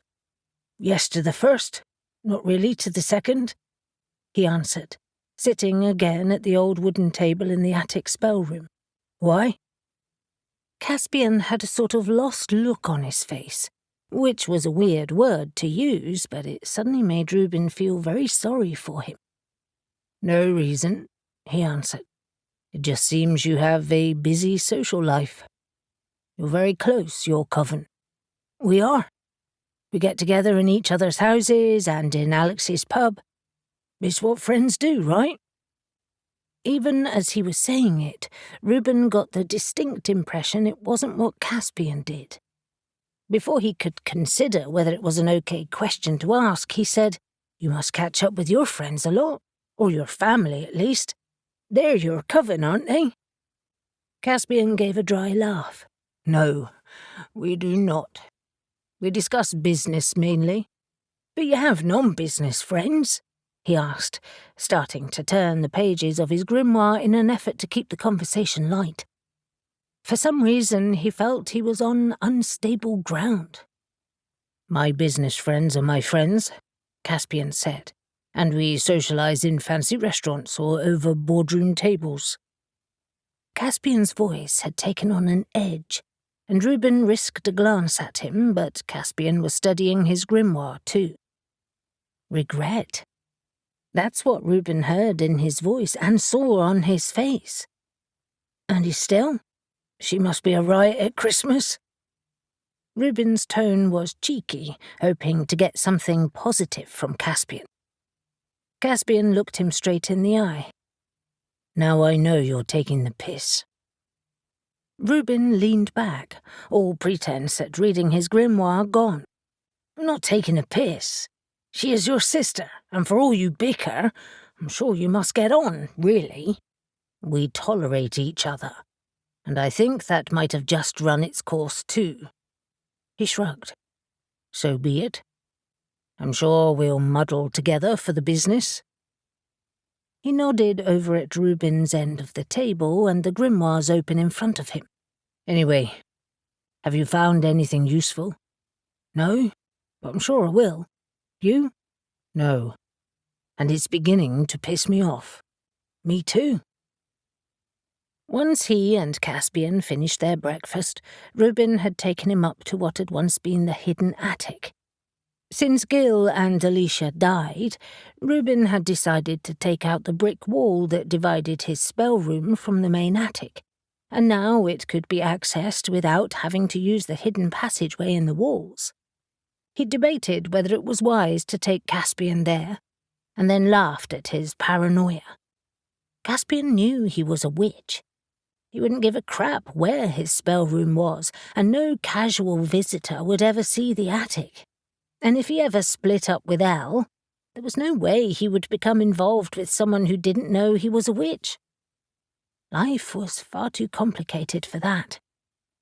For the last few hours they had once again examined the grimoires for potential spells used on Coppinger, but all Reuben had achieved was a headache.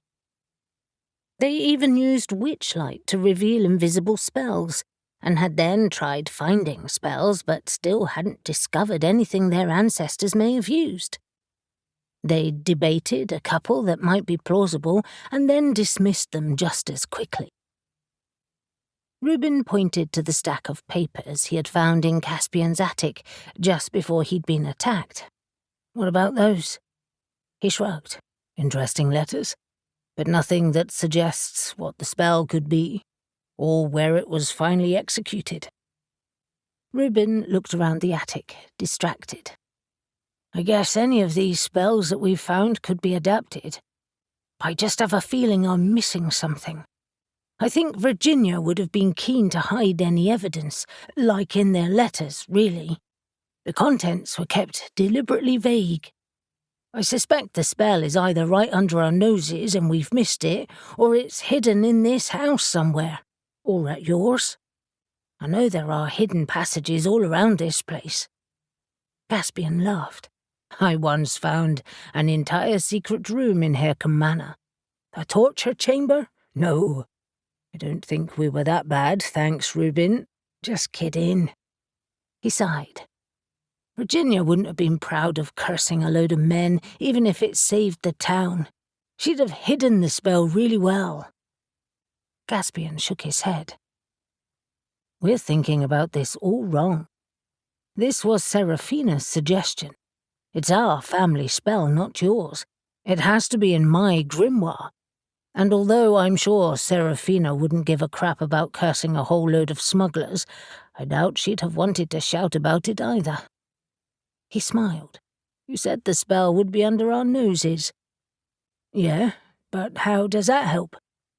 There's a spell on it. Something to hide it. But we've already used witch lights and finding spells. I don't get it. I think the entire page has been hidden, and that requires a different spell to find it. Reuben was still confused. How many layers of subterfuge could you use to hide a spell?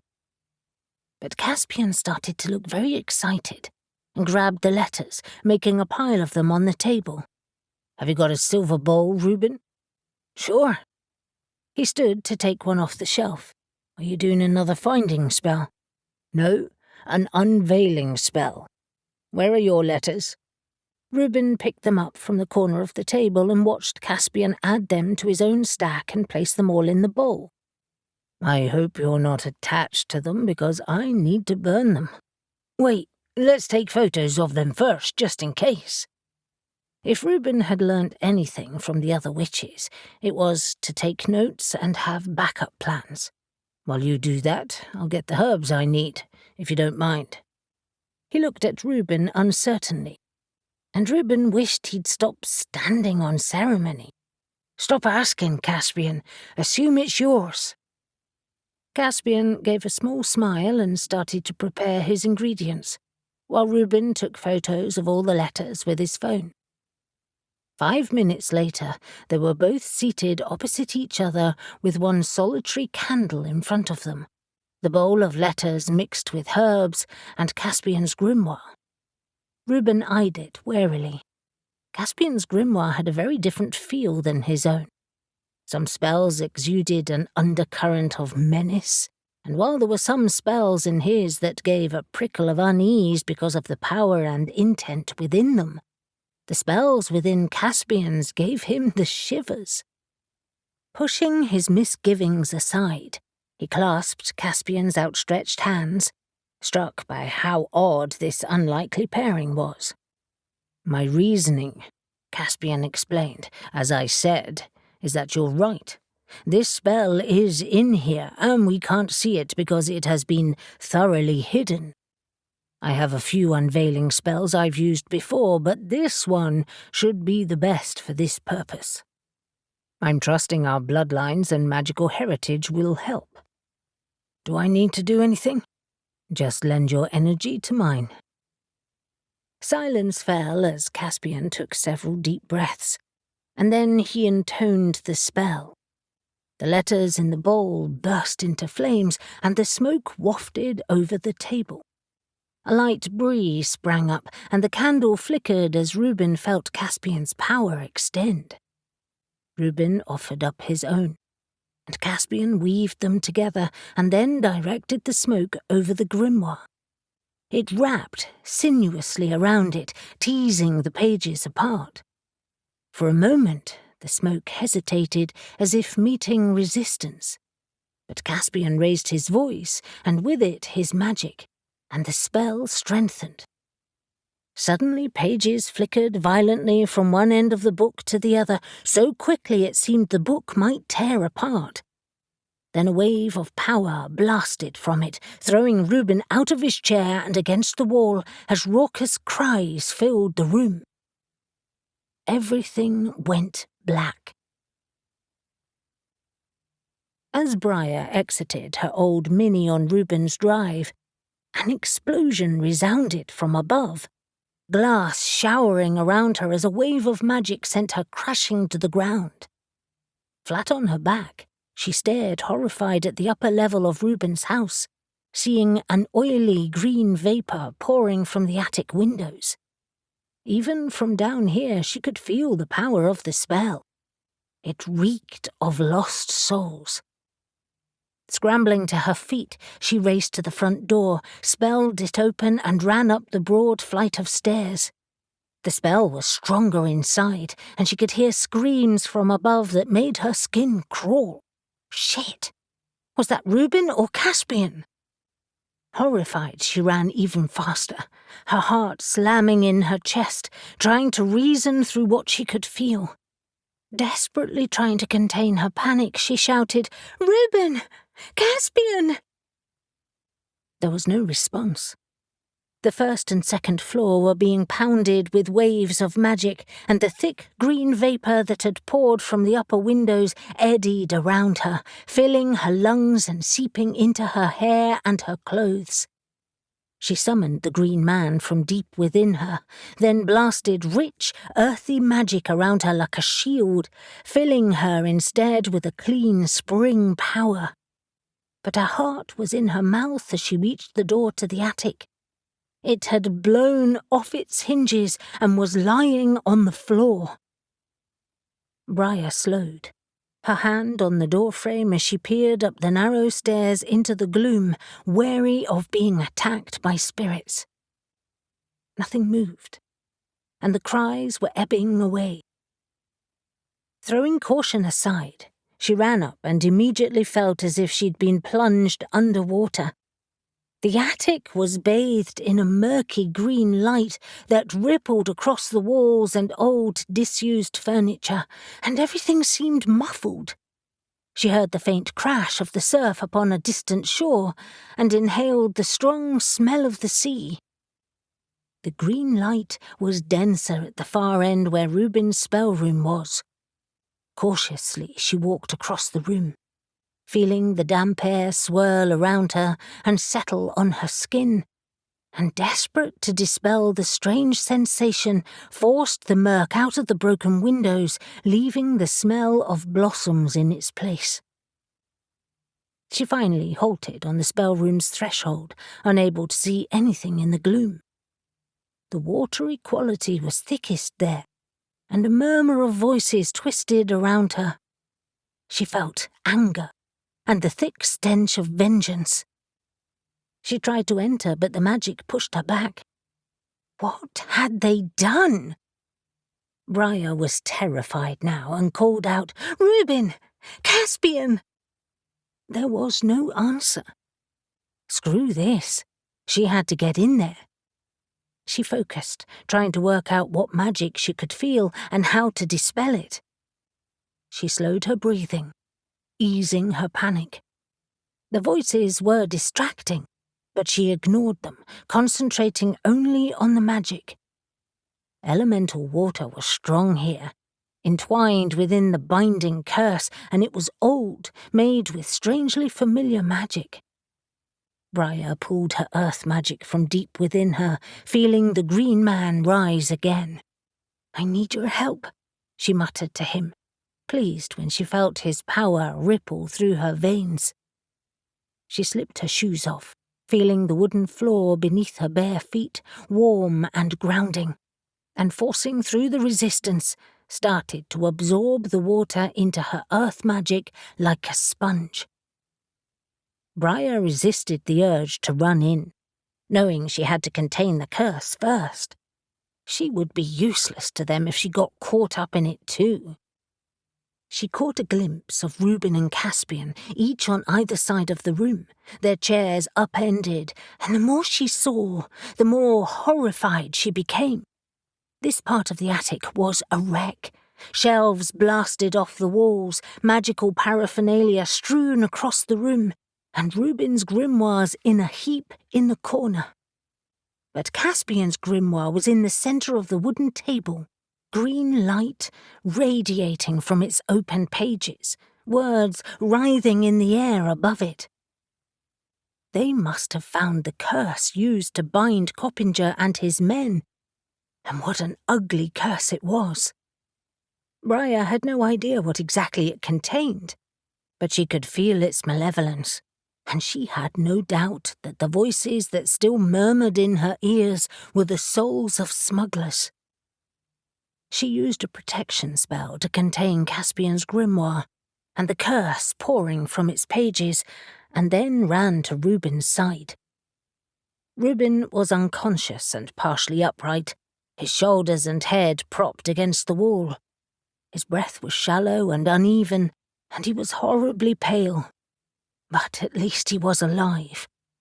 Mariah turned her attention to Caspian, and to her relief found he was alive too, but also unconscious, lying in a twisted heap under collapsed shelving. She rolled him gently over, checking his stab wound. Blood was trickling from it once more, but there were no new visible injuries other than head wounds from where they had both struck the wall. Mariah shook Caspian gently, but although his eyes flickered beneath their lids, he didn't stir. She ran her hands inches above his body, familiar now with his energy, but something was horribly wrong. His life signs were low, and his magic a shadow of what it had once been.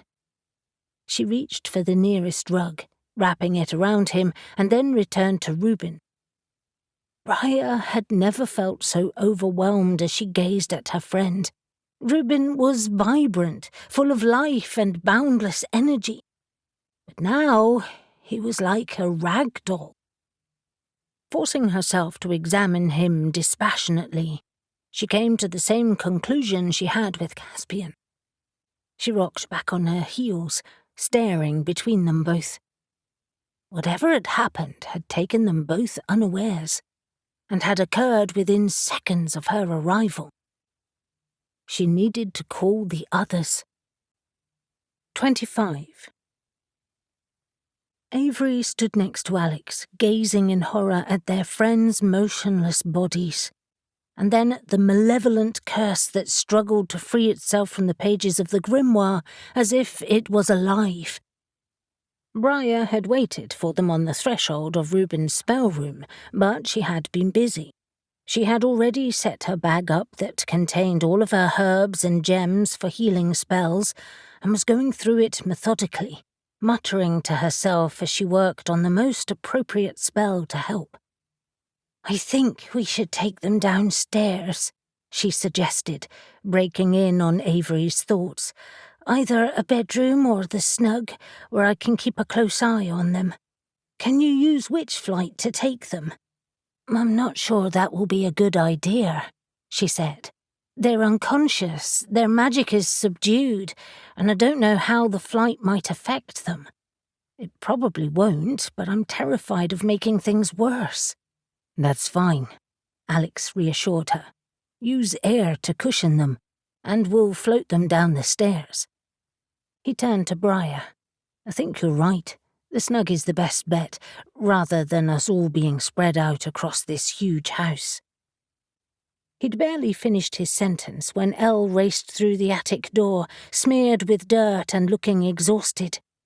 She paused at the sight before her, and then tried to push past Alex, but he held her back. "Just wait, Elle. The curse is still in that room and we don't really know what it's done. We don't want you affected too." She glared at him. "Alex, that's Reuben lying there. I need to get to him." "And you will. Let's just think this through first." Mariah squeezed Elle's arm, trying to calm her down. "He's right. I've been in there and put a rudimentary protection around that grimoire, but the room feels weird, and so do they." "Well, leaving them in there isn't going to do them any good," Elle shot back, her blue eyes like ice. "We're not going to," Avery said quickly. "But we need to be logical. We have no idea what's going on, and frankly, if Mariah had arrived only 5 minutes earlier, she might have been caught up in this too." Elle took a deep breath, rubbing her hands over her face and smearing more dirt across her cheeks. "Sorry, you're right. I'm just worried. Look at him. Look at them both. They look so helpless." "Is this what I looked like when I was cursed?" Alex nodded. "I'm afraid so. But I don't think they are cursed. I think they've just been caught in the remnants of it."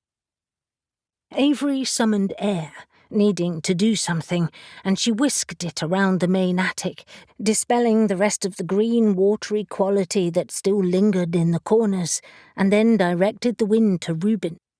It wasn't easy to lift and cushion a body, even as skilled as she now was with air.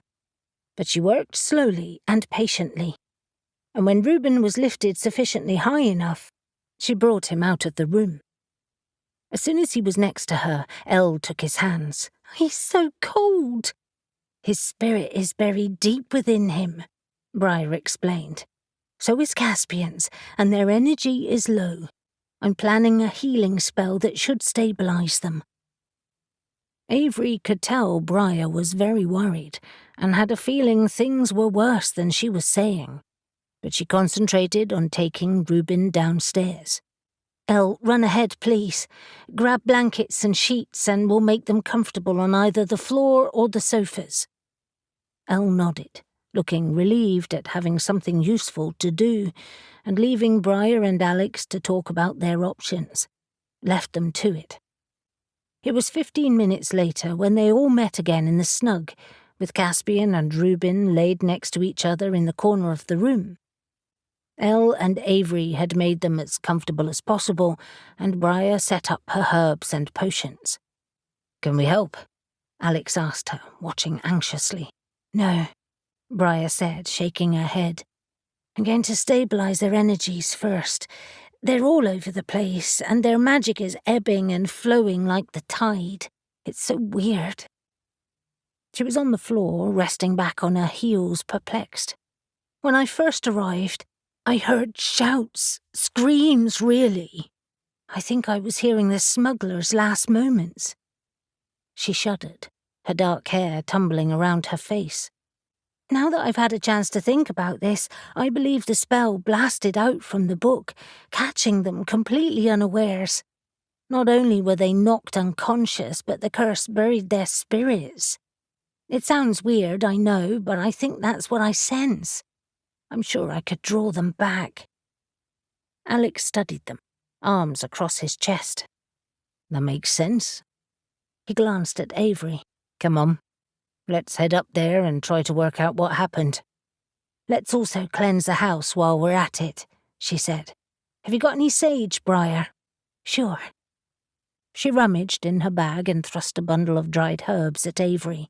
"It's my own blend, similar to what we used at Beltane." Avery lit the smudge stick with a spark of magic, and as she and Alex made their way back to the attic, they worked a cleansing spell, flushing the remaining toxic energies away and saving the last of it to purify Reuben's attic. They eyed Caspian's grimoire warily, edging as close as they could around the protection spell. "I have never seen a spell like that before," Alex said, half admiringly, half fearful. "It reminds me a bit of your rune spell," Avery admitted, thinking of how the runes lit up the air and wrapped around their victim. The words were whirling above the pages, the lines of text writhing around each other and showing no signs of slowing down. "True." He leaned closer, squinting at the spell. "Can you make out any words?" she asked Alex. "It's old, I know that. The English is old-fashioned from the odd word I can make out, but the page itself is blank, as if the words have lifted clean off it, and I think I can see water swirling around too. Mariah was telling me the whole attic felt like it was underwater when she arrived." Avery stared into the words, mesmerized, seeing dark blues mixed in with the green at its heart, the spell pulsing and throwing off sparks. "It's like the spell is underwater." Alex met her eyes briefly. "I think you're right. I'm going to see if I can make out a few lines," he said, settling himself onto a chair. Avery examined the room while Alex studied the spell, looking for clues among the mess on the floor. She crouched next to a silver bowl, the remnants of ashes in it. She sniffed it carefully, smelling paper and the faint whiff of burnt herbs. "I think they were doing some kind of revealing spell, Alex." She frowned. "Where are the letters?" Alex only grunted, so she searched on her own, writing objects as she went and restoring order to the room, but the letters had gone. They must have used them to find the spell. It was logical, after all. She told Alex what she'd found, and he grunted absently again, finally saying, "So, not only did their ancestors veil their intent in cryptic letters, but they hid the spell too. It was either because they were ashamed of it or it was too powerful to share."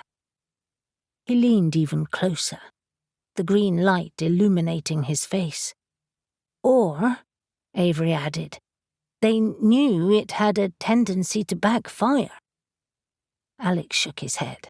"No, I don't think that's it. Maybe they hid it as a means of stopping someone from reversing it." He frowned, rubbing his stubble as he stared at the grimoire.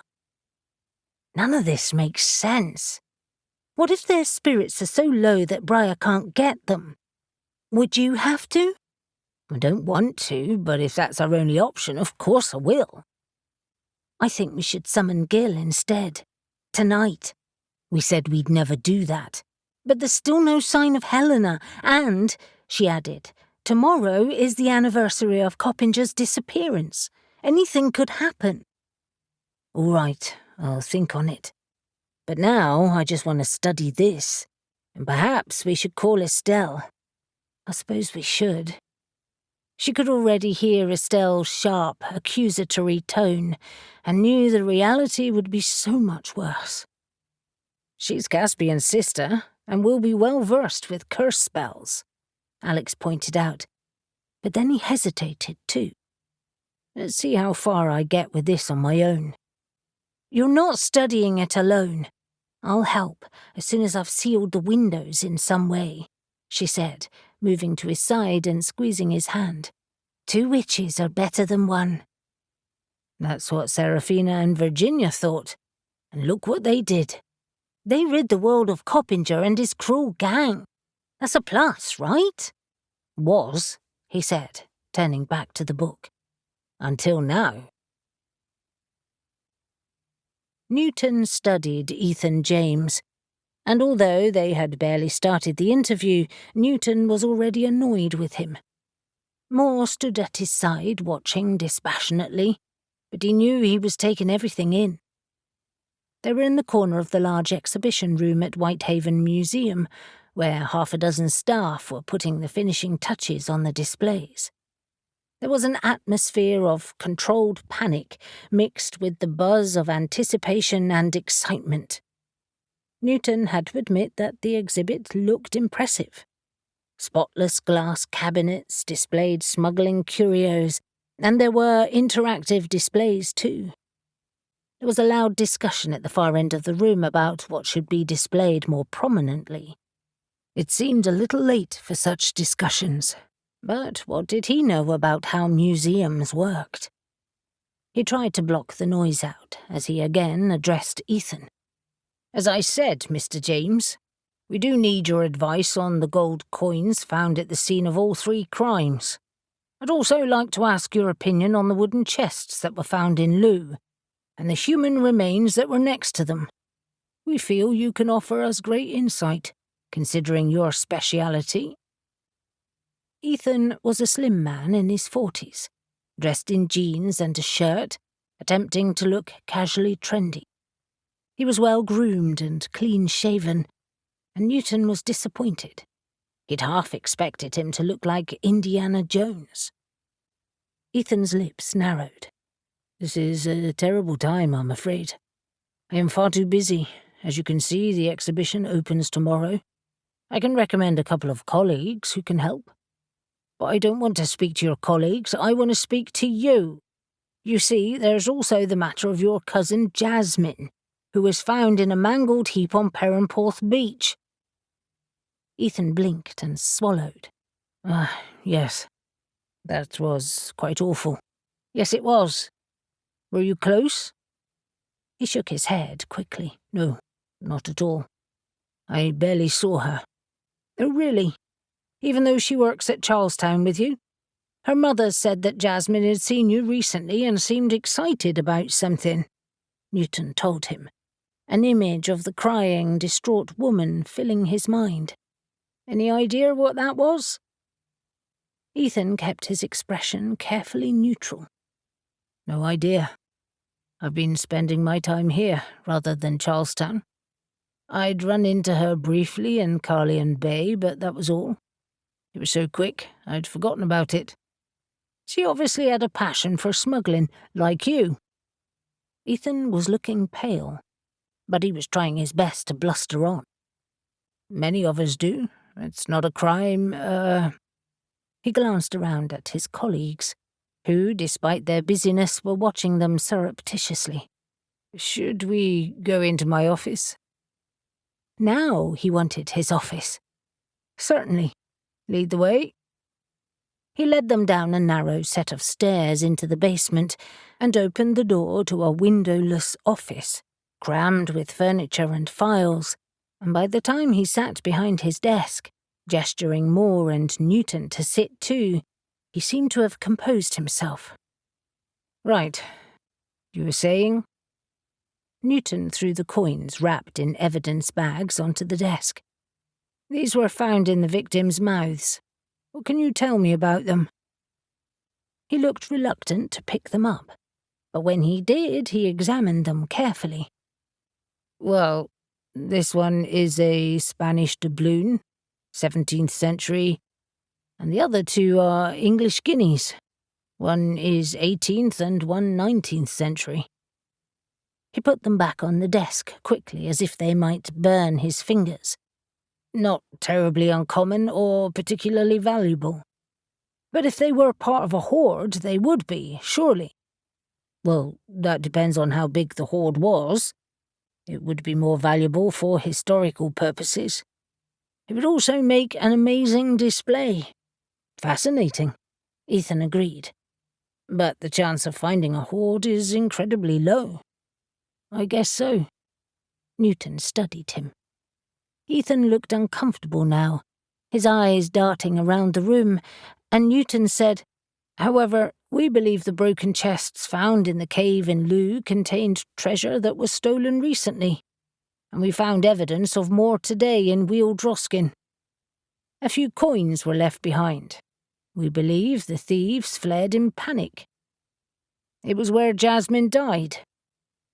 Wheeldroskin. Ethan's eyes were wide now, although he was desperately trying to maintain a calm facade. He started to stutter. What led you there? The adit that Jasmine's body was forced through. She had a horrible death. Violent. Painful. Newton leaned forward, arms resting on the desk. Are you okay, Mr. James? You look unwell. Would you like some water? No, I'm okay. Obviously, I'm upset at the manner of my cousin's death. Any idea who did this? We have our suspicions. Newton decided to push him further. He'd put money on Ethan being involved. He was pale and sweating now, shuffling uncomfortably in his seat. And we also believe that Jasmine's deceased boyfriend, Miles, was involved too. I suspect they were behind the theft in Looe. This is what she must have been so excited about, and we believe there are accomplices. Ethan pulled himself together. Why on earth would you think that? Well, there's no evidence of the treasure in the house they shared together. No maps or papers that indicate how they knew where to go, and of course the treasure in Wheeldroskin is gone. If Jasmine was on her own, the treasure would still be there, surely. I suppose that's logical, but... He laughed incredulously. I think your imagination is running away with you. I doubt they found a hoard of any kind. There would have been remnants only, the rest stolen long ago. The broken locks happened very recently, and the cave in the mine was also a recent find. Was Jasmine involved in this exhibit? Could she have found an old map in the new material that was discovered here? Ethan laughed, but there was a calculating expression behind his eyes. Treasure maps. Please, detective. I think that's a little far-fetched. No, she wasn't involved here, and everything we found is upstairs on display. He stood abruptly, his chair scraping against the floor. Now, if you'll excuse me, I have an exhibition to finish. We open tomorrow, and I'm anxious that it should be perfect. Newton and Moore stood too, and as Ethan came around the desk, they shook hands. Thank you for your time, Mr. James. But if you do think of anything else, please let us know. Of course. He hustled them out of the door and up the stairs, and Newton watched him enter the exhibition, amused. He turned to Moore. Verdict? Guilty. He's in it up to his neck. Let's have him watched tonight. I bet he'll be scurrying off somewhere as soon as he's able to. 26. Caspian was lost in a sea of green-blue mist.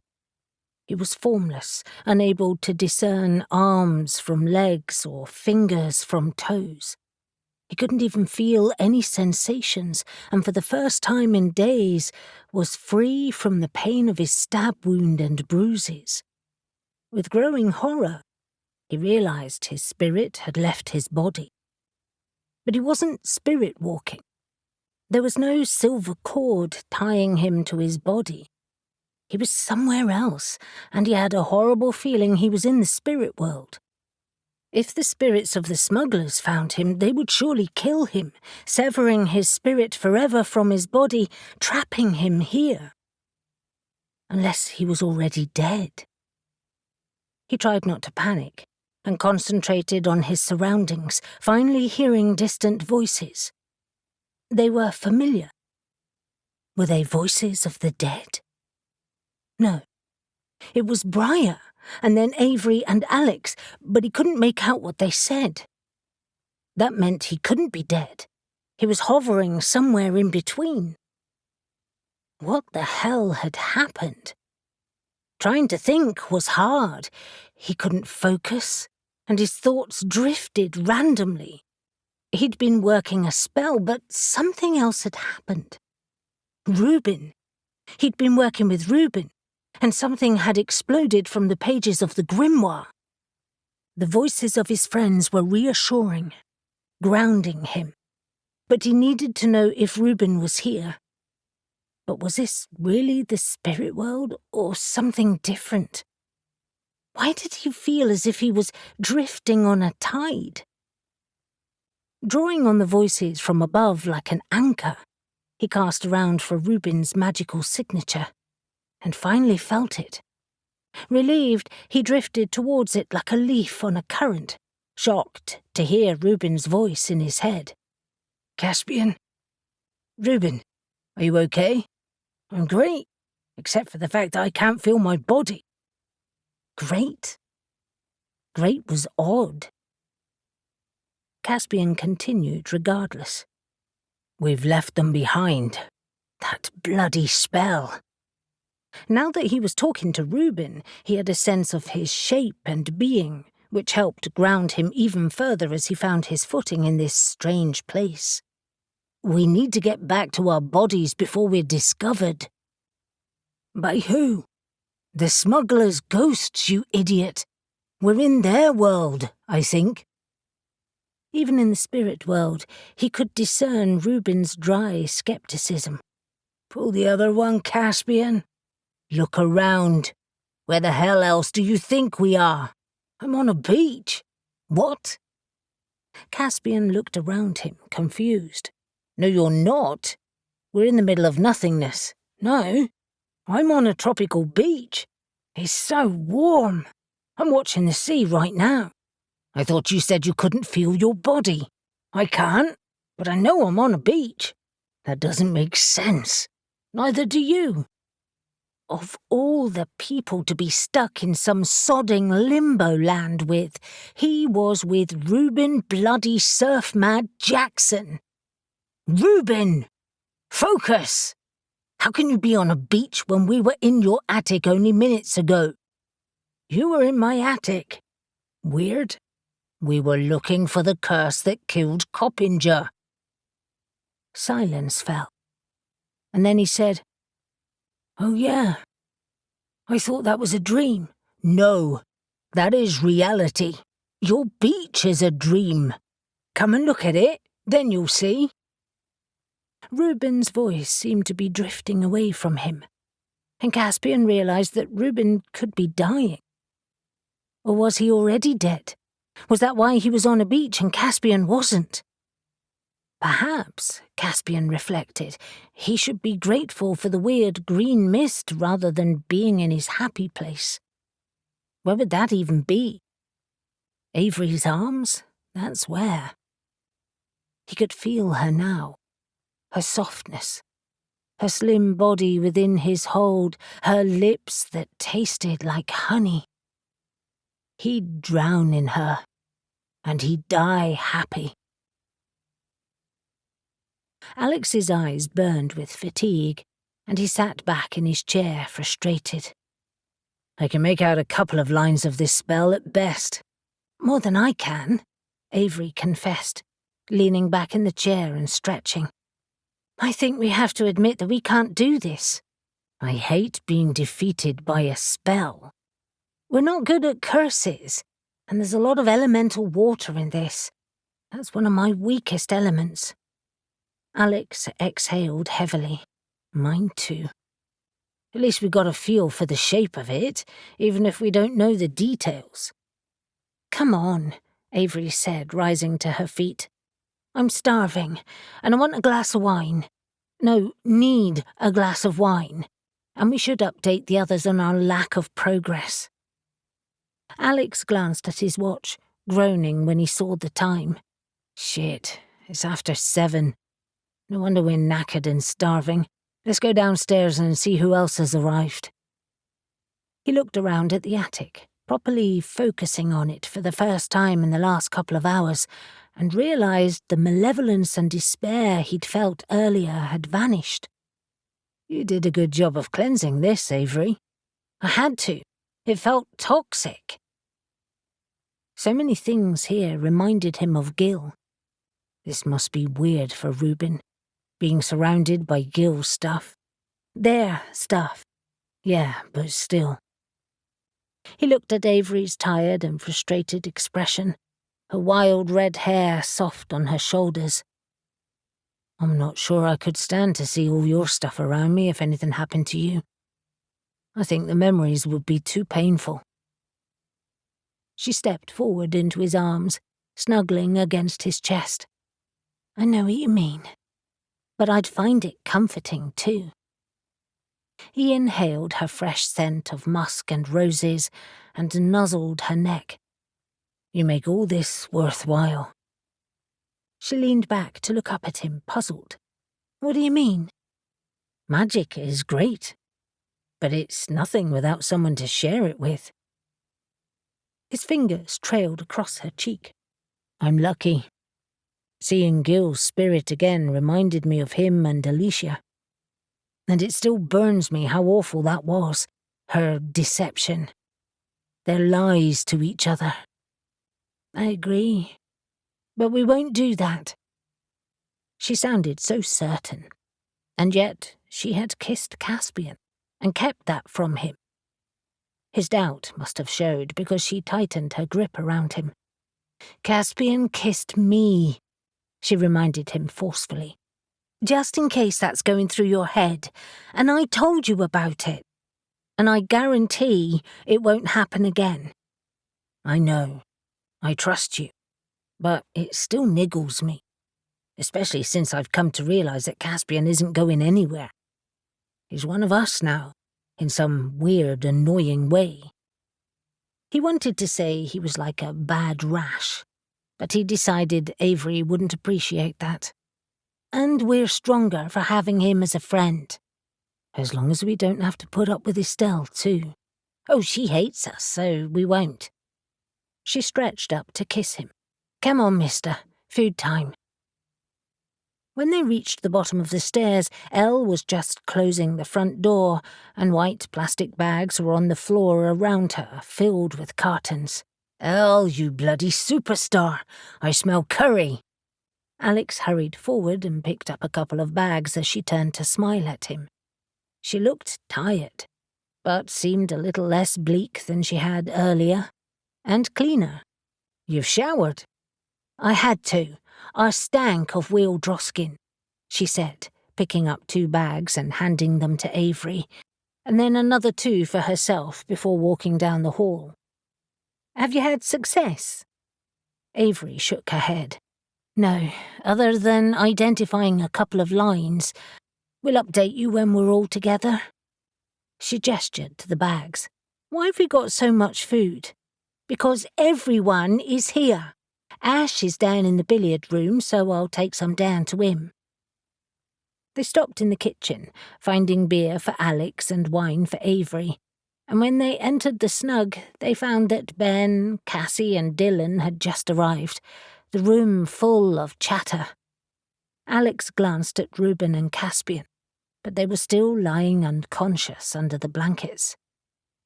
He greeted the others, and then said to Mariah, "No luck then?" "Not yet." She gestured to the gemstones she'd used on various points of their bodies, and the herbs burning steadily in bowls around them, their fragrance scenting the room. "I'm drawing out their spirit and stabilizing their energies, but they're slow to respond. Did you have luck with the spells?" Alex rolled his eyes. No, but from the couple of lines I could read, it's a doozy. Let's hope Caspian can decipher it. Before we get into it, let's eat. After a flurry of activity, they all settled themselves into the snug, plates perched on laps, with the various naan breads and accompaniments spread across the coffee table.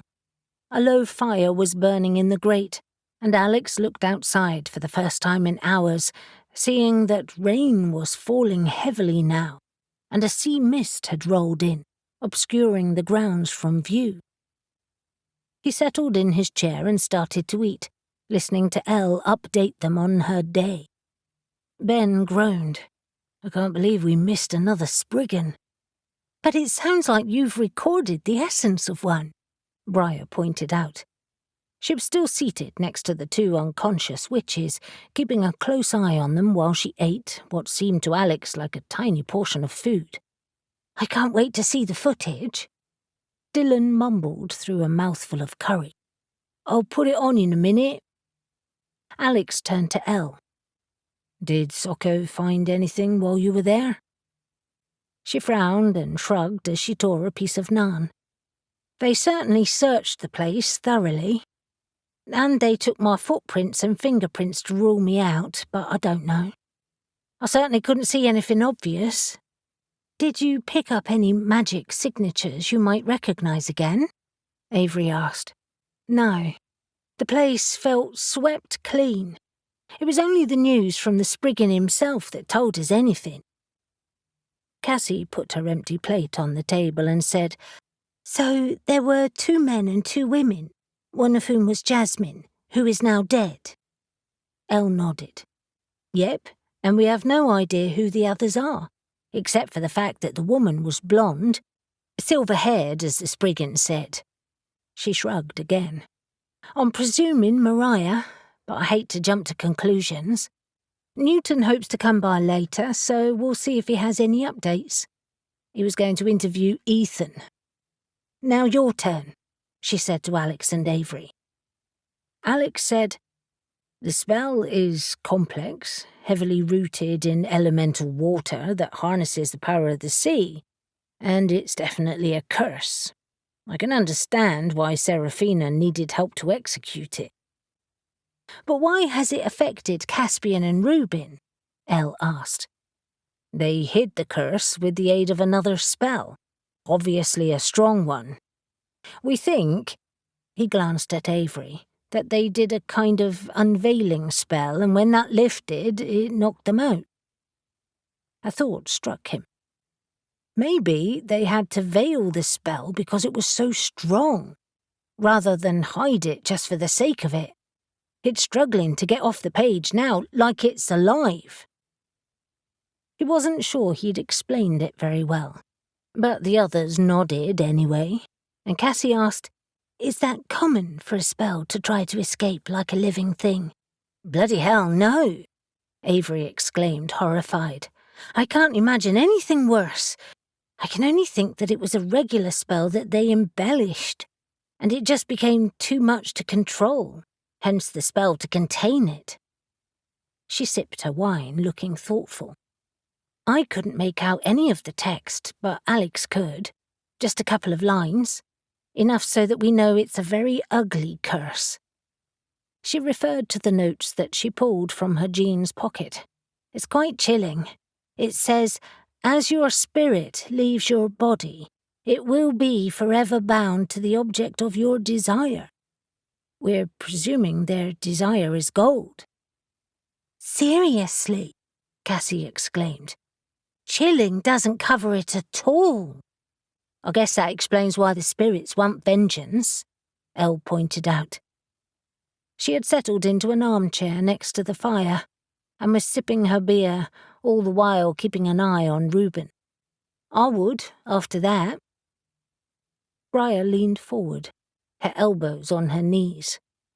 Was it directed at Coppinger and all his men? Hard to say. The only other line I could make out was, To all who have lost and failed to grow old, thou shalt know their pain 1,000-fold. 1,000-fold, Cassie repeated. If that's all you can read, what else is in that horrible spell? A silence fell on the room as they absorbed the enormity of the curse, and Ben nodded slowly. So what now? Great question, Alex admitted. We know there's a curse. We assume it involves Coppinger, and we know it's horrible, which helps us understand some of what's happening. Potentially, when they found the first of Coppinger's treasure in Looe, they disturbed the Spriggan, and maybe the spirits of the 3 dead men. This could have been the trigger event for the other spirits to rise. Maybe accidentally at first. And then Mariah decided to strengthen the ghosts, Avery cut in. She shook her head. I still don't understand how she knew this was related to Reuben and Caspian. I mean, did she decide that making the ghosts stronger would be fun, just for the sake of it? Or was it a calculated move to have her revenge on us? She's never liked us, and feels Caspian has let her down. Like Caspian said, Alex reminded her, she's like me. She can commune with spirits.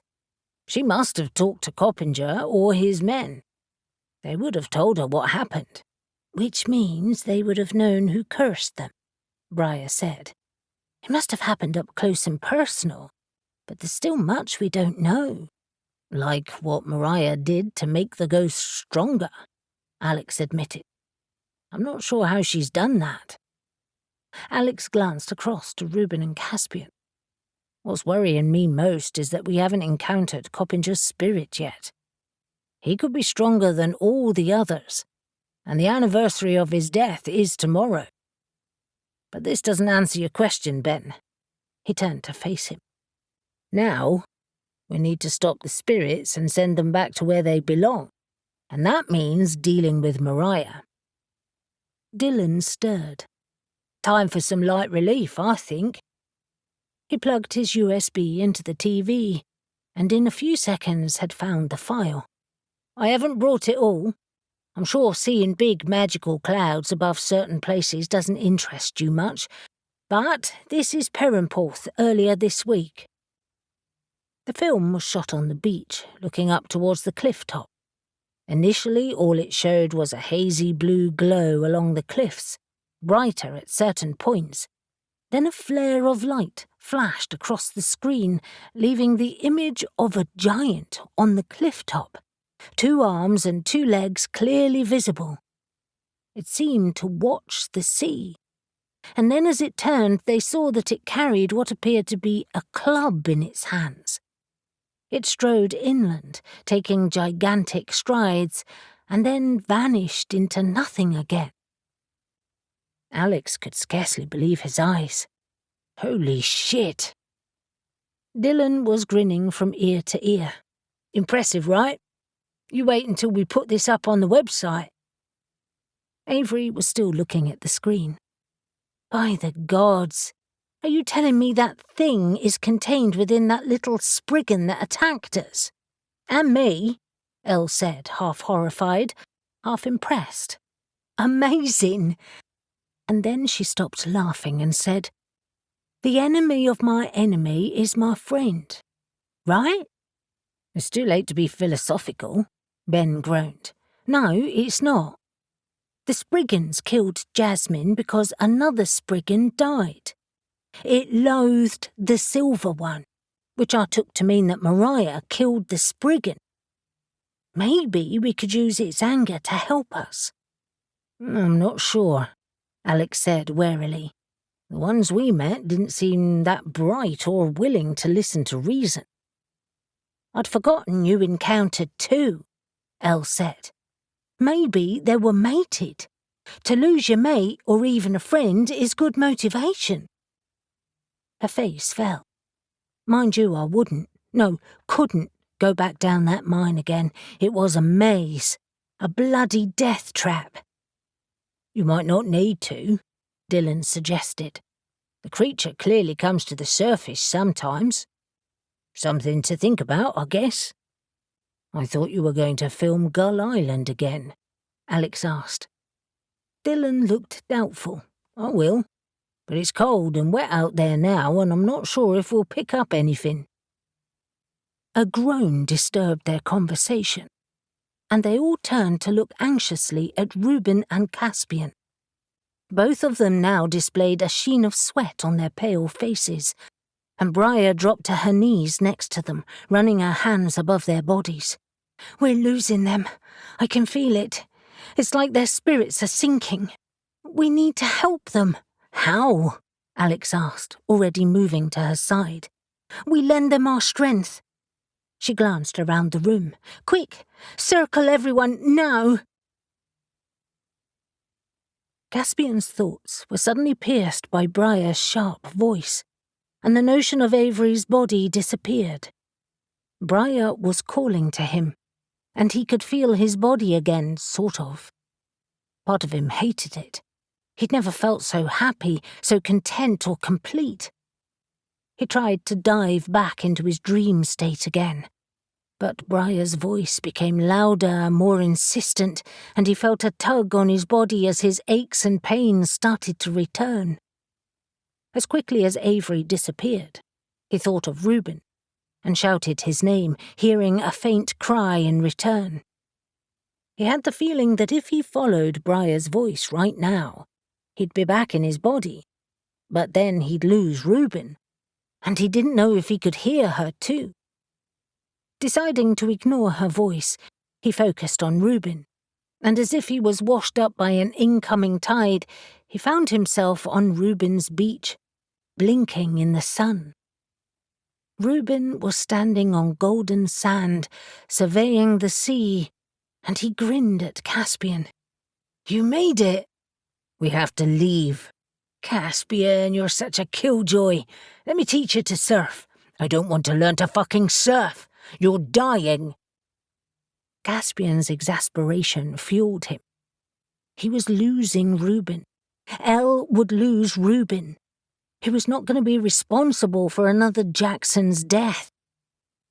Rage filled him, and without knowing quite how he did it, he tackled Reuben, knocking him to the sand, instantly feeling his own body become more real as he sat on Reuben's chest and stared down at his shocked face. "Dude, Reuben, listen to Briar. You're hallucinating." And then Briar's voice broke through to them both, clear and commanding. And Reuben looked around, shocked. "How did you do that?" "I didn't." Caspian knew he was in danger of slipping from the beach again, while Reuben just lay there like a grinning idiot. He needed to anger him into action. "You know why I killed your brother? Because he was weak, and you are weak. Your whole family is weak, just like your friends." Reuben suddenly focused. "What did you say?" "I said I killed Gil deliberately, and would do it again in a heartbeat." Caspian was still kneeling on Reuben, but now Reuben reared up beneath him, throwing him to the side, and then punched him again and again. "You bastard!" Inexplicably, Caspian felt his lips split, and his head thud against the sand. But he sneered at Reuben. "You bet I am." And for good measure, he punched him back. The beach vanished instantly, and so did Reuben. "Reuben, where are you? Where are you, you shit?" "Right here. Can't you find me, you idiot?" Caspian could feel Reuben's rage, and also confusion. But before he could say anything else, Briar's voice resounded around them as she summoned them.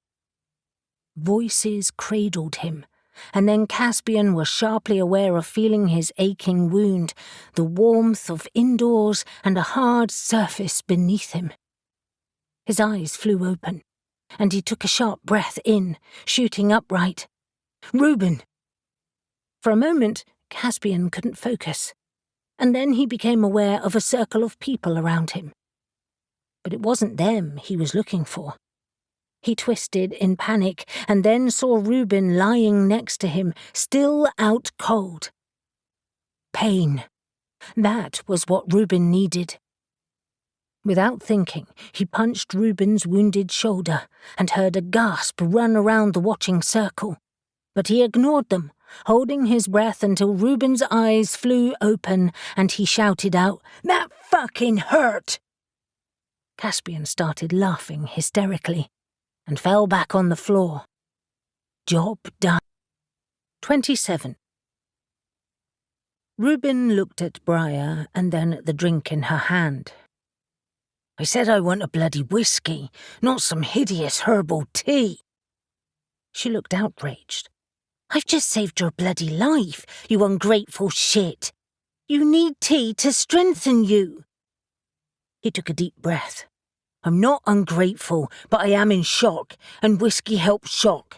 And for the God's sake, give Caspian some too. Look at his face. He couldn't look more disgusted with that horrific concoction." They were in the snug, and he and Caspian were sitting in the big, comfy armchairs on either side of the blazing fire, while their friends sat around them watching the exchange.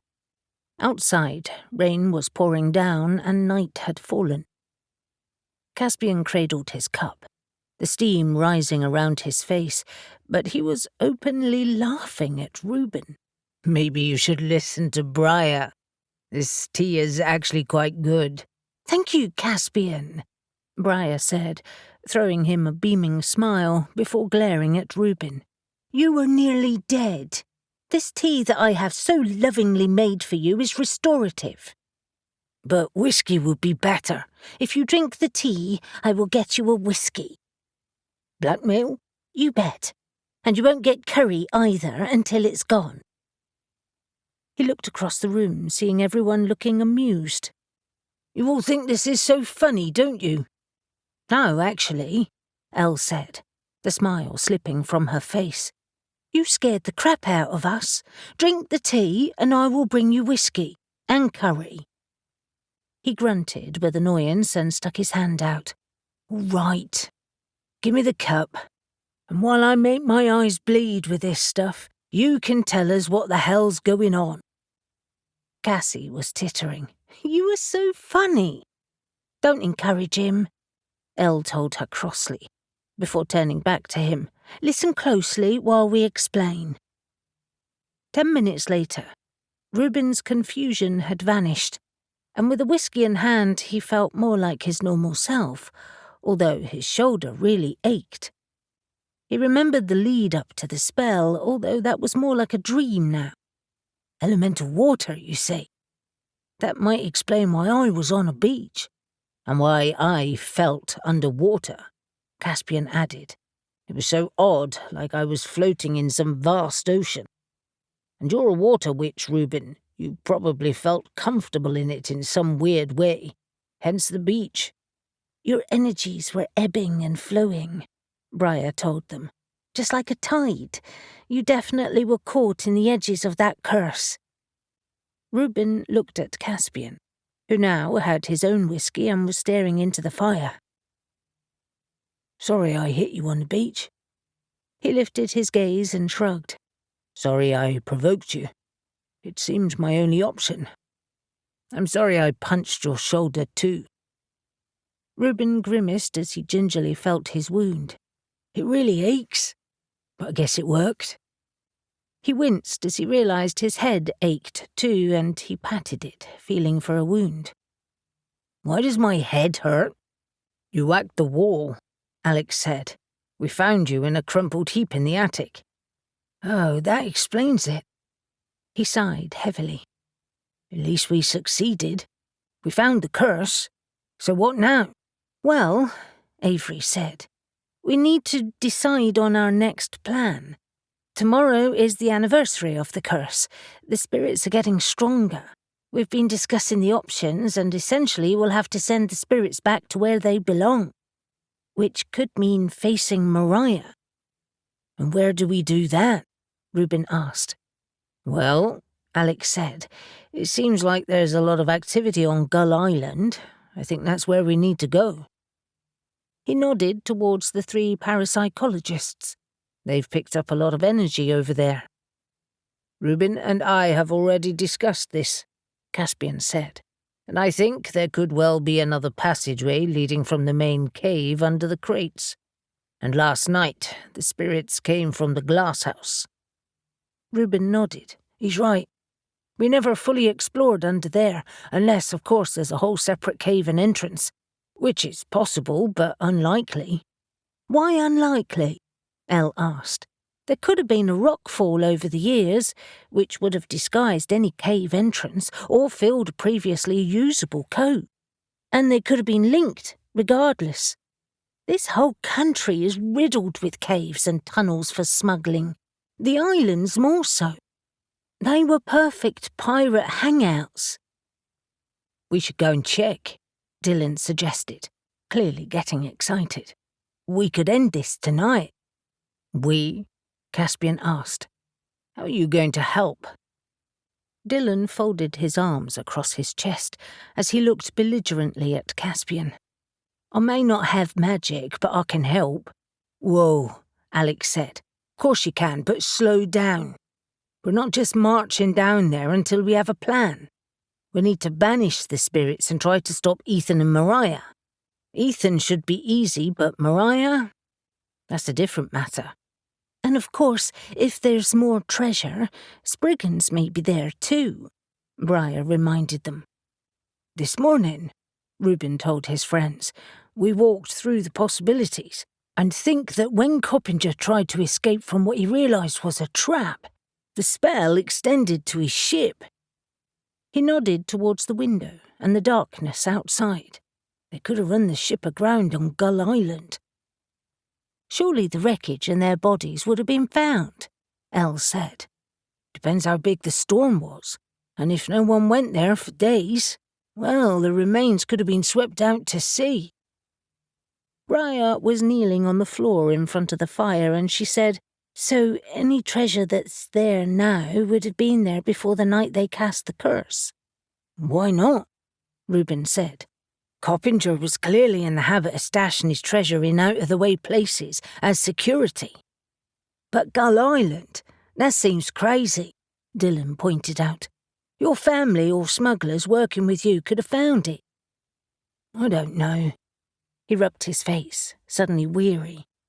"It seems deviously genius to me.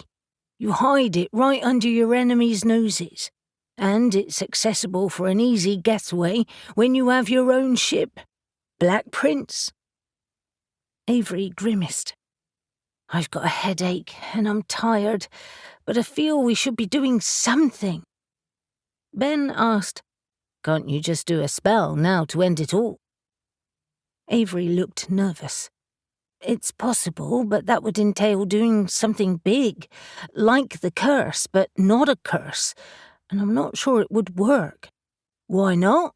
Dylan asked. Alex answered, "There are many components. The spirits, the Spriggans, Mariah, and we still don't really know how the curse works. A couple of lines isn't enough to understand it." A knock at the door interrupted them, and Elle hurried to answer, quickly returning with Newton, who looked surprisingly cheerful. "Good news?" Briar asked him, as he found a seat on the sofa. "Very. Ethan is shifty as hell and we're following him." He grinned broadly. "He's just turned up at Mariah's place in Looe. I think they'll be on the move again soon." "What makes you say that?" Alex asked. "Because in our interview today I told him we suspected Jasmine and Miles were involved in stealing treasure and had accomplices, and I think he won't wait. If there's more to find, he'll go after it tonight, or try to hide what they have. My officers will call if they stir. In the meantime," he sniffed, "can I smell curry?" Avery paced the attic room, watching Alex attempt to see Mariah using his scrying bowl. He'd been trying for well over 15 minutes and he hadn't moved a muscle. She shivered inside Reuben's borrowed sweatshirt. It was cool in the attic, the sound of the rain loud on the roof, and through the windows that had no glass in them. She had sealed them with a protection spell, but it wasn't really designed to insulate against weather. At the other end of the attic, Dylan had set up his thermal imaging camera, focusing on Gull Island. He too was locked in his own world, and she was grateful for it. It was dark and quiet up here, and it gave her time to think. All the others were still downstairs, no doubt discussing their options. She eyed Caspian's grimoire warily. The book lay open, the curse still circling above the page in its ghoulish green light, and again she tried to work out why. They discussed many possibilities, so many that her head hurt. But the only one that really made sense, to her at least, was that the curse was still active. And although it didn't seem tied to the treasure they had already found, she had a feeling it was still affecting Gull Island in some way. She was also convinced that Mariah had made the smuggler's ghost stronger, and that Helena had become aware of that and in her effort to intervene had been captured. But what were they doing now? She walked to the window and looked towards Gull Island in the distance. The mist had cleared a little, and the dark bulk of the island could just be seen through the drizzle. It looked so innocuous, and she hoped that whatever Dylan had seen before had gone. She glanced across to him, but he was transfixed with the image, a pair of headphones clamped to his ears, oblivious to her presence. A groan drew her attention to Alex, and she turned to him, seeing him flex his shoulders, finally looking up with a sigh. Nothing. She headed to his side. Nothing at all. He rubbed his forehead and leaned back in the chair, his expression hard to read in the subdued light. Nope. I searched over Looe looking for magical signatures, but there's nothing. And I was focusing on the area she lives, too. She has a veil of protection over her, much like us. Either that, or they've already left. But I'm sure Newton would have been told. Okay, so we don't know what they might be planning, but I guess that shouldn't stop us. Dylan is right. We have to go to Gull Island tonight. I agree. If Coppinger's power is growing and he's planning on attacking Reuben and Caspian again, and maybe the town, I'd rather stop it now. Even if we find nothing, at least we'll have ruled it out, Avery reasoned. I'll eat my shorts if you find nothing. Dylan appeared next to her, as silent as a cat, and Avery jumped. Bloody hell! What are you, some kind of ninja? Dylan slid his hand around her arm and tugged her. Come and see this, you too, Alex. He led them back across the attic and showed them the screen attached to his camera. Look at that. That's even bigger than it was last night. Avery stared at the image, trying to understand what she was looking at. What's that thing that looks like a thundercloud? A build-up of psychic energy, and it's over the entire island. He pointed at the screen. Look, it doesn't bleed over the sea, so I know it's not to do with the weather. The sea itself is cold. That's why it's blue. Crap, Alex said. You say it's getting bigger. Yep, and denser. But don't ask me what that means. Nothing good, I'm sure. He frowned. If I was to hazard a guess, I'd say it meant the presence of many spirits. But I'll check with Ben. Alarmed, Avery asked, Alex, is there any way to banish these ghosts from here? Nope. I have to be there. Avery looked at the curse spell again, pulsing at the far end of the room. That thing is still going, and I think while it did its job well back then, I don't think it's helping us now. It's keeping the spirits active somehow. Ably assisted by Mariah, Alex said. She's obviously reached some kind of compromise with them. Yeah, she's promised them Reuben and Caspian, Avery huffed. Oh, crap. Look, Dylan said, pointing at the screen again. He directed their attention to a point on the right of the island where a shape was coming into view. If I'm not mistaken, that looks like the bow of a ship. He was right. The image was blurry, but it did look like a ship, and within a few seconds they could see a sail too, as the whole thing slid into view. "Please tell me that's a regular ship just cruising past," Alex said, his voice strained. Avery blinked as if to clear her vision and looked from the camera out of the window and back again. I don't think it is, Alex." His voice rose with alarm. "Are you saying that's a ghost pirate ship?" Dylan tried to sound horrified, but he wasn't really. He could barely disguise his glee. Yes, it really is." Caspian stood in the attic with everyone else, including Ash, and like the others was watching the screen with a mixture of amazement and horror. "Well, that settles it," Mariah said, determination radiating from her small frame.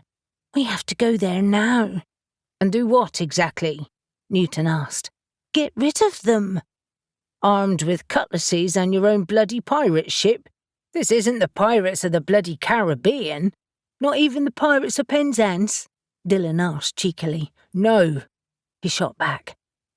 Mariah glared at Newton. "I know that. I don't mean I'm going to get on the Phantasm ghost ship. I mean the island. We have the Impusa's swords, one Nephilim, a witch who's good at banishing spells, and the rest of us who wield elemental magic." She rolled her shoulders and jutted her chin out. "We are more than a match for Mariah." "Actually," Caspian said, hating to admit it, "I can't fight with my wound. It's much better than it was, thanks to you, but I'm not at full strength. I think I should tackle that thing." He nodded to his grimoire. "I'm not sure that's a good idea, finding it nearly killed you." He smiled at her affectionately. He had started to think of Mariah as a little sister, a much more pleasant version than his real one. "I'm good at curses, remember? I'll be fine." "What are you planning to do?" Avery asked him, turning her back on the window. "Like you said, it's active, and still has something to do with what's going on now. If I can break it or reverse it, then it will help you banish them." He directed this at Alex and then looked at Ash and Elle. "I know you have the swords, but you can't dispatch them all." Ash stirred, his hand on the Impusa's hilt. "I'd ask my brothers to come, but Shadow, Gabe, Nahum and Neil are in London. They left today. Barak and Eli are at the warehouse and Z is in the pub." "And that's where I want him to stay," Alex said, eyeing the ship across the bay. So far it seemed anchored in deep water, but they had wondered if it might attack Whitehaven. Having a Nephilim in town might be useful. "We'll obviously come with you," Ben said, his tone brooking no argument. "You taught us simple banishing spells, and we have some of your other portable spells with us in the van." "You carry them with you?" Reuben asked. "Of course. We never know when we might need them." "Well, I don't want to leave you alone," Reuben said to Caspian. "I'm not staying here." "My shoulder is fine," he said to Mariah before she could complain. "Actually, Reuben," Caspian said, "I think I'll need you." His eyes flashed belligerently. "Why?" "Because our ancestors fashioned this curse together. There's a lot of elemental water in it, and you're the water witch. I think if they cast it together, we need to break it together." Reuben fell silent, his mouth working before he finally said, "But you're the curse expert." It seemed to Caspian that Reuben looked suddenly uncertain, some of his natural confidence shaken and a wariness behind his eyes, but Caspian pressed on. "Yes, but I'm an air witch and one of my weakest elements is water. I need you." He nodded at the others. "They need you. Here." Reuben glanced at Elle, and she nodded encouragingly. "I think he's right. Besides, one bad fall on your dodgy shoulder could mean you're vulnerable. And Caspian shouldn't be alone here." Reuben swung his gaze back to Caspian, resentment oozing from him. "Okay, if I have to." Caspian thought they had achieved a new level of friendship today, but now he doubted that. However, this wasn't the time to be second-guessing. Thank you. He addressed the others. What will you do if Mariah and Ethan turn up? Potentially, there's more treasure there that they have probably left until last because of the curse. Like you said, Newton, you forced their hand. If they don't get it now, they might lose out. Avery didn't hesitate. We'll deal with them too. 28. Avery stood in the large cave under Gull Island, currently illuminated by a dozen witch lights, and wondered if they'd got it wrong. She was there with Elle, Briar, Alex, Newton, Ash, and the 3 investigators, all armed to varying degrees. Newton and Ben held shotguns, Elle and Ash had the Impucer's swords, and Dylan carried the bag of portable spells that she and the other witches had made. They had proceeded cautiously down the tunnel, Ash leading the way, all of them wary of meeting vengeful ghosts. But so far, everything was quiet. Too quiet. If we can't find this mysterious passage that we think exists but have no proof of, then we're stuck, Newton said, annoyed. They had already pulled a large portion of the old wooden boxes out of the way, and so far the ground underneath was solid earth. Alex looked up from the area he'd been searching. Can you save the frustration until we've finished, Newton? We're losing time. Ethan could be up to anything right now, and I'd never know because there's no bloody coverage in this godforsaken pit. Newton's team hadn't seen any movement before they entered the tunnels, and everyone knew he was frustrated. Have you got any better leads? Newton scowled. No. So stop whining and help us search. Avery suppressed a grin and also returned to moving the boxes out of the way, directing them over the heads of the searchers using a current of air and onto the area that they'd already searched. The magical energy was strong in here, building in pressure around them, so despite Newton's complaints and Avery's own doubts, they were in the right place. Or thereabouts. Maybe we need to get on the beach, Elle suggested, her hands on her back as she arched backwards to ease the kinks. Good idea, Avery agreed. We might be able to detect a kind of magical path to the centre of the energy. Alex straightened up, looking doubtful. I'm not sure we should split up. We'd save time, Ben said. Briar marched decisively to the middle of the cave, closed her eyes and wiggled her bare feet into the ground. I'm going to feel for changes in the earth, to see if I can detect another tunnel or something. Just ignore me while I work. And I, Elle said, ignoring Alex's doubts, I'm going to head to the beach. Avery nodded and headed to her side. Great, I'll come with you. Wait, Dylan called over. I'll come too. We can use my thermal camera again. It's picking up nothing significant here. Avery could hear Alex muttering under his breath about headstrong women as she left with Elle, and a few minutes later they were in the smaller cave where Reuben had been attacked. The sounds of the rain and the sea crashing on the beach were loud as they edged through the scrubby bushes that veiled the cave. As soon as they were in the open, the wind hit them, as did spray from the thundering surf and the heavy rain. They were drenched in seconds. Shit! Elle exclaimed, raising her voice to be heard. She looked at Dylan. It's wild out here. Can you use that thing in the wet? Not this bloody wet, he said, rain dripping off the end of his nose. I'll head to the entrance in the shelter. Wait! Avery pulled a current of air around them, using it like a shield, and combined it with a protection spell, remembering that Eve had used something similar when she was conjuring the storm. All of a sudden, they were in a protected bubble, while the elements raged around them. Dylan looked around, startled. Wow, that's super cool. Avery smiled, feeling incredibly smug. Yes, it is. I have actually never tried that before. In that case, super brain, Elle said. Is there some kind of spell we can use that can show us magic in the thermal way, like Dylan can do? You're the fire witch, you tell me. Fair point, she said, slicking her wet hair away from her face and issuing a little warmth from her palm to take the worst of the water out of it. Challenge accepted. Just let me think a moment. Giving Elle a few minutes of silence, Avery moved to Dylan's side. He was panning the camera over the rocks and beach to either side, and then he swept it up to the cliffs behind them. Bloody hell, you can see it more clearly from here, he said, pointing up and to the right. The epicenter appears to be over there. Avery nodded. Further inland. Have you checked the sea for the ship? Oh, no.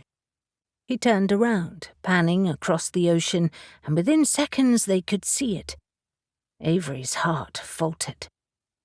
The ship had 2 long masts and was fully rigged with sails, and its long spar-like bow protruded from the front of the ship. It sat steadily in the sea, unmoved by the strong winds and the high waves. Shit, that's big, Avery squeaked out. Very. I believe that's a sloop. He squinted at the image. I wonder if that's Black Prince. I don't care what it is as long as it stays there. You know, I think I can see figures on it. Please don't say that. Avery squinted into the spray. What do you think it might do? I don't know, but it's a ghost ship. Surely it can't do much. Did you see the hole in Reuben's wall? Does it have cannons? They modified them for all sorts of things, Dylan told her. They would originally have been merchant ships that were stolen and refitted for smuggling purposes. Avery huffed. Okay, there's nothing we can do about that right now, and it doesn't look like there's a way to the center of the energy from here. The cliffs are too steep. I think we should head inside, see if they found a tunnel. Dylan folded his camera away. It was worth a shot. Elle, any luck? Elle was staring at the cliffs in fierce concentration, saying what Avery presumed to be a spell. Before she could answer, a boom sounded above the noise of the storm, and a cloud of dust and debris carried on a wave of magical energy blew through the opening of the rock and billowed around them, held at bay by the protection spell. The ground rocked beneath their feet, and Avery staggered, almost falling, until Dylan pulled her upright. Avery didn't hesitate.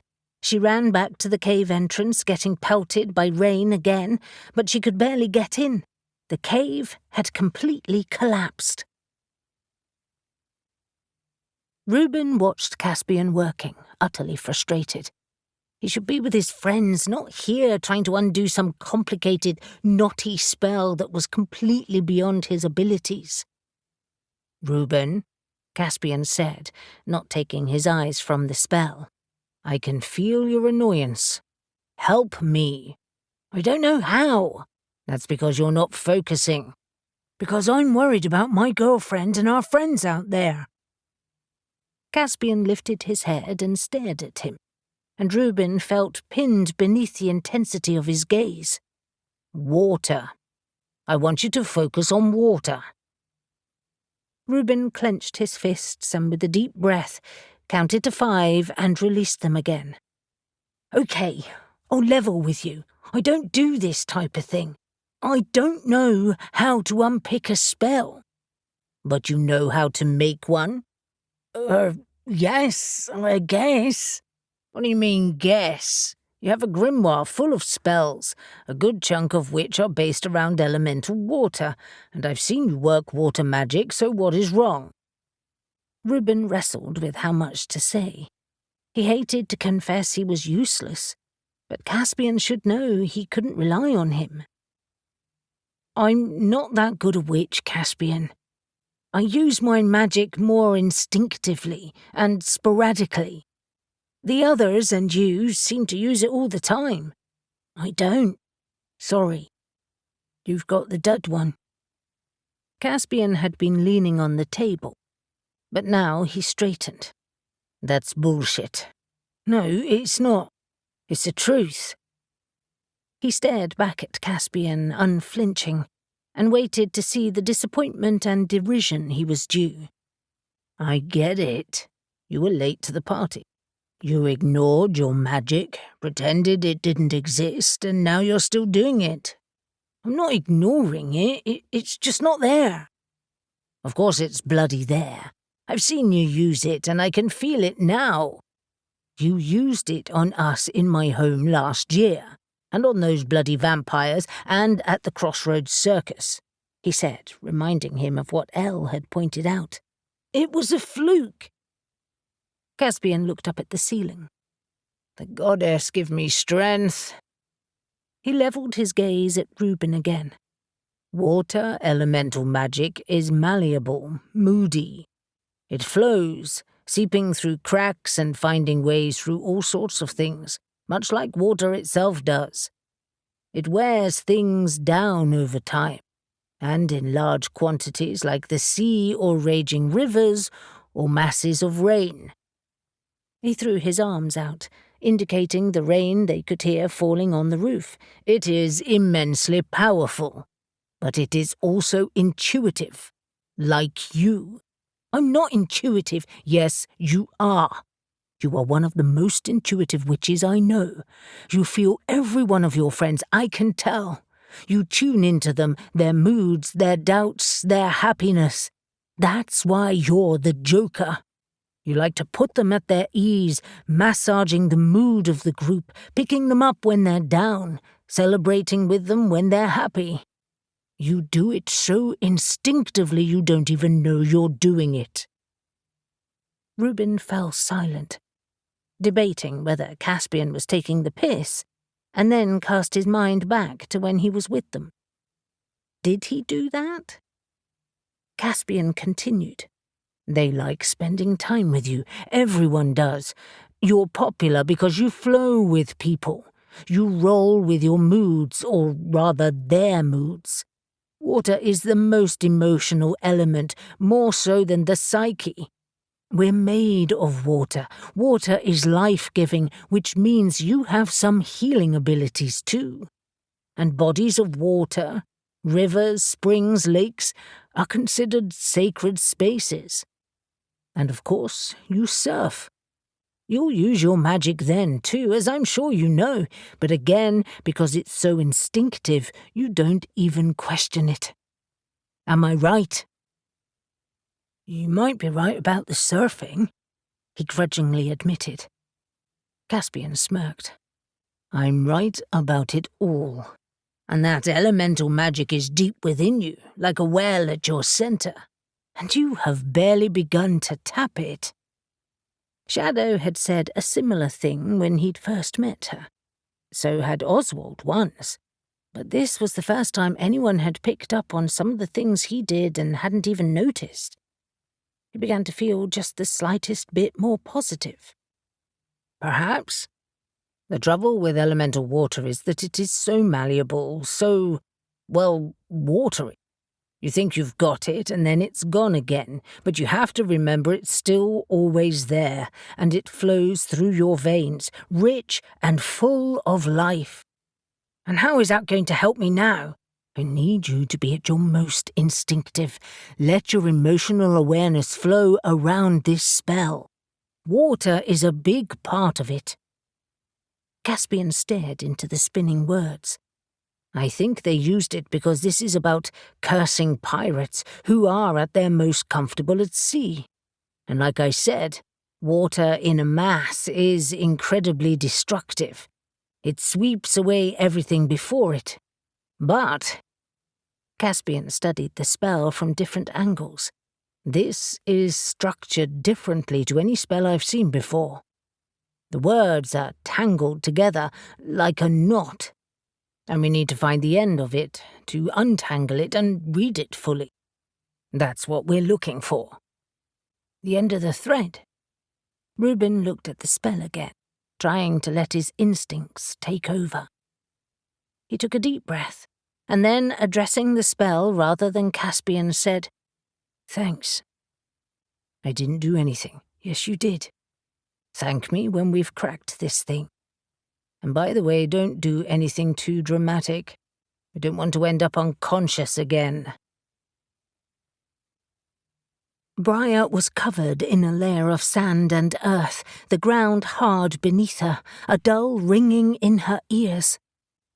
For a moment she was stunned, and then as reality filtered in, she leapt to her feet, brushing earth from her eyes and blinking rapidly to clear her vision.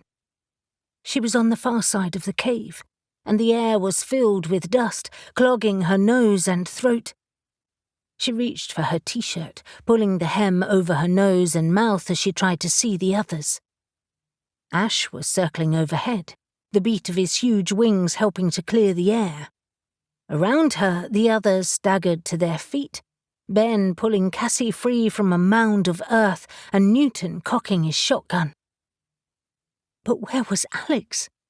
And what had happened? "Alex!" she shouted, running to where she had last seen him. He had been searching the final area they had uncovered. She scrambled over the debris, horrible memories of Gil's death flooding back. They had found him behind the boxes, his neck broken, his eyes vacant. For a second, grief overcame her, and she couldn't breathe. If Alex was dead... In seconds, Newton had ran past her, throwing the remnants of boxes out of the way with surprising strength. He was quickly followed by Ben and Cassie, while she just stood there, unable to move. What was the matter with her? She needed to focus. She needed to find Alex. A blur of wings above her made her look up, and Ash streaked to where the mound of rubble and earth was biggest, grabbed something that was sticking out of the surface, and hauled a limp body out. Mariah collapsed, her eyes filling with tears. "No, no!" Avery stared at the wall of rock, desperately trying to move it with her magic, but it stayed firmly put, and she could feel tears threatening to fall. She blinked them back, furious with herself. "There's no way past that," Dylan said to Avery, his hand on her shoulder. "And if you succeed in some way, you might bring more down in the process." He nodded up to where a huge crack ran across the rocky roof of the cave and pulled her back with him so they were well away from the cave entrance and any potential rockfall. "I have to get through." Water streamed down her face as the raging weather buffeted them, and she shook his hand off. "Our friends are through there." "We need to find another way," he said calmly, holding her gaze with his own. She took a deep breath. He was right. She had to focus. But all she could think of was Alex. What if they're injured, or... She couldn't bring herself to say the word. And what if they're not? What if this debris has just fallen between us, not in the main cave? Come on, let's get back to shelter and Elle. He pulled her across the stony beach and into the bubble of protection where Elle was still focusing on the cliffs. As they entered, she started to smile. And then she saw their faces. "What's wrong?" "A rockfall has blocked the cave," Dylan said quickly, shooting a nervous glance at Avery. "We have no idea how big it is, but we can't get through." Elle was stunned into silence, her shoulders sagging, and she looked towards the entrance. "How bad?" "Very," Avery said, finding her voice. "I couldn't move it with magic." A portion of rock suddenly sheared off with a rumble, completely occluding the entrance, and Avery was suddenly grateful for Dylan's calm advice. "Thanks," she said to him. "I wasn't thinking straight." "You're worried about Alex, it's understandable. Elle, any luck?" "Yes, I've been focusing on energy and heat signatures, and I can see a section up there that's emitting an energy similar to what's above us." She pointed halfway up the cliff face over on the right. "I think it's the entrance to a passage or another cave." Dylan grabbed his camera and focused on the area, magnifying the image, and Avery saw that Elle was right. It was like a flame, flickering within the cliff. Pushing her fear about Alex aside, Avery took a deep breath. "I can fly up there. Give me a moment and I'll check it out. If it's clear, I'll come back for both of you." And before any of them could complain, she summoned air and vanished. As Reuben teased the last of the elemental water away, the words of the spell floated free, lining up into orderly sentences, still hovering over the page. "Well done," Caspian muttered. "Let's see what this says." Reuben had been working on the opposite side of the table, but now he moved around and sat next to Caspian, studying the words with him. It had taken a good hour to unravel the spell, and the start had been the hardest.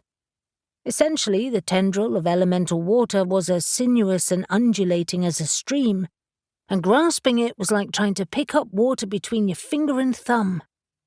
But as he'd relaxed into it, he'd finally made the connection. As he worked on his part, Caspian untangled the other.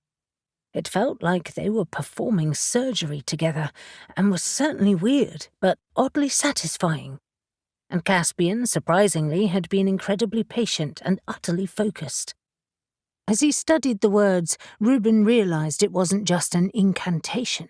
It listed the ingredients, too. Salt water, dried and ground kelp, sea holly, thrift, and sea kelp, as well as dragon's blood, cinnamon, chamomile, and sandalwood. Right at the beginning was Coppinger's name. "Bloody hell, Reuben. This is a horrible spell," Caspian said, raising an eyebrow in masterful understatement. "The strength of it lies in the fact that it directs the evil of Coppinger and his gang back at them." He pointed to a line of script.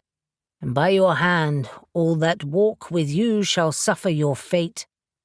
By wealth, by stealth, each raid by blade, to all who have lost and failed to grow old, thou shalt know their pain 1,000-fold.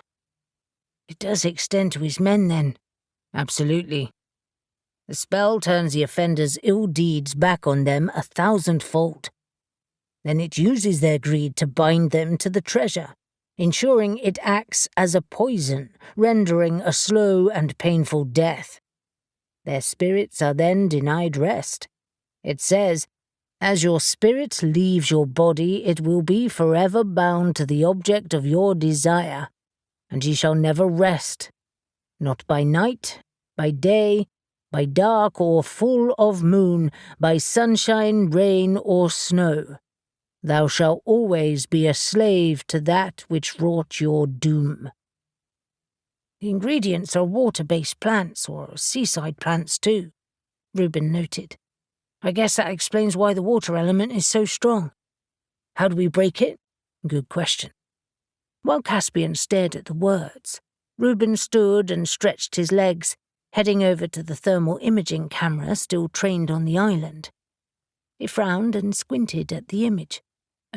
Caspian, there's been a development." "What?" He was at his side in seconds. "The ship? It's heading back to Gull Island, and there seems to be some big plume of energy rising even higher. Like an explosion." The ship had almost disappeared again, only the stern visible. They stared at each other bleakly, and without another word, returned to the spell. 29. Alex heard voices shouting his name, and felt someone gripping his shoulders, shaking him. His eyes jolted open. "Horns, what the hell's going on?" he groaned. "You scared the shit out of us, that's what," Newton said, looming over him. "I did? What did I do?" He struggled to sit up, and Newton extended a hand, helping to pull him upright. Alex's head pounded. and he rubbed his face, feeling it covered with dust and grit. He blinked, the black spots in his vision finally clearing, and he saw Mariah sitting next to him, pale and silent. "Mariah, are you okay?" "I am now. For one horrible moment—" Memories of the explosion flooded back, and he suddenly remembered finding a trapdoor covered by layers of earth, alerted to its presence by the seal of magic. "I think I found the passage." He looked around him, realizing he was sitting on a mound of dirt a short distance from where he'd originally been. Ash, Cassie, and Ben were there now, peering into a hole in the ground and talking quietly. "I remember now. I released the door and felt a surge of power. I tried to deflect it." He looked behind him. "That way?" Newton nodded. "You successfully deflected it, but you've also brought the next cave's roof down. Shit. Avery!" He'd reacted so instinctively that he'd had no time to think about where to direct the blast. "What if they were in there?" Mariah regarded him steadily. "Hopefully they've thrown up a protective shield, or were on the beach. But it would be good to know for sure. Any chance you could try to connect to them? I mean..." She glanced where the hole in the floor beckoned. "We need to go, but it would be good to see if they're okay first." "Sure." He nodded, wishing the ringing in his ears would stop. Newton stood up. "I'm going to join the others. Make it quick, Alex. We need to get moving." As he trudged over to the others, Mariah said, "Are you sure you're okay?" "I'm fine. Sorry I gave you a shock." He knew exactly what she'd been fearing. And remembering. "I'll forgive you." She stood, too. "I'll give you some privacy and see you over there." Alex took a few deep breaths, and then reached out his awareness, feeling for Avery with his subconscious. He'd done this before, and because of their strong connection, he could normally find her quickly. But now, nothing. Frustrated, he kept trying, but it was as if something was blocking him, and he realized it was probably the strong magic that was pouring through the trapdoor. He rose to his feet and joined the others, staring at the steps leading downwards. "Any luck?" Mariah asked. "Nope. Too much energy buzzing around." He tried to sound more confident than he felt. "I'm sure they're fine." "I agree," Ash said, turning to him. The Nephilim looked as dusty as the rest of them, but his eyes burned with intrigue. "Glad to see you're back on your feet." He gestured to the passage. "Quick question before we head down there. You say this was sealed?" Alex nodded. "Yeah, with magic. Nothing complex. I didn't expect that surge of power to come out of it." "Well," Mariah said, "unpleasant though that was, I think it confirms we're heading in the right direction. The center of Virginia and Seraphina's spell is through there." Ben's EMF meter was issuing a high-pitched, steady whine, and he said, "There's some serious psychic energy in there. Lots. I think this is Spirit Central." "Why do I have the feeling we're entering a crypt?" Cassie asked. Ash swept the Impusa's sword from his scabbard. "Unfortunately, I think that's exactly what this is. Ready?" "Ready," Alex answered, already taking the first step downwards. "Let's finish this." Avery led Dylan and Elle down the tunnel that cut into the cliff, a witchlight bobbing ahead of them. When she'd used witchflight to fly to the tunnel's entrance, she found a series of shallow steps carved into the rock, leading up to the headland above, and she'd wondered if it was an escape route. Confirming the tunnel was clear, she'd fetched the others, and they'd now been walking inland for several minutes, on a steady downward trajectory. She quickened as she heard the boom of surf, and seeing a glow of green light ahead, extinguished the witchlight. Feeling the light was ominously familiar, she cautiously edged forward before coming to a sudden stop, the others clustering around her. "What's going on?" Elle asked. "Hearn's bollocks," Dylan muttered as they took in the space in front of them. "It's a bloody pirate lair." They were at the side of a large cavern that glowed with a green and blue light. It emanated from a spectral, blazing fire on a beach edging a deep water cove. The light made it seem as if the whole place was underwater, just like Reuben's attic.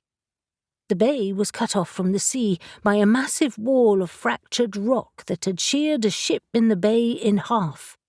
The rotten timbers wallowed in the deep water, leaving only the bowsprit, masts, and tattered sails visible. Tiers of rock led up from the beach, filled with wooden barrels bound with iron, old wooden boxes, and chests. Rough tables and chairs, mostly decomposing, were grouped on the far side, behind which was a dark archway that Avery presumed led to another cave or tunnel. The upper levels of the cave were cloaked in shadow. Even more chilling were the bones of dozens of men spread across the levels. This was definitely the center of the curse.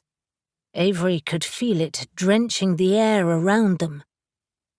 Before Avery could even begin to work out what to do, there was a slow handclap from the top tier, and a glowering figure materialized out of the shadows, fire gleaming where there should be eyes. It was a broad-shouldered, powerfully built man wearing old-fashioned clothing and knee-length boots. He laughed, the sound booming out around them. In seconds, dozens of other figures appeared, and Avery froze as a blade was pressed to her throat, a weather-beaten, ghoulish face leering into her own. Alex heard shots, shouts, and the sounds of clashing metal. He ran, heedless of the uneven floor and poor light, until he saw a whirling blade slicing through the air. He batted it away and yelled, "Something's coming!" A spectral hand grabbed his shirt beneath his throat and lifted him up, smashing him against the roof. Alex twisted, narrowly avoiding smacking his head, and punched out a blast of pure energy on instinct. The ghost vanished, and Alex crashed to the floor. But another spectre emerged as Alex struggled to his feet, furious at having been caught out. The gathering energy was completely throwing him, leaving him unable to detect anything remotely magical or supernatural around him.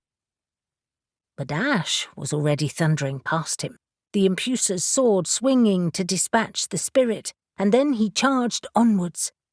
Newton hauled Alex to his feet, and they raced after him, finally emerging onto a narrow shelf of rock at the back of a large cave.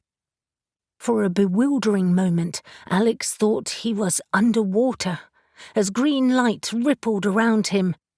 And then he saw Avery, Elle, and Dylan below, furiously fighting a dozen spirits that surrounded them. Magic flashed, swords clashed, and Dylan blasted his shotgun.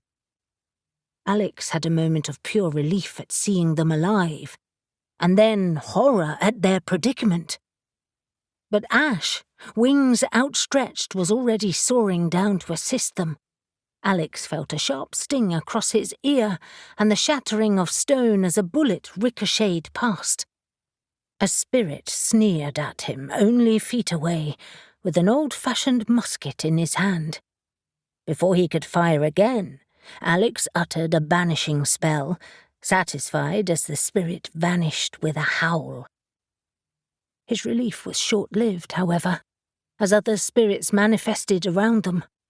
Before he could attack again, he was aware of Cassie, Ben, Briar, and Newton lining up next to him, advancing as one. The next few minutes were bewildering.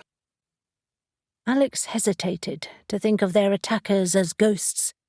They may have an otherworldly shimmer to them and could pop in and out of vision, but they had a startlingly strong physical form capable of touch. He and his friends were weaving in and out, ducking, diving, throwing spells and desperately trying to avoid the quick stab of blades. He was vaguely aware of Ben pulling bottled spells out of his pocket, and felt a blast of fire race past him as Cassie hurled a globe at the nearest spirit. "Whoa!" he shouted, rolling to avoid the blast. "Careful where you throw that!" "Sorry!" she yelled, breathless. And then, out of nowhere, a spirit appeared and threw her down the tiers of rock like a rag doll. Fortunately, she rolled athletically, leaping to her feet again. Alex turned away, a flash of movement distracting him. A giant man grabbed Alex around the throat and pinned him to the wall. His breath was rancid, and Alex recoiled. Fire burned where his eyes should be, and he rasped in his face. "You made a mistake today, boy. You'll all die. No outsider breaches my cave and lives." "Boy." "Screw you!" Alex yelled, convinced he was now fighting Coppinger. He pressed his palm to Coppinger's face, scorching him with elemental fire, and his clammy skin started to slip from his features, revealing the bone beneath. But Coppinger tightened his grip around Alex's throat. He was horribly strong, fueled by rage and hate, and his spirit was powerful. A resounding blast caused Coppinger to drop him and vanish, and Newton appeared to his right, already reloading his shotgun. "You okay?" "Not really," Alex said, bewildered and breathless. "I think they're toying with us. And someone else has just turned up," Newton said with a scowl, and he pointed to a flurry of activity below. Ethan had just entered the cave from another entrance below, closely followed by Mariah and Zane. As Alex stared down at them, Mariah lifted her gaze and smiled at him triumphantly. Caspian took a deep breath and looked up at Reuben's anxious face, willing himself to be patient. "Have you got a way to break this?" "No, we're taking too long," Reuben said to him. "Shut up and keep trying." But he was right, Caspian reflected. They had untangled the spell a good half an hour ago, and he was still no closer to working out how to break it. He'd glared at it and paced around it, but it refused to give up its inner workings. He'd had one interesting idea, but was worried about the repercussions on his friends. That word brought him up short. Friends. He'd never viewed the Whitehaven witches as that before. Well, Briar, maybe. And certainly Avery. But Alex, Elle, Reuben, or Newton? Never. He blinked and rubbed his brow.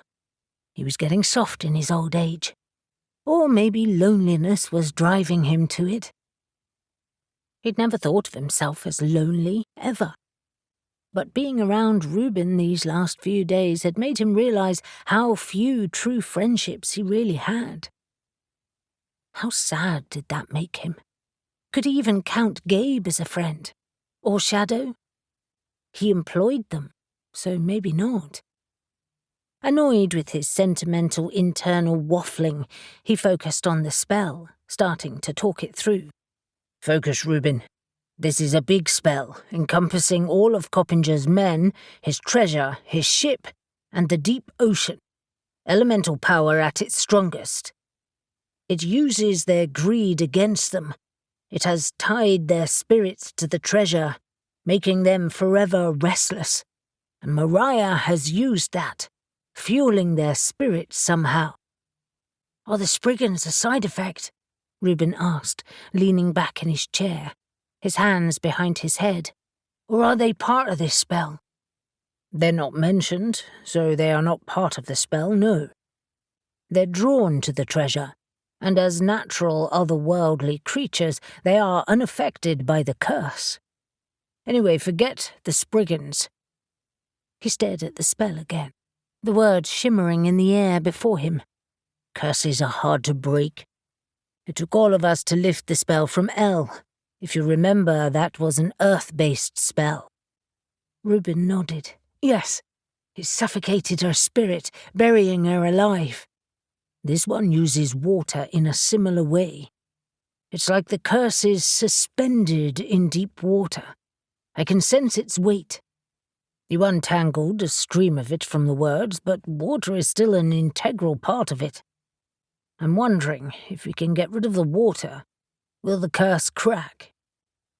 Reuben sat forward, leaning his arms on the table. "You're saying the water is protecting the curse like a bubble, which is why my attic felt like it was underwater earlier, yes? But what about the words of the spell? Won't Coppinger's spirit still be bound to his treasure?" "I don't think so. Once the water's gone, so are they. In theory, at least." Caspian struggled to find the right words. "It's like letting the bathwater down a plug hole. It will take the cursed spirits with it." "So we need to create a plug hole." He looked alarmed, his voice rising. "Like a bloody great whirlpool. That's insane." "I know."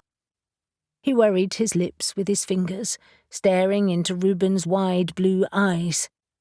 "Where would we siphon it to?" Reuben was silent for a moment, his gaze drifting to the spell again. "I've got a better idea. We freeze and shatter it." Caspian blinked with surprise. "I like that idea better. Although we run the risk of freezing everyone to death. I think that option is better than sucking them into some great whirlpool of doom. Of course, we could also superheat the water, turning it into steam and evaporate it. And boil them to death instead." Caspian grimaced. "Let's go with the ice thing. I think it's the lesser of the three evils." "You think?" Reuben said sarcastically. He flexed his fingers and glared at the spell. "Let's get this shit show on the road." 30. Newton scrambled down the rocks towards Ethan, but Ethan had cast him one long, hard look and then ignored him, racing with the witches to the treasure chest stacked at the side of the beach. A ghost manifested directly in front of Newton, and he shot it, satisfied to see it explode and vanish. He marched through it, firing at another one that appeared right behind it. Mariah was focusing on bagging up the treasure with Ethan, but Zane, the Weasley-faced witch who Newton had a vague recollection of from All Hallows' Eve, had paused and faced them. Even from a distance, Newton could see his mouth moving. Briar was next to Newton, and she threw a blazing fireball at Zane, but he deflected it and threw one back, causing them both to dive to the floor. Then something very peculiar started to happen. The skeletons lying across the cave began to twitch, and as Newton regained his feet, so did they, every single one of them. And they weren't animated by the spirits who, although dwindling in number, were still fighting furiously. Newton could barely keep track of his friends, lost in the melee. "What the actual holy shit!" Briar exclaimed. "He's animated the skeletons." "I can see that," Newton said, reloading quickly. "How?" "Let's worry about that later." Briar stamped her foot, and a ragged crack split the ground from her feet to Zane's. Zane was holding another ball of fire in his hands, ready to hurl it, but Briar's magic caught him off guard. He staggered backwards, and the fireball shot into the roof, sending shards of rock flying like shrapnel. Distracted, Newton didn't see the charging skeleton coming at him until it was too late, and the next thing he knew, he was flat on his back. Elle fought her way free of the immediate group of spirits that had ambushed them and stood next to the water's edge, buying herself a few moments to assess what was happening and where she should go next. Ash was still fighting his own battle, his huge wings sweeping back and forth as he laid waste to the spirits and skeletons that were clambering from the wreck. He balanced on the bowsprit, incredibly agile, and Elle was lost for a moment as she admired his skill. A shout distracted her, and she turned to see Avery struggle under another onslaught, Dylan right next to her. Elle was about to abandon her position to help them, when a familiar figure appeared out of nowhere with a whirl of magic that scattered the spirits. Helena. Elle grinned. She had escaped, and now wanted revenge. Did that mean... Elle scanned the cave, hoping to see Gil, and to her relief saw him helping Alex fight the hulking spirit of Coppinger on the upper level. A few tiers down, Cassie and Ben fought back to back, and on the far side of the cave, Briar was hauling Newton to his feet as she threw a skeleton against the wall. Despite the madness of the situation, Elle felt herself relax slightly. The very fact that the spirits had so much physical substance was helping them.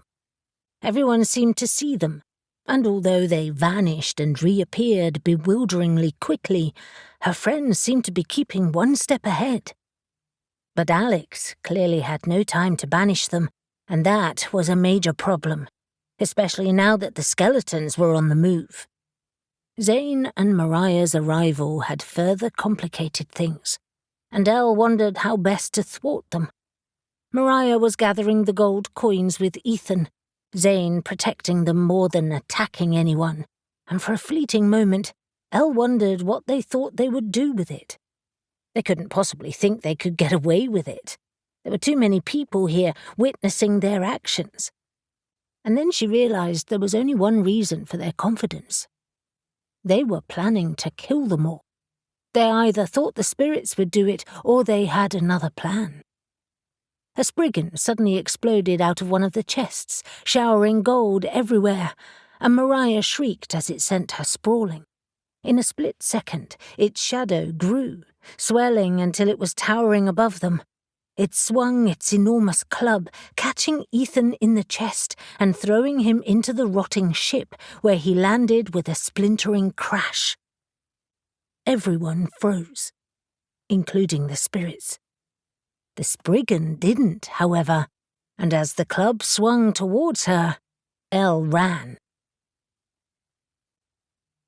Avery grabbed Dylan, and without warning used witch flight to take him to the edge of the cave and the entrance to the tunnel they had entered in. He collapsed on hands and knees, retching. "Hearns, balls, Avery! That's bloody horrible!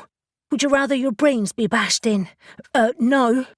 He staggered to his feet and then stopped, transfixed as he watched the spriggan sweep his enormous club back and forth.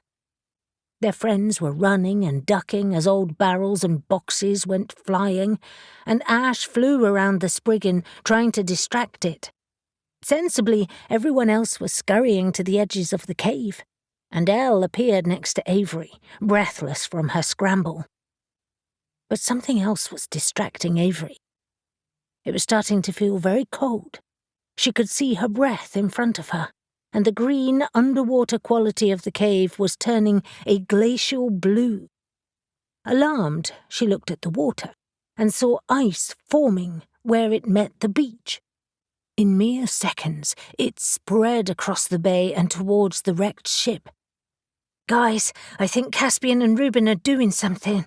It's freezing in here." Looking back to the cave, she saw fingers of ice clawing up the rock walls across the ground and over the barrels and splintered wood.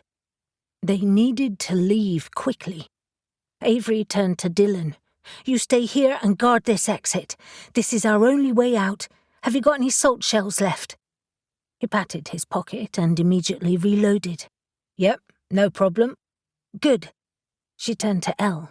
"We need to get everyone out of here, right now."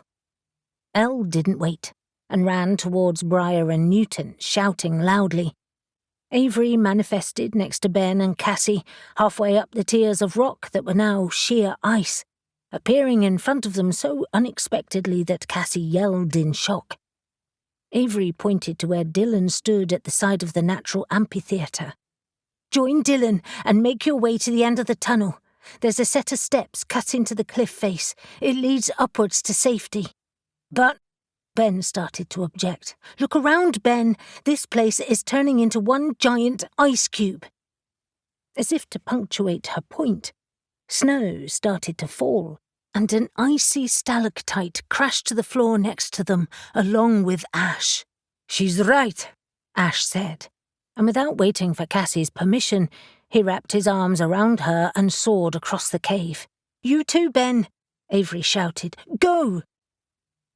She watched him scramble away, and then looked up to where Alex and Gil were still fighting Coppinger. She grabbed the icy stalactite and flew to Alex's side, catching all of them unawares, especially Coppinger. She hefted her weapon like a spear, plunging it straight through his chest, and he flew backwards. Alex, time to leave. He looked at her with a mixture of relief and bewilderment on his face. But I haven't banished them yet. I don't think you'll need to. Look around. We'll end up an ice exhibit if we don't move. Snow was falling thicker now, stinging their skin as it hardened into hail. But it seemed Coppinger had no intention of letting them leave. He charged them like an enraged bull, and just as Avery was about to respond, Helena joined Gil, and they both shielded Alex and Avery as they faced down Coppinger together. Helena extended her arms, and flames flickered along her entire body. Thick black smoke pouring from her, creating a barrier that Coppinger couldn't pass. Gil turned to them. We've got this. Helena has a lot of anger to burn off.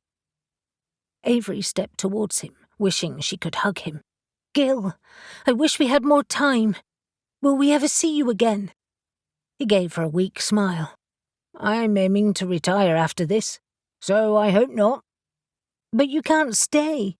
You'll be caught up in whatever's happening here. He winked as Helena screamed like a banshee and launched herself at Coppinger. We'll be just fine. He ran to join Helena, and all three of them vanished from sight in the thickening blizzard. Alex's hands were already around her waist, and without waiting another second, Avery transported them to the tunnel's entrance. Only Elle was waiting there, and she sighed with relief at their arrival. Come on, everyone else is out. Ethan, Avery said, catching sight of his twisted body now partially consumed by ice. Already dead. The ice was already spreading down the tunnel, so with one final look at the icy maelstrom, they raced to join the others. Reuben stared into the heart of the block of ice, continuing to lower the temperature. The pool of elemental water that he'd connected to deep within him was powerful, and he closed it like a fist around the spell, his hands on either side of it as it turned slowly above the pages. Little by little, he lowered the temperature, seeing the ice form first around the outside and then thicken, moving ever towards the centre, where the words of the spell were now trapped. Caspian had offered him some power, but he found that he didn't need it. Once he'd tapped into his own, it was like he'd released a dam. It was actually a struggle to slow it down. He glanced up at Caspian, who was unmoving opposite him. One more push and it will be frozen solid. What do you think? It's been a good 15 minutes already. That should have given them plenty of warning. Hold on. Caspian ran back to the thermal imaging camera, and then returned within seconds. It's an icy blue over the island now, but I can see odd heat spots right on the top of the cliff. I'm no expert on thermal imaging, but I think they're human signals. Go for it. Reuben lowered the temperature again, watching the ice become cloudy and more dense, the words within it disappearing entirely. Reuben knew it was now solid all the way through. Minute crystals formed over the surface, building up and creating starburst patterns, and Reuben accelerated the growth until the cube was contained within a giant, beautiful snowflake. Reuben smiled at his handiwork. Call me Picasso. I could make money out of this." Caspian's lips twitched. "Maybe in another life." "What now?" "Now we break it. May I? Be my guest?" "You might want to lean back," he warned. Caspian uttered a short phrase that Reuben couldn't quite catch. Instantly, fractures ripped through the ice, the cube exploding outwards with such force that Reuben shielded his eyes. The words of the curse flew up and out, letters tumbling over each other, throwing Caspian and Reuben off their chairs with a resounding crash. Reuben lay on his back and stared up at the ceiling, seeing letters still whirling before they dissolved into nothing. Winded, he shouted, "Caspian, are you still alive?" He groaned. "Yes, but I'll have a serious headache. When you tell me to lean back, you may want to specify an area next time." "Sure, Reuben. The next time we crack an evil curse, I'll bear that in mind." The second Avery reached the cliff face, she realized just how precarious the steps were. And it didn't help that the rain was steadily falling, making them treacherously slippery. But Ash was hovering in the air in front of them, his enormous wings protecting them from falling. And although Avery wasn't worried for her own safety, she was relieved for everyone else. She could have used witch flight, but she wanted to be with her friends, escaping together. And as soon as she reached the grassy cliff top, she saw them clustered a short distance from the edge. "Is that everyone?" she asked, quickly scanning the group. They were a bedraggled bunch, shivering and soaked from the rain, and Newton hustled them into action, shouting to be heard above the wind. "That's it. We're all here. Head down the slope to the beach. The police launch is on the way." They raced across the grassy headland, and then down the long slope to the shore that faced Whitehaven, slipping and sliding on the slick grass. And it was only when they reached the beach that they stopped and caught their breath. The rain finally fizzled out, but a damp wind buffeted them, catching their hair and ruffling their clothes. Across the waves, the town glittered, its warm yellow lights clustered around the harbour and scattered across the hills like stars. A lone engine broke the silence of the night, and they saw a boat streaking towards the shore. "That must be Mariah and Zane," Briar speculated. "I saw them race out of the cave, but there was no way I could follow them." Newton was watching them with narrowed eyes, his lips tight. "I've called Moore and told him to back off in case they get violent. The police will have no defence against their magic, and right now, I'm not sure what they're capable of." "I agree," Elle said. "I honestly think they were planning to kill all of us in there. Otherwise, why be so brazen?" That was a horrible thought, but Elle was right. And Newton nodded. "We'll catch up with them eventually." "That reminds me," Elle said, reaching for her phone. But it rang before she could dial, and she smiled as she answered. "Reuben!" Even from a distance, Avery could hear his voice, and Elle drifted away to talk to him in private, reassuring him of their well-being. Ben, Dylan, and Cassie had caught their breath and were grinning from ear to ear. Ben asking, "Did you see that bloody Spriggan? Even the spirits were scared of it." "I'm not surprised," Cassie said. "We just came face to face with the ghost of a Cornish giant." Her eyes took on a faraway glaze. Dylan snorted. "And the ghosts of many, many murderous pirates. Like I'd forget that. It will give me nightmares." "At least," Alex said, brushing his hair away from his face, "you weren't face to face with Coppinger. He was determined to kill me." Avery slid her arm around his waist. "But he failed. Are you okay?" she asked, drawing him away from the others as they continued their excited chat. "I'm fine. A bit shocked from seeing Gil, but it was good, too."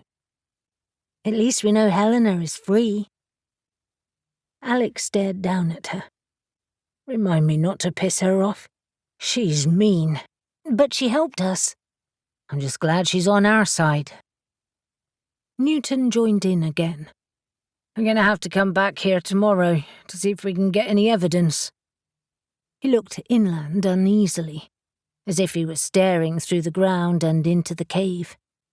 I'm giving it overnight in the hope that it will be safe tomorrow. We should come with you, Alex immediately said. Just in case. Will you have a drink with us tonight? We're heading to Reuben's. Unfortunately not. I have many things to do, including contacting Ethan's relatives. Avery's good mood immediately vanished. You saw his body then? Flying across the cave like a broken doll. Yes, I saw it. We'll collect that too. He hesitated a moment.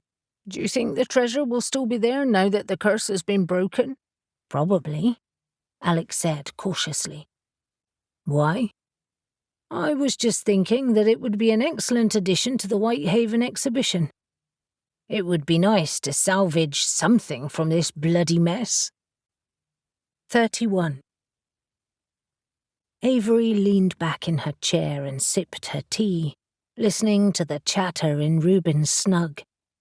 They had all arrived about an hour ago and had finally dried out.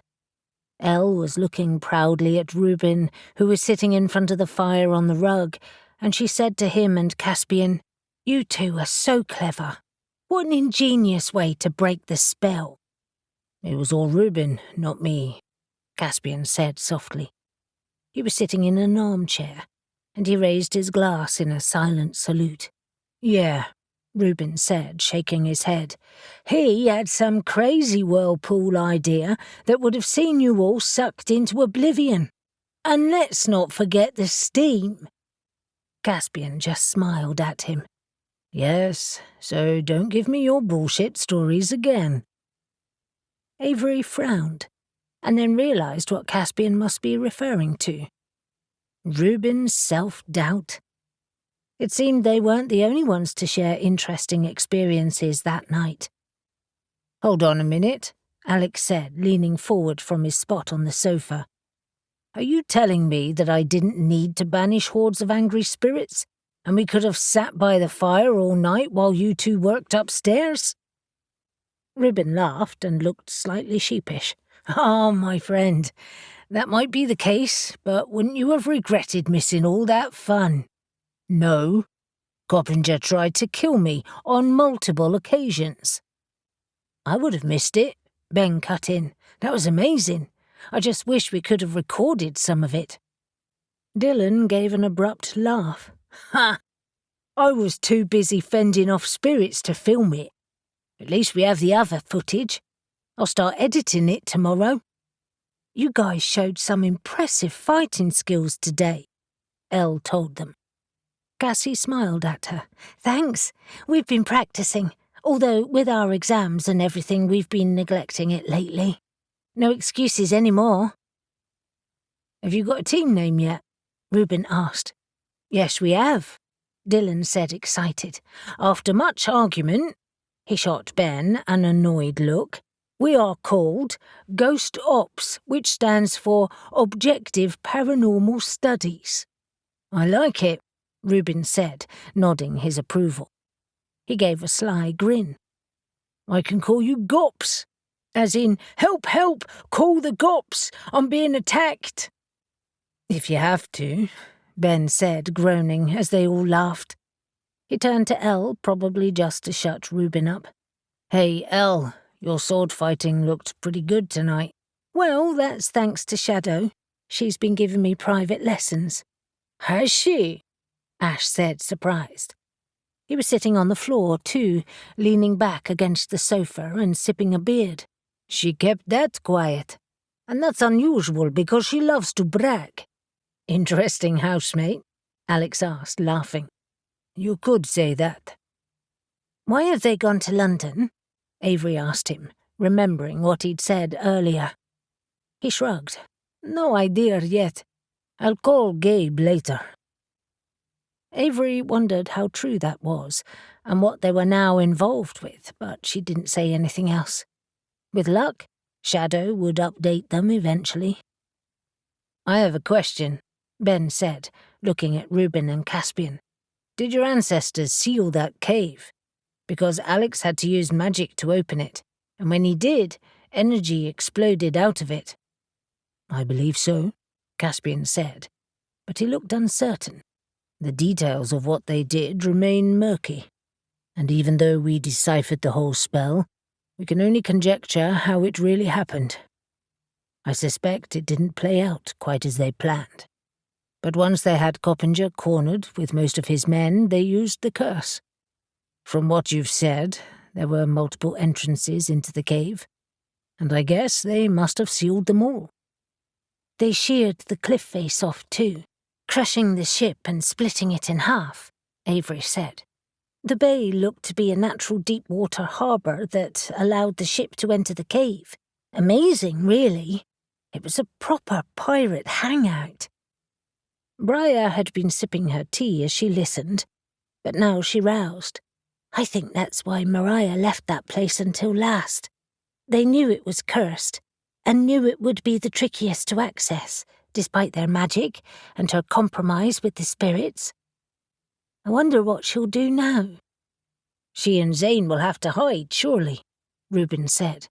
"They attacked me and Caspian, stole treasure, and although they're not responsible for the deaths, they were very much involved." Caspian's eyes hardened as he looked at Reuben. "I agree, but it will be hard for the police. I wonder what Genevieve will say." "And what about their other coven members?" Alex asked. "Are they involved?" "I guess we'll soon find out," he answered ominously. Caspian stood on Reuben's porch the next morning, looking across the gravelled drive to Briar's Mini. She had turned it around and was now waiting for him with the engine running. He shook Reuben's hand. "Thanks for your hospitality. It's been interesting." Reuben laughed. "That's one word for it. You could stay another day or two until your wound is healed." "I'm fine now. Well, apart from the odd twinge. And I don't have to fear attack by ghosts again." "What about Mariah or Zane?" "I think they'll leave well enough alone.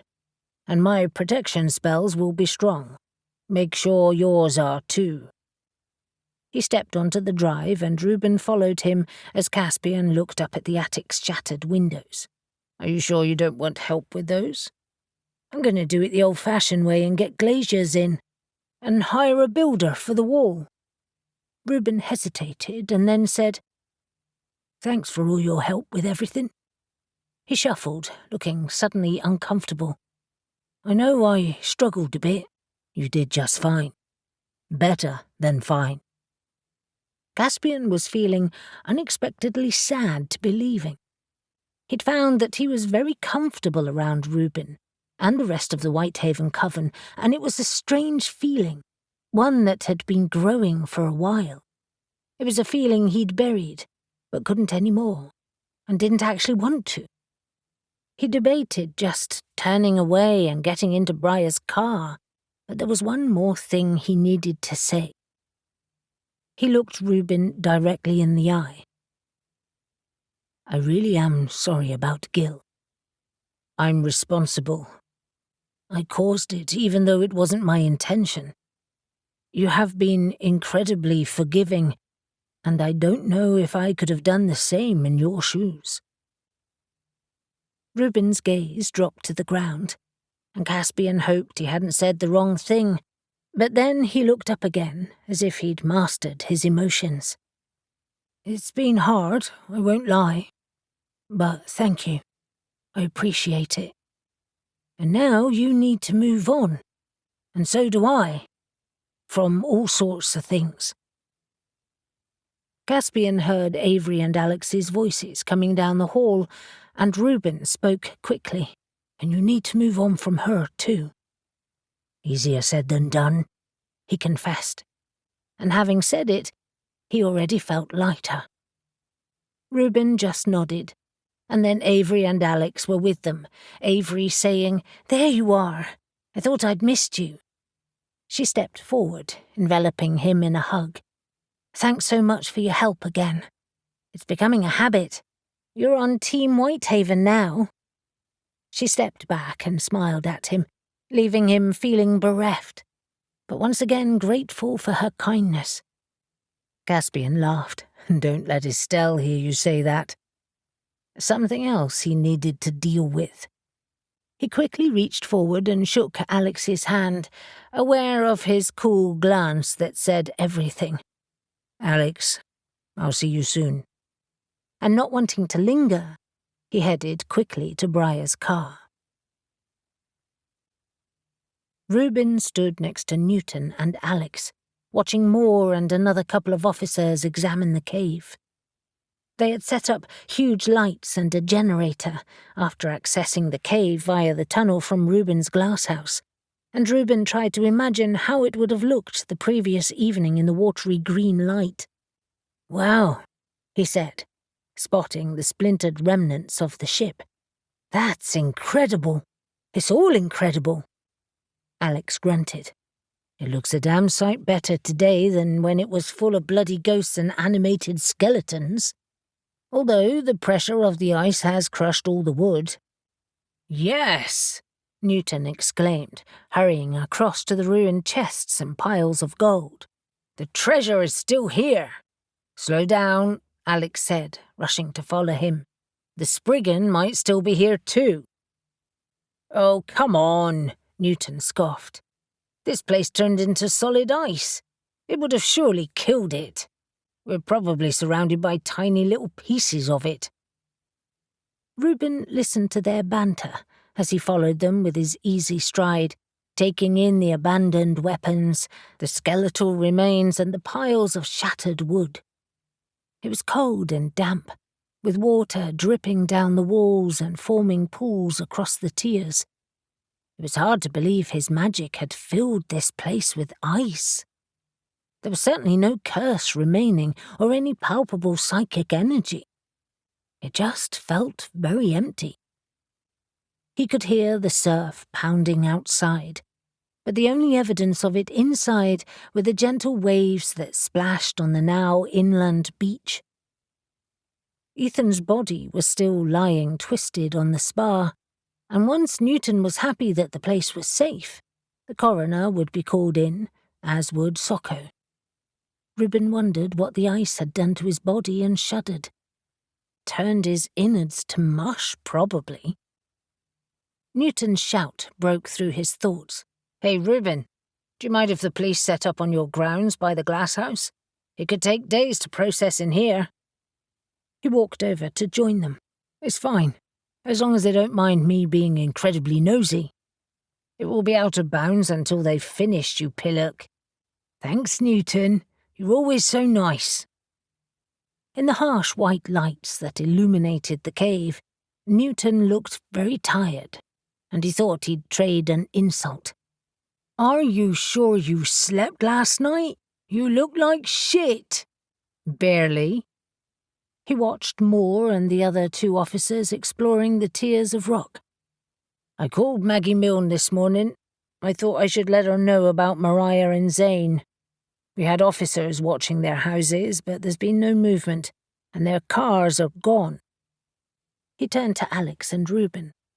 "I've never had to chase witches before, so I'm not exactly sure what I should do next in regard to safety and magic." "What did she say?" Alex asked. "To tread carefully and involve other witches."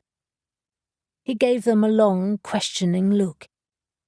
Reuben tried to laugh and failed. "Are you saying you need us to find them? You're the only ones I trust." Reuben looked at Alex's bleak expression and knew he was thinking the same as him. He didn't want to fight other witches or hunt them down, but if they were a danger, and they probably were, they'd have no choice.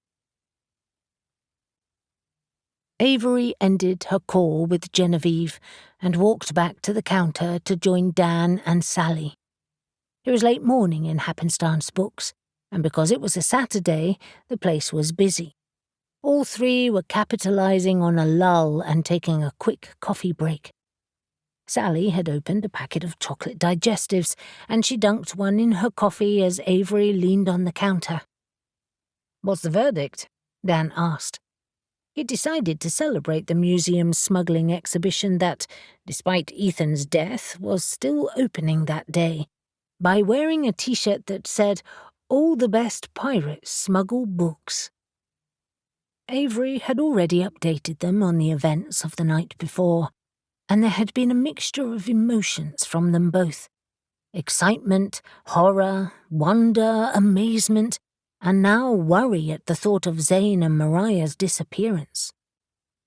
Genevieve is furious, but she doesn't want to jump to any conclusions or make rash decisions. And I agree. We have time. But won't that give them time? Sally asked. They could be planning anything. "They're not bloody Voldemort activating his dark mark," Dan said. "And I'm pretty sure Genevieve won't need to unleash any Dementors either." Avery giggled, but Sally glared at him. "I know that, but they've been very underhanded and were behind Reuben's attack. He could have been killed. Caspian too, all of you really," she added, turning her attention to Avery. "And Zane has never liked you, Avery. He could blame you for needing to flee." Avery sobered. "I know, and we're not taking this lightly, but we need a plan. It's Litha next week, and we'll all be gathering to celebrate at Rasmus's place, so that's when we'll decide on a plan too." She sipped her drink, thinking about her conversation. Genevieve is going to visit the Looe and Bodmin Coven members if they're around, and also let the other covens know today, just in case Zane or Mariah contact someone for help. Personally, I think they're a long way from here by now. Good. Sally took another biscuit.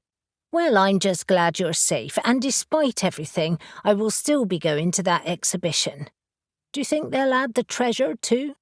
"Maybe. Surely at least some of it, once they've assessed it." "And what about the chests you found and took to Reuben's?" Dan asked. "I took those back to the big cave first thing this morning, once I knew it was safe." She had risen early and flown there with Alex. It'll be easier to pretend it was part of that treasure than tell anyone about the room beneath St. Catherine's Castle. It also means we can leave those Spriggans well alone. Dan looked confused. "Why was Miles killed if he didn't even get in there? You said there was no way he could have entered the place." "I've been thinking on that, and I can only presume he got too close and triggered them somehow. It's odd, though. It's close to a popular walking spot, and I imagine lots of people are around there all the time. They haven't attacked any of them." "Unless, of course," Dan suggested slightly tentatively, "Mariah orchestrated it to get him out of the way, and then let them attack Jasmine. You mentioned that you and Alex had managed to control them, and Elle also did. And I know you said they were strong, but why couldn't Zane and Mariah stop them?" A chill rushed through Avery as she considered Dan's words, and realized that actually made a lot of sense. Her legs went weak, and she sagged against the counter. Shit. You might be right. He stared back at her, Sally watching them wide-eyed. "Maybe," he said. "They intended for Ethan to never leave there either." "And the man walking his dog," Sally added. "Maybe he saw something because he was nowhere near the cave in Looe either." Avery staggered to the stool behind the counter. All the odd things that had happened made a lot of sense if Dan was right, which meant Mariah and Zane were far more dangerous than they thought. She took a deep breath, deciding to think on it and discuss it with the others later. "Thanks, guys. I have a horrible feeling you might be right, Dan. Now, let's do something positive, because this is depressing me." "Of course," Sally said, visibly gathering herself and giving Avery a beaming smile. "We have new stock in, shelves to fill, and I need to decorate the shop for the solstice. It's time for another witchy celebration in Whitehaven. And I think it's also time for some pirate music," Dan said, quickly changing the track that had been playing. Avery groaned as she heard the booming, jaunty words, "I am the very model of a modern Major General." "The Pirates of Penzance?" She looked at him aghast. "In my shop?" She tried to wrestle the controls from Dan, but he just laughed maniacally and scooted after Sally, tugging her hair and making her squeal as he did a silly jig. Despite her mood, Avery giggled, and once again thanked her lucky stars for her shop and her friends, because she was pretty sure the coming weeks were going to be hard. This has been Vengeful Magic, Whitehaven Witches Book 8, written by T.J. Green and narrated by Diana Croft. Copyright 2021 by T.J. Green. Production copyright 2024 by T.J. Green.